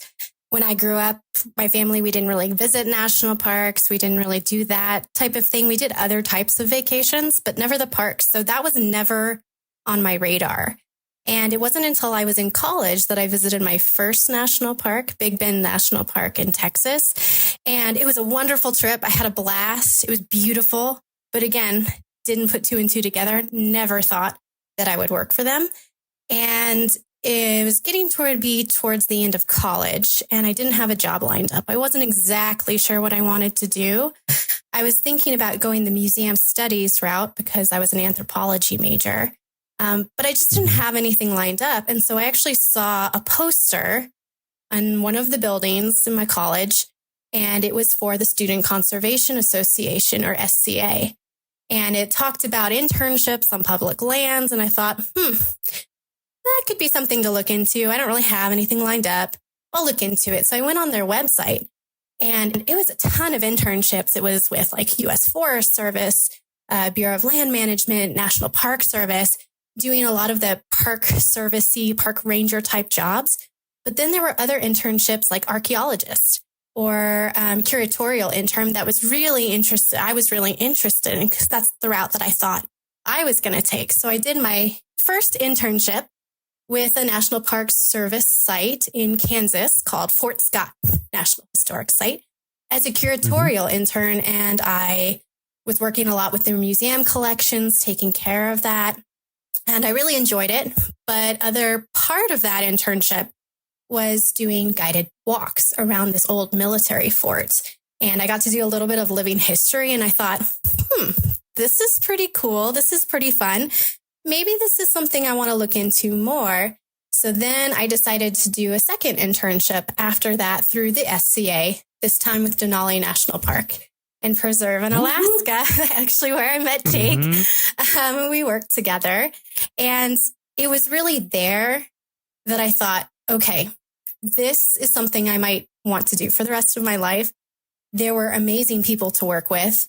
There were just beautiful things to see and do. It was, I never would have experienced that. I never would have probably visited Denali without first going to Fort Scott and doing some other internships. And I thought, this is something I really, really want to do. And so then just to be sure, I did one more internship with SCA, this time at Big Bend National Park. Nice. Back to where you started. Yeah, exactly. So it kind of feels like I came full circle. Like it was the first national park I visited. And then it was the national park that kind of really was like, yep, this is definitely what I want to do. It was such a unique experience. I got to do it visit as a visitor and then also be an employee or an intern there.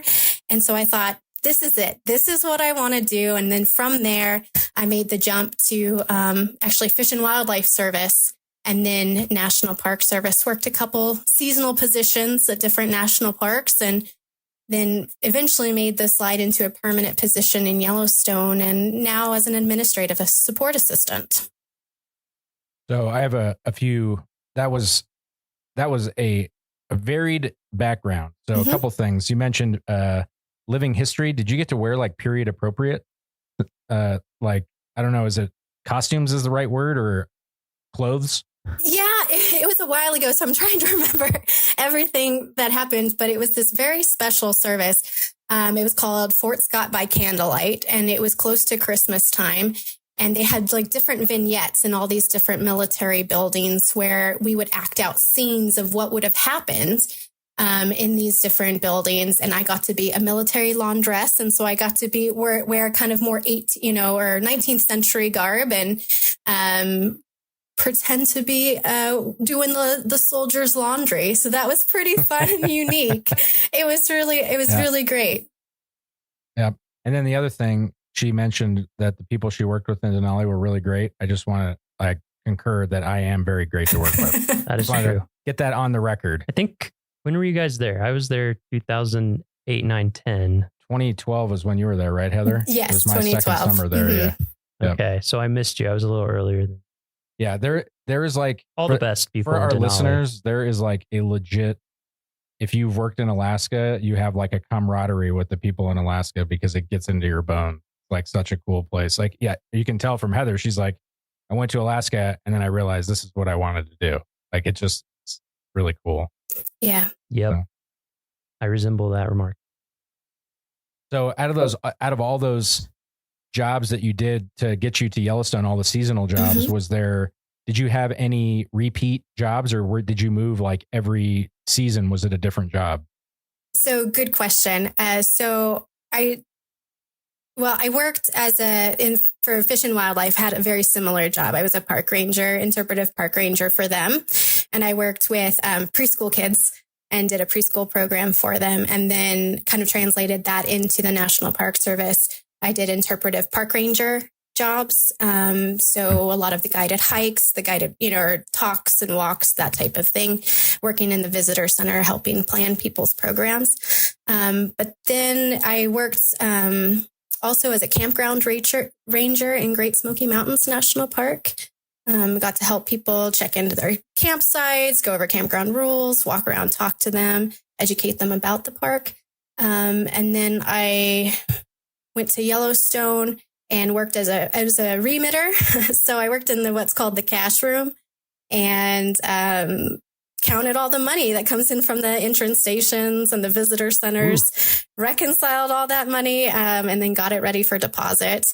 And then also worked in the visitor services office in Yellowstone, helping people plan their trips and then work on some special use permits. So I did move around a little bit, but I might have been in a little bit different boat seasonally, because I was with my husband who had a permanent job at some of these places. Yeah. So I stuck around in some of these parks probably a little bit longer than other seasonals do. They might tend to move around a little bit and follow their job, while I was more in one area for a longer period of time. Yeah, I was asking because until I got my first permanent job, I moved 12 times in 6 years. So it was every 6 months I was on to something else. So that is part of the lifestyle until you're permanent. Okay, so where are you joining us from right now? So I work fully remotely from Boise, Idaho. Mm-hmm. And how long have you been working fully remote? Has it been 2 years? Oh, that's a great question. It's been probably about 1.5 years. Okay. So what do you have a typical day? What does your typical day look like? You have a typical day?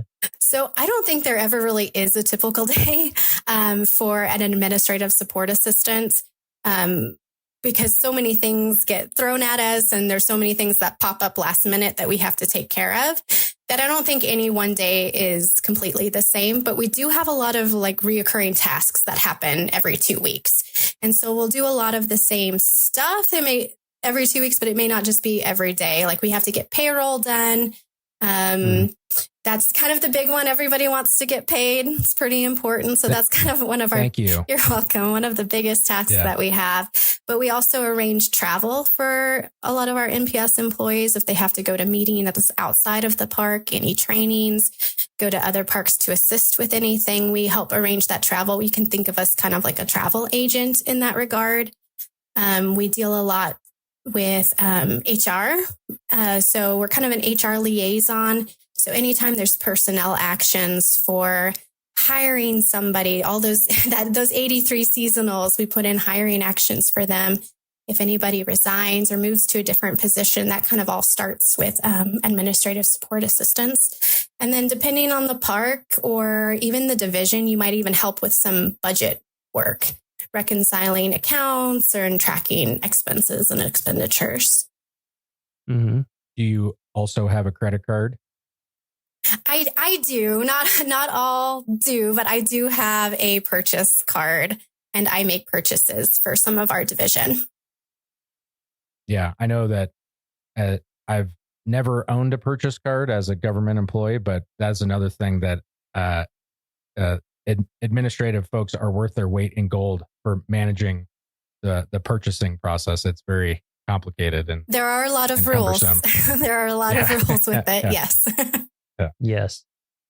So what would you say is the most important skill for your job? Or if there's more than one, you can say more. Yeah, I think administrative support assistants really need to be flexible, because there are so many things that will pop up last minute. So occasionally you'll be working on something and then have to put that task away and work on something else because it's time sensitive. So you need to be able to jump from one task to another pretty easily and change your priorities on the fly. And then I think you need to have a really good customer service mentality. I mean, administrative support assistants, we don't work with the public, but we can think of our customers like our fellow employees. We want to make sure we give them as much support and as many tools as we can so they can be successful in their jobs. And so they can protect the park. They can also, share it with visitors. So we really need to be focused on our fellow employees. Mm-hmm. What's your favorite part of your job? I think the variety. There's a lot of stuff that you get to do as an administrative support assistant. You're not really necessarily pigeonholed into one thing. You get exposure to a lot of different routes, parks, career routes, like budget, HR. You get exposure to different divisions. Every division needs an administrative support assistant, and what they do for each division is a little different. So you just get exposure to a lot of different things, a lot of different processes. And I really, really enjoy that. And I mean, you get to work with people, which is pretty great too. Mm-hmm. And what about the flip side? Do you have a least favorite part of your job or hardest part? All the emails. Yeah, nonstop the emails. Nonstop emails is just be a little overwhelming at times. But but in all seriousness, I think having to juggle so many different things at once and balancing all the different pieces and being able to, like I said, to switch from one task to another can be a little difficult at times. So it's really important, if you do get one of these jobs, to take meticulous notes, be really organized. I'm still figuring out really great organization methods for some of this stuff, but but that's kind of the hard thing. And I think sometimes you all have to deal with really long-term deadlines, or what seem like long-term deadlines to me. And that, I think that's always hard for me, where it's like, oh, we need to have this thing in like 6 months ahead of time, or, and they're deadlines that you can't miss, really. Yes, those are, especially when it comes to HR, we've got deadlines pretty far in advance for some of our things. And if you miss those deadlines and it pushes back, maybe when somebody can start. And so there are some definite repercussions when that happens. Yeah, a lot of people relying on Yeah. You guys they're like the grease of this machine. They make sure that everything keeps chugging along, and without all the little actions and paperwork and everything, it seems like we're constantly in contact with admin. Yeah, and you all know all the little things and the tricks and the say, wait, what do we do? How do we do that? Let's ask Heather. Oh, she knows. Well, a lot of research. You do have to be a researcher, I feel like, in this job to look at some of this stuff and know who to ask when you've got some of those questions. Because there are a lot of rules. There are a lot of things and I'm still constantly learning. And that's also why I really like this job too, is like I feel like you never really stay static. You're constantly in motion. You're constantly learning. Mm-hmm. So you mind if I ask you about when you're talking about moving with your husband and everything? Mm-hmm. Just because I think that would be interesting for people who are thinking about NPS as a career. It can be challenging, I think, for, long-term partners to work in the service. Like, I've known people who are married and live apart for a long time, sometimes like a really long time, or they date and are long distance for years before finally and things like that. So I don't know, just like, how did that play into your career and your husband's career, and how life has gone for you guys so far? I mean, it seems like that's probably part of the remote position or some of the flexibility, but I don't know, just anything you would want people to know about your experience with that, who might be thinking about the Park Service. Yeah, that is a great question, because there are different routes that people can take, because I have also known couples who have had to be apart for a little while, each working separate parks. and then making their way to each other. We've been fortunate enough that where my husband has gone, I've been able to pick up seasonal work. I know that's not necessarily in the cards for everybody, but thankfully I was able to. And that's kind of also the reason why, I didn't just stay in one career path. Like I've done a couple different things, and that was to really, I kind of took a job where I could, but I really liked that. I think that's made me a little bit more well-rounded. Really appreciated that. And then thankfully, when my husband moved to a different position away from Yellowstone, I was able to go remote, especially with some administrative work kind of leans more towards that. You can't do that with every job in the Park Service. There's so many that have to be in park. But thankfully, this job allowed me to have that flexibility, and my supervisor was very, very supportive, and I was able to get a remote job that way. So that's really helped with us. Yeah. Yeah. Yeah. It's I mean, not that we need to dive too deeply into it in this episode, but it is interesting. I think a lot of people would be surprised to learn that, number one, if you work for a national park, it doesn't mean you're going to get like housing in the national park. In fact, it generally means you're not going to. And that it's not just Yellowstone, but like a lot of parks, it's becoming harder and harder and harder to find places to live right by the park, just because of how the real estate and things have gone as well. And then sometimes with some of these parks that are really remote, there's situations with like school for kids or extracurricular or all sorts of things. So, yeah, that's part of why one of many reasons why we wanted to talk to you, is just to let people know that is something that remote positions are something that parks are utilizing for the right positions and the right people. Like you had already been at Yellowstone, so the park, people here. Yeah, I just think it's cool that that's been able to work out well for you, and it has worked out well for us as well. Well, I'm not a very big fan that Heather is remote, but other than my personal opinion that we don't get to see her in person. Yes, I agree with that. Tease her in person. So, even with the, I'll say, difficulties or challenges of, managing relationship and career and all different parks and the tough things about jobs and the good things about jobs, what has kept you working for the National Park Service? Like, what has kept you knowing that your decision, this is what you're going to do, is the right one for you? I think that's a good question. I think, it really goes back to when I did that internship, or a couple of internships, and you just see it and you just feel it. And it's just, I just believe in what the Park Service stands for. And I've just met so many great people along the way, both, fellow employees, peers, as well as visitors, that it just makes it, it just makes it worthwhile. I actually have in my office here, I worked with a school group when I was in Yellowstone from Lowell, Massachusetts. They came all the way out to Yellowstone, and I actually have a picture of those kids. The teacher gave it to me. I have this picture of those kids on my desk, and that kind of just reminds me, I'm part of something bigger, and it's really awesome to feel like I make a difference. And so I just believe in the Park Service mission quite a bit. Yeah. Same. I think I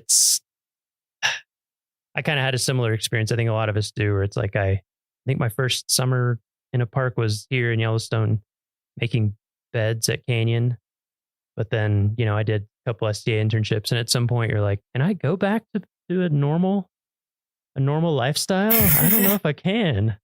And then the mission, and just to remind everybody, the mission of the Park Service is to preserve unimpaired the natural and cultural resources and values of the national park system for the enjoyment, education, and inspiration of this and future generations. So, like you said, even if sometimes a day might be filled with like a checklist of what might seem like mundane tasks or something, I think for me, and it sounds like for you, having that bigger mission that you're working for really does make a difference.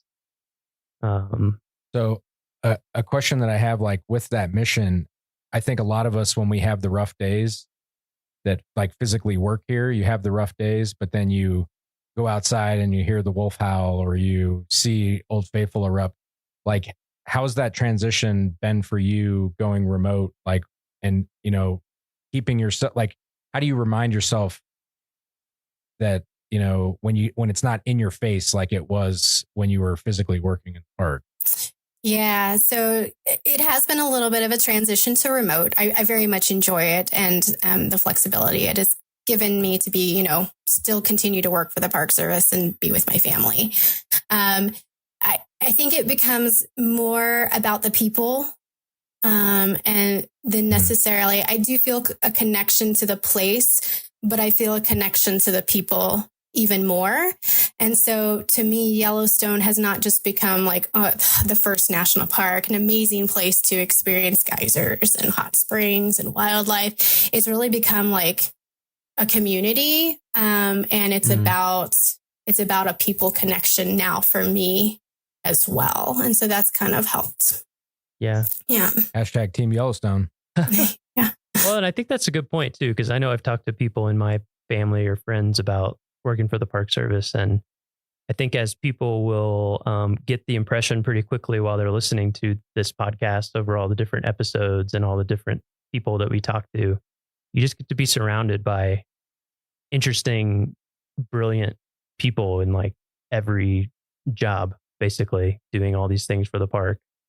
And it's such a cool community to be a part of. So I think, yeah, that over time, I've appreciated that more and more and more as to like what makes it such a cool place to work. So getting into the details of if someone were interested in this type of work that you do. So your official title is Administrative Support Assistant. Yes. Do you know the job series on USA Jobs? Yes. It's a 0303. And sometimes that it comes up as like a miscellaneous clerk, but it's administrative support assistant, and the GS level can range, I've seen from like 5 to 7. Okay. Do you need formal training to get started in this job series, or like what are the minimum requirements that people would need if they were thinking about applying for this type of job? Sure. So there's a lot of on-the-job training. Like I said, I'm still learning about so many things. But if you have like a background in budget or HR or travel, you know, those are all applicable to the administrative support assistant. A lot of times how I, you know, came up through it is I just worked my way as a GS5 and seasonal interpretive park ranger, and then switched over to a visitor. So I think it was visitor services assistant as well. So, I mean, if you work seasonally in the Park Service, getting your time and grade in, I think just even that experience can help you along too. But if you could take any, even if it's like informal trainings on budget, purchasing, HR, anything like that, you know, put that on your resume as well. Because a lot of things you may not think apply do, because administrative support assistants are in every single division. And I think if you work your way up kind of through the division as well. So if you're a seasonal maintenance worker, like, you know what seasonal maintenance workers need, and you know the support that they need. So you may not think it applies, but it probably does. It also seems like a lot of the systems that we use in the government are like proprietary. They've like were built for the government. So if you haven't worked in the government, you could have, like, say you're an accountant, like you have budget experience, but you still have to learn new things in a job. So like, to your point, it's like, you know, if you're in an entry level position, it just seems like having a base level, you know, being organized, and, you know, it's like, you're not necessarily going to know how to do FBMS or insert any other acronym right here, because, you know, there's so many of them. Right. And different federal agencies too, some will use different systems as well. Like I learned from an HR specialist who moved over from the Forest Service that they have they don't use FPPS for their HR actions. So there's different things that you'll learn on the job in the park that are even different from other agencies. and then just being in government in general, Yeah. having almost over 200 years of laws and things that have developed for different reasons and special ways that we do things, and not just scrutiny, but like we have a high responsibility to everybody in the United States, basically. Yeah, it's like taxpayer dollars. We need to make sure that we're not, there's no waste, and there's a good accountability. There's all those checks and balances.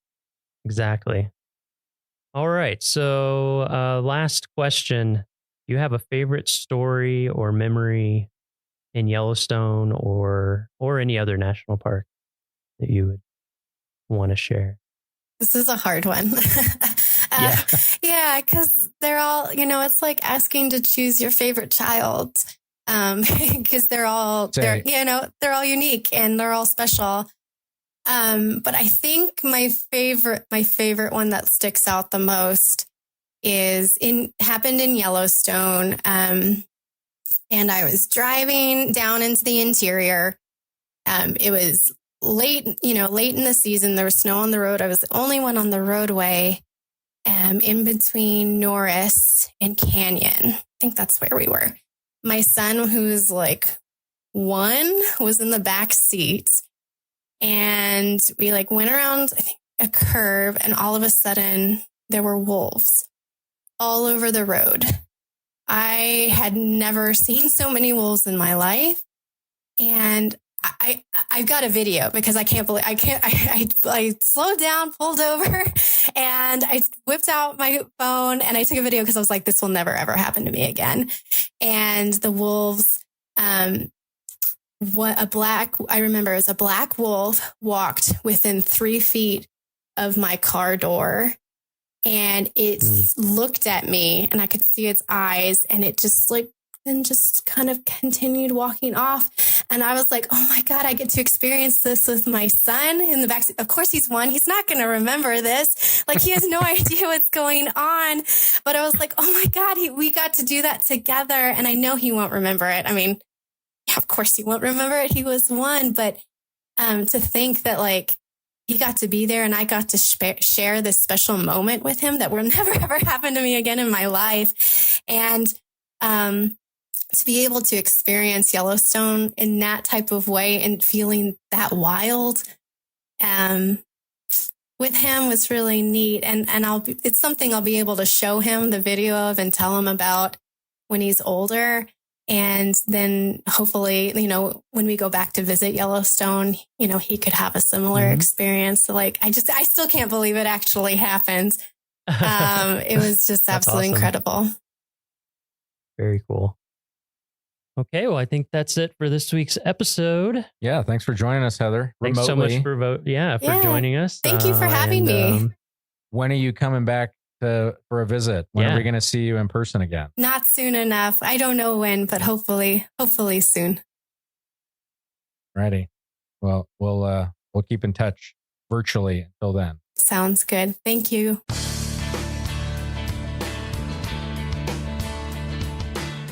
Welcome, and thanks for tuning in to this episode of CoreCast. I'm Marissa Lubeck. Bison are an icon of North America. Images of buffalo herds roaming wild through the open plains have been symbolic throughout American history. However, bison today are restricted to less than 1% of their original range, according to new research by the USGS, Department of the Interior, and various other private and governmental agencies. I'm here with Peter Gogan, USGS scientist on the Bison Specialist Committee. Good afternoon, Pete. Well, thank you, Marissa. Bison are an iconic species. I understand at one time more than tens of millions wandered the plains from northern Mexico all the way up to Alaska. How many bison live in the wild today? There are some 430,000 bison in North America at this time, but the vast majority are in private ownership and raised for meat production. They're selected for their tameness and body conformation. There's a saying in the bison breeding world, rump, not hump, which shows what kind of body conformation they're looking for. There are about 20,000 bison in conservation herds. Those are the herds managed by public agencies and private conservation organizations.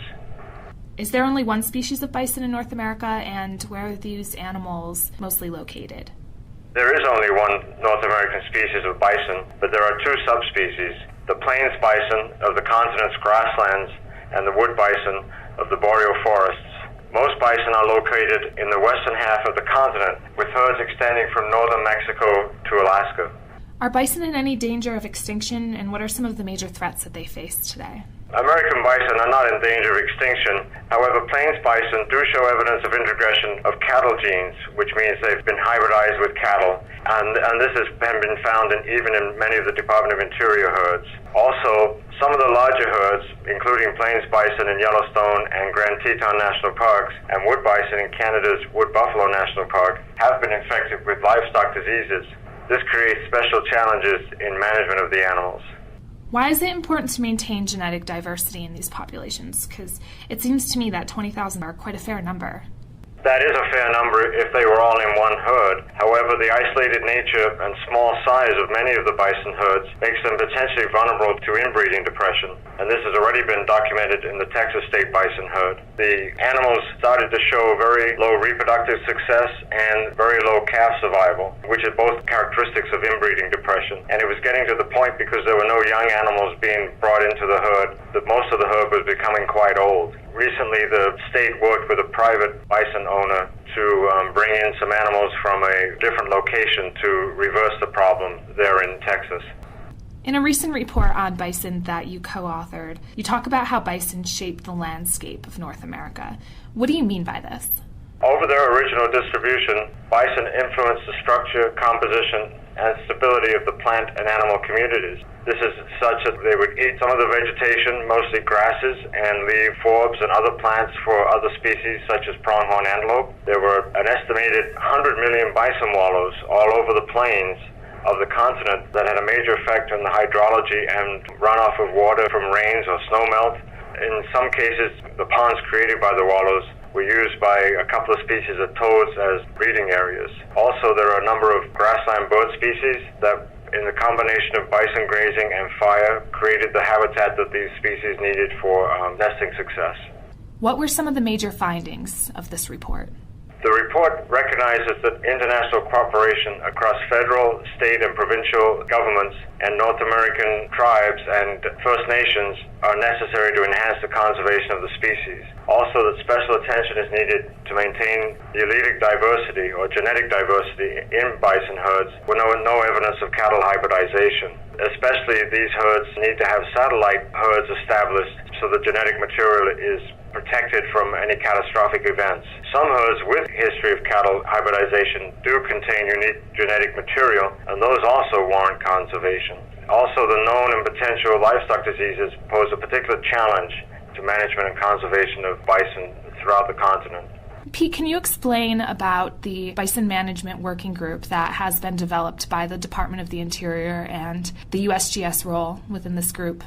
The working group began as a grassroots organization where the natural resource managers for national parks and U.S. Fish and Wildlife Refuges got together to discuss common concerns regarding management and conservation of bison within each of their units. Meetings would include Park Service and Fish and Wildlife Service personnel, along with some academics and some USGS personnel. And we would meet on an annual basis. The meetings were quite successful, typically at a park or refuge where we would look at the facilities that they had for management of bison and discuss their specific issues. These went on for about 10 years, and then the Secretary of Interior's office decided to create a bison conservation working group, which includes higher level people from within DOI agencies, especially National Park Service, Fish and Wildlife Service, Bureau of Land Management, and also representatives from other federal agencies such as the Forest Service and Department of Defense. And that group has really only just begun its work. It's had just a couple of meetings, and it's just right now setting out its agenda and a timetable for its objectives. After studying bison so extensively, what are the things that you admire or find exceptionally interesting about these animals? The thing that I noticed, especially about bison, is that when you're around them or near them, you really can't help notice them. They're a strong presence on the landscape, and my eye especially is drawn towards them. You can't really ignore bison when you're anywhere near them, or even in seeing a large herd in the distance. They're just an impressive animal. Thank you for speaking with us today, Pete. You're more than welcome, Marissa. This podcast is a product of the U.S. Geological Survey, Department of the Interior. I'm Marissa Lubeck. Thanks for tuning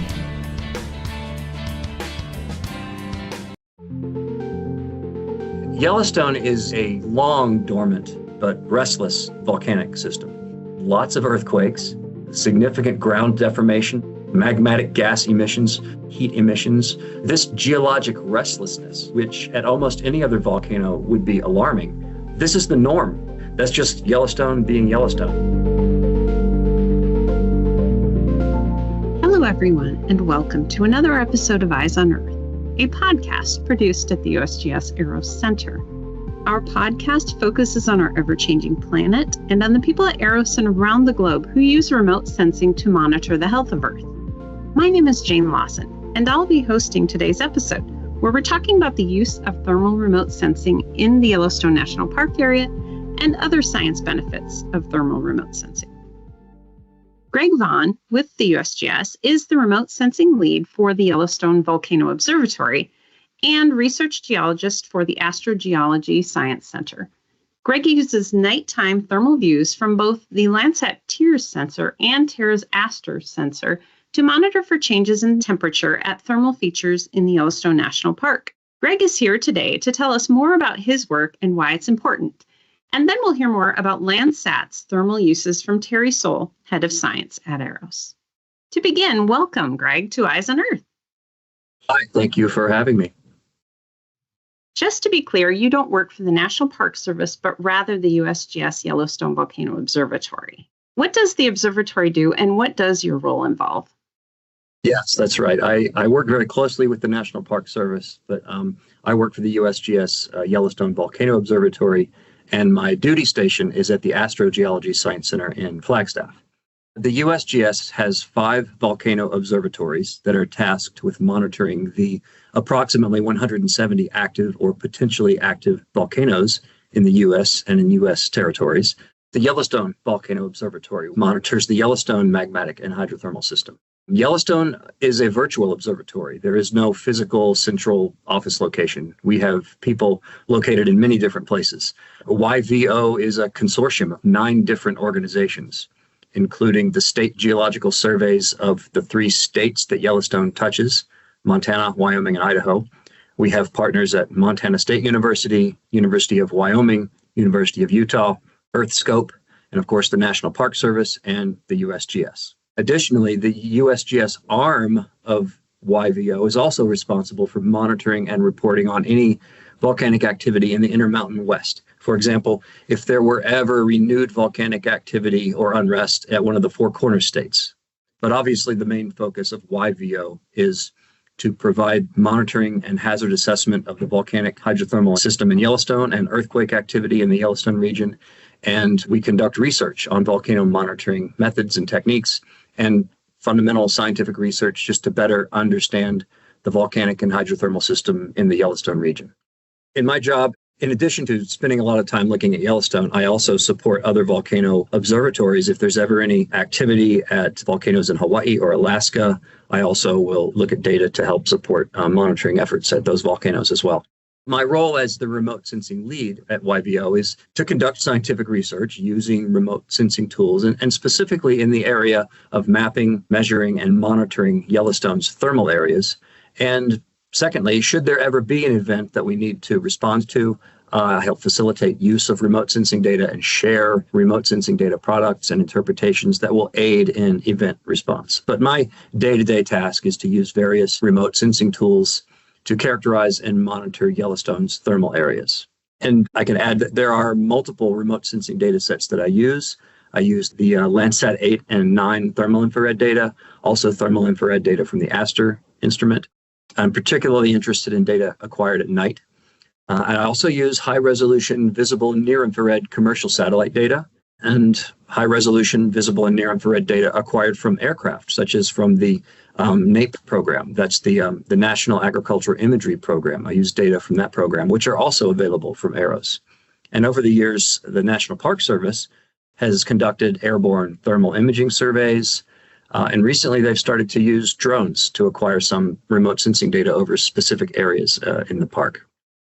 Can you give us a little background about the hot water at Yellowstone National Park? How does it get hot and then come to the surface? Yeah. So beneath Yellowstone, there is a large reservoir of magma that is still very hot. No magma has worked its way up to the surface in about 70,000 years, but it's still hot down there. There's still a magma reservoir down there, and it's continually being fed by heat from below, this hot spot deep in the mantle.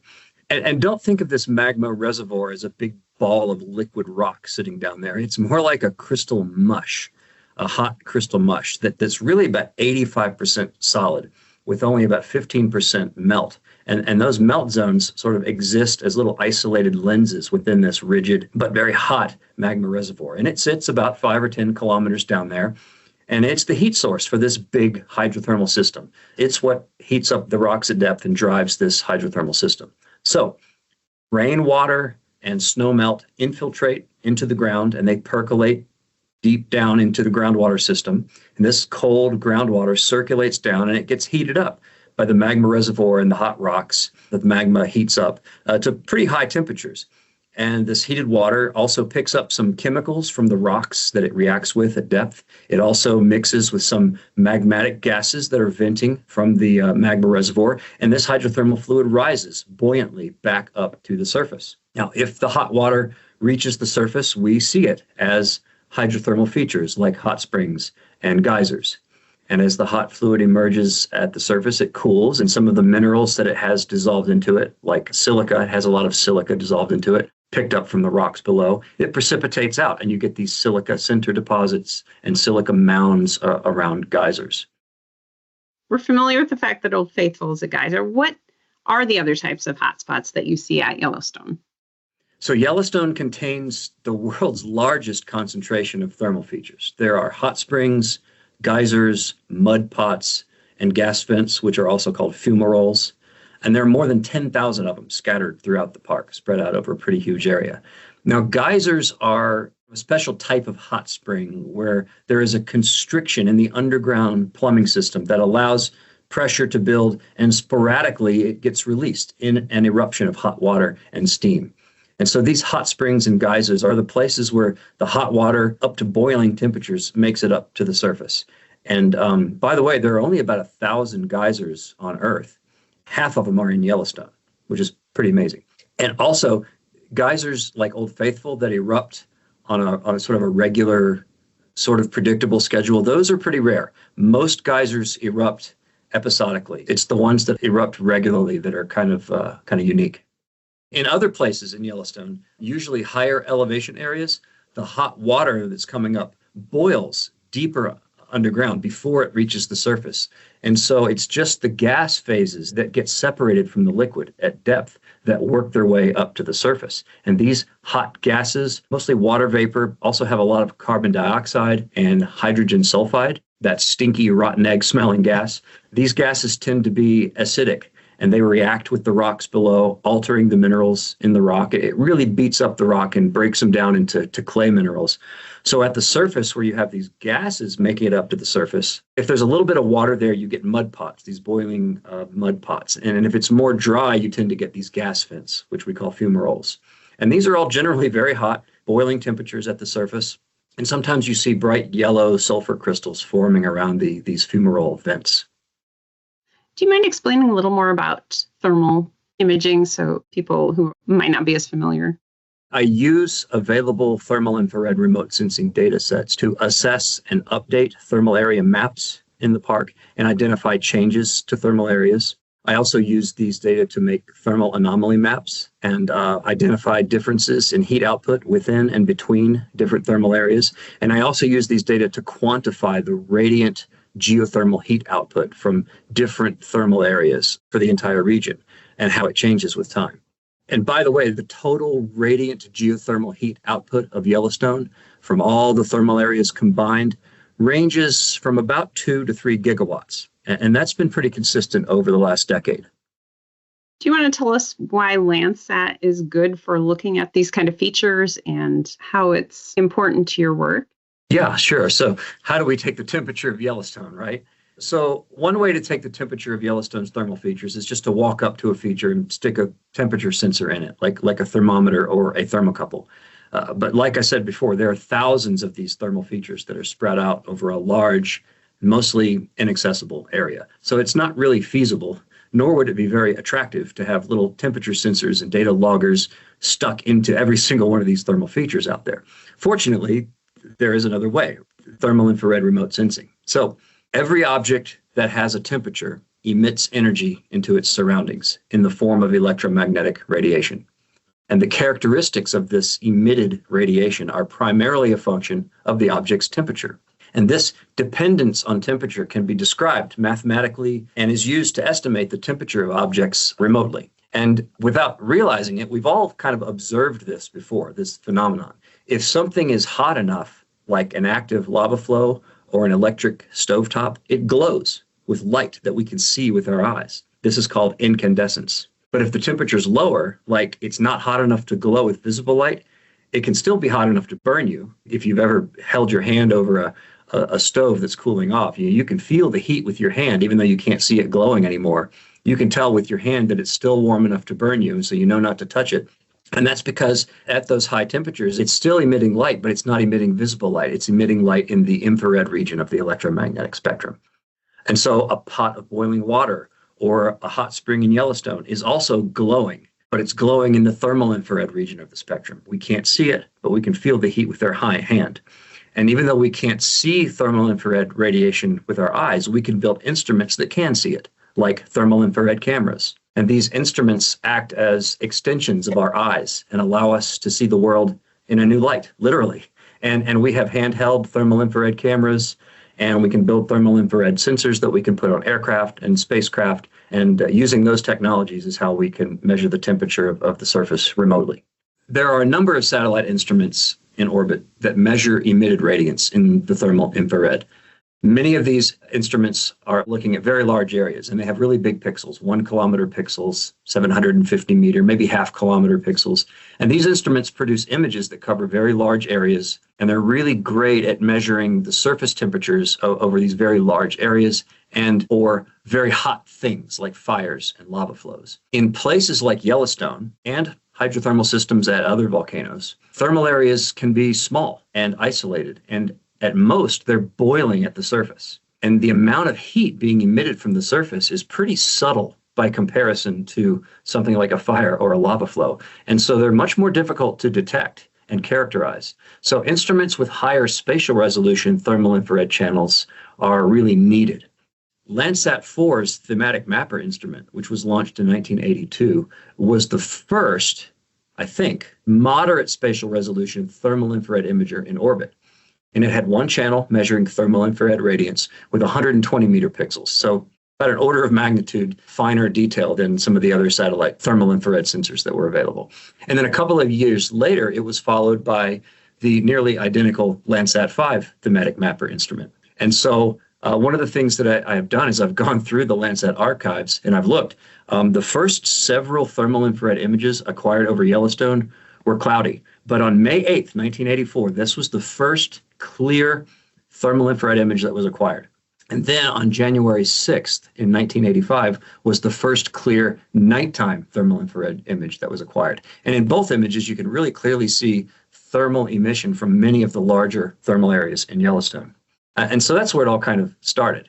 Then in 1999, 2 new thermal infrared satellite instruments were launched. The Enhanced Thematic Mapper Plus on Landsat 7, which had 1 thermal infrared channel measuring radiance with 60 meter pixels, and Aster on the Terra satellite was also launched in 99, and it had 5 thermal infrared channels measuring radiance with 90 meter pixels. Aster was actually the first multi-channel thermal infrared satellite sensor designed, at least in part, with volcano monitoring in mind. And today there are a handful of thermal infrared satellite sensors with this moderate spatial resolution, soccer field-sized pixels including ASTER and the thermal infrared sensors on Landsat 8 and Landsat 9. And there's also an instrument on the International Space Station called EcoStress, which is another multi-channel thermal infrared sensor. So these soccer field-sized thermal infrared pixels can see a lot. Most of Yellowstone's thermal areas, even the ones that are not that big and not that hot, are detectable, especially using data acquired at night and in the winter. And this is when we have the greatest thermal contrast between thermal areas and the cold background. So I tend to focus on the use of thermal data acquired at night and in the winter. And this is why I love Landsat 8 and 9 so much. These instruments acquire data regularly, not just during the day, but they can also be tasked to acquire data at night on a regular basis. And this is really critical for my work. And over the years, I've been working with Chris Crawford and the Landsat team to make sure that places like Yellowstone and other volcanic targets are on the list of sites where we can get regular nighttime data acquisitions. And this is amazing. And so the other thing about Landsat 8 and 9 is that the footprint is large enough to cover the entire park in one shot, in one scene.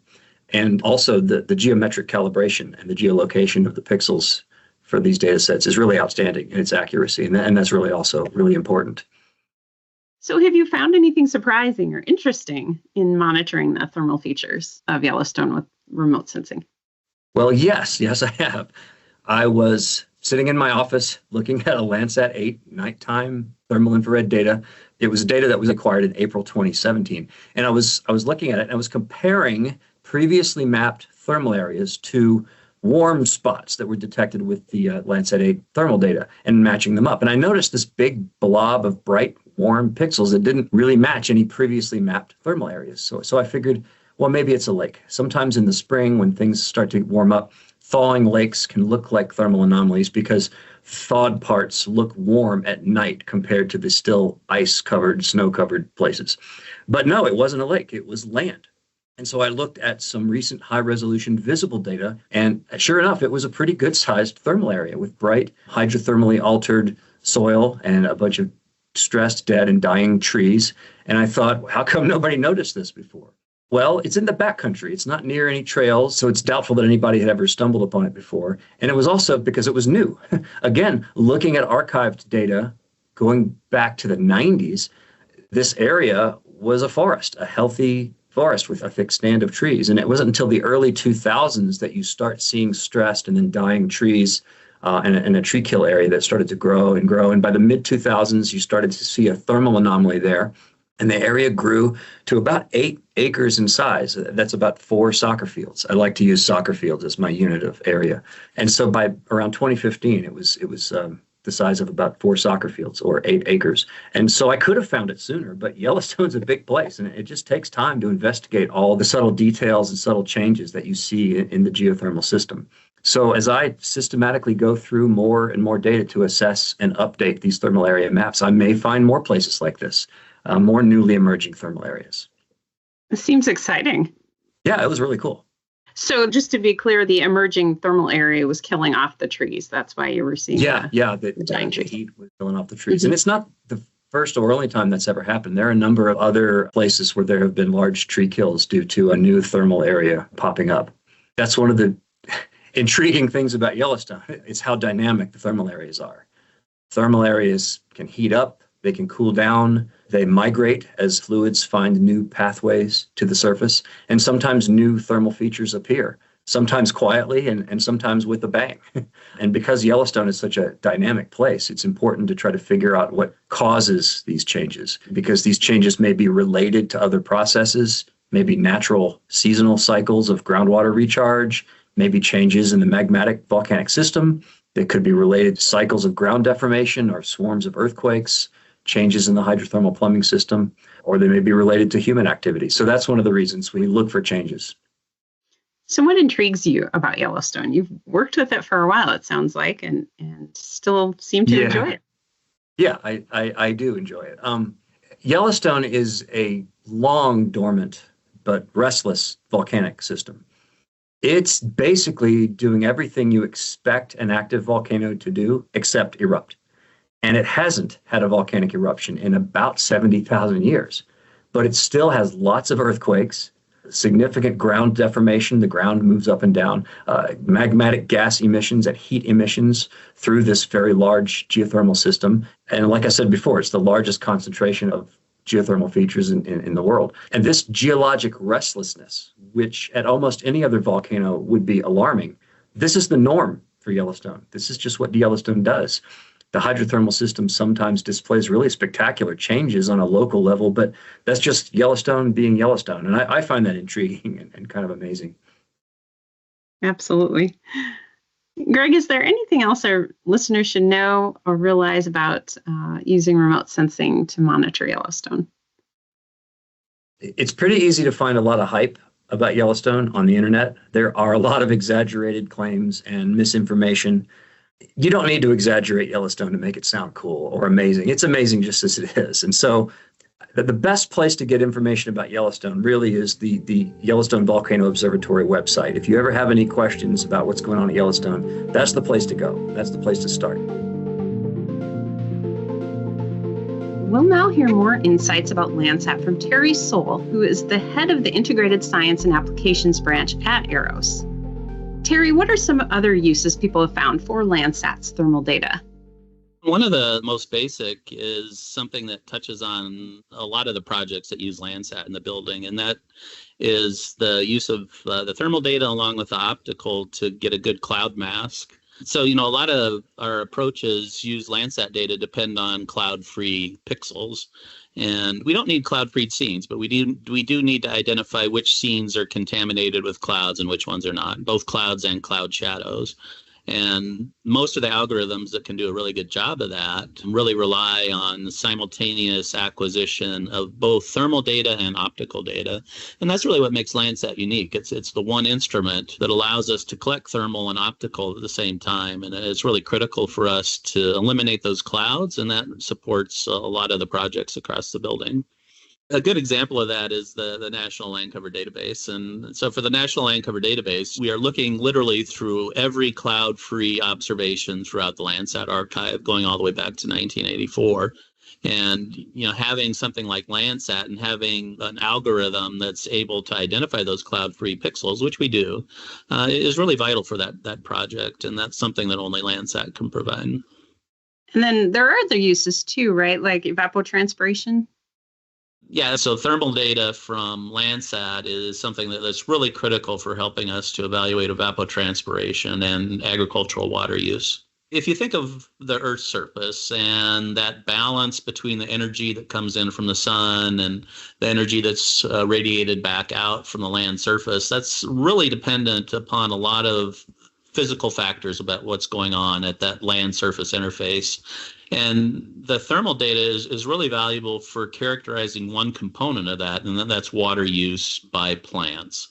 And so evapotranspiration, the combination of both evaporation and transpiration from plants is something that has a cooling effect on the local landscape. And so if you think of two areas or two plots of land side by side, one that's dry versus one that's moist and is experiencing both evaporation and transpiration from plants, it's going to be cooler in that area where the wet area on the landscape is. And thermal data from Landsat is really great in terms of helping to identify those thermal balances and the impacts of water use and water availability. So that brings into the picture things like irrigation, how much water is used with that. Yeah, so AROS is involved in a project called OpenET, and OpenET, in our partnership with NASA, with the Desert Research Institute, and with several different academic organizations, is a good example of how we can use evapotranspiration and the thermal band to help agricultural producers. So from an agricultural producer perspective, they're interested in having the best bang for the buck in their use of water and having the highest productivity from their agricultural lands. And having evapotranspiration is something that allows them to look at water use. It allows them to know when areas are needing more water for plants that may be stressed. And it also helps them save money. They can look at ET as a product, look at water use by plants, and also know that if they have lands that don't need to be irrigated, they can save a little bit of money. So, it's something that is really valuable from the agricultural community perspective. So, Terry, how valuable would you say Landsat is to our understanding of heat on the Earth's surface then?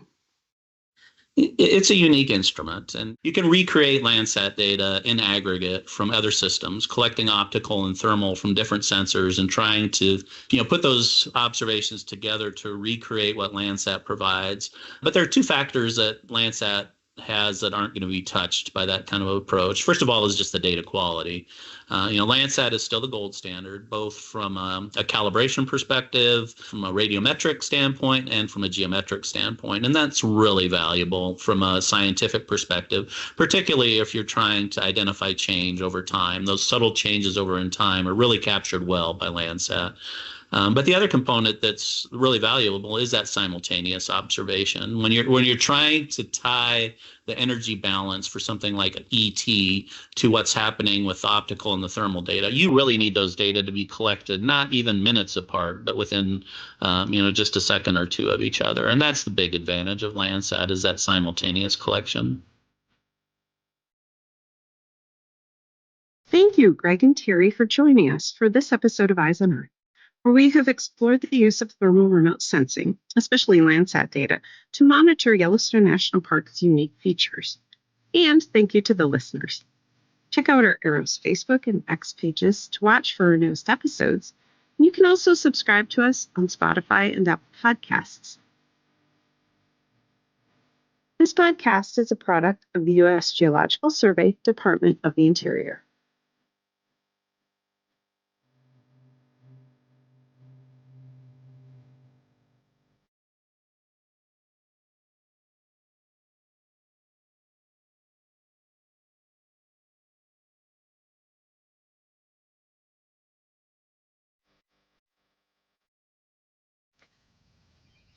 Hi, everyone.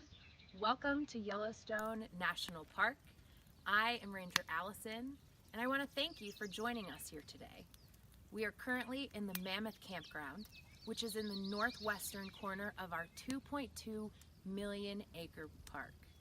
It is a beautiful spring day here in Yellowstone. The skies are blue, the clouds are puffy and white. There are birds flying, there are Douglas fir trees behind me, and there's even another ranger here named Ranger Matt. He is going to talk to you today about one of the most iconic stories we have here in Yellowstone's history. And I think I can even smell a campfire.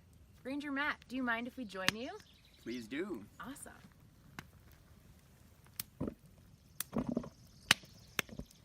Thanks, Ranger Allison.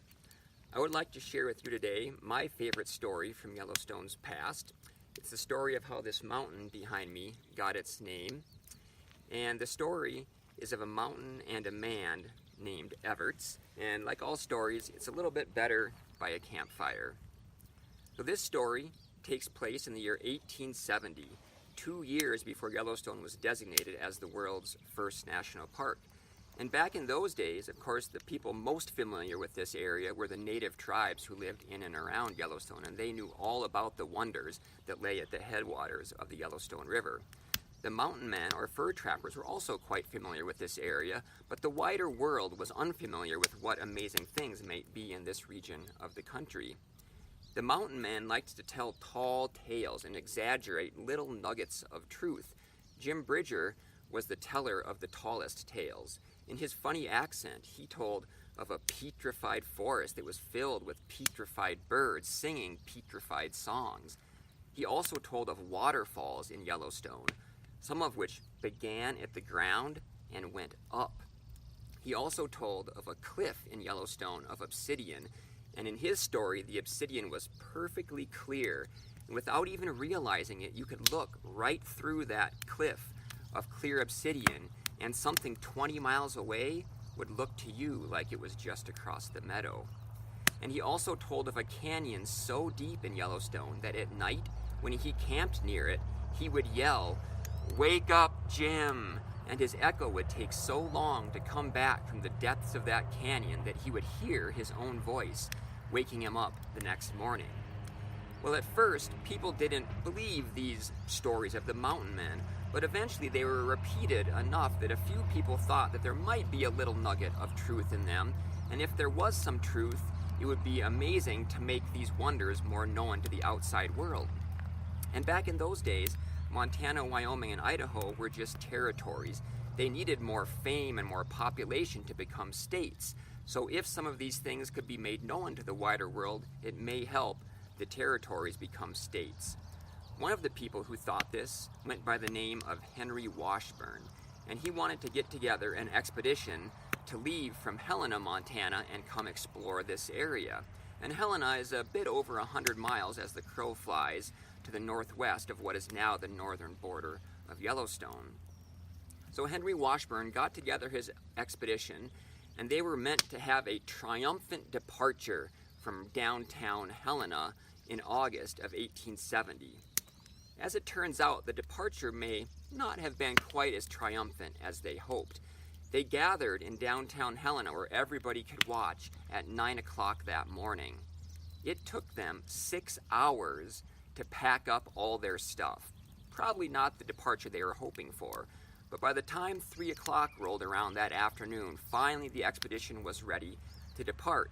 And as they departed, they only went about 200 yards when the big bags and boxes on the pack horses that had all the camping gear began to fall off the horses' backs. They had to stop their departure, fix those bags and boxes, tie them on better, and then finally make their somewhat less than triumphant departure.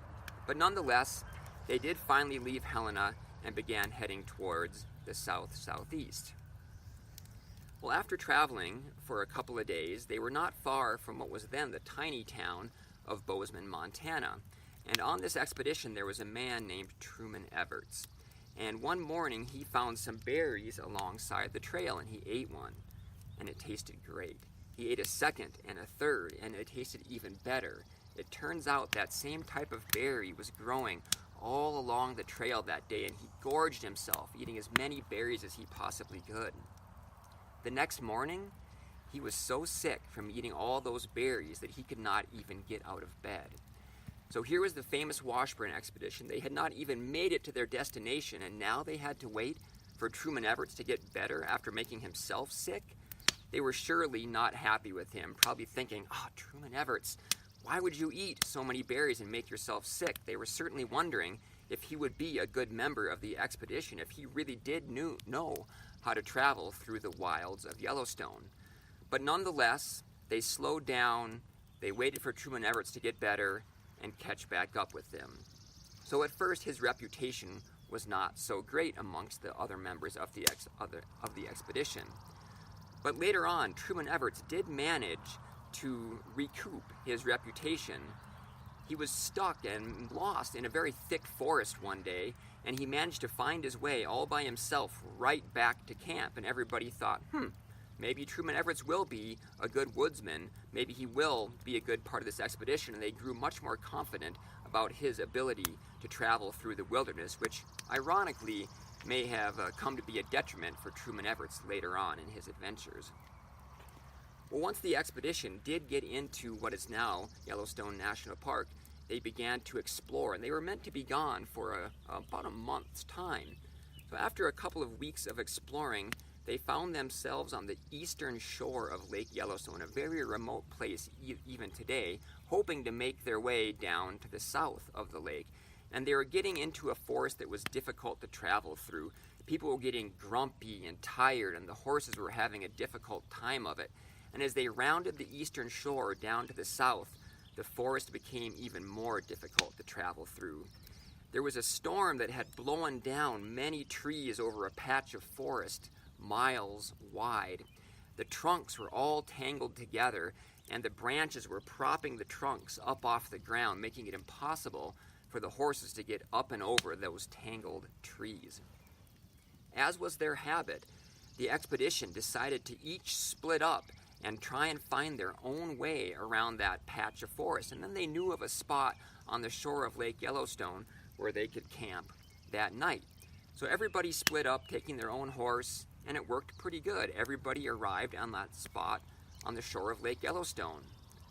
But as they looked around, they realized that everybody had indeed not arrived that evening. Truman Everts was not there.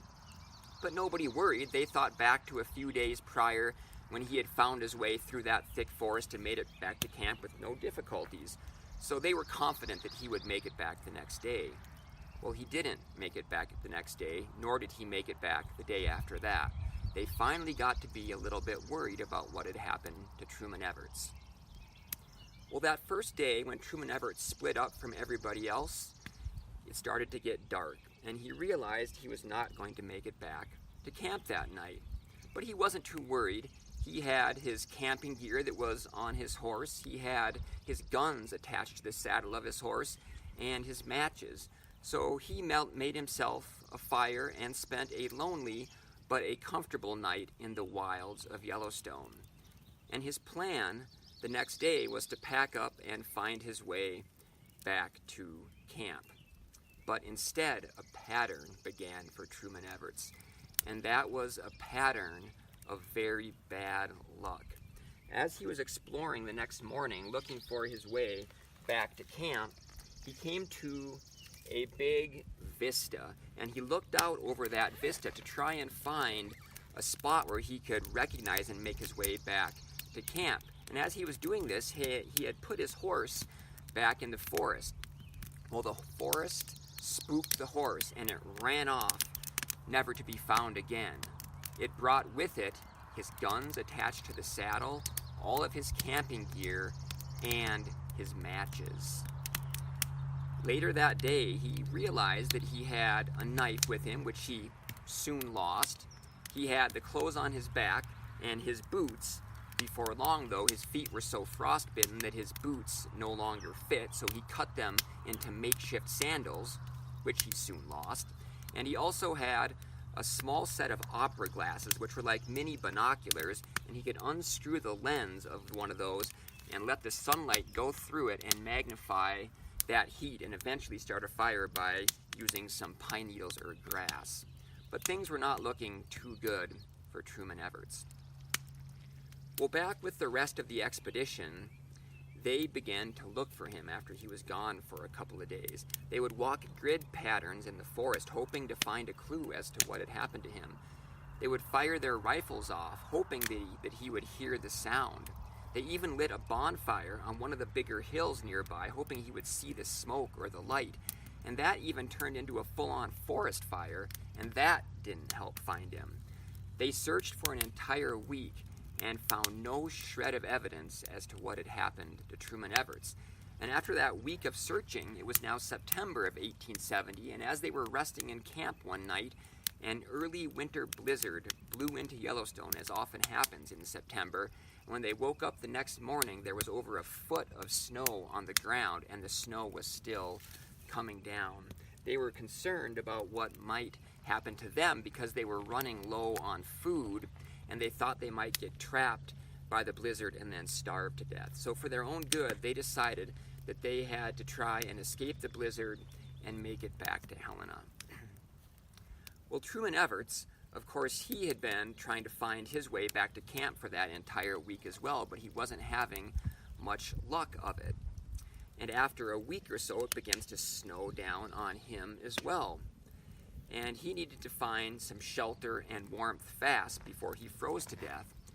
Well, being Yellowstone, he found a geyser basin that was on the southern part of the park near Heart Lake. And he found a nice steamy patch of ground in between two hot springs. One hot spring near his feet to keep them warm, one hot spring near his head to keep that warm, and that nice steamy patch of ground in between. And he built a small hut out of lodgepole pine branches near those hot springs, and that hut trapped in some of the heat and kept out some of those big gusts of wind and snow. Well, all this time he had been getting very hungry, and he'd been eating thistle roots. He would pull up this thistle plant and he would eat the root, which is a little bit like a radish.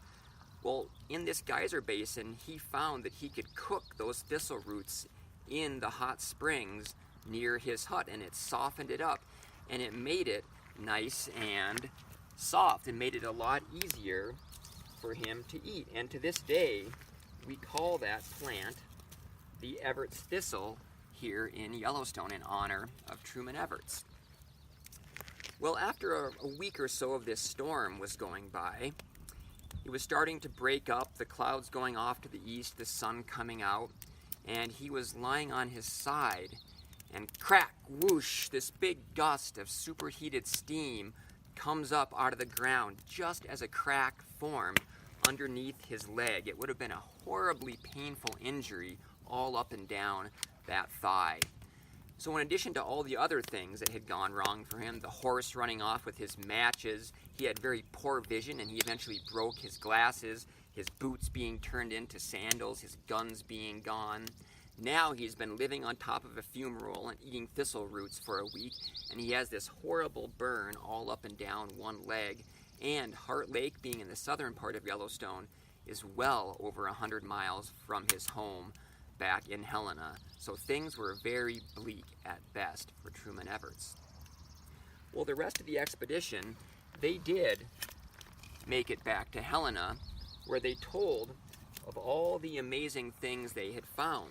They had given a name to Old Faithful. They had seen Lake Yellowstone. They had found the Grand Canyon of the Yellowstone and measured the giant waterfalls. But they also told of the loss of poor old Truman Everts and how they hadn't even been able to find his body to give it a proper burial.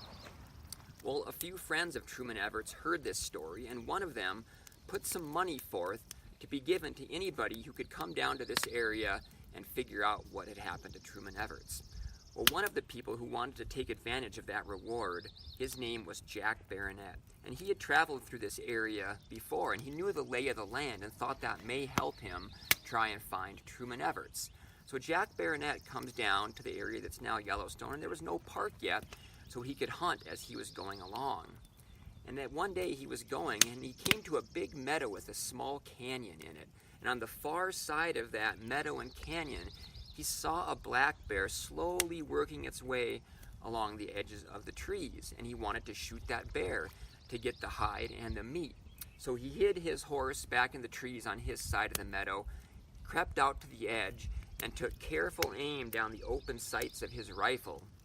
But he wasn't satisfied by the shot he could take, mainly because it was a sleet storm and the sleet was coming down so thick that it made it very difficult to see down the open sights of that rifle through all that sleet and still get a shot on that bear. And the bear was moving quite slow, so he felt that he could sneak up to it and get much closer.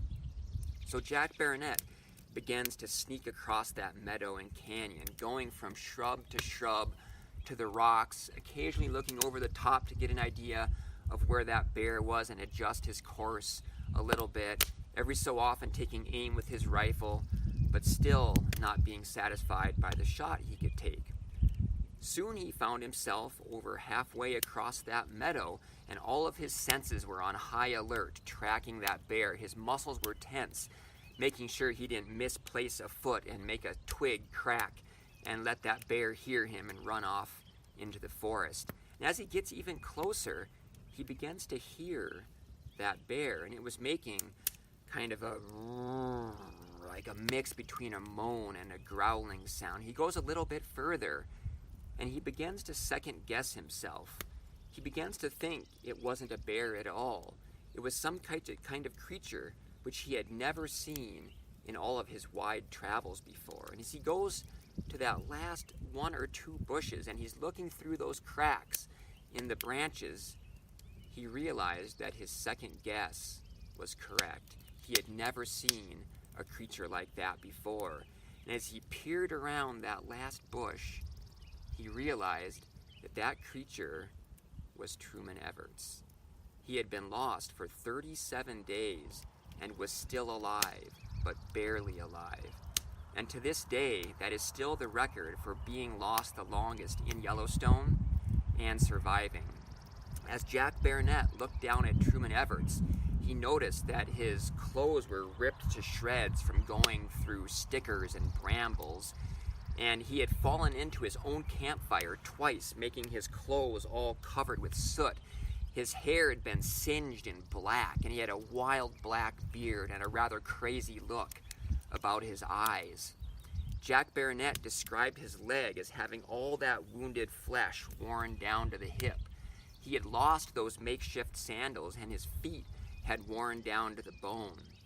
He weighed less than 100 pounds, and as Jack Baronet scooped him up to put him on his horse, he looked down at Truman Everett's hands that had been singed in the campfire and were now frozen in what Jack Baronet described as bird's talons from trying to claw his way along that frozen meadow. Truman Everett was on death's doorstep, and Jack Baronet had saved him just in time.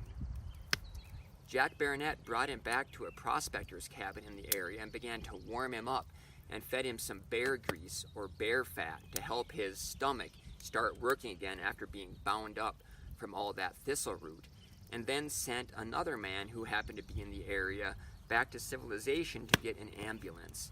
And this would have been a wagon ambulance that came all the way down to Yellowstone, and they put Truman Everett in it, and he survived a very painful and bumpy ride all the way back to Helena, where he made an incredible recovery and lived for many more decades after the end of this story.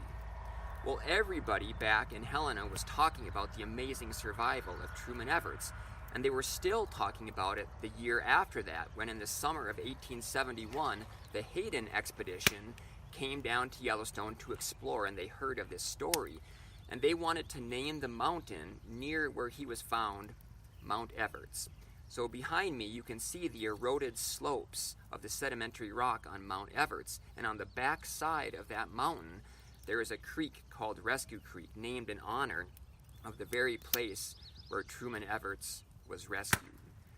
But if you remember back to the pattern of bad luck that began for that first day that Truman Everett was lost, it turns out that pattern of bad luck is continuing to this very moment.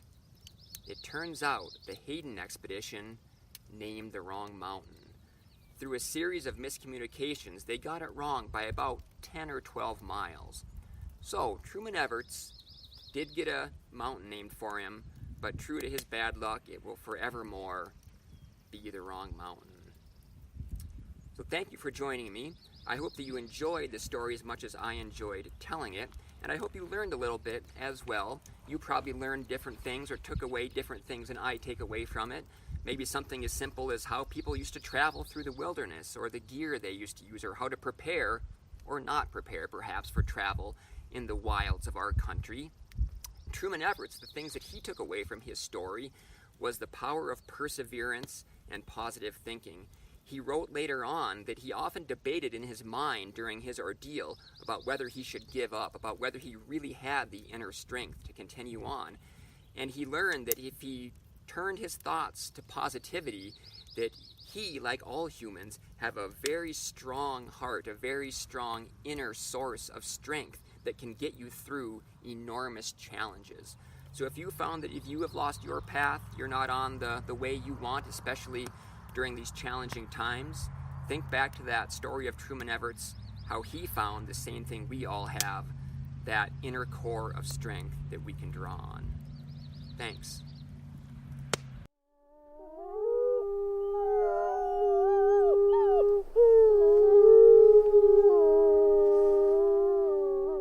From Yellowstone National Park, this is what we do.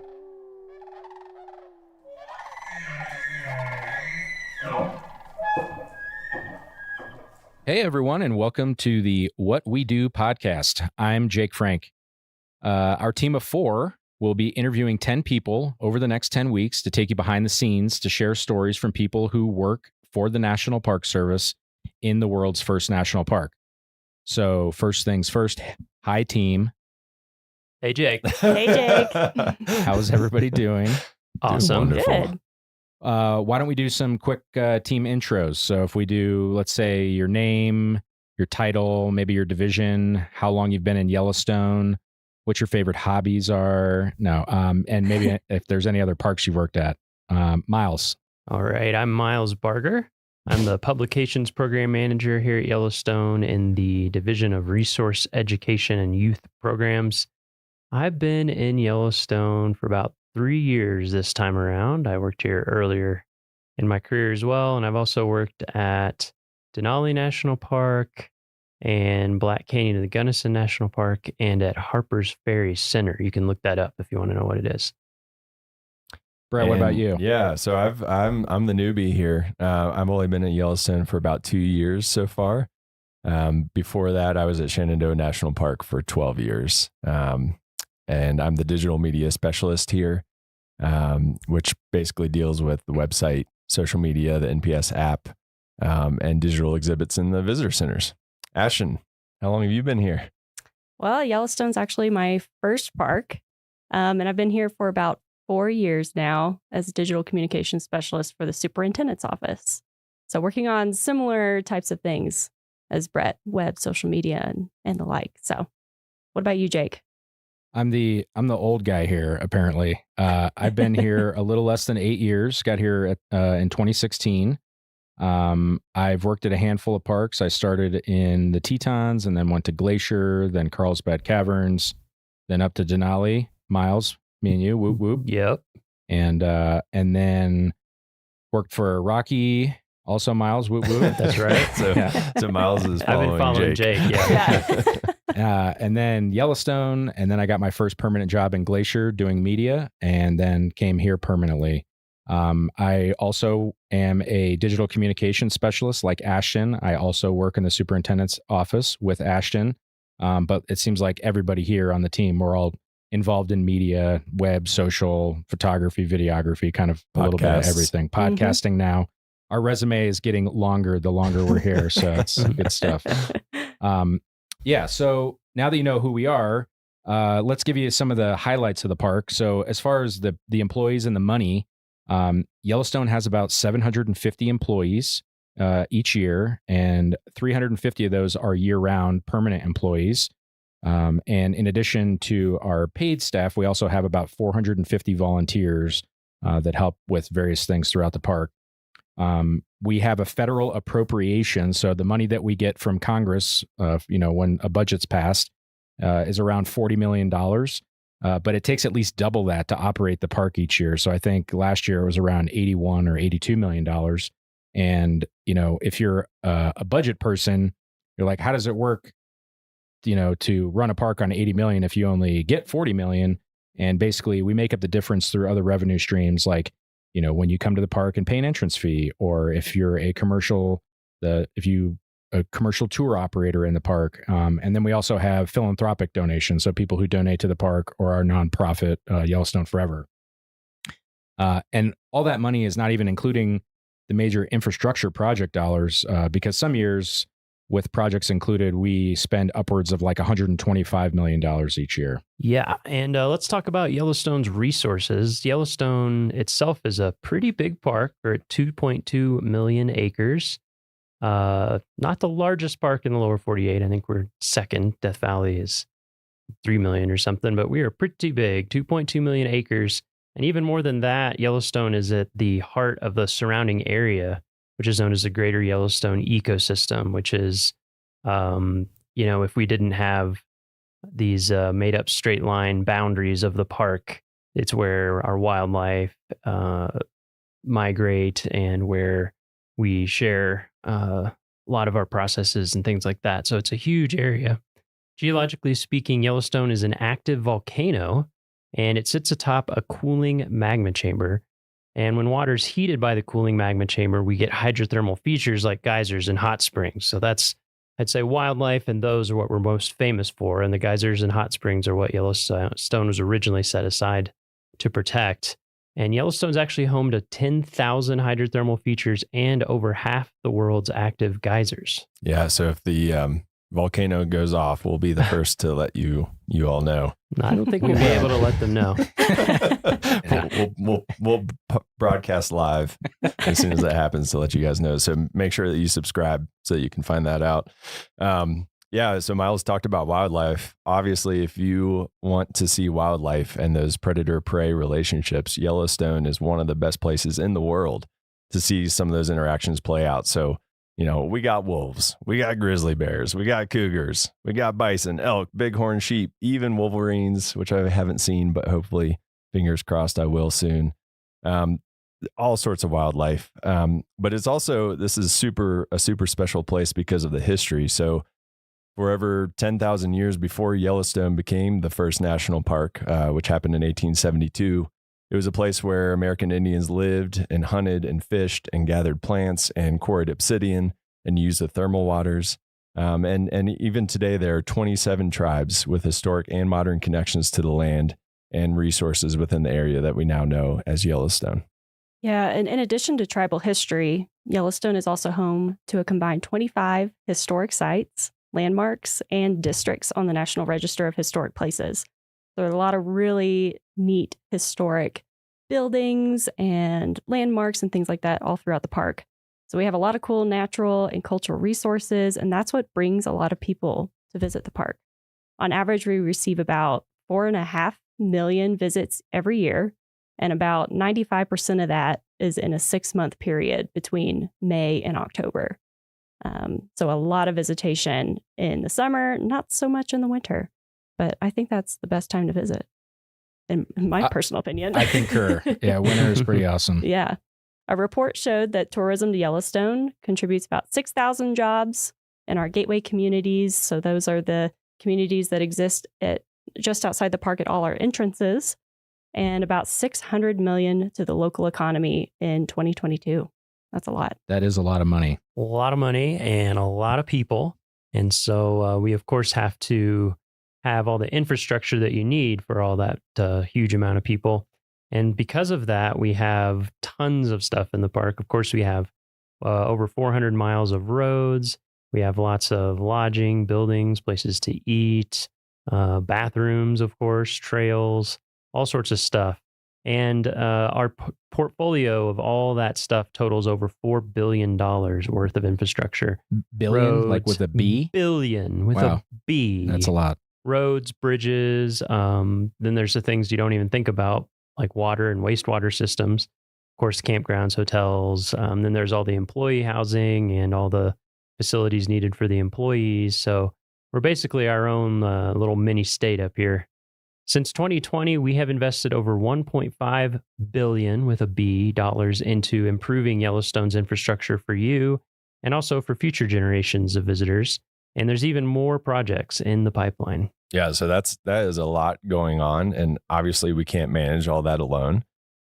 So we rely a lot on tribes, elected officials, nonprofit groups, local communities, states, other federal agencies. They all help us to take care of Yellowstone. And when you think of Yellowstone National Park, you think of the natural features, the cultural features, but there's also really important things like hotels, restaurants, gas stations, general stores, and our concession partners run all of those. And our nonprofit partner, Yellowstone Forever, offers educational programs and runs the park stores as well, the bookstores that you see at the visitor centers. So they also support the park through philanthropic dollars that are really important to us. Yeah, so as you can see, there's no shortage of things to talk about when it comes to Yellowstone. We could go on and on probably all day. There's a lot to talk about. And there's a lot of content about all this stuff and more on natural and cultural resources in the park. And you can find a lot of that information on our park's website, which is nps.gov/YELL. Yeah. And then, with all of that great information about the natural and cultural resources, we realized that there wasn't really any content around the non-historical human resources of the park. Obviously, we have a ton of history of the people who, were here in the past, but not a lot about the people that are here right now who do the work to keep the lights on in the park year round. And that's when we came up with our idea for our What We Do Wednesdays social media campaign in 2019. And since then, we've been highlighting our employees and what they do through photos and stories on our social media platforms. It's been really well received both internally and externally. We have coworkers all the time. They're like, wow, that was cool. I didn't know that so-and-so did that. And so we thought, hey, why don't we, try to develop some longer form content, and boom, now we got a podcast. What We Do podcast is our new brainchild. Yes. And it's a pretty awesome brainchild, I think. So with this podcast, we're operating under the assumption that if something is interesting to us, then it'll also be interesting to you, our listeners. And that being said, one of our intended audiences is current and future NPS employees too.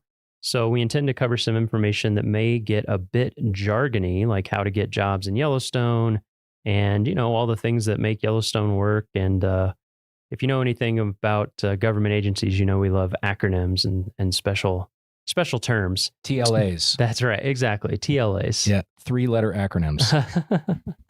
So to help you out with all those TLAs and other terms, we've created a web page with a glossary of terms and definitions. And you can find that at go.nps.gov/whatwedo-podcast. Yeah, I'm probably going to be referencing that sometimes. I think so literally too. had a meeting yesterday that was a BMA IDT. That was that was the calendar invite. No, but generally speaking, here are 3 things that we think that you should know about jobs in the federal government. So this is kind of the insider's look into getting jobs in the federal government from those of us who have done that a few times. And the first thing that you really need to know about is usajobs.gov. This is the website where all government jobs are posted to. So if you're interested in applying for jobs at Yellowstone or in the National Park Service or in any federal agency, really, you need to get familiar with that website. So after you listen to this episode, after you hit subscribe, go to usajobs.gov, create a profile and check out what jobs are on there, because there is a lot going on there, especially across not just the National Park Service, but the federal government in general. So highly recommend that you use the resume builder if you've never applied for government positions before. Resumes are a little bit different than they are in the private sector. They're not the one pager that you often use in the private sector. They're a little bit longer because you have to prove why you're proficient in all the skills required for the position. So that's why I recommend that resume builder. It kind of helps get you started when you haven't applied for a government job before. And I'd also recommend that you set alerts for saved searches for positions that you find that you're interested in. So if you listen to an episode and we interview someone that is doing a job that you think is really cool, go on usajobs.gov and maybe set an alert so it'll email you anytime that job comes up. We could go a lot more in depth about writing resumes for government jobs, but that would take way too long here. Boring. Yeah, we're not going to do that. But just know about usajobs.gov. That's a huge first step. Yeah. And the second thing that we think you should know about jobs in the federal government is there are 3 main types of positions. So you'll see seasonal positions, term positions, and permanent positions. So first, the seasonal positions, those usually last for a specific amount of time during the year. So for example, in Yellowstone, we hire seasonal workers for the summer and winter seasons, and those can last about 5 or 6 months or so. I think it's 1,039 hours is the max. So Yes. 1 hour short of 6 months. Mm-hmm. And then the second type, those are term positions, and those are usually project-based. So maybe a park needs to hire someone to help with a specific type of project going on in that park. They'll hire this person, and that term position usually lasts for like 1 year, but it usually will not exceed 4 years. And then lastly, permanent positions. And those are your typical year-round permanent jobs, which is what all 4 of us who are on this podcast today have here in Yellowstone. We're very lucky. Very Yes. lucky. Yeah. And the last thing are pay scales. So there's 4 types of pay scales in the government. We have the federal wage schedule, the law enforcement officer general schedule, the general schedule, and the executive and senior level. So wage grade or WG, these are like our trades and our craft and labor employees. And the idea is that, those wages are connected to the wages that are in the same where the park is located. So if you're getting paid the same amount for the people that are doing the same kind of work in your area. And that's like the people who are in our facility maintenance and operations division, law enforcement officers, obviously those are our park rangers, the ones that carry the sidearms that are in and they're out there, protecting the visitors and the resources. And then the GS is basically everyone else in Yellowstone minus 1 person. And that 1 person is our superintendent. We have, once you've risen to a certain level in government, you can apply it to the senior executive series. And there's only a handful of parks that even have SES positions. I think it's like Yellowstone, Grand Canyon, Yosemite, Everglades, and a few other parks. They have SES superintendents. Otherwise, most of those positions are at regional or national levels. But within the first three, each pay scale, so whether you're wage grade, GS, or LEO, there's 15 grades, so 1 through 15, and then each grade has 10 steps, 1 through 10. So for example, you might hear someone say like, I'm a GS 11-4 or 11 step 4, and that means they're on the general schedule, grade 11 step 4. And the reason we explain all of this is because all of this information is public knowledge. So when you apply for a job, you can actually see what you'll start at and what you can max out to. It's all public information on the Office of Personnel Management site, or OPM. I don't want to get out of this without using an acronym. All right. So Yellowstone is a big park. It's got a lot of employees and a lot of important issues going on all the time.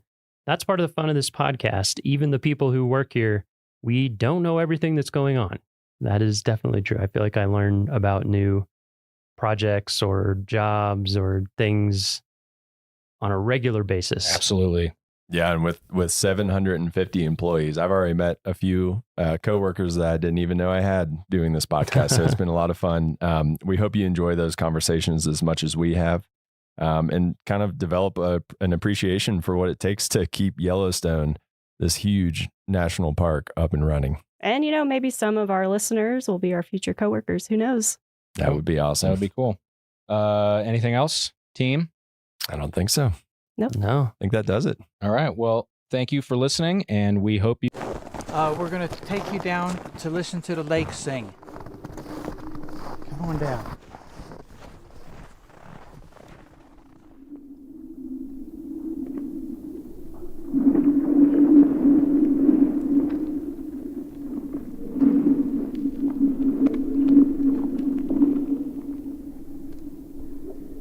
Yeah, this doesn't happen all the time. It's fairly rare. So not many people hear this, because if there's any the tiniest bit of snow, it's the deal's off. The sound's all muffled. As this stuff freezes and tightens, there's movement underneath. So this crack will start, and the crack just goes, takes off.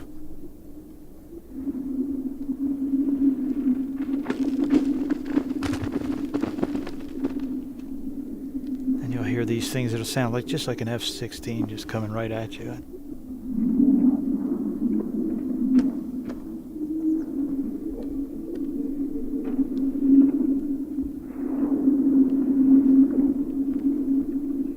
When the sun comes up, it begins in earnest, and the sun goes down, peters out.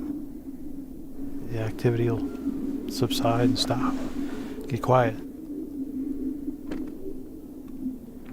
I've tried singing along, but it just doesn't work too well. Nothing beats that. I'm Bruce Sefton. I'm with the Maintenance Division of the National Park Service here in the Lake District. Every day's fun. This is Yellowstone National Park. Thanks for listening.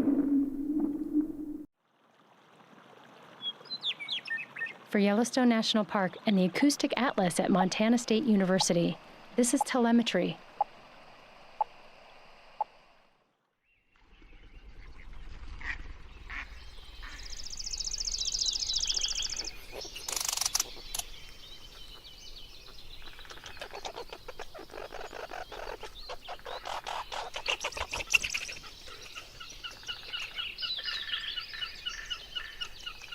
Every season in Yellowstone is pretty fantastic, but if you're into listening to the sounds of animals, spring and summer, well, there's just nothing like it.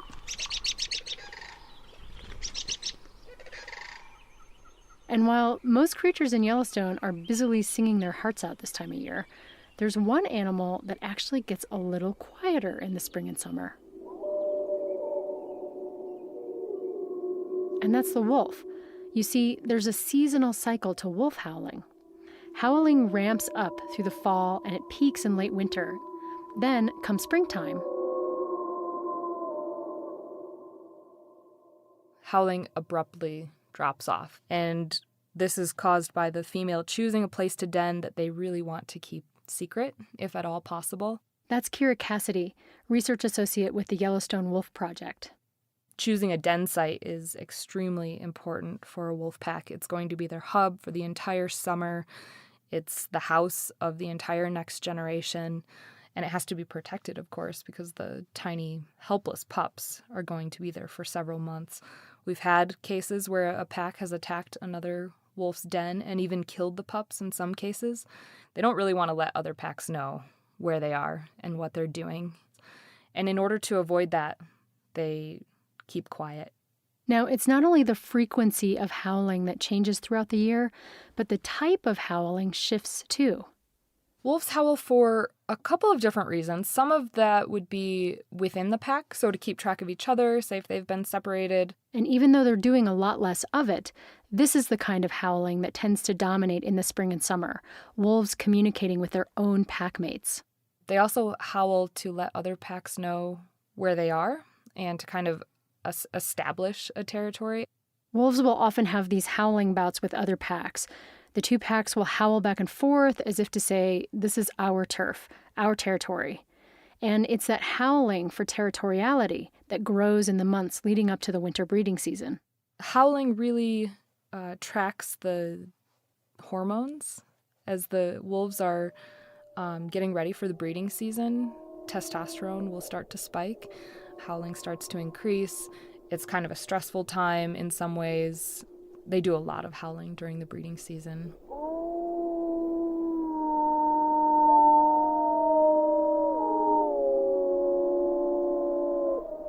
They also probably use howling as a way to advertise the number of wolves they have in the pack, the type of wolves they have in the pack. If they have a lot of big male fighters, that's going to come across in a howling bout with another pack.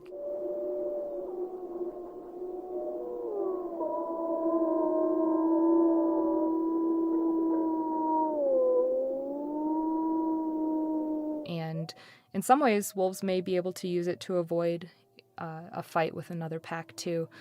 They can kind of create that space between each other, let each other know where they are, but also let them know who they are. Kira's specialty is looking at territoriality in wolves and interpack aggression, basically when two packs come into contact with each other and fight.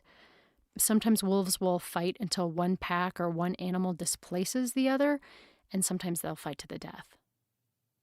This running into other packs is so vastly important to a wolf pack. It's, of all the wolves that live in Yellowstone that we've radio collared, some of them disperse outside of Yellowstone, of course. But if they live their whole life in Yellowstone, 2/3 of them end up being killed by other wolves.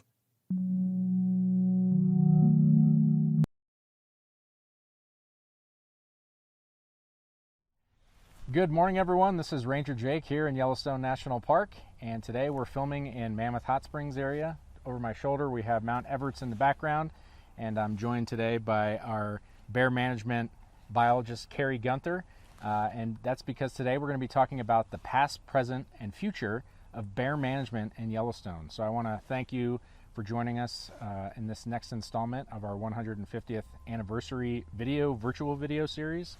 And with that, I'm going to go ahead and jump behind the camera and we'll get started, and we'll let Carrie take it away. Thanks for joining us. Okay, thanks. So Yellowstone National Park was established in 1872, and it was set aside primarily to protect the geysers and the thermal features, and bears and other wildlife really weren't one of the primary considerations when the park was established. However, bears quickly became one of the park's primary attractions.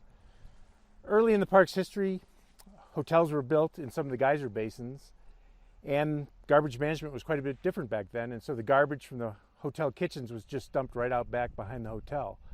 By the early 1890s, the park superintendent was reporting that large numbers of black bears had begun to congregate to feed on the garbage piles behind these hotels. And then within a few years, the superintendent was also reporting that large numbers of grizzly bears were now also congregating at those garbage piles. So park visitors would come, tour the geyser basins, come back to the hotel in the evening for dinner, and then just before dark would go out to watch bears feed on the garbage behind the hotels. And this became so popular with park visitors that the National Park Service actually formalized the procedure and put in lunch counters for bears, as they called them, and they would take the choicest barrels of kitchen scraps and dump them on a platform, and then had log bleachers that visitors could sit in, and hundreds of people a night could sit and watch bears feed on garbage. By 1910, the first report of black bears panhandling for human food handouts along park roads were reported by the superintendent. So even before we had motorized vehicles in the park, bears were learning to beg for human food handouts from park visitors traveling through the park in horse and wagon. And then this quickly took off as a primary tourist attraction, and Yellowstone National Park became known as a place where you could see bears up close, you could interact with bears, you could feed bears, you could use food to lure bears into interesting positions for photographs. And from that point on, Yellowstone really became known as kind of a bear park. Management of our developed areas and campgrounds was also quite a bit different. We didn't have bear-proof garbage cans or dumpsters. We didn't have bear-proof food storage lockers. And there were no ordinances initially preventing people from feeding bears. And so grizzly bears and black bears would come into the developments and the campgrounds and usurp food from park visitors, sometimes taking their food right off the picnic table as the visitors ran away. Having all these bears that were conditioned to human foods, getting fed by visitors, they were habituated to the presence of people. Interacting so closely with park visitors also led to a lot of bear-human conflicts. So from the 1930s, when the park began keeping good records, up through the 1960s, we were averaging 138 bear-caused property damages per year, typically damage to people's vehicles, camping equipment, tents, buildings, mostly with bears trying to get access to human food or garbage. And we were also averaging 48 bear attacks per year. So with 48 bear-inflicted human injuries per year, things were fairly dangerous. A lot of these injuries were relatively minor, but some were quite severe.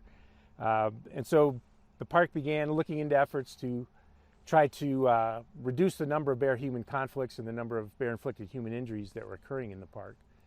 Then in 1967 in Glacier National Park, 2 people were killed in 2 separate incidents in one night by 2 different grizzly bears.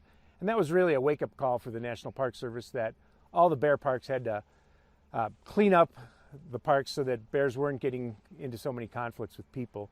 So that led to Yellowstone National Park implementing a new bear management program in 1970. As part of that program, we closed all the garbage dumps in the park, and from that point forward, we began shipping our garbage out to incinerator in Livingston, Montana, well out of occupied grizzly bear habitat.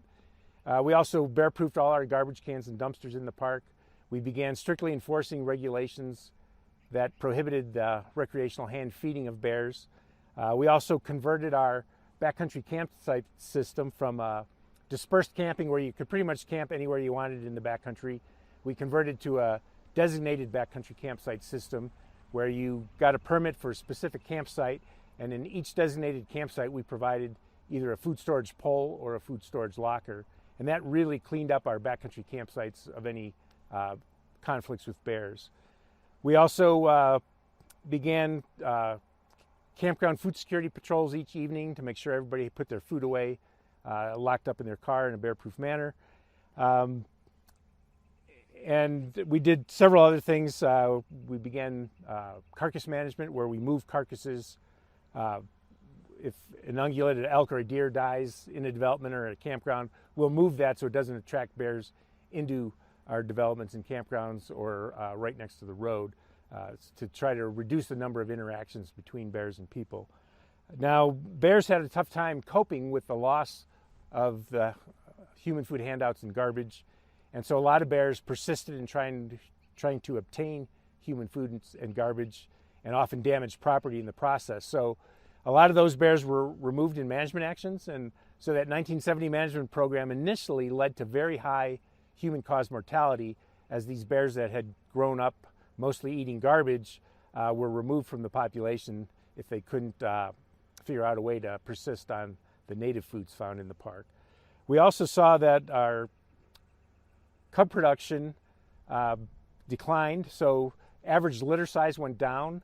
The first age that adult females would have their first litter, that increased. Bears were older before they have their first litter. And then the interbirth interval, so the number of years between litters, also increased. And this was probably due to bears that were used to feeding on garbage, didn't have that garbage to supplement the native foods, and so they lost weight, and then cub production declined, and cub survival also declined during that period. And ultimately, this is what led to grizzly bears being listed as a threatened species in 1975. So for about the first 5 years of our new 1970 management program, things weren't going very well as far as the bear population was declining due to that high mortality combined with low cub production and survival. However, over time, we learned how to reduce human-caused mortality of grizzly bears in the park by preventing them from ever getting into human foods. Then they didn't cause conflicts, and so we didn't have to remove them in management actions. So eventually our population began to increase.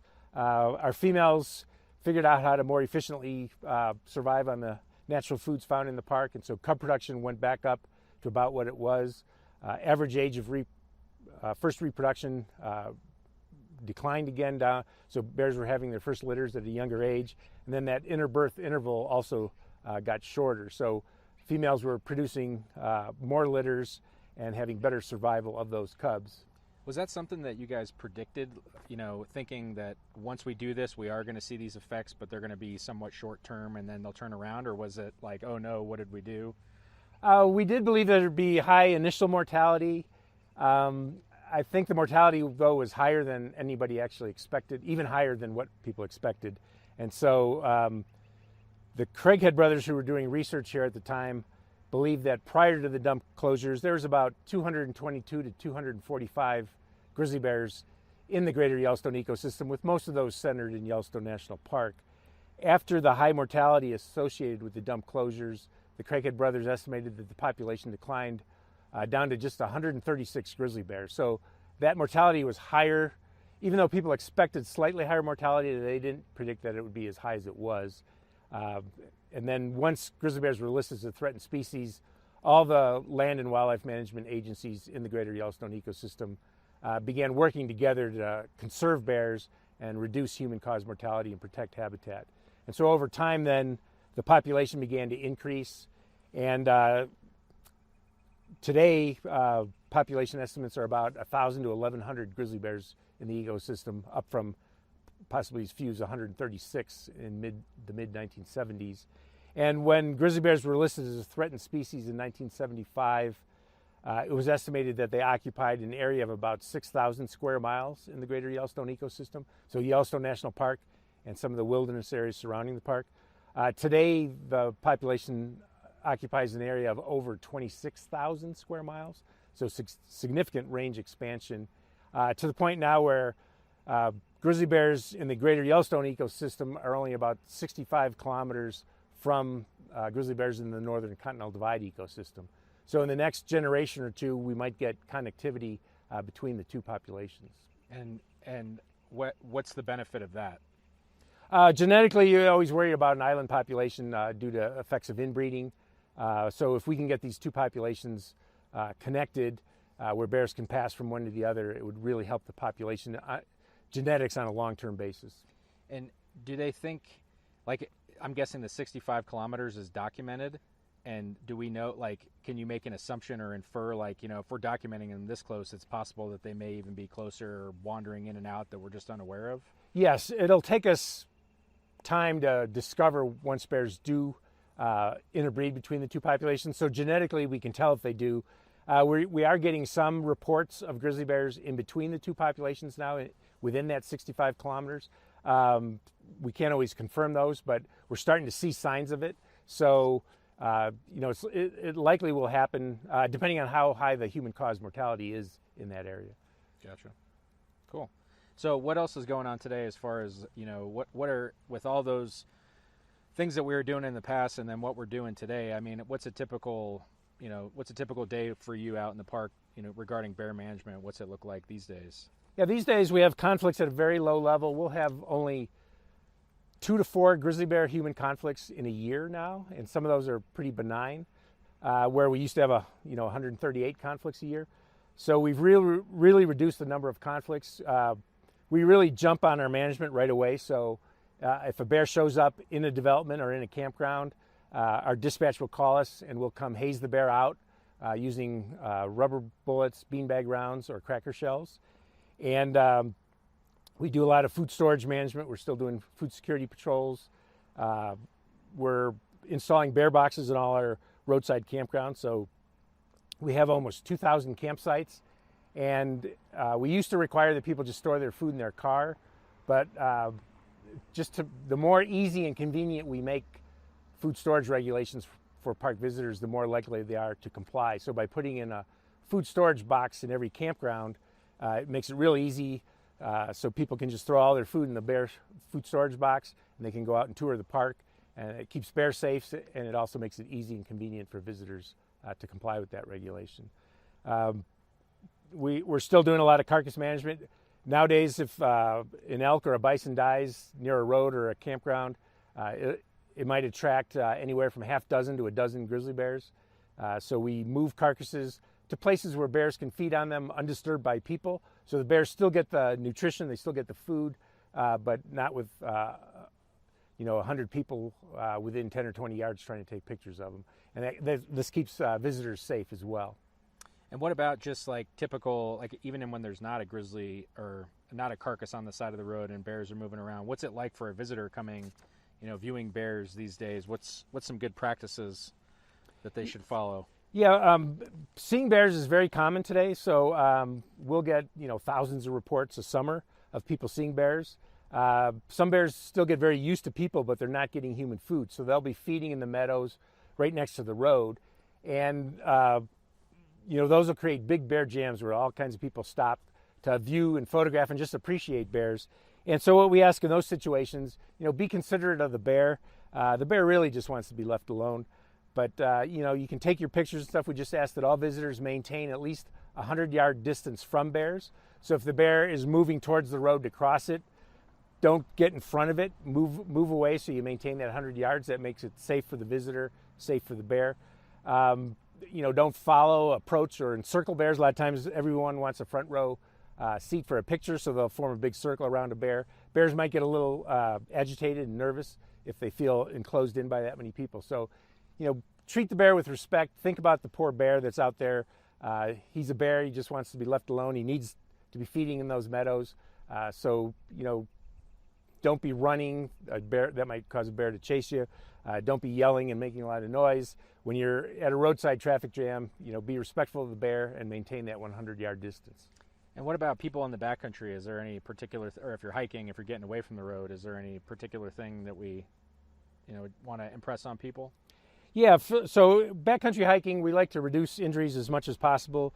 We currently average just one injury per year, and it's typically a surprise encounter, usually a solo hiker that has a surprise encounter with a female with cubs. And the female, she believes that the hiker's a threat to her cubs. She just wants to neutralize that threat, gather up her cubs, and leave. So you can reduce the odds significantly by, first of all, hiking in larger groups. So groups of 3 or more people are rarely ever injured by bears. So if you can just find 2 friends to hike with, you'll have significantly reduced the odds of being injured by a bear. Then when you're hiking, we ask everybody to carry bear spray. Bear spray is a very cost-effective method of diffusing aggression in bears. So it's a hot pepper solution that you spray out of a can if a bear's charging you. So we recommend that everybody hiking in the backcountry carry bear spray and know how to use it.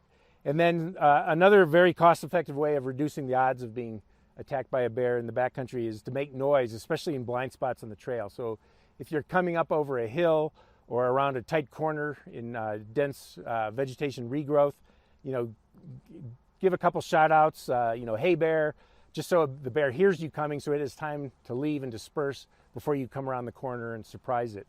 If you do encounter a bear up close, what we recommend is, first of all, try slowly backing away. Often by putting a little bit of distance between you and that female with cubs, it'll diffuse the situation. Now that doesn't mean turn and run, because bears chasing that run.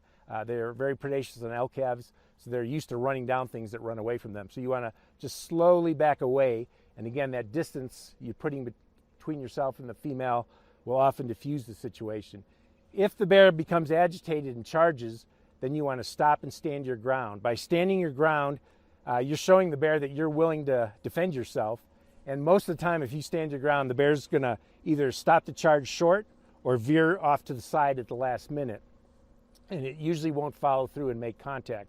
Anytime you have a bear charging you, when it's 60 feet or closer, that's about the range of bear spray. So bear spray goes about 30 feet. But so when the bear's about 60 feet away, it's coming very fast. You want to start spraying, put a big cloud of bear spray in front of you, so the bear has to run through that cloud of bear spray, and then just keep emptying the bear spray into the bear's face. And bear spray is over 90% effective at stopping aggressive behavior in bears. Awesome. So so we talked about the past and the present, and so I guess what are your hopes, for the future of bear management in Yellowstone National Park? What sort of things are we working on? Well, we think with the way that our climate is warming, that our foods are going to change some. So we might lose some bear foods. We could gain some bear foods. Some bear foods are probably going to be less abundant. Others might become more abundant. So we really have to keep a close eye on this population. And again, bears, they're an omnivore generalist. They eat a lot of different things. Bears used to occupy habitat all the way from the Arctic Circle down into Mexico. So they're capable of surviving in a lot of different vegetation types, which actually that will help them with climate change, because they can survive in a lot of different climates with different vegetation. But they're always very vulnerable to human-caused mortality. So we're going to have to continually try to figure out ways to keep human-caused mortality to an absolute minimum in this ecosystem to try to conserve our bear population.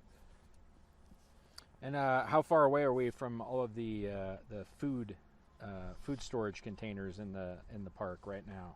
Yeah, with food storage containers, we currently have a bear pole or a food storage locker in all 300 of our backcountry campsites. And in the roadside car campgrounds, we have about 1,100 bear boxes installed, and we have about 2,000 campsites in the park. So we're probably still about 3 or 4 years we'll finish putting a bear box in every campsite in the roadside car campgrounds. Awesome. That's good.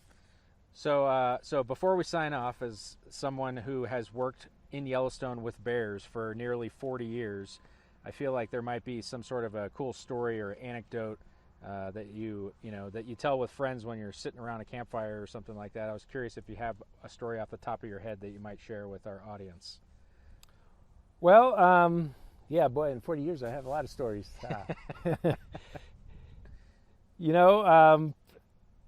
With bears, I think what I find so unique about bears is they're all individuals, and they're extremely intelligent. So they're a lot like humans. Unlike elk, all elk seem to do about the same thing, but each bear's an individual, and they have a personality, and bears will play and have fun. They'll be mad and upset. So it's just never a dull moment with bears, and they'll always surprise you.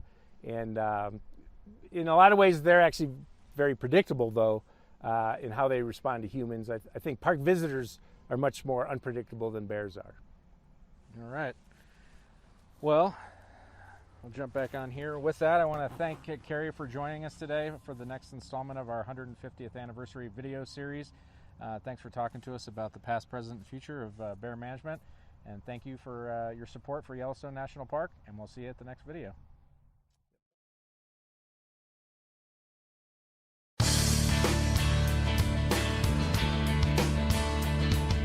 Welcome, and thanks for tuning in to this USGS Corecast. I'm Marissa Lubeck. The mountainous expanse of the greater Yellowstone ecosystem is known for the native wildlife of its national parks and picturesque private lands. Grizzly bears live in this area of the northern Rockies, making it one of the largest strongholds for grizzly populations in the United States. Recent research by the Interagency Grizzly Bear Study Team provides new insight into grizzly population dynamics and the hazards that influence bear mortality within this ecosystem. I'm here with Chuck Schwartz, USGS biologist and lead of the study team, to discuss these findings. Thanks for speaking with us, Chuck. You're welcome. What is the current status of grizzlies in terms of an endangered or threatened species? How are they doing with population numbers, and what does this status mean for the greater Yellowstone ecosystem? Grizzly bears in the continental United States are listed as threatened under the Endangered Species Act. They were listed in 1975 and remain listed today. Grizzly bears in the greater Yellowstone ecosystem were actually delisted in 2007, but they were put back on the list following a decision from the district court judge. Bears in Yellowstone represent one of 6 populations in the United States that still exist today. They've been eliminated from about 98% of their historic range, and they only occur in smaller pockets in a few remaining mountainous areas of the western United States. In Yellowstone, there's probably somewhere around 600 grizzly bears, and the population, since it was listed, has been growing at a rate of about 4 to 6% per year from about 1975 through today. They now reoccupy habitats in the ecosystem where they were basically eliminated in the late 18 and early 1900s. Previous grizzly studies have suggested that human activity can affect bear populations in certain ways. What new findings about grizzly hazards have come from your recent research, and how much of a role do people play?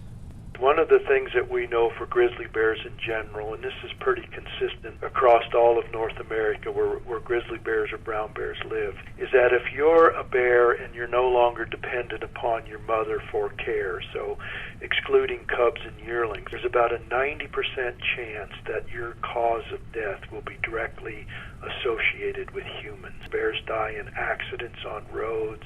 They're killed in defense of life or property when they get into trouble with people. Agencies go in and remove them if they're in conflict for livestock killing or damaging property. And so what really drives bear demographics is humans. What our studies show, and they repeat some of the previous work, is that roads in developed areas, for example, impact grizzly bears. Essentially what we did was we took radio-collared bears, we looked at where those bears lived, and then whether they lived or died during our period of study, and took the bear's home range, and essentially what we showed was what we call human disturbance variables strongly influence whether a bear is going to live or die.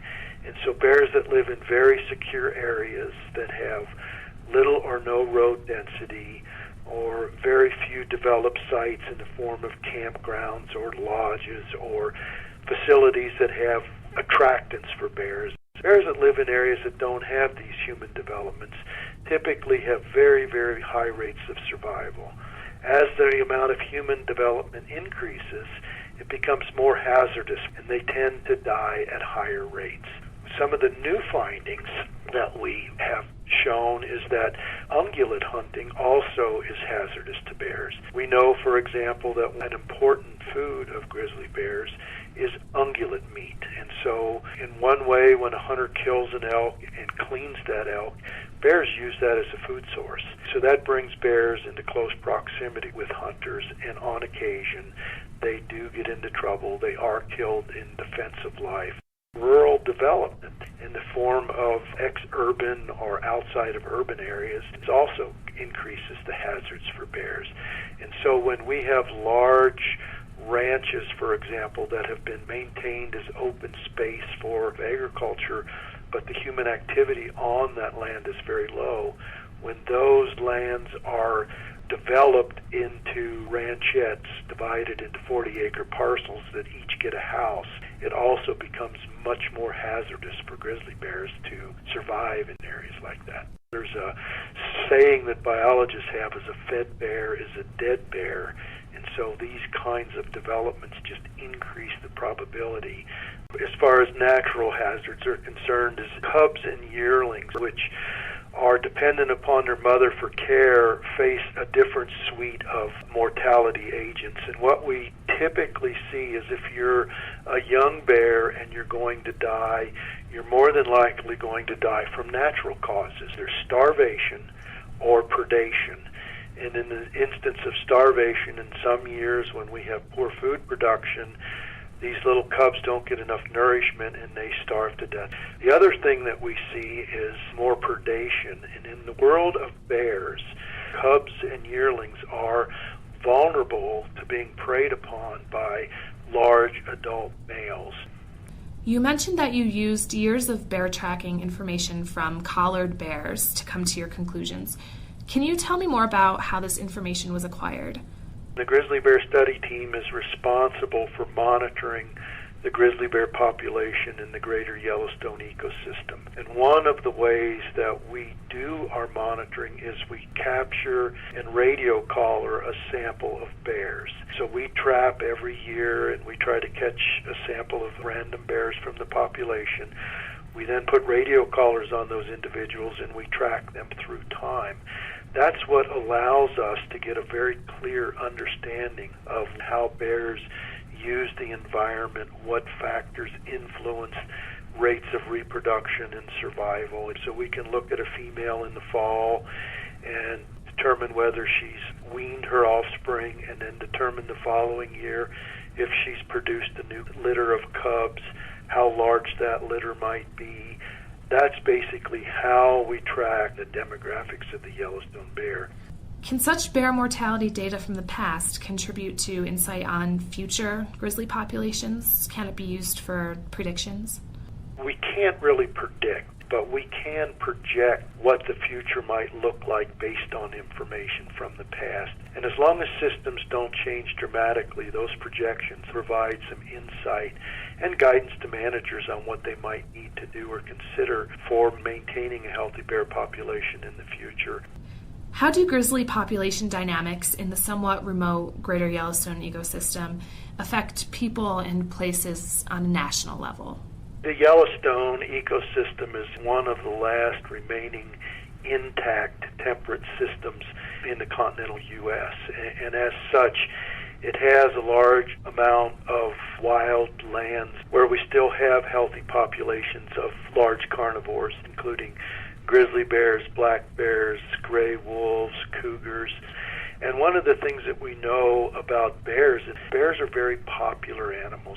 There's millions of people that come to this system every year, and one of the reasons they come is with the hope of getting to see bears and wolves in a natural state. And so maintaining these large systems like that in an intact fashion, I think, is important to people in our country. Thanks for taking the time to speak with us today, Chuck. Thank you. This podcast is a product of the U.S. Geological Survey, Department of the Interior. I'm Marissa Lubeck. Thanks for tuning in.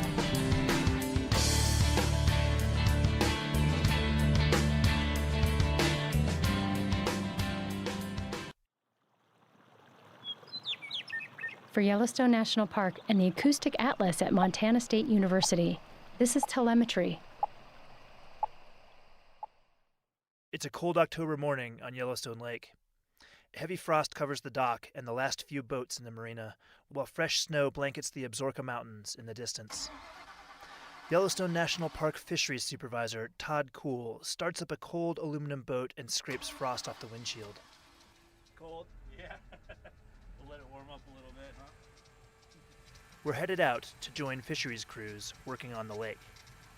Along the way, Todd is thinking about the history of the native Yellowstone cutthroat trout. Really, the park, and especially Yellowstone Lake, lies right at the core of the distribution, the range-wide distribution of the Yellowstone cutthroat trout subspecies. Yellowstone Lake is huge, roughly twice the area of Washington, D.C. It is the largest high-altitude lake in North America, and it is thought to have held the single biggest population of Yellowstone cutthroat trout in the world. Estimates were in the range of about 4 million or so catchable cutthroat trout in Yellowstone Lake. I mean, that's a lot of cutthroat in a system. This was back in the early 1990s. And in those days, people used to say that there were so many fish you could walk on their backs across the Yellowstone River when they spawned. Tourists and anglers gathered by the thousands just to see the fish moving up spawning streams. One year, over 300,000 people visited Lahardy Rapids and Fishing Bridge to watch the brightly colored cutthroat trout. Fishing Bridge got its name because there used to be so many people fishing from it. And when I worked there in 1969, you had to roll your windows up as you drove across there to keep from getting a lure in your ear. That's Bob Gresswell, research scientist with the U.S. Geological Survey in Bozeman, Montana. Bob has studied Yellowstone cutthroat trout in the park for over 40 years. Well, there would be thousands of cutthroat trout at the mouth of Yellowstone Lake that could be observed during the peak of the migration. Lots of fish everywhere. But then, in just one decade, everything changed. By 2005, cutthroat had practically disappeared from Yellowstone Lake. Biologists estimated that the Yellowstone cutthroat trout population plummeted from over 3 million fish to less than 300,000. Some big new factor had to be causing the decline. Again, Todd Kuhl. I mean, for probably 10 to 15 years, we really saw very little recruitment of small cutthroat trout. Why? Because they were getting eaten by the lake trout. That's why. And here was this big problem. Lake trout had invaded Yellowstone Lake. A native of the Great Lakes in Canada, lake trout had been introduced to some large bodies of water in the western U.S. as a sport fish early in the last century. But not Yellowstone Lake. Yellowstone Lake was a high mountain stronghold of the cutthroat until... The first lake trout was first verified in 1994. We know some were probably introduced in the mid to late 1980s and early 1990s. It was theorized that anglers had illegally dumped the lake trout into the lake, but the theory couldn't be verified. No matter how they got there, Kuhl says that the invasive lake trout were uniquely suited to have a huge impact on the native cutthroat. Lake trout do great harm to cutthroat trout. Lake trout are predatory fish, first and foremost, essentially just big predatory fish-eating machines. They grow large, live 30, 40 or more years, grow 30, 40 or more pounds. They are highly prolific in the numbers of eggs that they can produce. And so they've got a lot of built-in mechanisms that give them sort of an advantage in Yellowstone Lake over and above the native cutthroat trout. And the problem didn't stop with the drop in cutthroat. Over 40 species in the park depended on the native Yellowstone cutthroat for food, and they suddenly had far fewer cutthroat to eat. Before the lake trout showed up, enough bears fed on cutthroat in the streams around the lake that the park enforced bear closures to protect bears and visitors. But by 2005, very few bears were even seen in the closure areas. In the early 1990s, over 100 osprey nested around the lake. By 2000, there were roughly 6. And this highlights one of the biggest problems with invasive species. In any ecosystem, an invasive species can quickly upset the natural balance and affect many other species. As the cutthroat declined, the lake trout population exploded. And the new lake trout, they were just no replacement for the cutthroat. Behaving quite differently, they preferred deep water. They also didn't leave the lake to reproduce in the tributary streams, all of which made them inaccessible as a food source. It was an ecosystem at risk.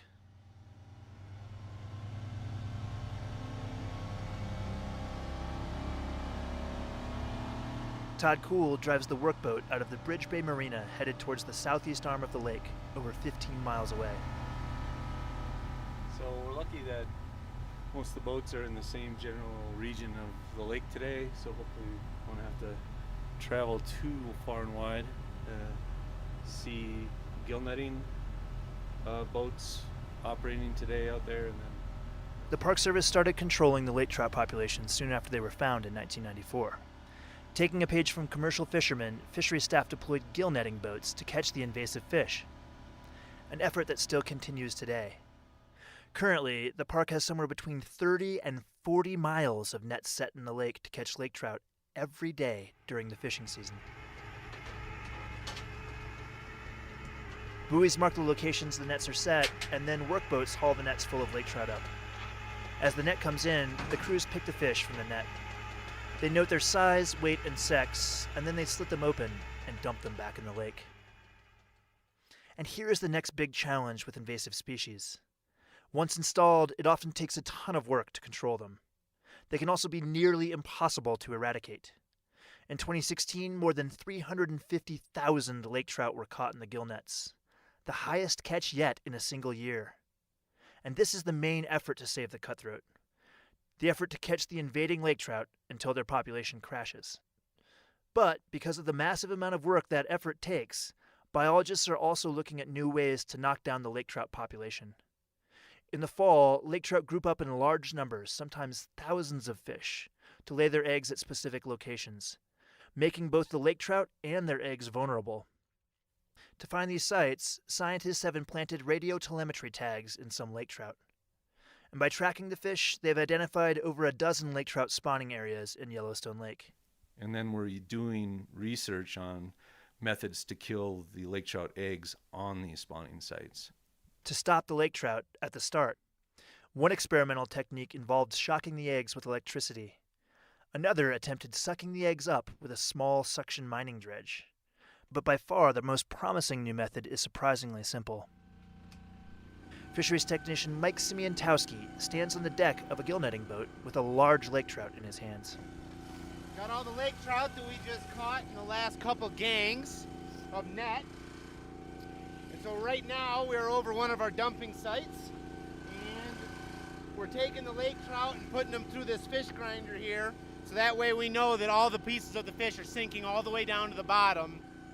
Grinding is used over some sites, while on others whole dead lake trout are being dumped. Laboratory tests show that the decomposing fish carcasses kill the eggs by eating all the oxygen in the water. Oxygen that the eggs need to survive. Again, Todd Kuhl. And so we're moving forward pretty quickly with that method because it's so simple, because we're not taking anything foreign from the lake and bringing it in, like some kind of a chemical or something like that. We're just simply taking the dead fish that we're catching and putting them strategically on spawning areas. And these big efforts to keep the ecosystem healthy, they seem to be paying off. Fewer small young lake trout and fewer big old lake trout are being caught in the nets. And so that's telling us, even though our catches are still high each year, that's a strong signal that our suppression program is collapsing this population. And as a result, the cutthroat are making a comeback. For every lake trout we kill each summer, we're probably saving 40 to 50 or more cutthroat trout just in every given year. More cutthroat of various sizes are being found in annual population monitoring. Anglers are catching more cutthroat. Visitors are returning to watch the cutthroat spawn in the late spring. Nesting osprey numbers are growing around Yellowstone Lake. And finally, bears are coming back to the spawning streams.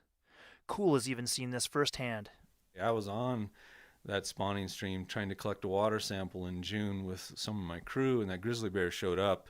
That was his stream, and those are his fish. And then watching him, get after the cutthroat trout and bring them up on the bank and chow them down, that's pretty amazing to see. And then, on top of that, the hundreds of people that were gathered to watch that as well, and that occurred for well over a month.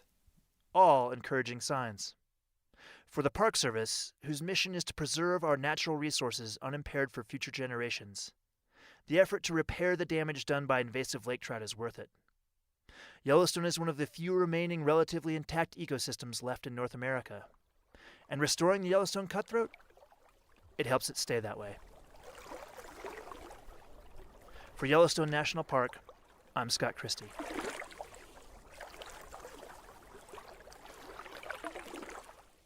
This podcast is supported in part by Yellowstone Forever and the Eyes on Yellowstone program. Eyes on Yellowstone is made possible by Canon USA. This program represents the largest corporate donation for wildlife conservation in the park. This is telemetry. So I'm out here in Yellowstone National Park's Lamar Valley. I'm not too far from the Lamar Ranger Station, or what was historically known as the Buffalo Ranch. And I gotta say, this is absolutely my favorite place in the park. It is gorgeous. It's this wide, open valley surrounded by grassy hills, sagebrush, and some high mountains off in the distance. And right now, in midsummer, it is covered in bison. There has to be several hundred animals out here right now. It's just a really impressive sight. So it's the bison rut, or the mating season, and while these animals are out here doing their thing and trying to attract mates, they have some really pretty charismatic behavioral displays. But it's the vocalizations, or these bellows, that are so prevalent this time of year that I think are so cool. So I'm out here to check it out. Oh yeah, here we go. They're It's a bison jam. They're crossing the road.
It's the males that are making that grunting noise, and every time they do it, they stick their tongues out.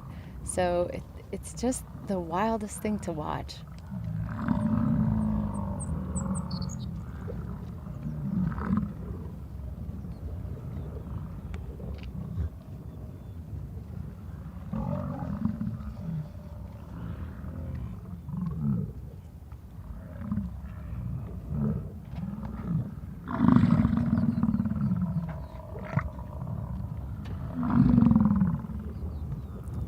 Pretty spectacular. I'm crazy about these animals. I'm Jennifer Jarrett, and I am an associate editor for Yellowstone Science here in Yellowstone National Park.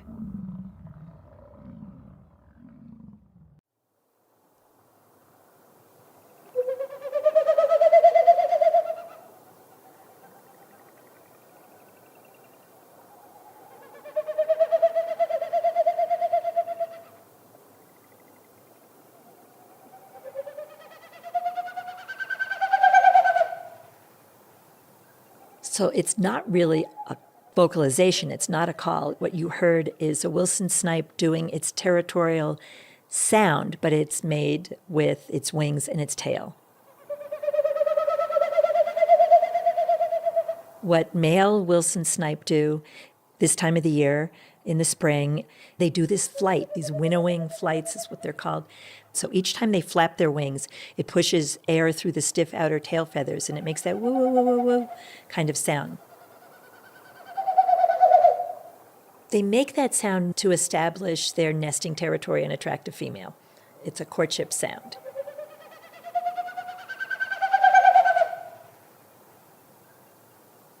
I've had people describe it to me in various ways. They sometimes think it's an owl. They're not sure what it is. Some people think it's a motor noise. It's a metallic sound. It's going on over your head, so it's really hard to pinpoint where the bird is. Plus, the bird's tiny. It's about the size of a robin.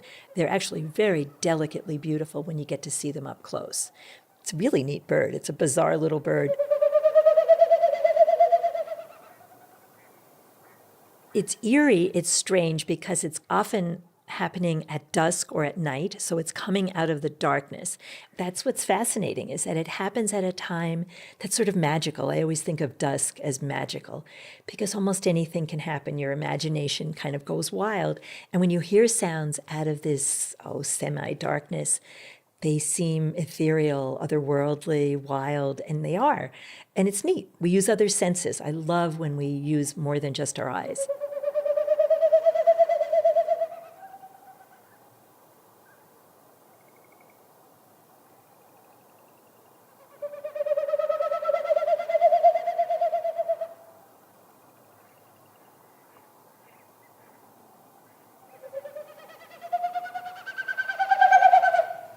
I'm Katie Duffy. I'm the interpretive planner for Yellowstone National Park. I've been hooked on birds, obsessed with them for 40 years.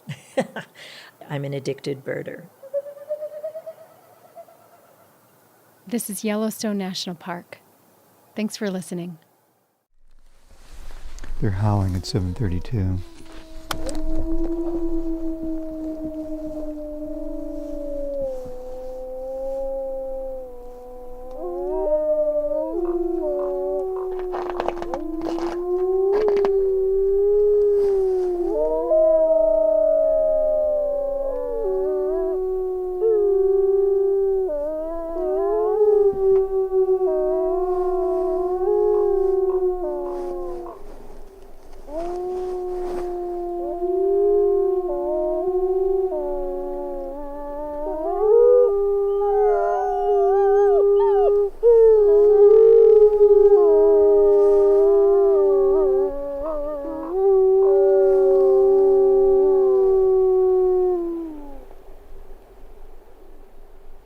things I often think about when we hear wolves howling is, I'm sure you know the story, that it was the last of the original Yellowstone wolves were killed in 1926, about a half a mile from where we're standing.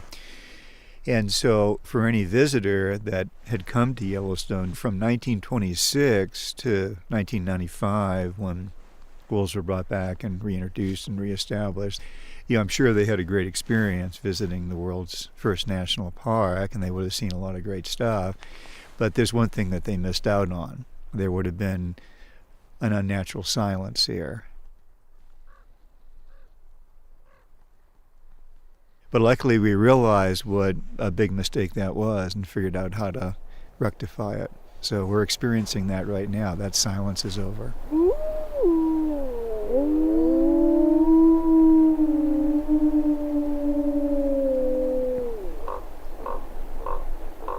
I'm Rick McIntyre. I work for the Park Service in Yellowstone National Park, and my title is Biological Technician. This is Yellowstone National Park. Thanks for listening. Welcome to Core Facts, where we're always short on time and big on science. I'm Brian Campbell. Today's question is, why is Yellowstone called Yellowstone?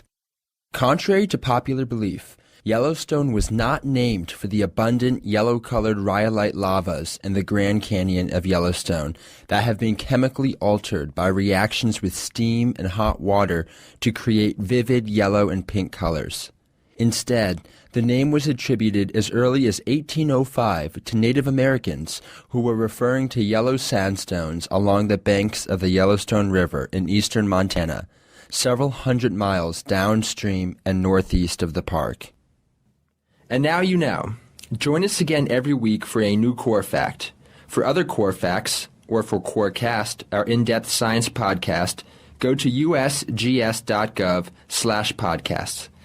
If you'd like to have a question featured on our show, give us an email at corefacts@usgs.gov or a phone call at 703-648-5600. Remember, long-distance fees do apply. Corefax is a product of the U.S. Geological Survey, Department of the Interior.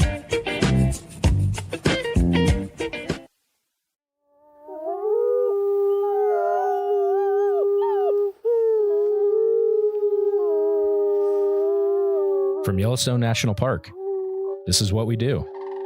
I'm Jake Frank. And I'm Brett Rayburn.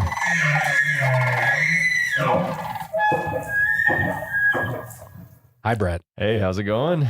I am great. How are you? I'm good. I had a good weekend. Yeah, that's good to hear.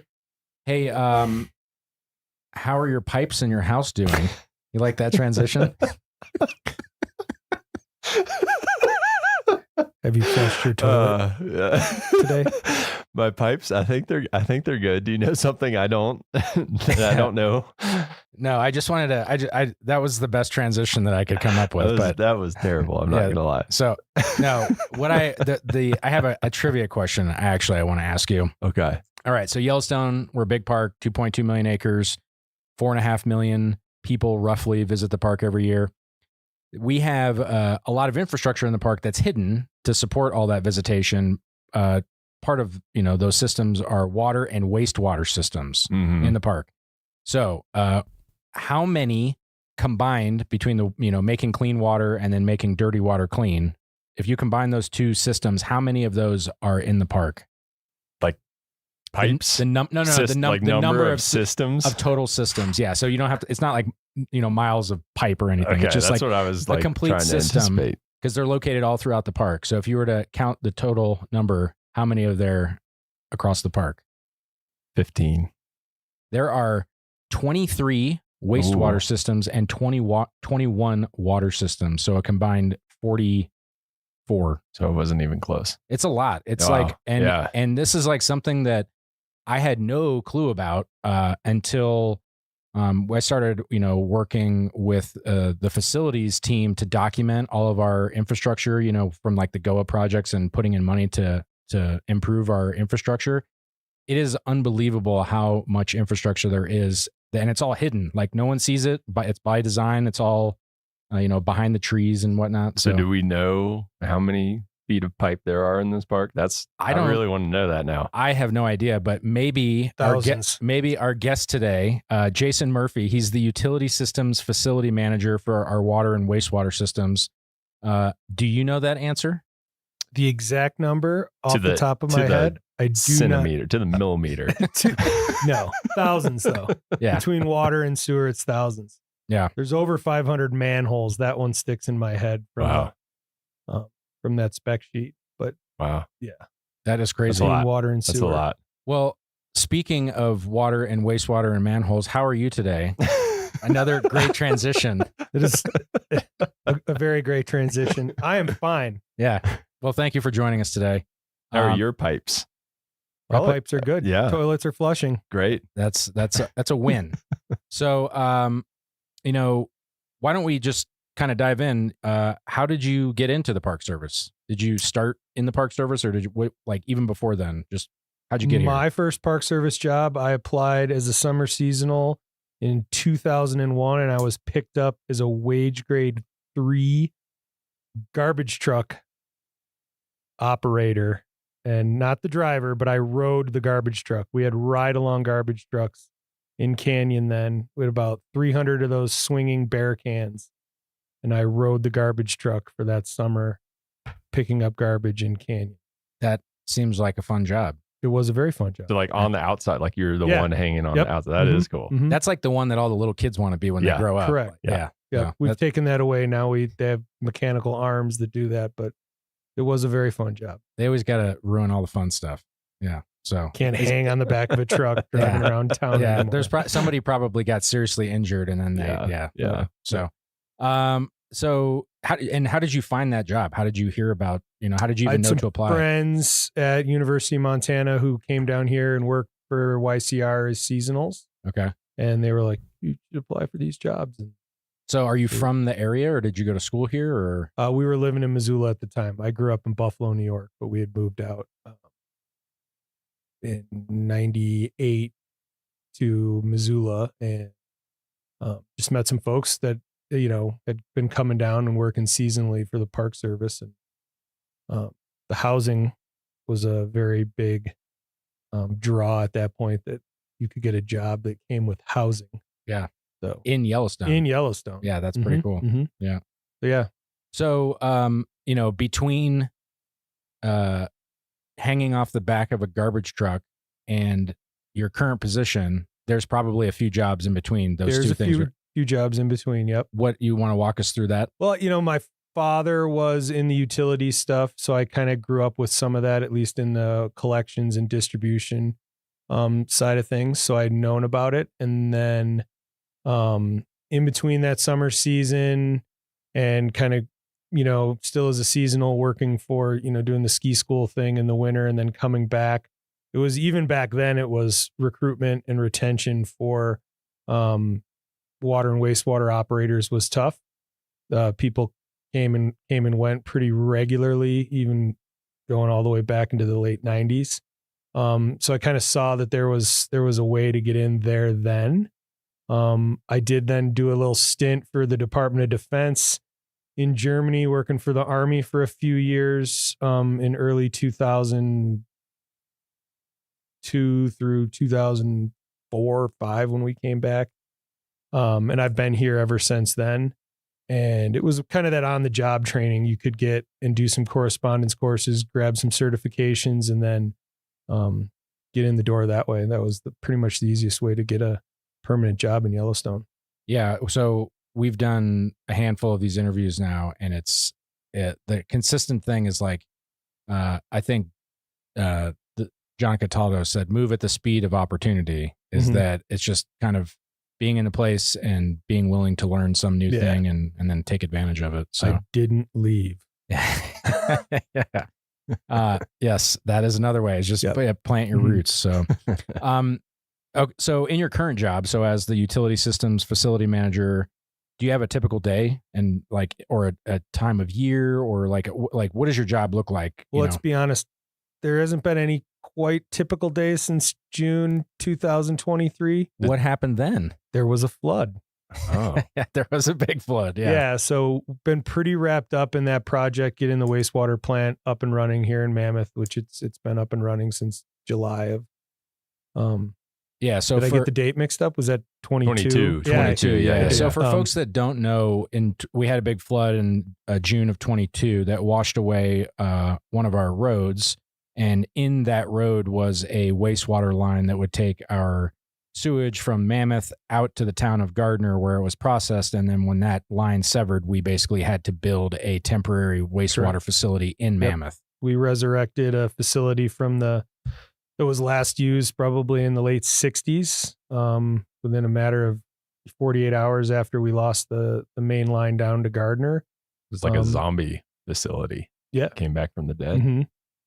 Got a lot of chainsaws Spooky. and weed whackers out, and thanks to YCC and a bunch of other folks and fire crews for getting some stuff cleaned up, and we were able to utilize some existing infrastructure actually to great success for a while, to keep the community of Mammoth here. And then over the course of that year, I got those dates mixed up. So June 2022 to July 2023, build a biologically processing wastewater treatment facility here in Mammoth.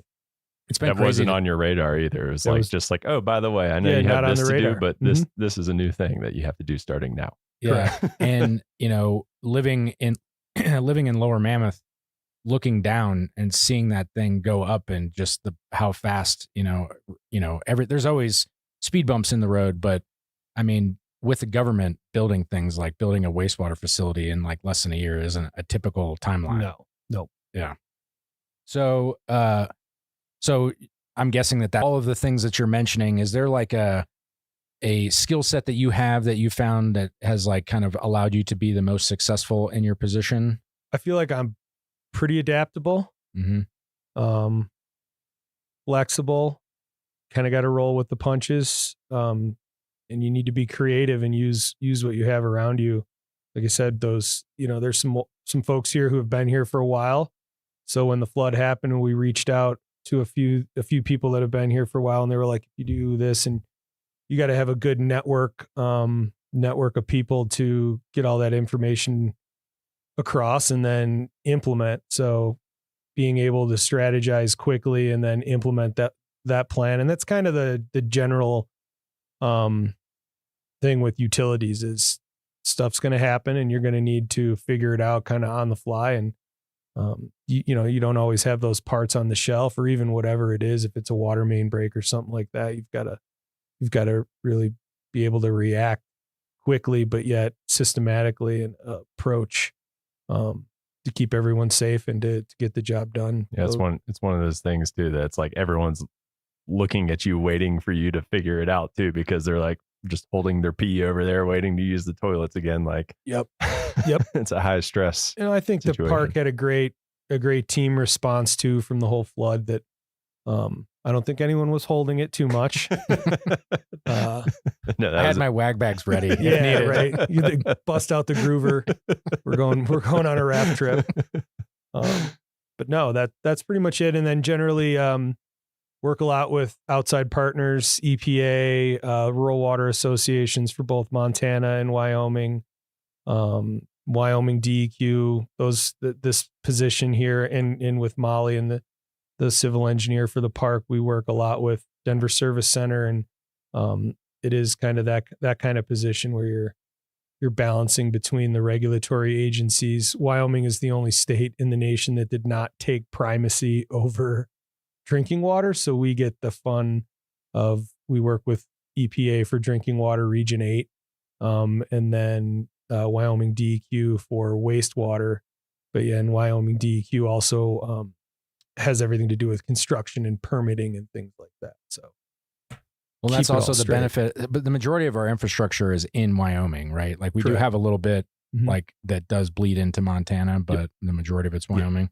So, do you have a favorite part of the job? Like what do you wake up and enjoy doing? I like pumping sludge. Yeah. That's kind of like my favorite part of when I get out of the office, or those kind of things. Pumping sludge is very rewarding. Do you put that on like the calendar on the days that you get to do We're it? It's doing just it a like lot pumping more than we ever sludge. have now with this new treatment facility. So, It's gonna be a good it's day. the closure of the wastewater loop. So where does the sludge go? Right now, it's going to the compost facility at the landfill in Logan. Okay. And they'll use it.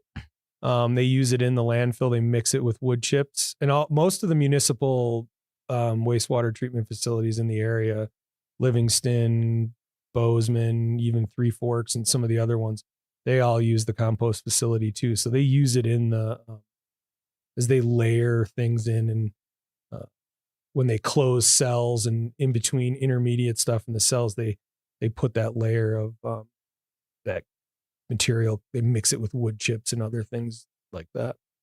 So if pumping sludge is your favorite part of the job, what is your least favorite part of the job? That's a loaded question. I mean, what are some of the challenges that you face in your job? That's a better way to ask. Yeah. I think right now recruitment and retention is definitely a challenge.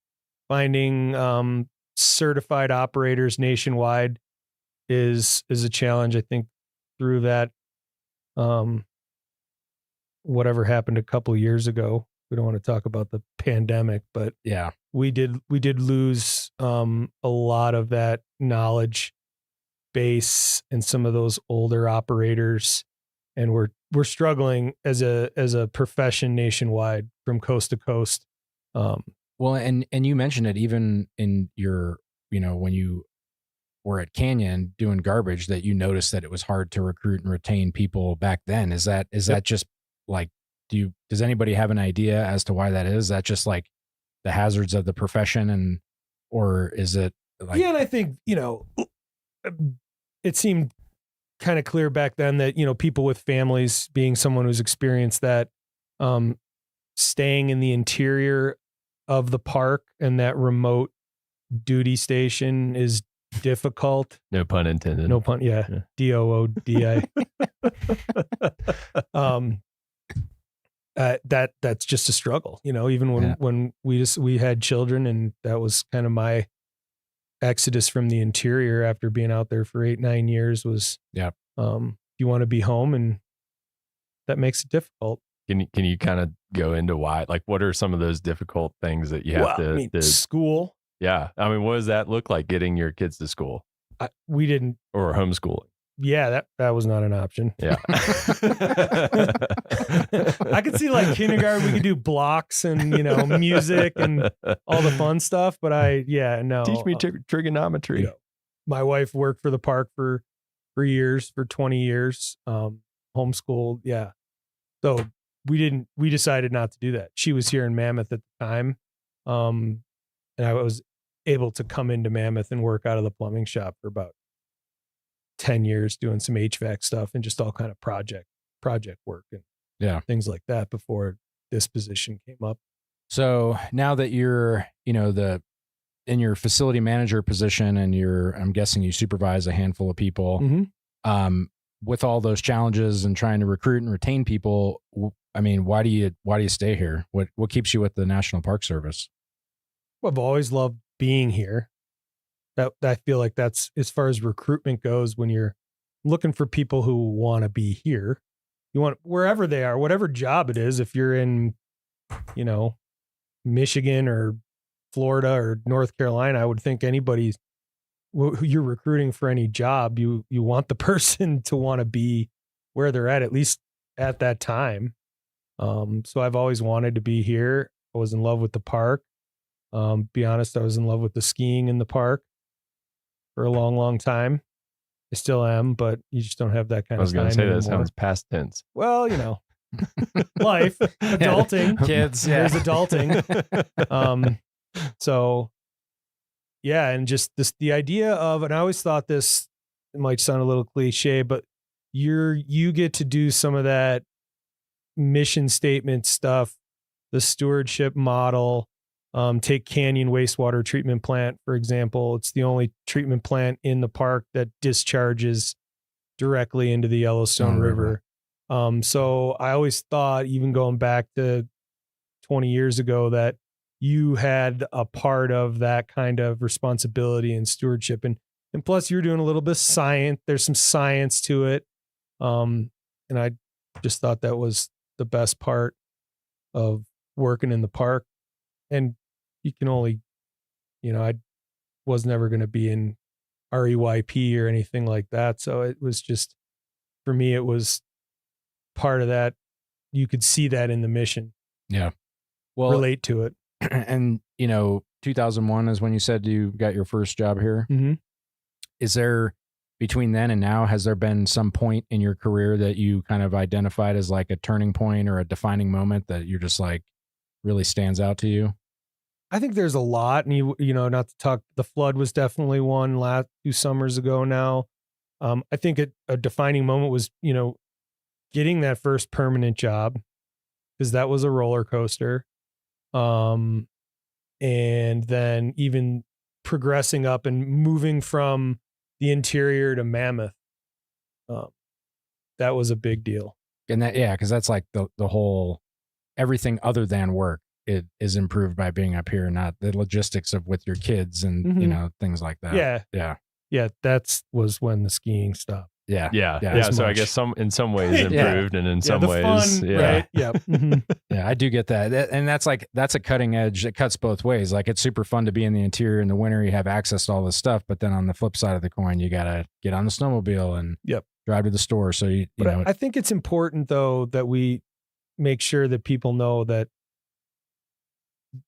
the interior life in the winter is not, it's manageable. If you don't make a grocery list now, if you come and you work in the interior, you might want to start working on your grocery list. You can't forget eggs. You can't forget. Yeah.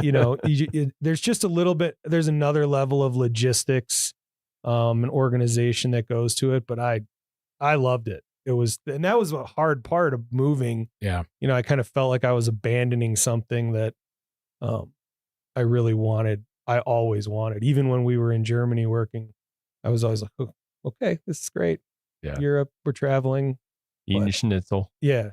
We get to go to Croatia on our day and on our trips or wherever it was. But I was always like, all right. And then the supervisor at the time, he would call my mom, be like, is he coming back? No, he's not coming back yet. And so when we decided to pull the plug, it was just a phone call. It was like, okay, I'm ready. Come back. And they welcomed us back here with open arms and a lot of mosquito bites. Mary went down to the south entrance. There's not a lot of mosquitoes in Germany. That was the one. Yeah. Not a lot of bugs in general, probably. So, we're mentioning like recruitment, retention, finding the right kind of person. So say that there are people listening right now that are interested in this type of career. If they were to try to find this job on USA Jobs, what are they looking for? Like, is there a job series for like that you're hiring for, or typically that, we typically were hiring for its utility systems repairer and operator. I believe the series is 4742. Okay. And we do hire. We have some higher graded positions that are open right now that would come with, being more certified at the beginning, but more and more we're opening positions that are entry level positions.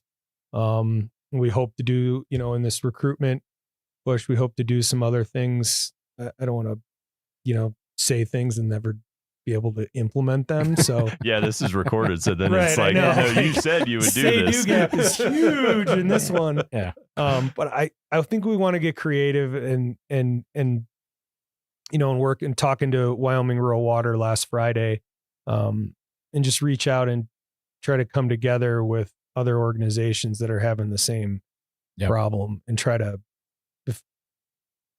just pull together and work through this. Cause this is a nationwide kind of thing for us. In this field.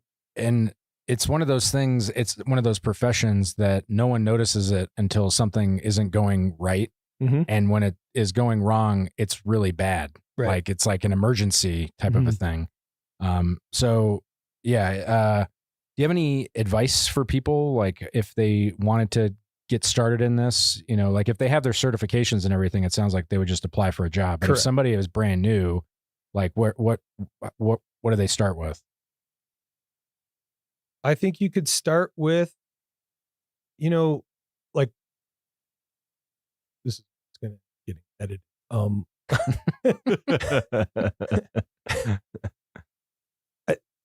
Even that quick Googling, like Water Environmental Federation or American Water Works Association, starting with that, I feel like a lot of things just start with that basic research, and then reach out.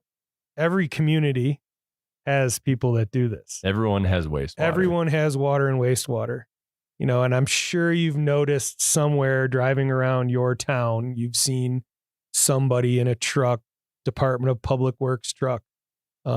Yellowstone has municipal features. We operate, we plow roads, we make water, we do wastewater. I would encourage people to start there. Go to a water and wastewater district board meeting, meet people, get in that way with your local folks. There's a lot of people right now nationwide trying to start intern programs or apprenticeship programs or things like that. I would be really surprised if your local high school biology teacher or doesn't have or knows some way to get a hold of somebody in your community that knows the water and wastewater guy or gal. Yeah. And going on a tour, like I went on a tour of a wastewater treatment plant, and it was like fascinating. Like I didn't really know what I was getting into, but it was like, I want to know more about how this actually, do you have like a really nutshell presentation of how that process works? Yeah, it all depends on fascinating. On the treatment facility, right? Or whatever, if it's for wastewater, if it's a biological or a mechanical treatment facility, water, what the source is it groundwater, is it surface water, those kind of things. So pick one, and like, it sounds like we have all the flavors in Yellowstone. That's kind of an interesting. Yeah. So if you were to say, it. What's the most complicated one? What's the wastewater facility here that's giving you the hardest time, and like kind of explaining? Well, I think we deal with some of the aged infrastructure that gives us a harder time.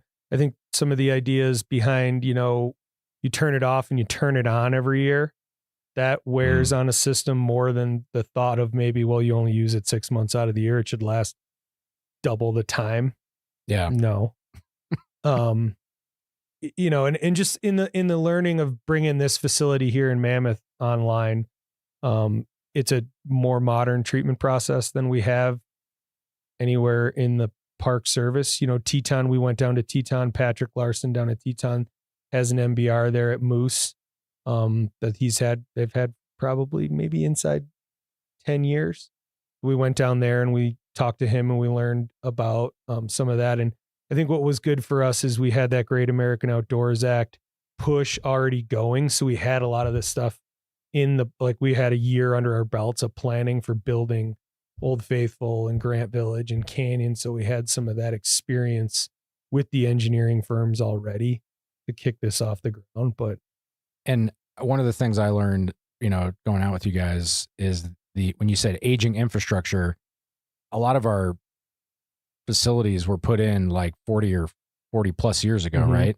And what's the average lifespan of a facility? Well, I think that the average lifespan of a facility is if it was maintained. And we've struggled with that for a whole host of reasons. But I struggle with the idea of putting a number on it. Gotcha. I don't want to sit, it's going to last for 50 years. It's going to last as long as we need it to last if we take care of it. Yeah. We're lucky here. We're not in a situation like a municipality that's going to put in another 15,000 homes. So we can cap our capacity for the most part. So we don't need to worry about having another 1 million gallons of capacity when we might do some lodging updates and infrastructure stuff like that. But we're not going to have those same issues like a municipality, like a Bozeman or somewhere else. But even so if these facilities were put in 40 or 50 years ago, visitation was much lower and were the facilities kind of built that there was room to grow them, or are we kind of now? We run everything, even from my time here, everything that's on when it's on. I always go back to the campgrounds were full in 2001 when I showed up, and the lodging was full in 2001 when I got here, right? Like, yeah. Those plants were operating the same way then as they are now. They're on max, 14 hours a day or 24 hours a day. They're running at that capacity that they were designed. Right? Gotcha. Well, yeah, admittedly. So this is an anecdote that I like to say. When I was a little kid, you'd always drive by the wastewater plant and you'd get the smell. And my mom's like, "Oh, that's the wastewater plant." And in my mind, I thought it was like the pipes dumped into like a plant with like leaves. And there was like a plant that just like ate absorbed all of the waste. And I was like, wow, that's a really cool plant. Like just like trees, they take the carbon dioxide out of the air. Well, plants don't like tomato plants grow out of the sludge because we can't like process tomato seeds or something? Or am I just like, did I dream? That's a weird dream to have. I think I've heard something along those lines. Yeah. But I mean, wetland treatments is a very real process. Yeah. I mean, so it's not far off. Thank you for not making me feel so silly. Yeah. No. He's winking at us across. You guys can't see it, but he's like, "We'll make Jake feel better." Yeah. So the last question we like to ask everybody before they go is, do you have like a favorite story or memory in Yellowstone or some other national park that's just like a fun thing to share with our listeners? I just think I was really lucky for the better part of 12 years to have my family here, raise my kids here in the park, and just have that experience. I feel blessed to have gotten to where I'm at today, and I look forward to, taking the challenges head on and getting to where we're going to go tomorrow. And then all those great powder days at Canyon over the course of 9 winters are always in the back of my head. Do you think your kids like fully grasp the fact that they grew up in like that's not normal to get to grow up in Yellowstone? Yeah, I think I do actually. Cool. Yeah, I think they do. As much as a teenager can grasp. Yeah, I mean, she didn't have a phone then, so yeah. Those are those like icebreaker things that I think they can be like, I grew up in Yellowstone, Yeah. Good story. Well, thank you so much for taking the time and to talking about water and wastewater with us. It's one of those things that getting to go out with you guys and your team and seeing what you do, it's really very interesting. Also, I think everyone in Mammoth and the hotels and everybody that's here, the fact that we can even be here because you guys got that facility up and running as fast as you did. We really appreciate that as well. Appreciate that. Thank you. It took a lot of people. Well, that's it for this week's episode of What We Do. Thanks again to our guest, Jason Murphy. If you like what we do, rate and review the show wherever you listen because every positive review helps new listeners find the show. If you have questions or you want to learn more about a particular job, contact us using the form at go.nps.gov/whatwedo. Thanks for listening. In 1872, the United States, a country that had not yet seen its first centennial, established Yellowstone as the first national park in the world. President Ulysses S. Grant signed Yellowstone into existence, and a new concept was born. And with it, a new way for people to preserve and protect the best of what they had for the benefit and enjoyment of future generations. Yellowstone Lake is one of the largest high-altitude lakes in North America and is centered over the Yellowstone caldera, the largest supervolcano on the continent. In the southwest area of the lake, the West Thumb geothermal area is easily accessible to visitors. Geysers, fumaroles, and hot springs are found alongside and even in the lake. The federally funded Hayden Geological Survey of 1871 provided the most detailed and scientific descriptions of Lake Yellowstone in the pre-park era.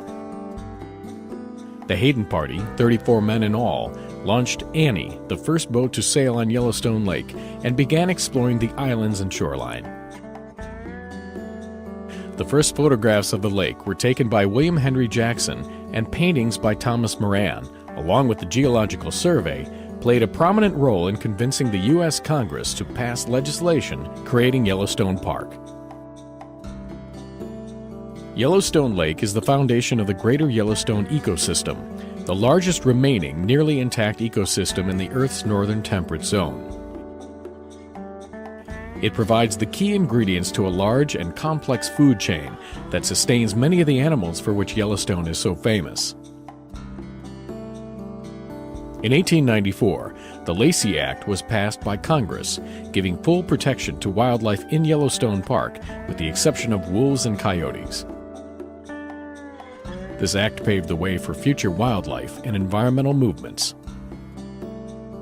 From the days of the Hayden expedition to the present, Yellowstone Lake continues to be a source of rich, diverse, and sometimes surprising information that is rare among the world's Great Lakes. Lake Yellowstone and Yellowstone National Park, in all its preserved glory, is like no other place on Earth, and must be seen and experienced to be believed and enjoyed.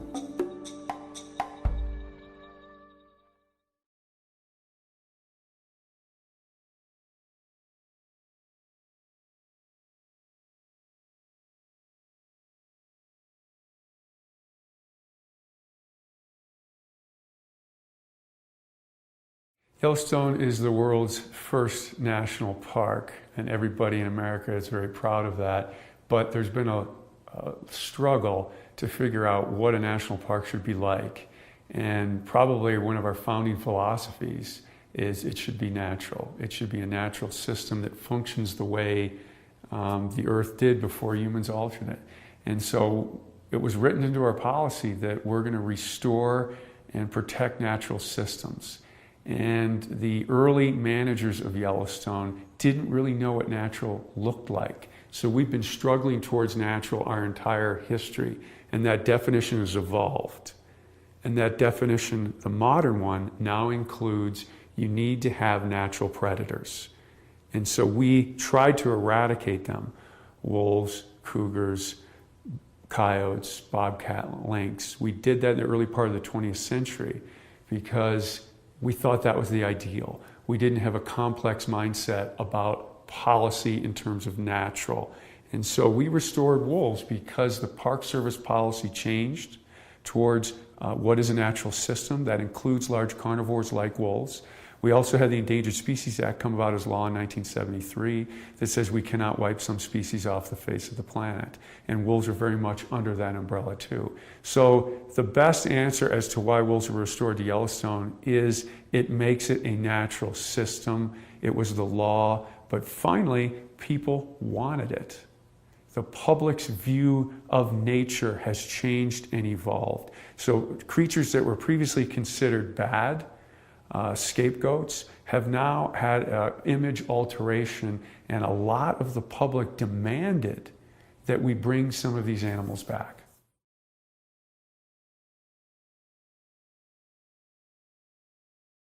Well, most ecosystems are best when they're balanced.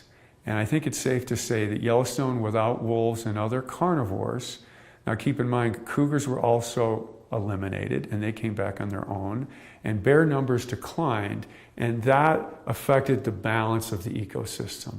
And so ecologists refer to this as biodiversity, but emphasize the word diverse. Having a lot of different kinds of things at moderate numbers is better than having a lot of any one thing. And prior to wolf recovery, we had a lot of elk, we had a lot of coyotes, and we had very little things like willow and aspen and songbirds and beavers. And so the entry of wolves and other carnivores, because bears have increased and cougars have come back too. So now we're a carnivore-rich system, and we've restored that top layer of the system. So really the simplest way to look at it is all the parts of the system now are in place, and they're interacting differently. And I hesitate to use a value judgment-laden word, but it's healthier this way than we had certain parts of the system before that were absent. So all those things functioning together has made nature look like it used to before we started managing it. And those management intentions were good. We just didn't know enough about it. And so we've had this makeover in Yellowstone now. We've brought carnivores back, wolves being the most high profile, and it's changed the way Yellowstone looks.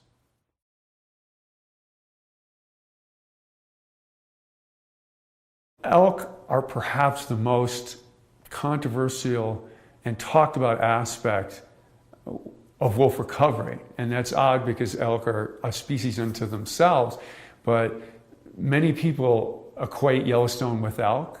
That's arguably our most famous species. They've been debated and studied since the late 1800s.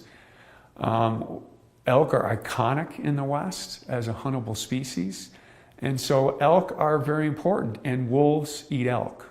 So do cougars, so do bears, so do coyotes. A lot of things eat elk. People eat elk. And so the system in many ways hinges on elk. So what wolves and other carnivores do to elk is very important. And very simply, prior to wolf recovery, predation pressure by natural carnivores was very low. No wolves, no cougars, few bears. Bears were here, but their numbers were lower. And that caused the elk population to grow to very large numbers. In fact, a lot of ecologists and scientists criticize Yellowstone for having too many elk. The effect of elk was so dominant on the ecosystem that they suppressed other things. To the point where managers outside the park were hunting elk at high rates to try and depress this burgeoning elk herd. With our wolf recovery in the mid-90s, with natural cougar recolonization, with growth in the bear population after decades at low numbers, predation pressure has increased, accompanied by the management practices outside the park where people were hunting elk. All of these things together have caused the elk population to decline.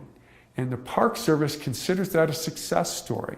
And that's hard to describe to a lot of people, especially some people who can't understand how less is more. We live in a culture where more is always better, but fewer elk brings about that ecosystem balance, that biodiversity that the Park Service seeks as natural. And that's a very important goal for the Park Service. And so having these large carnivores, and Yellowstone may be the place in the world that's got, in North America, that's got the best mix of diversity and density of large carnivores, that will affect the elk population to lower. But we're arguing as a Park Service that that's more natural or healthier, which is defined as better for the system. And this is a very hard thing to convey because a lot of people liked a lot more elk. It's better hunting. And so this is a complex relationship. But wolves have contributed, not solely, to a decline in elk.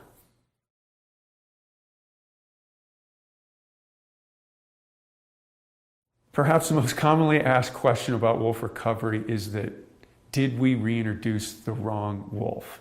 And this is a long answer, so I'll try and make it as short as possible. Our naming of nature is an artificial system developed by Carl Linnaeus, a Swedish monk in the 1700s. And I don't want to criticize Linnaeus, and he did a great job. But essentially, it's an artificial system putting names in parts of nature that might not be actually different things. But there are different things in nature. You have plants and animals, and they're different, and we can call them that, and it works. And his system really works very well until you get down to the very finest levels of naming, of distinction. That's the subspecies level. You have species, and then below species you have subspecies. And wolves are the worst example of the subspecies concept. The leading wolf biologist in the world does not believe that subspecies even apply to wolves. And why is that? You get different subspecies, and originally there were 24 different subspecies of wolves. Now there are 5. It's constantly being reduced. And of course, this prominent wolf biologist thinks there should be none. But how do you get different kinds of things in nature? Different populations become isolated so they no longer interbreed. When they don't interbreed anymore, the genetics become different. When the genetics become different enough, they become different things. First subspecies and then species. Wolves always get around and it's very hard to isolate two populations of wolves. Very hard. Nothing stops a wolf. Not a mountain range, not a river, sometimes not even oceans. The wolves here immigrated to Asia and back. They're very good at getting around, so you don't get much isolation. The best genetics show that wolves in Mexico to wolves in the Arctic are on a continuum of change from south to north. So there's no place we can go in and say, this group of wolves is different from that group. That's a genetic analysis. And the Mexican wolf can interbreed with the Arctic wolf very capably. So did we reintroduce the wrong thing? No. Were the wolves that we put here slightly different from the wolves that existed here 100 years ago? Probably. Nature's always changing. We looked at the weights of the handful of wolves, 31 from Canada, which is a very small number, and they were slightly larger than the wolves that existed here 100 years previously, 6 to 8% larger. That is well within the natural variation of wolf size across the continent.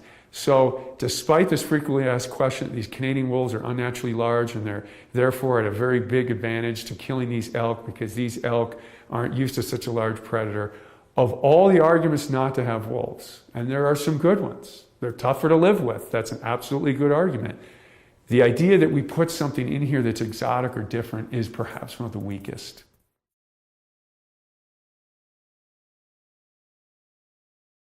Wolves do not kill for sport. That is a fact. Why? The average wolf weight, if we threw all the wolves together, males, females, subadults, adults, pups, is about 100 pounds. The average cow elk's 500 pounds, the average bull elk's 750. They risk injury or death. When you attack something 5 to 7 times as large as you, that ain't a fair fight. So they risk tremendous injury or death trying to take something on bigger than them. So they prey on things in a risk-averse fashion. They only kill what they need to exist, and we've got great data on this. Will they kill more than they can eat? If the risk equation balances out in their favor, they will. What does that mean? Late winter, belly deep snow, elk are weak, they'll kill more than they can immediately eat, but underline the word immediately. We had a situation in March 1996 where one pack of wolves killed 5 elk in one day. And they cycled back and ate everything on those 5 elk in over a 2-week period. Now they were competing with ravens and coyotes and magpies and eagles because they were trying to consume it too. Because as everybody knows, the bounty of nature is shared and competed for. So they went back and they tried to eat it all. But that is common predatory behavior. When you can get an edge, when you can get more food. Humans do this too. When oil is cheap, we burn more oil. When wolves can kill more elk, they kill more elk. Because why? That equals more pups. But they only do it when they can.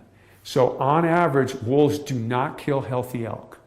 It's too hard. If all you can eat are healthy elk, the wolf population goes down. Wolves make their living on vulnerable elk. And so their population waxes and wanes based on vulnerabilities. And hard winter is a vulnerability. But so are things like age and health status and condition, bone marrow, all these different things affect elk vulnerability. And that's what's important to wolves, and that's what they're shooting to take advantage for. Remember, there's no creature in nature that doesn't look for advantages. So no, they do not kill for fun, but yes, they will kill for more what they can immediately eat, but if left alone by humans, and this is very important, I get sent emails all the time showing an elk killed by wolves and not eaten, but there's tire tracks, there's human tracks, there's horse tracks. The wolves were bumped off the kill. People found the kill to take a picture of it. Left alone, as we've demonstrated here in Yellowstone, and we've seen it more, killing a couple elk sometimes is fairly common. If they're not disturbed, they'll eat everything. They won't do it immediately because they have a capacity on their stomach. So very, very important point. Killing for fun or bloodthirsty reasons is not true.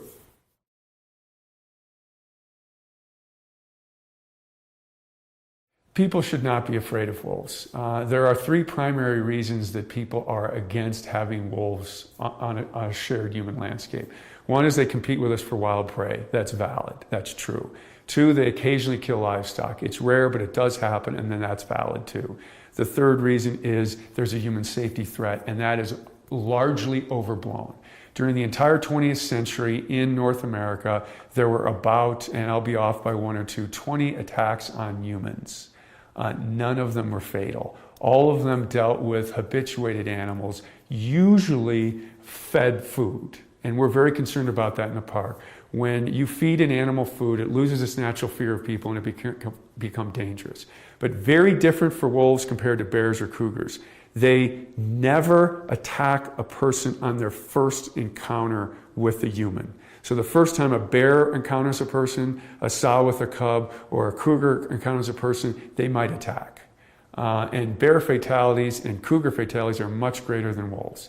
Wolves always have to overcome their natural fear. I don't know where it comes from, but they have a natural fear of humans. They've got to overcome that. That's usually through habituation, typically food conditioning, but not always. Of those 20 attacks that were recorded, some were habituation just through exposure, from being around people in a non-threatening way. So wolves have to overcome this natural fear, and then they may attack. 6 of those attacks were bites from Alaskan pipeline workers feeding them part of their lunch. So 6 of those 20 attacks were from that. Since that paper was published, there have been 2 fatalities, and both of those wolves probably were food conditioned. Some were dump wolves, and others lived around a logging camp.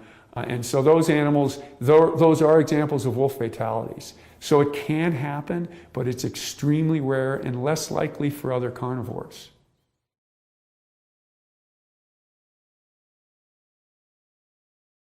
A big question that's often asked about wolf recovery was, you said the wolves are just going to stay in the park. And I'm fine with wolves in the park. I just don't like them out, because when you leave the park, it's a very much a human-dominated landscape. That's another misconception of wolf recovery. The plan written to restore wolves to this region never said the wolves would stay in the park. And it's different outside the park because wolves are managed by the states, and so they have different policies and objectives than the park does. The park generally stated management philosophy is preservation, which means no use. That's not a pure definition, because we do manage other species. The state's objectives are largely conservation. That means wise use. Both of those objectives are fine, and they're determined by people, and neither one is better than the other. They're just different. And so naturally they clash a little bit, because there's no wolf hunting inside Yellowstone, and there is wolf hunting outside of it. Wolves have to live with people outside of Yellowstone, and that does create conflict. It is true to say that life is easier without wolves than with them, for the reasons I stated previously. They can compete with us for elk and deer, and they do occasionally kill dogs and livestock. And so they need to be managed outside the park, and that's okay. That's part of it. And there's some data, although other researchers are questioning this, that if species are hunted, or if species that cause a problem can be immediately dealt with, social tolerance increases. So inside Yellowstone, we don't have to deal with those issues. We don't have to deal with issues of predation on pets or livestock, or taking elk inappropriately because I wanted to get that elk. So we have a different approach, but both approaches are okay and occur in different areas. So this is a very common situation for wildlife management across North America. Animals go over political boundaries, and they're subjected to different management regimes, and that's the way it is, and that's okay for wolves too.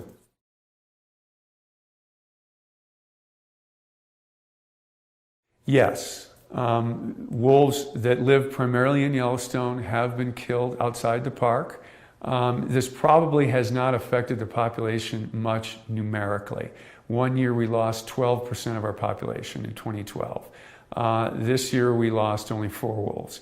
Last year we lost none. So the number of wolves taken is highly variable and generally below 3%, except that year 2012 where it reached 12%, and it probably didn't even at that level affect our population numerically. But what's important, and the reason my answer to that question was yes, is the Park Service mission is to manage for a natural population. Wolves are very social animals, so they have a social network